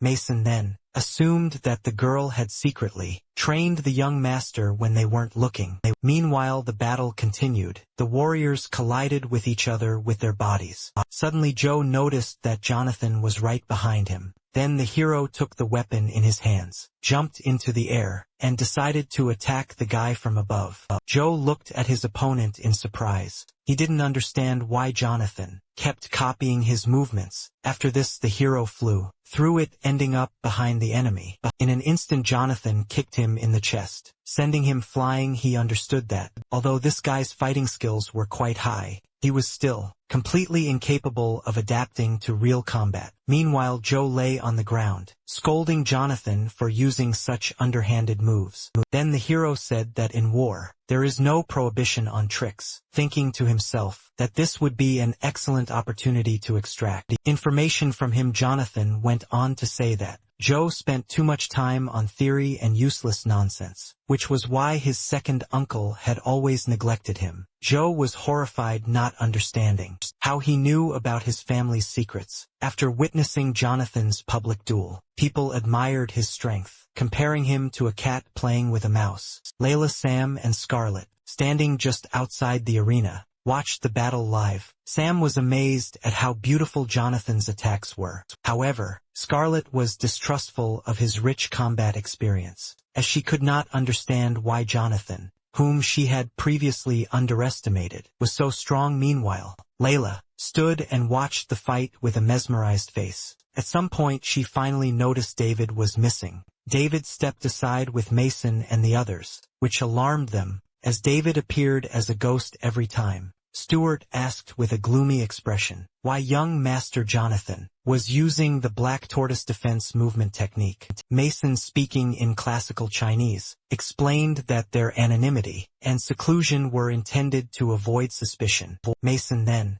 questioned whether it was possible that Jonathan's skills were taught by the same girl, but the butler considered it unlikely. He noted that she did not have the free time to teach Jonathan. Bernard quickly intervened, explaining that it was not a top-secret matter. It was normal for young Master Jonathan, being the child of the third master, to have such skills, and his achievements were also normal. Meanwhile, in the dueling arena, Joe slowly stood up. Although it seemed like he was deceiving Jonathan, he was internally puzzled as to why Jonathan knew so much. He wondered if his sister's suspicions were true, and if Jonathan's skills were related to his father's licentiousness. Joe decided to explore other methods. He then took the opportunity to launch a surprise attack. Jonathan was even a little surprised by such an unexpected attack from Joe. His double sword spun quickly, piercing what he thought was Jonathan's body. However, Jonathan disappeared and reappeared behind him. Jonathan acted quickly, grabbing Joe by the head and lifting him up. Before Joe could even figure it out, the hero attacked him from above. In an instant, he was behind his opponent and grabbed him by the shoulders. The men were amazed at Jonathan's ability to take 7 steps with his soul power suspended. They considered contacting Chief D, but received no response from Butler. The fact is that he had already disappeared, leaving only a note asking to first consult with the Marquise. Everyone in the banquet hall was shocked by Jonathan's impressive performance. Christopher was in a panic when he realized the depth of the song. Family's resources, he felt the need to leave quickly. Seeing Joe's defeat, Karen cursed silently, worried that Jonathan would get his hands on Grandpa's pill. She hoped that Sebastian would bring the white dragon to easily return the pill and deal with Jonathan accordingly. Meanwhile, Jonathan interrogated Joe again, asking who he thought was the bastard. Joe furiously declared that Jonathan was the bastard. Then Jonathan, in a rage, hit Joe with such force that he fell to the ground. As he fell, his armor dissolved into thin air. Then Jonathan stepped on Joe's back. He gave him another chance, and warned him not to show disrespect. Meanwhile, the caravan on the outskirts of Shadio sank into sand and soil when they emerged. The monster had already left, but had vomited mysterious substances. The merchants were shocked when they saw the creature, and reported it to the sand sculpture seller, and saw red crystals there, that were left behind by the monster. The crystals spat out by the ferocious, divine-level beast were identified as legendary. Meanwhile, Jonathan continued to keep his foot on Joe's back. After his victory, Jonathan asked him again who he called a bastard, but Joe feigned ignorance. The guy didn't understand why this issue bothered him so much, and decided to discuss it with his sister later. At this time, Jonathan, skeptical of his lies, decided to conduct a thorough investigation. He instructed Joe to admit defeat voluntarily. First, Joe didn't believe that the guy would let him go so easily. After this, the hero headed towards the exit of the arena. Everyone in the restaurant was amazed at how easily Jonathan won. The old marquis thought that, even without using all of his ammunition, no one from the Song family would dare to challenge Jonathan again. Meanwhile, the arena's mask began to disappear. At that moment, David appeared behind Layla. As he approached, Layla asked if they should deal with that nosy maid hiding in the bushes. However, David said they chose not to scare the snake. Jonathan had already taken other measures. However, the girl knew nothing, and continued to evaluate Jonathan's strength. She sat in the bushes, and wrote down all the information about him, in detail as it turned out. At the same time, another maid was sitting on the roof of the building. It was she who followed the girl on Jonathan's orders. Meanwhile, the Marquis took a pill from Christopher. He commented on how exciting the rivalry between the two brothers was. Christopher could only respond with a smile, praising Jonathan as a dragon among men, and a perfect match for their family. Jonathan suddenly interrupted Christopher, telling him that there was no need for false praise. He called the situation just a little joke, and asked how important it could be. Upon seeing Jonathan, Karen seemed to pay respect, constantly praising Jonathan as the most powerful. However, internally, Karen was already planning a countermeasure, deciding that Jonathan needed to be dealt with. At this point, the old marquis spoke up, mentioning that Jonathan might not need Christopher's prize, and suggested that they save it for later. Jonathan then immediately reached into his pocket, and offered to say goodbye to the poor quality pill, saying that he had better options. He threw a bottle of elixir to the old marquis. After receiving the pill, the old marquis was shocked to discover that Jonathan had given him the best rebirth pill. Christopher was also stunned, as it was a full bottle of top-grade spring rebirth pill. The ladies of the Song family were equally shocked to hear this, and everyone looked on with anticipation. Despite this, the old marquis resolutely rejected the offer. Then the blue-haired maid entered the hall. She reported that she had found a pill in the yard, and was wondering if it belonged to the respected guest of the Kuan family. Christopher immediately went to confirm this fact. He tried to be very careful when handling the pill. However, compared to the final spring rebirth pill, the other pill seemed less impressive. Then, David saw the blue-haired maid take out the elixir, and intended to reward her. However, Jonathan interrupted her, suggesting that they present the award instead. He pointed out that, given the maid's insufficient cultivation level, she could choose one of two options: a 4-star skincare pill that could make her skin as white as jade, or a 4-star anti-swelling alcohol pill that could increase her cultivation skill. Everyone present was shocked when they heard the hero's proposal. Jonathan offered to pay her a cash reward if she couldn't decide. The blue-haired maid resolutely chose the power pill, and knelt down. Then Jonathan quickly gave her a pill. This choice resulted in the emergence of a formidable, legendary, female general for the future of the Eastern continent. After this, the Marquis proposed making another toast. Then everyone resumed eating and drinking. At the same time, each guest was thinking about something of his own, but despite this, both the guests and the hosts looked pleased. At this time, Karen used the excuse that she was unwell to leave. The subject of engagement was not raised again, until the old Marquis announced the end of the family banquet. After this everyone returned home, but Christopher was seen sneaking around and avoiding the usual path. Jonathan, noticing this, made a sign to Martin. The two men quickly grabbed Christopher. As it turned out, Christopher had been beaten, and his face was covered in bruises. Before he was brought before Jonathan. Seeing him, Jonathan chuckled, asking why he decided to come back. Christopher was alarmed and felt a tightness in his chest. He clenched his fists and made a sudden decision, kneeling down and offering to serve the young master as his subordinate from now on. Meanwhile, the story moves forward. Sometime after the banquet, Christopher felt uneasy about the Song family's deep waters. He said that he had been too arrogant, but now he realized that all of Jonathan's subordinates in the eastern courtyard were heaven-ranked experts. Carter was shocked by this discovery and realized that much of the information they had previously received about the Song family could have been misleading. It was said that, after the sudden death of the late emperor, the abbot of the country initiated the selection of 8 generals. For this position, each of the 4 major families of Tiandu City had their own teams in the Battle of Emperors. 2 saints from the Song and Chong families fell, and all 4 princes died. The Chong family was unable to use their power, and the Song family was accused of killing the imperial family.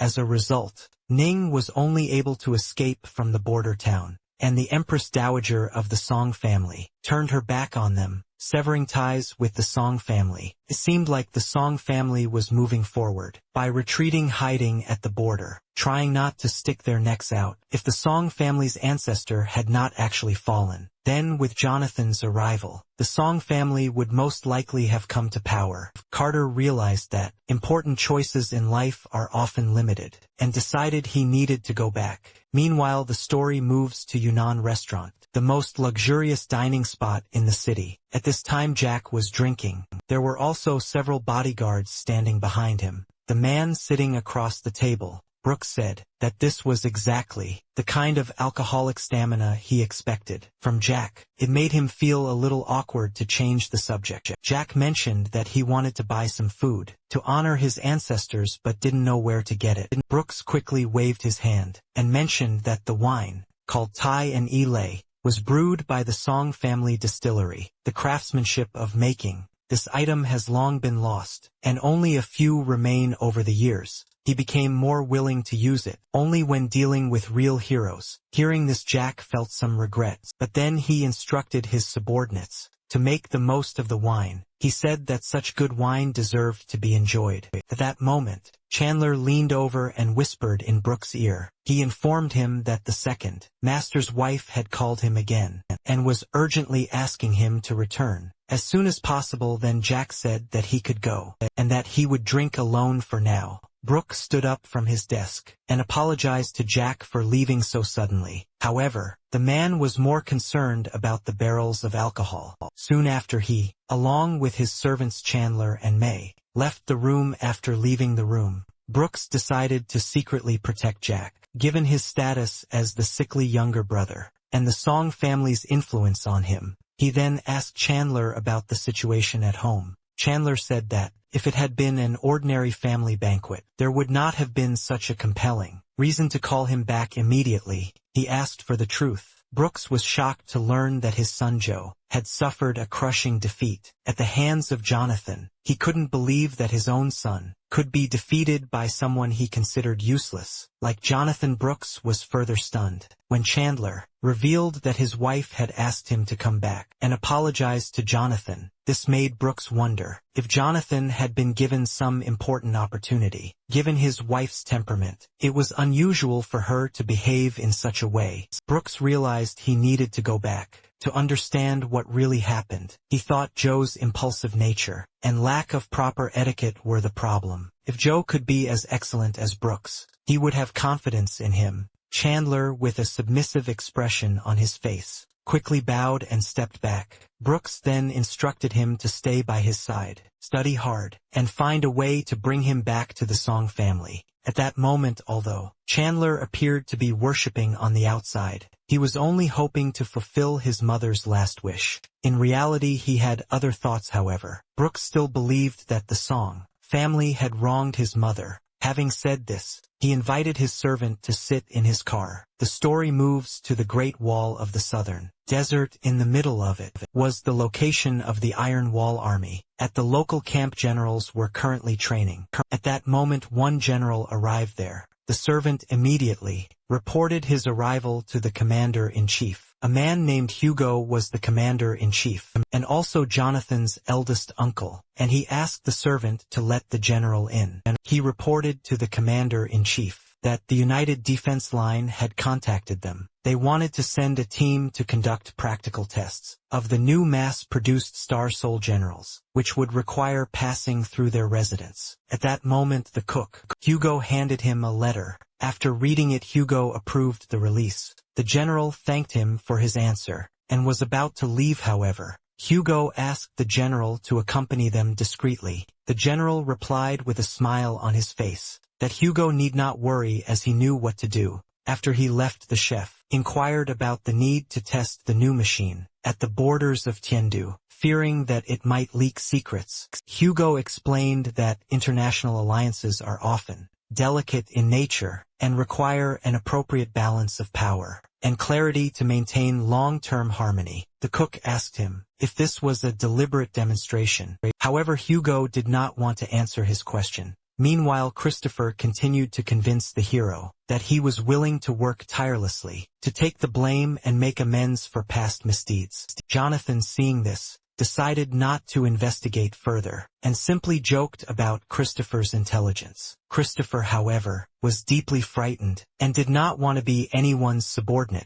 claiming that the Kong family had always regarded the Song family as their leaders, and would continue to do so in the future. As long as Jonathan didn't mind, he was willing to immediately begin working in the Song mansion. Jonathan, knowing that Christopher had no competitive advantage early in his career, suggested that it would be better to fight for a good position on his own. He also inquired whether there was a shortage of cooks in the east courtyard of the Song mansion. Christopher boasted of his experience serving the saints and extraordinary beings when he was young. Jonathan interrupted Christopher, asking him to stand up. He mentioned that if Christopher really wanted to serve the Song dynasty, he had a task for him. However, when he saw that Christopher was kneeling again, he asked him to stand up. The old man immediately jumped to his feet. Then, Jonathan took 4 pills in a bottle from his jacket. He explained that, as far as he knew, there were 4 ancestors in Yunnan City who had reached the top of their hierarchy. He instructed Christopher to ensure that these ancestors broke through to the heavenly level. Christopher felt uneasy looking at the fragrant pills. He worked hard for 5 years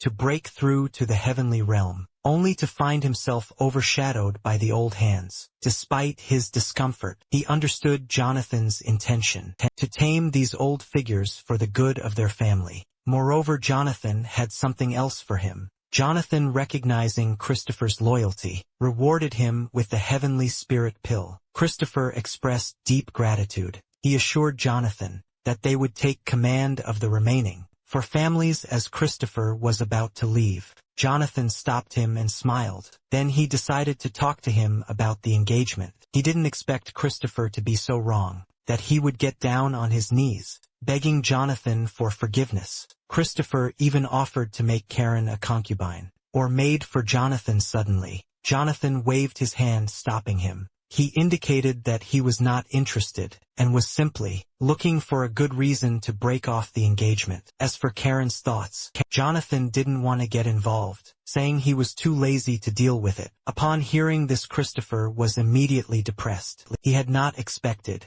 Jonathan's decision to break off the engagement, but he thought it might be the best outcome, so he decided to approach the matter accordingly. After Christopher left, Jonathan breathed a sigh of relief. Although events developed somewhat better than expected, he finally agreed to an engagement. At that moment, David expressed doubts about Christopher's sincerity. He suspected that Christopher had not actually surrendered, but was only putting on a show to avoid retribution. Martin also agreed, suggesting that since Karen had just left, it was possible that those who had slipped away could cause trouble. Gavin said, "It was better to leave no stone unturned, and kill the whole family." Then Jonathan quickly waved his hand. Stopping them, he advised everyone to listen carefully, as a major conflict could soon break out in Yunnan City. Millions of ferocious beasts broke through the wall and entered inside, causing countless casualties in the flames of war. Jonathan emphasized that every additional point of controlled power, coming from the greatest priestess, could help the people of the kingdom of Tiandu and keep more sparks of hope alive. In the current crisis, therefore, the overall situation should be prioritized over personal grievances and internal conflicts. David was deeply moved when he heard this. He did not expect Jonathan to be so broad-minded, to have such a majestic demeanor, very similar to that of his father. Little did they know that Jonathan's treatment of Christopher and the others was simply done to make the most of the situation. After all, greater combat power was beneficial in battle. Thinking along these lines, Jonathan asked the steward to arrange a flying boat, as he was planning a long journey. Meanwhile, at the Iron Wall Army Base, inside the Great Wall of China, the country's transport ship was already 10 miles from its base. In the middle of the field stood 2 cars, called the White Maiden, as well as a girl with green hair and an eye patch. At that moment, another Titan rushed towards the transport ship at lightning speed. Seeing this, the robots quickly made an announcement. The speeding car suddenly jumped. The next moment she appeared before the general. Inside the car was Dennis, the same general who had recently visited Hugo.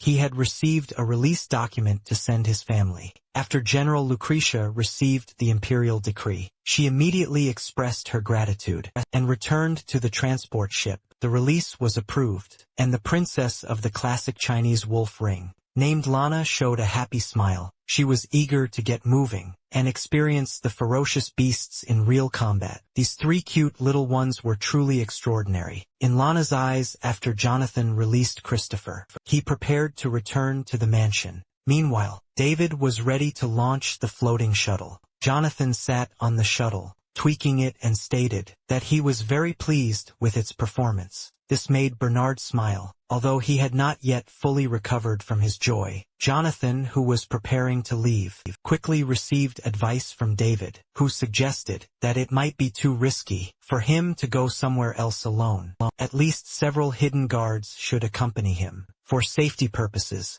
Layla also agreed and asked to accompany Jonathan. However, Jonathan believed that it was more convenient to travel alone. He tossed David 2 storage tokens, one of which contained a large wooden comb containing an elixir, and instructed him to select good saplings from the Song Mansion and develop high-level combat abilities. Furthermore, he asked Layla to call a meeting to discuss the affairs of the Eastern Court and improve the combat effectiveness of the subordinates with cultivation talents in the Outer Court in case of future emergencies. The 2 quickly nodded to show their commitment. The hero then asked the steward to convey a message to the old Marquise, stating that he would definitely return within 10 days, and instructing him not to worry. After that, he rushed with the speed of lightning, soaring into the sky and disappearing into the endless expanses. The deafening sound of his departure surprised Brooks. He was amazed by the powerful speed of the flight.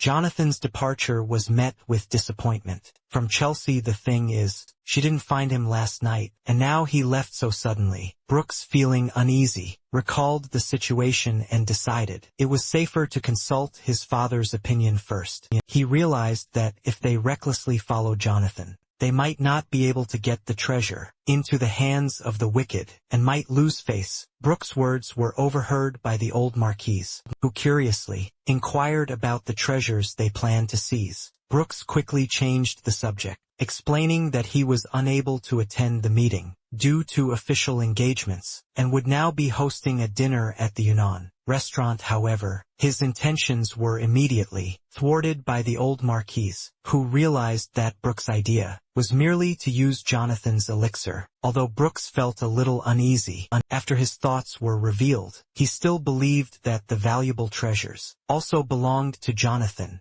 He suggested that these resources could be used in a business model to maximize benefits. However, they have not yet received an answer from the old Marquise. At the same time, David and Layla arrived in the living room and reported that Jonathan had gone to the southern desert to hunt and kill ferocious beasts. They also mentioned that Jonathan would need to visit the sand sculpture city. This news shocked Brooks. He could not believe that Jonathan, who he considered of no use, dared to go to the southern wilderness to carry out such a dangerous mission. The old Marquis, who had a deep understanding of the situation, was shocked at first but chose to ignore it. He asked David when Jonathan would return. The man replied that Jonathan would return in a short time, within 3 to 5 days, but no more than 10 after this. The manager was about to leave when Brooks suddenly stopped him. Brooks stood up and directly questioned the old Marquise's father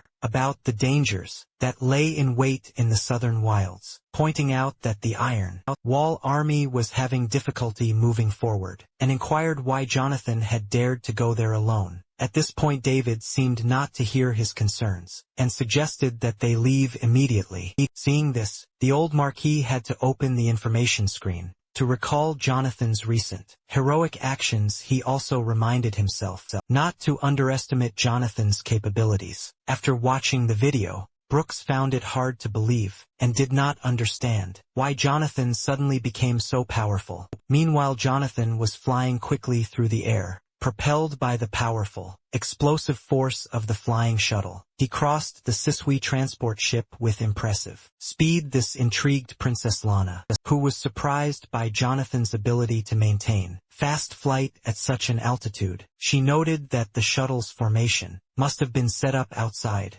as it seemed unaffected by the wind pressure. At high altitude, the princess admired Jonathan's strong skills, and lamented that all the soldiers in Shishui were women. Otherwise, she would have wanted to test Jonathan herself. Jonathan's mission to the southern wilds was dictated by the need to obtain materials from the ferocious beasts to increase the power of the human race's power plants and upgrade mass production machines in preparation for the expected influx of beasts. 4 days after Jonathan left for the southern desert, the Song dynasty welcomed a distinguished guest from the anti-war academy. That guest was Joseph, the head guard at Jonathan's academy. Instructor Joseph, who was standing on the transport ship, was excited because it had been more than 30 years since his last visit to Yunnan City. The long absence had awakened feelings in him, causing his heart to tremble involuntarily. Joseph and his companion Theo stepped off the transport ship, and Layla greeted them with respect and politeness. Joseph responded with a smile, expressing his admiration for the Marquise's mansion. He noted that the high level of education of the maids around Jonathan was impressive, and commented on the Marquise's reputation. He also conducted an undercover investigation into Jonathan, and concluded that his tough guy reputation was true. Joseph mentioned that Jonathan had instructed them to bring certain things. A few days before, when Theo heard this, he went to pick up the suitcase from Joseph. Layla, knowing this, bowed and invited them into the mansion. Along the way, Theo looked around from time to time, admiring the Song dynasty maids, and thinking that the Song mansion was a paradise on earth. He envied Jonathan's life. In the main reception hall of the outer courtyard of the Song dynasty mansion, the maid reported to the old Marquis about the arrival of a distinguished guest from the academy. Then, the old Marquis asked her to go to the northern courtyard and call Scarlet. At this point, David mentioned the sample of the new test machine, stating that he and Miss Scarlet were there to mingle with temporary guests, and questioned the necessity of receiving the old Marquis personally. However, the old Marquis insisted on showing respect, since Joseph was Jonathan's mentor. Meanwhile, Layla led Joseph and Tao outside the reception hall. Looking at the proud maids, Theo felt the desire to become a servant of the Song dynasty even though he was a powerful practitioner. With profound skills, he felt that being a security captain was not exciting enough. He fantasized about hiding his strength, becoming a servant, and then revealing his perfection during a crisis, to win the affections of beautiful women. In one fell swoop while he was daydreaming, Joseph interrupted his thoughts and advised him to restrain his desires. Then they entered the living room, where they were already expected. Layla introduced the guests, who had arrived at his house, to the Marquis. Then the Marquis turned to them and invited them to sit down at the table. Joseph was surprised to see the old Marquis receiving him personally. The old Marquis expressed his delight and respect, recognizing Joseph's visit as an honor for himself. Joseph, in turn, remained polite and reciprocated the respect shown to him. After that, they sat down next to each other. The old Marquis took the opportunity to falsely accuse Jonathan. Noting that Jonathan, despite his youth, had dared to disturb them, he lamented that Joseph had to personally run around the area while the old man himself casually brushed off the concern, pointing out that it was just a voluntary initiative on his part at that moment. Scarlett arrived in the reception hall. The old Marquis introduced her as his granddaughter, and also introduced Joseph to her as one of Jonathan's teachers. He explained that they had come to deliver a new machine, produced in the Academy's workshop, as it had been entrusted to Jonathan, and among them was also a part of the Red Phoenix army. Theo, mesmerized by Scarlett's beauty, felt a strong admiration. He thought that the royal-like figure was so captivating that he wanted to be in her presence forever. While he was daydreaming, Joseph quickly patted him on the shoulder and told him to get the items and show them to the others. Concentrating, Theo placed the suitcase on the table and opened it, inviting everyone to inspect the contents. He explained that it was a specially created wine model, only 30 units according to Jonathan's design proposal. The story moves to the other side, to the southern desert. Meanwhile, in the southern wilderness, Jonathan hunted ferocious animals. He killed them to obtain the highest quality red crystals. From them he put together various beast crystals that looked a bit simple but were bright. After several days of intense hunting, he collected enough materials. He planned to use 1/10 of these materials to exchange for medicinal herbs, and leave the other part to upgrade and strengthen the mass production base. The rest would be sold for money. Jonathan also focused on improving his cultivation. Surrounded by countless ferocious beasts, he was protected by the powerful formation he created. It was so strong that no animals could penetrate it. For a while he seemed to be in an energy cocoon, unable to move. However, soon the cocoon burst, and the hero felt himself gaining new strength. Jonathan had just broken through to the late stage of the earth level, and felt a huge amount of spiritual power filling his body. This newfound strength was more than 3 times greater than before, allowing him to unleash more than 10 times his previous combat power. While he was enjoying his enhanced abilities, the ferocious beasts outside roared incessantly, seemingly unaware of their impending doom. Despite the large number of beasts, his heavenly level defense system remained unbreakable.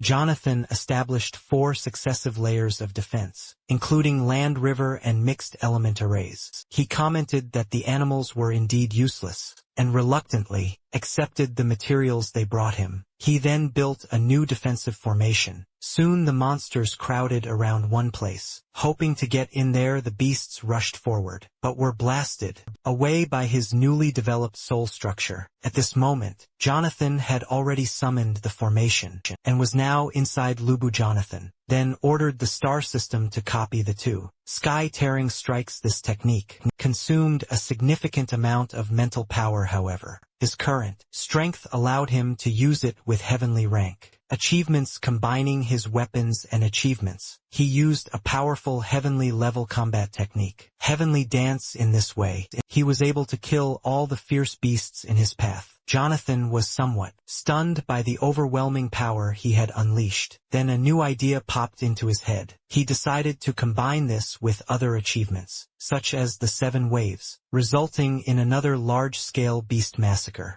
He reduced his power to 70, so as not to damage the core's crystallization. After that, he put his hand out using it as a magnet. The next moment, all the stones he had mined flew towards his hand. In this way, he collected useful crystals. He planned to keep them for himself and sell the rest to the second prince. If the Chamber of Commerce is unable to accept the shipment, he will need to find a wealthier buyer. Crystallizations were built into the system space. Despite the ferocious beasts' useless roars, Jonathan took their disobedience as a sign of desperation. Using his unrivaled skill, Jonathan decided to kill the monster. Meanwhile, he jumped into the air intending to attack the Titan. However, the hero quickly dealt with him using an energy beam. The monster's body split into small pieces, leaving behind only the main crystals. Jonathan had previously dealt with the ferocious beasts of the heavenly realm, and was forced to use various means to combat them. With his current power, he was able to face the crystallization of the core of heaven, ranked beasts head-on. He intended to use them to increase mass production volumes, which was not an uncommon opportunity, and he was not sure if the system had completed sending the mass production machines to the Song Dynasty government. He admitted that it was still a long way off, but flying to Kao would be several times faster than the flying shuttle. Meanwhile, the story moves 100 miles away from Shidio City. The Divine Sword Shelter was well protected and guarded by people from the city. Among these guards were people from the Huan clan, including the young head of the Huan clan Shane, as well as the elder of the Fabian family. Shane was aware of the divine tier aura, and was determined to protect his family's honor. He noted that the trip to Sand Sculpture City was worth it and approached Malcolm, suggesting that they could come to an agreement. Malcolm's expression remained unchanged, indicating a lack of interest in the proposed deal. Despite this, Shane assured him that the benefits were significant, only a faint expression of anticipation. Meanwhile, the story moves to the city's Market Avenue. As it turned out recently, captured slaves were being put up for auction. At the city market, one member of the mixed race, Russell tribe, has caught the attention of many. His behavior suggested that he was of royal blood, of the Moor tribe, and this did not go unnoticed. The unknown woman hid her identity and came to the city with the sole purpose of capturing the traders from the Long High Kingdom and reclaiming the most precious divine jade. However, on the way, she came across this half-demon. Meanwhile, the story moves to the demonic slave auction square. On the market street, 2 members of the Merman tribe infiltrated the city and discovered a woman whose kingdom they could not determine. Out of curiosity, Lonnie, one of the scouts, asked his uncle Sergio, who was a powerful member of the earthly community, if he noticed anything special about this woman. Uncle, experienced but dismissive, considered her to be an ordinary heaven-rank powerhouse, guessing that she had simply retreated from the divine rank. Lonnie advised against overestimating the minor characters, but he continued to watch the woman, who eventually disappeared. Then Lonnie and his uncle came to Prince Lancel of the Long High Kingdom and greeted him. The prince gestured for them to sit down and began to speak in a common language. Lonnie reported to Lancel that the traitor who stole the divine realm was currently in the western district of Shidio City, and gave his exact location. However, Lancel showed a shadow of doubt, wondering how the traitor had managed to infiltrate military-controlled territory. Sergio explained that the traitor, Lonzo, had taken advantage of the occasion of His Majesty's birthday celebration to steal their tribe's oracle, under the guise of a treasure donation. Lonzo then fled to Tiendu, where His Majesty sent several princes to pursue him. However, Lonzo cleverly misled them, distracted the princes, and eventually arrived at Shadiho City. There he planned to sail a boat to safety, but found himself trapped, due to the sudden declaration of martial law, in Sand Sculpture City, which strictly controlled ships. Hearing this, Lancel immediately stopped and asked about the key points. Sergio revealed that Lonzo, as a member of the Sea of Dragons royal family, knew the secrets of the tribe's most precious. Divine domain Lonzo S intention. To steal the divine domain would likely overcome the bottleneck in his cultivation. However, with the advent of the divine rank, Lonzo could approach the merchant in an attempt to exchange the divine jade for a refund. Lancel was concerned about whether their clan's jade was still with Lonzo, fearing that Alonzo might try to split some of the crystal in fragments for information and breakthroughs. Despite Lancel's concerns, he knew there was little they could do now. The Star Soul General's inheritance was of great importance, and they had to act with caution. Lancel, with his limited resources, was forced to rely on the items he had left to cope with the situation. As Lancel and his group headed towards the Western District, the mysterious woman revealed her figure. She thought that these people might be related to the previous Albink's legacy. At the same time, Jonathan piloted the shuttle towards the city. At that moment, he realized that he was back in signal range. A second after that, he decided to contact David. Seeing that Jonathan was safe, the butler felt relieved seeing the situation. Jonathan quickly asked the manager what he thought. David reported that Jonathan is currently at the training base. Then the hero asked what he thought about it. David said that the Red Phoenix Army is currently testing new soul generals at this moment on the virtual projection ground of the Army's practical tests. Each unit maintained its formation. They took part in a real fight with virtual, ferocious beasts. They coordinated attacks over long distances, first destroying the creatures on the ground. They then changed their formation to artillery mode to suppress firepower in an instant. The ferocious beasts in the air were destroyed. Like fireworks, explosions rang in their ears continuously. After that, they sent 2 Star Soul Generals to deal with all the remaining ferocious beasts right in the air. They transformed into mechanical insects. On the ground, the Star Soul Generals used flying swords for cover. Through mutual cooperation, they quickly killed and destroyed the ferocious beasts. The remaining creatures were dealt with by well-equipped Star Soul Generals. In this way, they ensured the successful completion of the simulation and practical tests, with the destruction of all the ferocious creatures. Soon the system informed the girls that the testing was complete. The system then analyzed their results. The survival rate of the various types of Star Soul Generals was 100. Seeing this, Scarlet couldn't help but grin. She asked everyone what they thought about the actions of these Star Souls.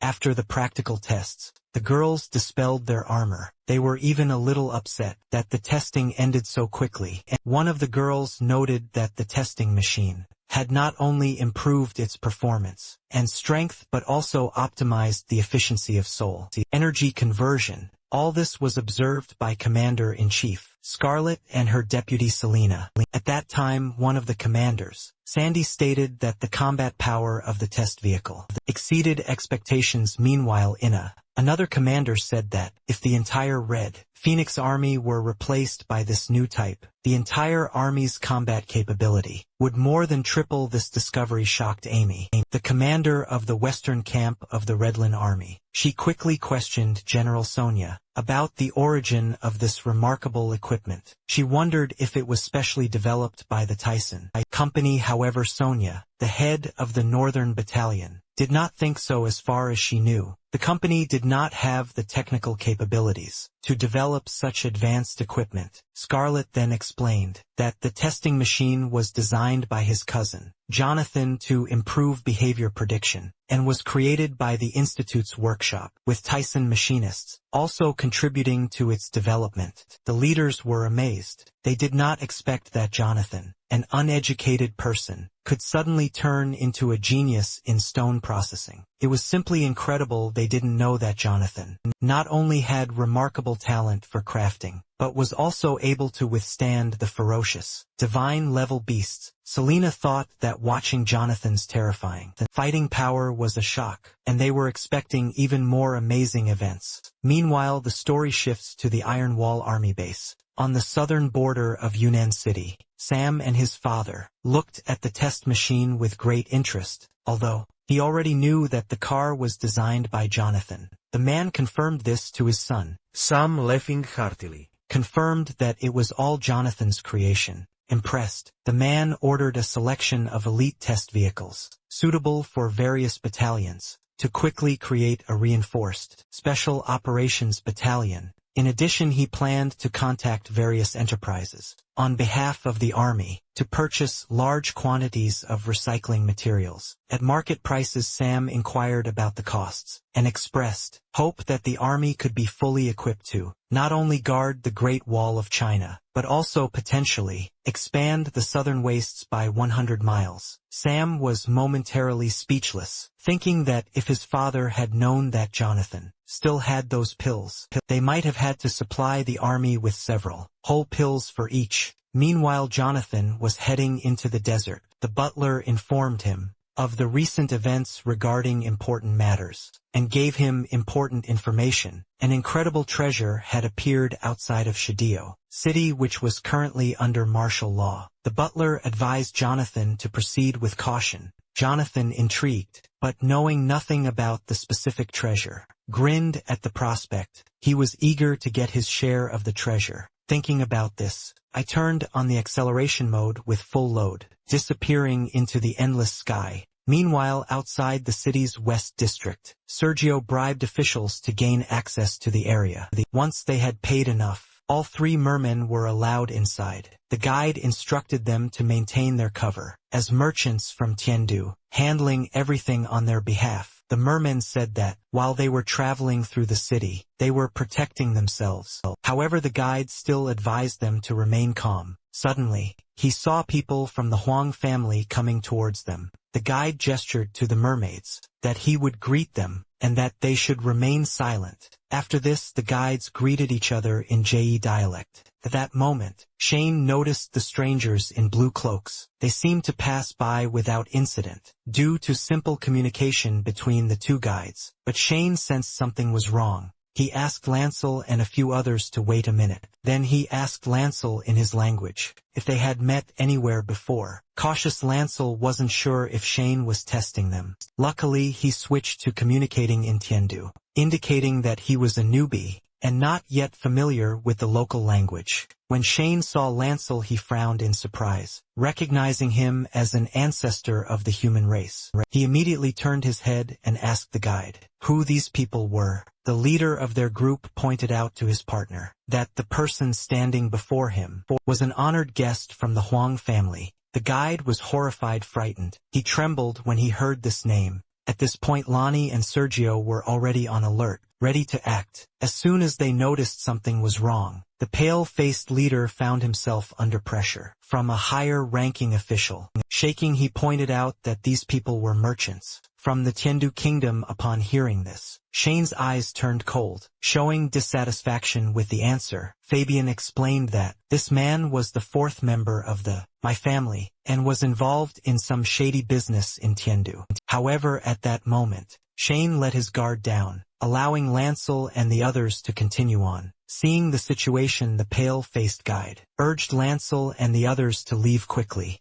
Lancel, who was walking behind, had a cold and gloomy look. He knew that the Huang family member they were facing was definitely not easy to deal with. As expected, as soon as Shane left the building, he instructed Fabian to find someone to keep an eye on those three merchants. Fabian was puzzled by this request, but Shane explained that Lancel and the others made him feel very uncomfortable, as if he had an allergy to seafood, suggesting that it ran in the Huang family's bloodline. Only then, young Master Murphy believed that they were members of the Merman tribe, but the young man clearly saw that they were just ordinary people. He reminded Fabian to speak quietly and trust his intuition, pointing out the need for further investigation. And without full protection, Shane relaxed significantly. He had long heard about the quality of the demonic slaves in Shadia City. He felt that the trip had truly lived up to its reputation, and decided to try out the local delights. Meanwhile, in a bathhouse in the western city district of Sculpture City, Lancel and a few others were watching Lonzo As it turned out, he was right next to the bathhouse. When Sergio saw him, he was furious. Lonzo used the power of the jade shark to transform into a human and enjoy life carefree. Lonnie, intrigued, asked Sergio to show him too. He handed Lonnie a telescope, which was undoubtedly a cutting-edge piece of equipment for covert investigations. Surprisingly, he managed to look through the protective film on the bathhouse. Lonnie, in an effort to maximize the value of the device, moved the camera to look at the girl inside. However, Sergio ordered him not to act like a fool and hit him on the head, causing Lonnie to scream in pain. Lancel then asked Sergio if the traitor Lonzo was still hiding in the bathhouse. Sergio confirmed this and handed him the telescope, signaling him to take a look. However, Lonnie stopped them. Realizing that waiting was not a viable solution, they planned to sneak in indirectly, but realized that using the cloak to hide the aura of the merman race could give them away. Therefore, only Lancel could go there. At this point, Sergio suddenly asked Lancel to wait until the traitor came out. He had already left the bathhouse, and seeing this, Lancel and the others followed him. That person was one of the 4 saints of the Shirshi Realma Marina, the possessor of the Star Soul, General Wirong. She wondered how the traitor from the realm, who stole the inheritance of the Star Soul, General Obing, ended up here. She thought it was a little too grandiose for the situation. Jonathan, meanwhile, planned to use a covert formation to provide security. After listening to Marina's words, he decided that he would take everything from her as soon as the opportunity presented itself. As it turned out, not long before this, the hero had taken great care of his secrecy. For maximum safety, he decided to load the shuttle into system space. With a wave of his hand, the shuttle instantly turned and entered the system void. He then summoned the ineffective mask of living beings and told them to take it with them. Without saying a word, they needed to first exchange the ferocious beasts' raw materials for medicinal herbs. Before continuing previously, he threw this mask directly into the system space and did not have the opportunity to study it thoroughly. Now is the perfect time to try it. The hero immediately transformed into Faye, but soon realized that something was wrong. After all, making a deal with the researchers from the Samarine family clearly didn't suit Faye's personality. After thinking about this, Jonathan changed his appearance again. Surprisingly, despite changing identities several times, none of them seemed suitable. In the end, it was better to disguise myself as an elderly person. Jonathan then arrived at the Chamber of Commerce in Sand Sculpture City. The maid immediately greeted him and kindly asked what he wanted to buy. However, Jonathan did not have time to approach her and instead asked to be taken directly to Manager Lu. As it turned out, the hero had adopted his true appearance from his original life. Jonathan soon met Lu's manager. The hero bowed to him and said that he had come from Nanzhou to trade. Manager Lu then motioned for them to step aside to talk in private. After this, he asked the hero to go with him to another room. Manager Lu asked Jonathan if he was a general from the Song family. Jonathan then falsely identified himself as one of them, explaining that he was there to settle the affairs of young master Jonathan and was interested in trading 1,000 feet of gold and purple sand. Manager Lu, noting that Jonathan was from the Song dynasty, agreed to do business with the Samar and family and made an inviting gesture. The Samar and family was already waiting for Jonathan in the reception area of the Chamber of Commerce. There was some confusion between Taro, a girl from Samarine, and her boyfriend about the 1,000 feet of gold and purple sand that were the teacher's personal treasures. She wondered why the teacher had to pay out of his own pocket for spiritual medicines in order to exchange materials for ferocious animals to create new organisms. The teacher told them frankly that although they represented Samarine's interests this time and accepted the assignment, the data on developing new organisms could be returned if they accelerated the research. However, Taro asked why they needed to spend their own money. She was still confused as to why he needed to handle such matters personally, instead of trusting it to someone else. At that moment, Jonathan and Lu entered the room. The hero, seeing the representatives of Samarine, bowed to them. Thanks to Mr. Lu's skill, their transaction went smoothly. Although Jonathan amazed everyone with the quality of his crystals. Nothing unexpected happened. After the deal, Jonathan said goodbye and left. After successfully obtaining 2 medicinal herbs, all he had to do was find a seller that night. Jonathan waited for his opportunity. He used a hidden formation and jumped in the outer direction. Soon he felt the aura of a saint rank. Although this man had put up 2 layers of protection, Jonathan was curious to know the woman's identity and the soul power fluctuations she emitted. He scanned the Star Master system. Then he realized that there were representatives of the mermen on the roof, and the vibrations were coming from the blue-haired guy. Emitted by the blue-haired boy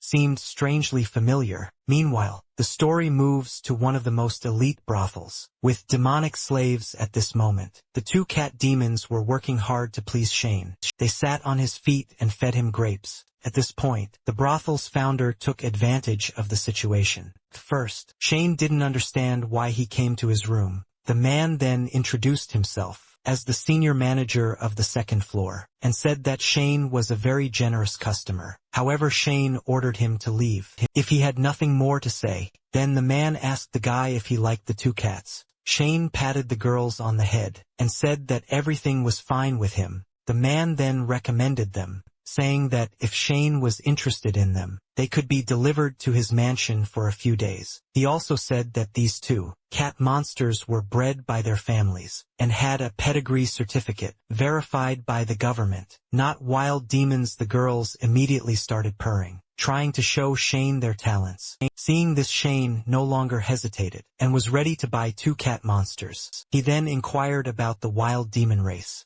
mentioned earlier and whether the store had recently received any high-quality goods. The man immediately responded with a smile, saying that a top-quality product had just been purchased from a small shop, but it was already reserved. A hint of disdain flashed in Shane's eyes. He found the 4th young master not so impressive, and asked to see how it worked first. If he was satisfied, he would also reserve a seat for himself. The man wasted no time in leading Shane straight to the domestication room on the 2nd underground floor. The cat girls begged the guy to take them with him. When they arrived at the right place, the owner explained that this demonic rider was reserved by the 4th young master of his family, and was said to be the strongest warrior in the tribe, with a determined character. As it turned out, there was a demoness in the dungeon that looked like a centaur. Her legs were tied and her eyes and mouth were closed. He said that they lost 5 mystery-level veterans when they captured him, but they captured several enemies. Otherwise, they wouldn't have been able to lure him into the trap. Listening to this, the 2 cats trembled with fear, calling for Shane to quickly leave. However, the owner was oblivious to their feelings and was focused on pleasing Shane.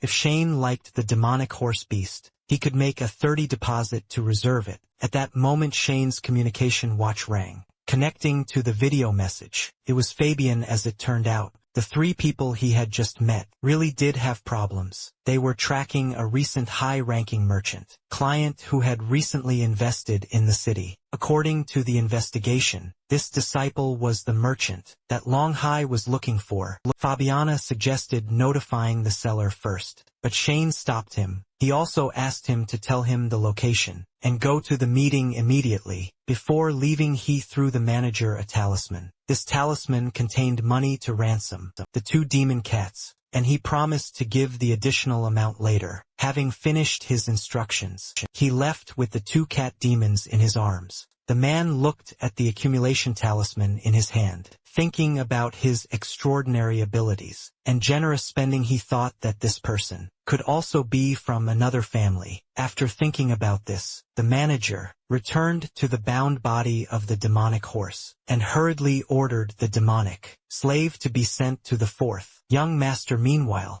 the story moves to a large pool with hot springs. Jonathan was still watching Marina, who in turn was watching the mermaid. When the girl decided to act, he followed her. Meanwhile, Lonzo was humming a song with a relaxed expression on his face, completely unaware that he was being watched by 3 parties. At this time, Sergio was hiding nearby. At that moment, Lonzo realized that someone was following him. He immediately took off and quickly disappeared. The mermaids immediately realized that they had been exposed. Seeing this, Lancel and his companions quickly ran after him. They soon discovered that Alonso had fled. Outside the city without further ado, Lancel threw off his cloak and ran after the enemy. Despite the urgency, Sergio instructed Lani to take the rear first, and then deal with Lanzo, along with the young master himself, as the two of them flew over several towers, and leapt over the towering city walls. After this, they called Lancel to jump at them and over the wall, and past the guards. The men watched them in amazement, not understanding how they were able to overcome the wall. At that moment another silhouette ran past them. Once they broke away, Sergio and Lancel immediately took out the Star Soul and prepared enough equipment.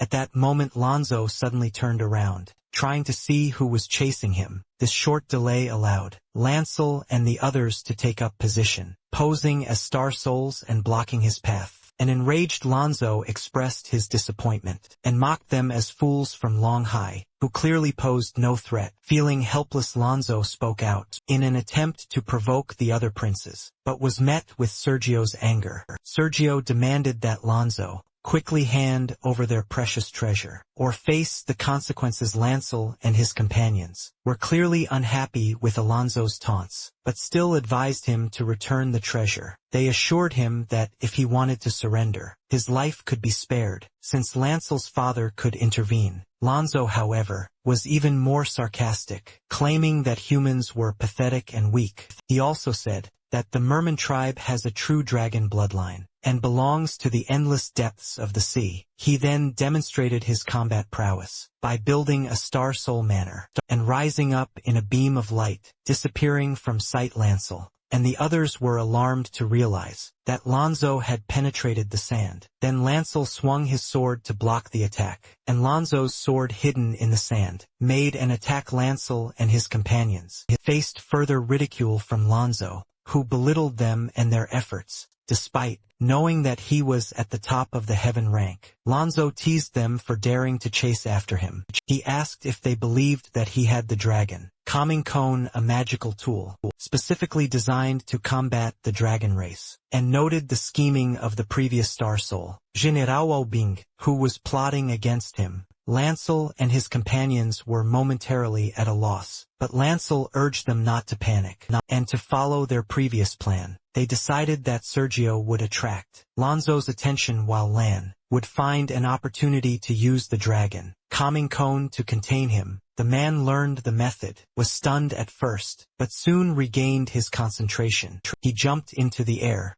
and began to fulfill his part of the deal. He threw random blows at the sand around them. At this moment Marina, who was standing on the city wall, had a playful expression on her face. She looked like she had everything under control. Little did they know that Jonathan was hiding nearby, watching with interest what was happening. Jonathan wondered if the lady was just a spectator, or was waiting for the right moment to take action. Meanwhile, inside the city, guards sensed something was wrong when the signal suddenly disappeared. To report to the cellar after the conversation, the captain rushed off with his subordinates, but was suddenly blocked by Shane and Fabian. Shane said he was a guest of the My family, and asked what happened. Upon learning that he was the general's guest, the guards relaxed and bowed to Shane. They reported a fight outside the city, wondering if someone had tampered with the alarm system. They also noted that they were unable to contact the communication device, and reported a mysterious vehicle that had raided their defense area. Under the circumstances, they had no choice but to contact Mai to report the situation and ask for support. After hearing the guard's statement, Shane smirked and noted that the My family had not received any news yet. Immediately after finishing the statement, Shane and Fabian launched a surprise attack on the guards. The men inflicted non-fatal blows on their necks. In an instant, all the guards lost consciousness one after another. Then Fabian asked what they should do next. Shane offered to join the unrest of the internal struggle in the Merman tribe. After that, the two of them rushed outside the city. Meanwhile, the battle outside the city became increasingly fierce. Lonzo, taking advantage of the opportunity, jumped up from the sand, took aim at Lancel, and tried to deliver the killing blow. However, Lancel dodged the attack and then grabbed Lonzo, taking advantage of the situation. Lanzo's actions seemed stupid to him. He thought that if Cone the dragon calmer was with him, Uncle Sergio would take advantage of it, to their advantage, so he urged them to hurry and catch up with him. Seeing the situation, Sergio immediately ran up and jumped, holding the dragon suppressing cone in his hand, which instantly burst into flames. Watching this, everyone hiding in the shadows were surprised. The dragon calming cone was a treasure, described in the ancient imperial literature. Jonathan remembered that, in his past life, fell into the hands of Nan. Shane was simultaneously shocked, and realized that the dragon calming cone was his 9th magical weapon. At this point Lancel seemed to loosen his grip, and quickly urged Sergio to speed up. Then Sergio, smiling ominously, assured Lancel not to worry. He promised to help free him from this predicament. The next moment Lancel felt a chilling sensation, as Sergio thrust the cone straight into his body, and his armor began to disintegrate. The sudden turn of events caused him to feel incredible pain, leading to him losing consciousness. At that moment Lonzo appeared in front of them. He considered Lancel and his companions to be real fools, considering that they thought he would be easily deceived. Lonzo admitted that he had deliberately set up the situation to trap them. Suddenly he noticed with displeasure that Lancel had switched off. Then he ordered Sergio to bring the half-breed to his senses. His subject obediently activated the weapon. An energy lightning pierced Lancel's body. At that moment, the man woke up from incredible pain and screamed. Lanzo laughed as he asked his nephew how the dragon taming cone felt. However, Lancel turned to Uncle Sergio, asking why he had betrayed him. He knew that Sergio was a veteran of the royal guard, and had served long under his father, and he wondered why he had betrayed him. Sergio apologized to the prince, saying that he had been loyal to Lonzo all this time. When Lancel heard this, he was horrified. At that moment he realized that Lonzo had planned everything for a long time. Then he sternly asked his uncle what he wanted. Lonzo said that he stole the mermaid clan's inheritance, and lured the prince to pursue him, intending to capture them alive, and use their essence and blood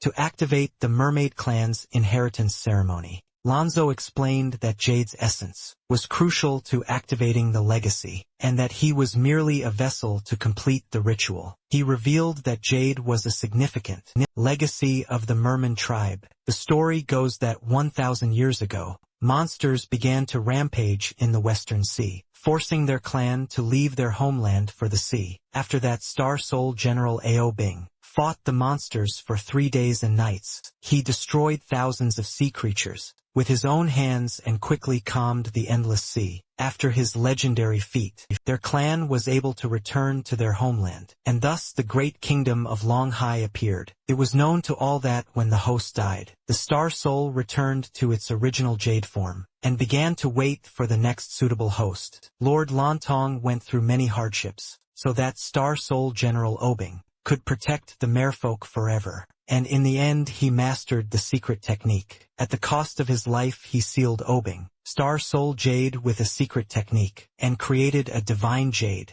The Lord sealed the jade as the greatest legacy of the Merman tribe, and every time Ao Bing was to be chosen, the jade would once again activate the secret method, sealing the soul jade and waiting for the next clan member to take up the inheritance. Upon learning of this inheritance secret, Shane was surprised, noting its similarity to the secret techniques of his own ethnic group, while Marina mused that, if this technique had not been lost, reaching the pinnacle would only be a matter of time. However, Jonathan sensed that something was wrong, suspecting that the story might be presented from a perspective intended to mislead humanity. Lancel heard that the title in question was one that was granted by the Celestial Empire and the Sea Dragon King, at which point he realized that Lonzo's plan was to begin the succession of Star Soul General Aobing, which required the essence and blood of the Mermaid clan. The process required the blood of 3 members of the royal families. Lonzo's original plan was to take a detour from Sand Sculpture City to the Tiendu Kingdom, where they could cooperate both internally and externally to ambush and capture the 2 princes. However, he did not expect the sudden appearance of the divine realm which completely disrupted his plan. Lancel couldn't help but laugh when he realized that the requirement for 3 royal bloods to begin the succession ceremony made it clear why his father had assigned each of them to lead the team.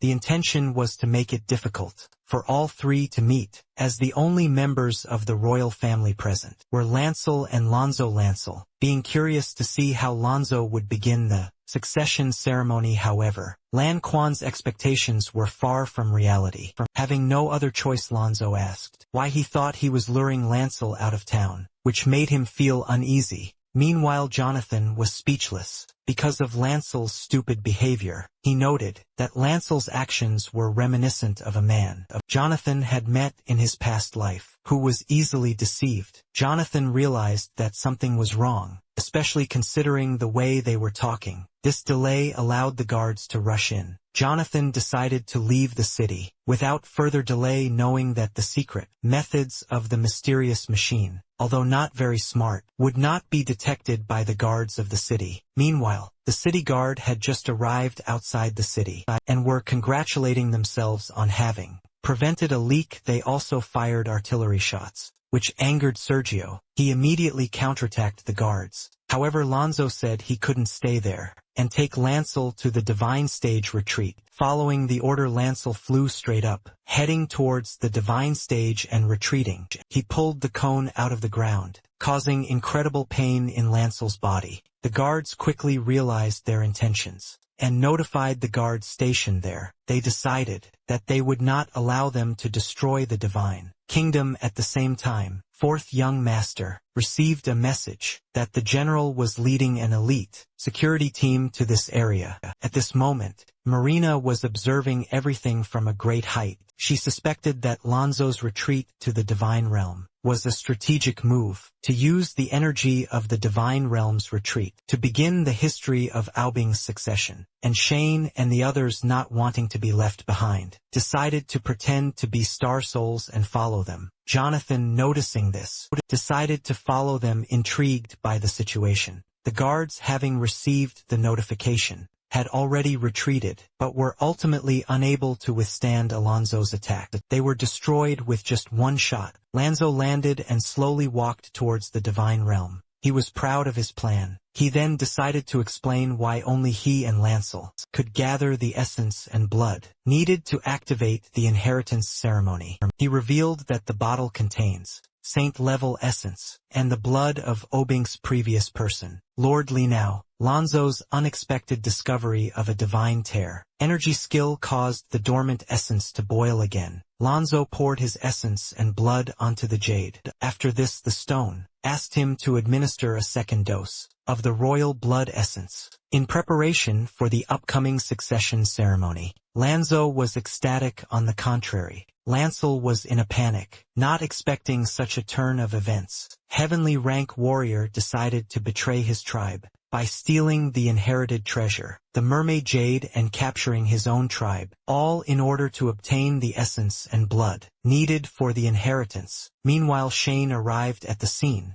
thinking that General Aobing's succession ritual was 90, identical to Nijia's. If the ritual is the same, then Lanzo won't be able to use soul formation until it's finished, and then they'll have a chance. As soon as Lanzo began the succession ceremony, he was attacked by those hiding in the darkness. Meanwhile, the man tried to continue the ritual. He took the ritual blade and pointed it at Lancel. He said that now it was his turn. After that, he slashed his body with a knife. Lancel screamed in pain and horror as his blood began to spray everywhere. After this, Lonzo began to whisper demonic ritual words. Marina, who was watching from the side, noted the amazing ability of the divine tier owner to activate the essence and blood left by Aobing. She believed that once this divine level was reached, it could awaken the dormant Holy Lord. Jonathan was intrigued by the spell to extract the essence and blood of the demon tribe. He found that the records were almost identical to the records in the spirit race alchemy. He hoped that they would be able to pass on the inheritance for life without any hindrance. So, he planned to directly copy Albink's essence and blood. As soon as he could, as Lonzo's spell accelerated,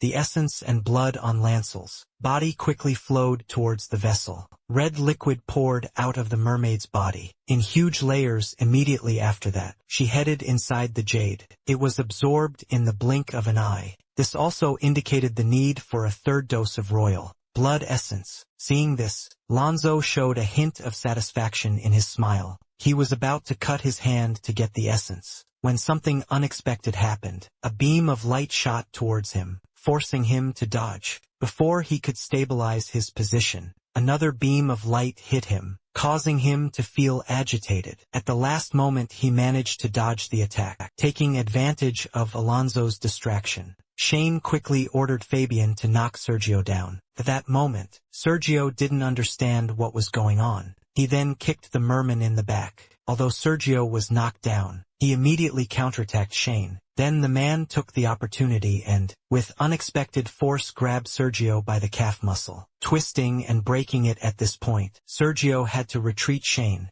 not wanting to let him escape, quickly moved to destroy him, throwing him heavily to the ground. First, he destroyed his armor and threw the mermaid out of it. Then Shane stepped on him, turning him into a bloody pulp. Seeing this, Lonzo became furious. He immediately took out his star soul. After this, the man immediately began his formation. However, just as his star soul general formed, a beam of light pierced through his chest. Previously, Lonzo was confident in his control of the situation. He believed that he had successfully collected the essence and blood, and was about to begin a Bing's succession. But now, having been ambushed and captured alive, he felt a great disappointment, especially after the dragon sedating cone had tied him up. After this, Shane and Fabian dispelled their armor, explaining to Lonzo what was really going on. Little did he know that the dragon calming cone was actually a magical tool created by the Shane family to combat their merman tribe. Once the Shane family explained everything,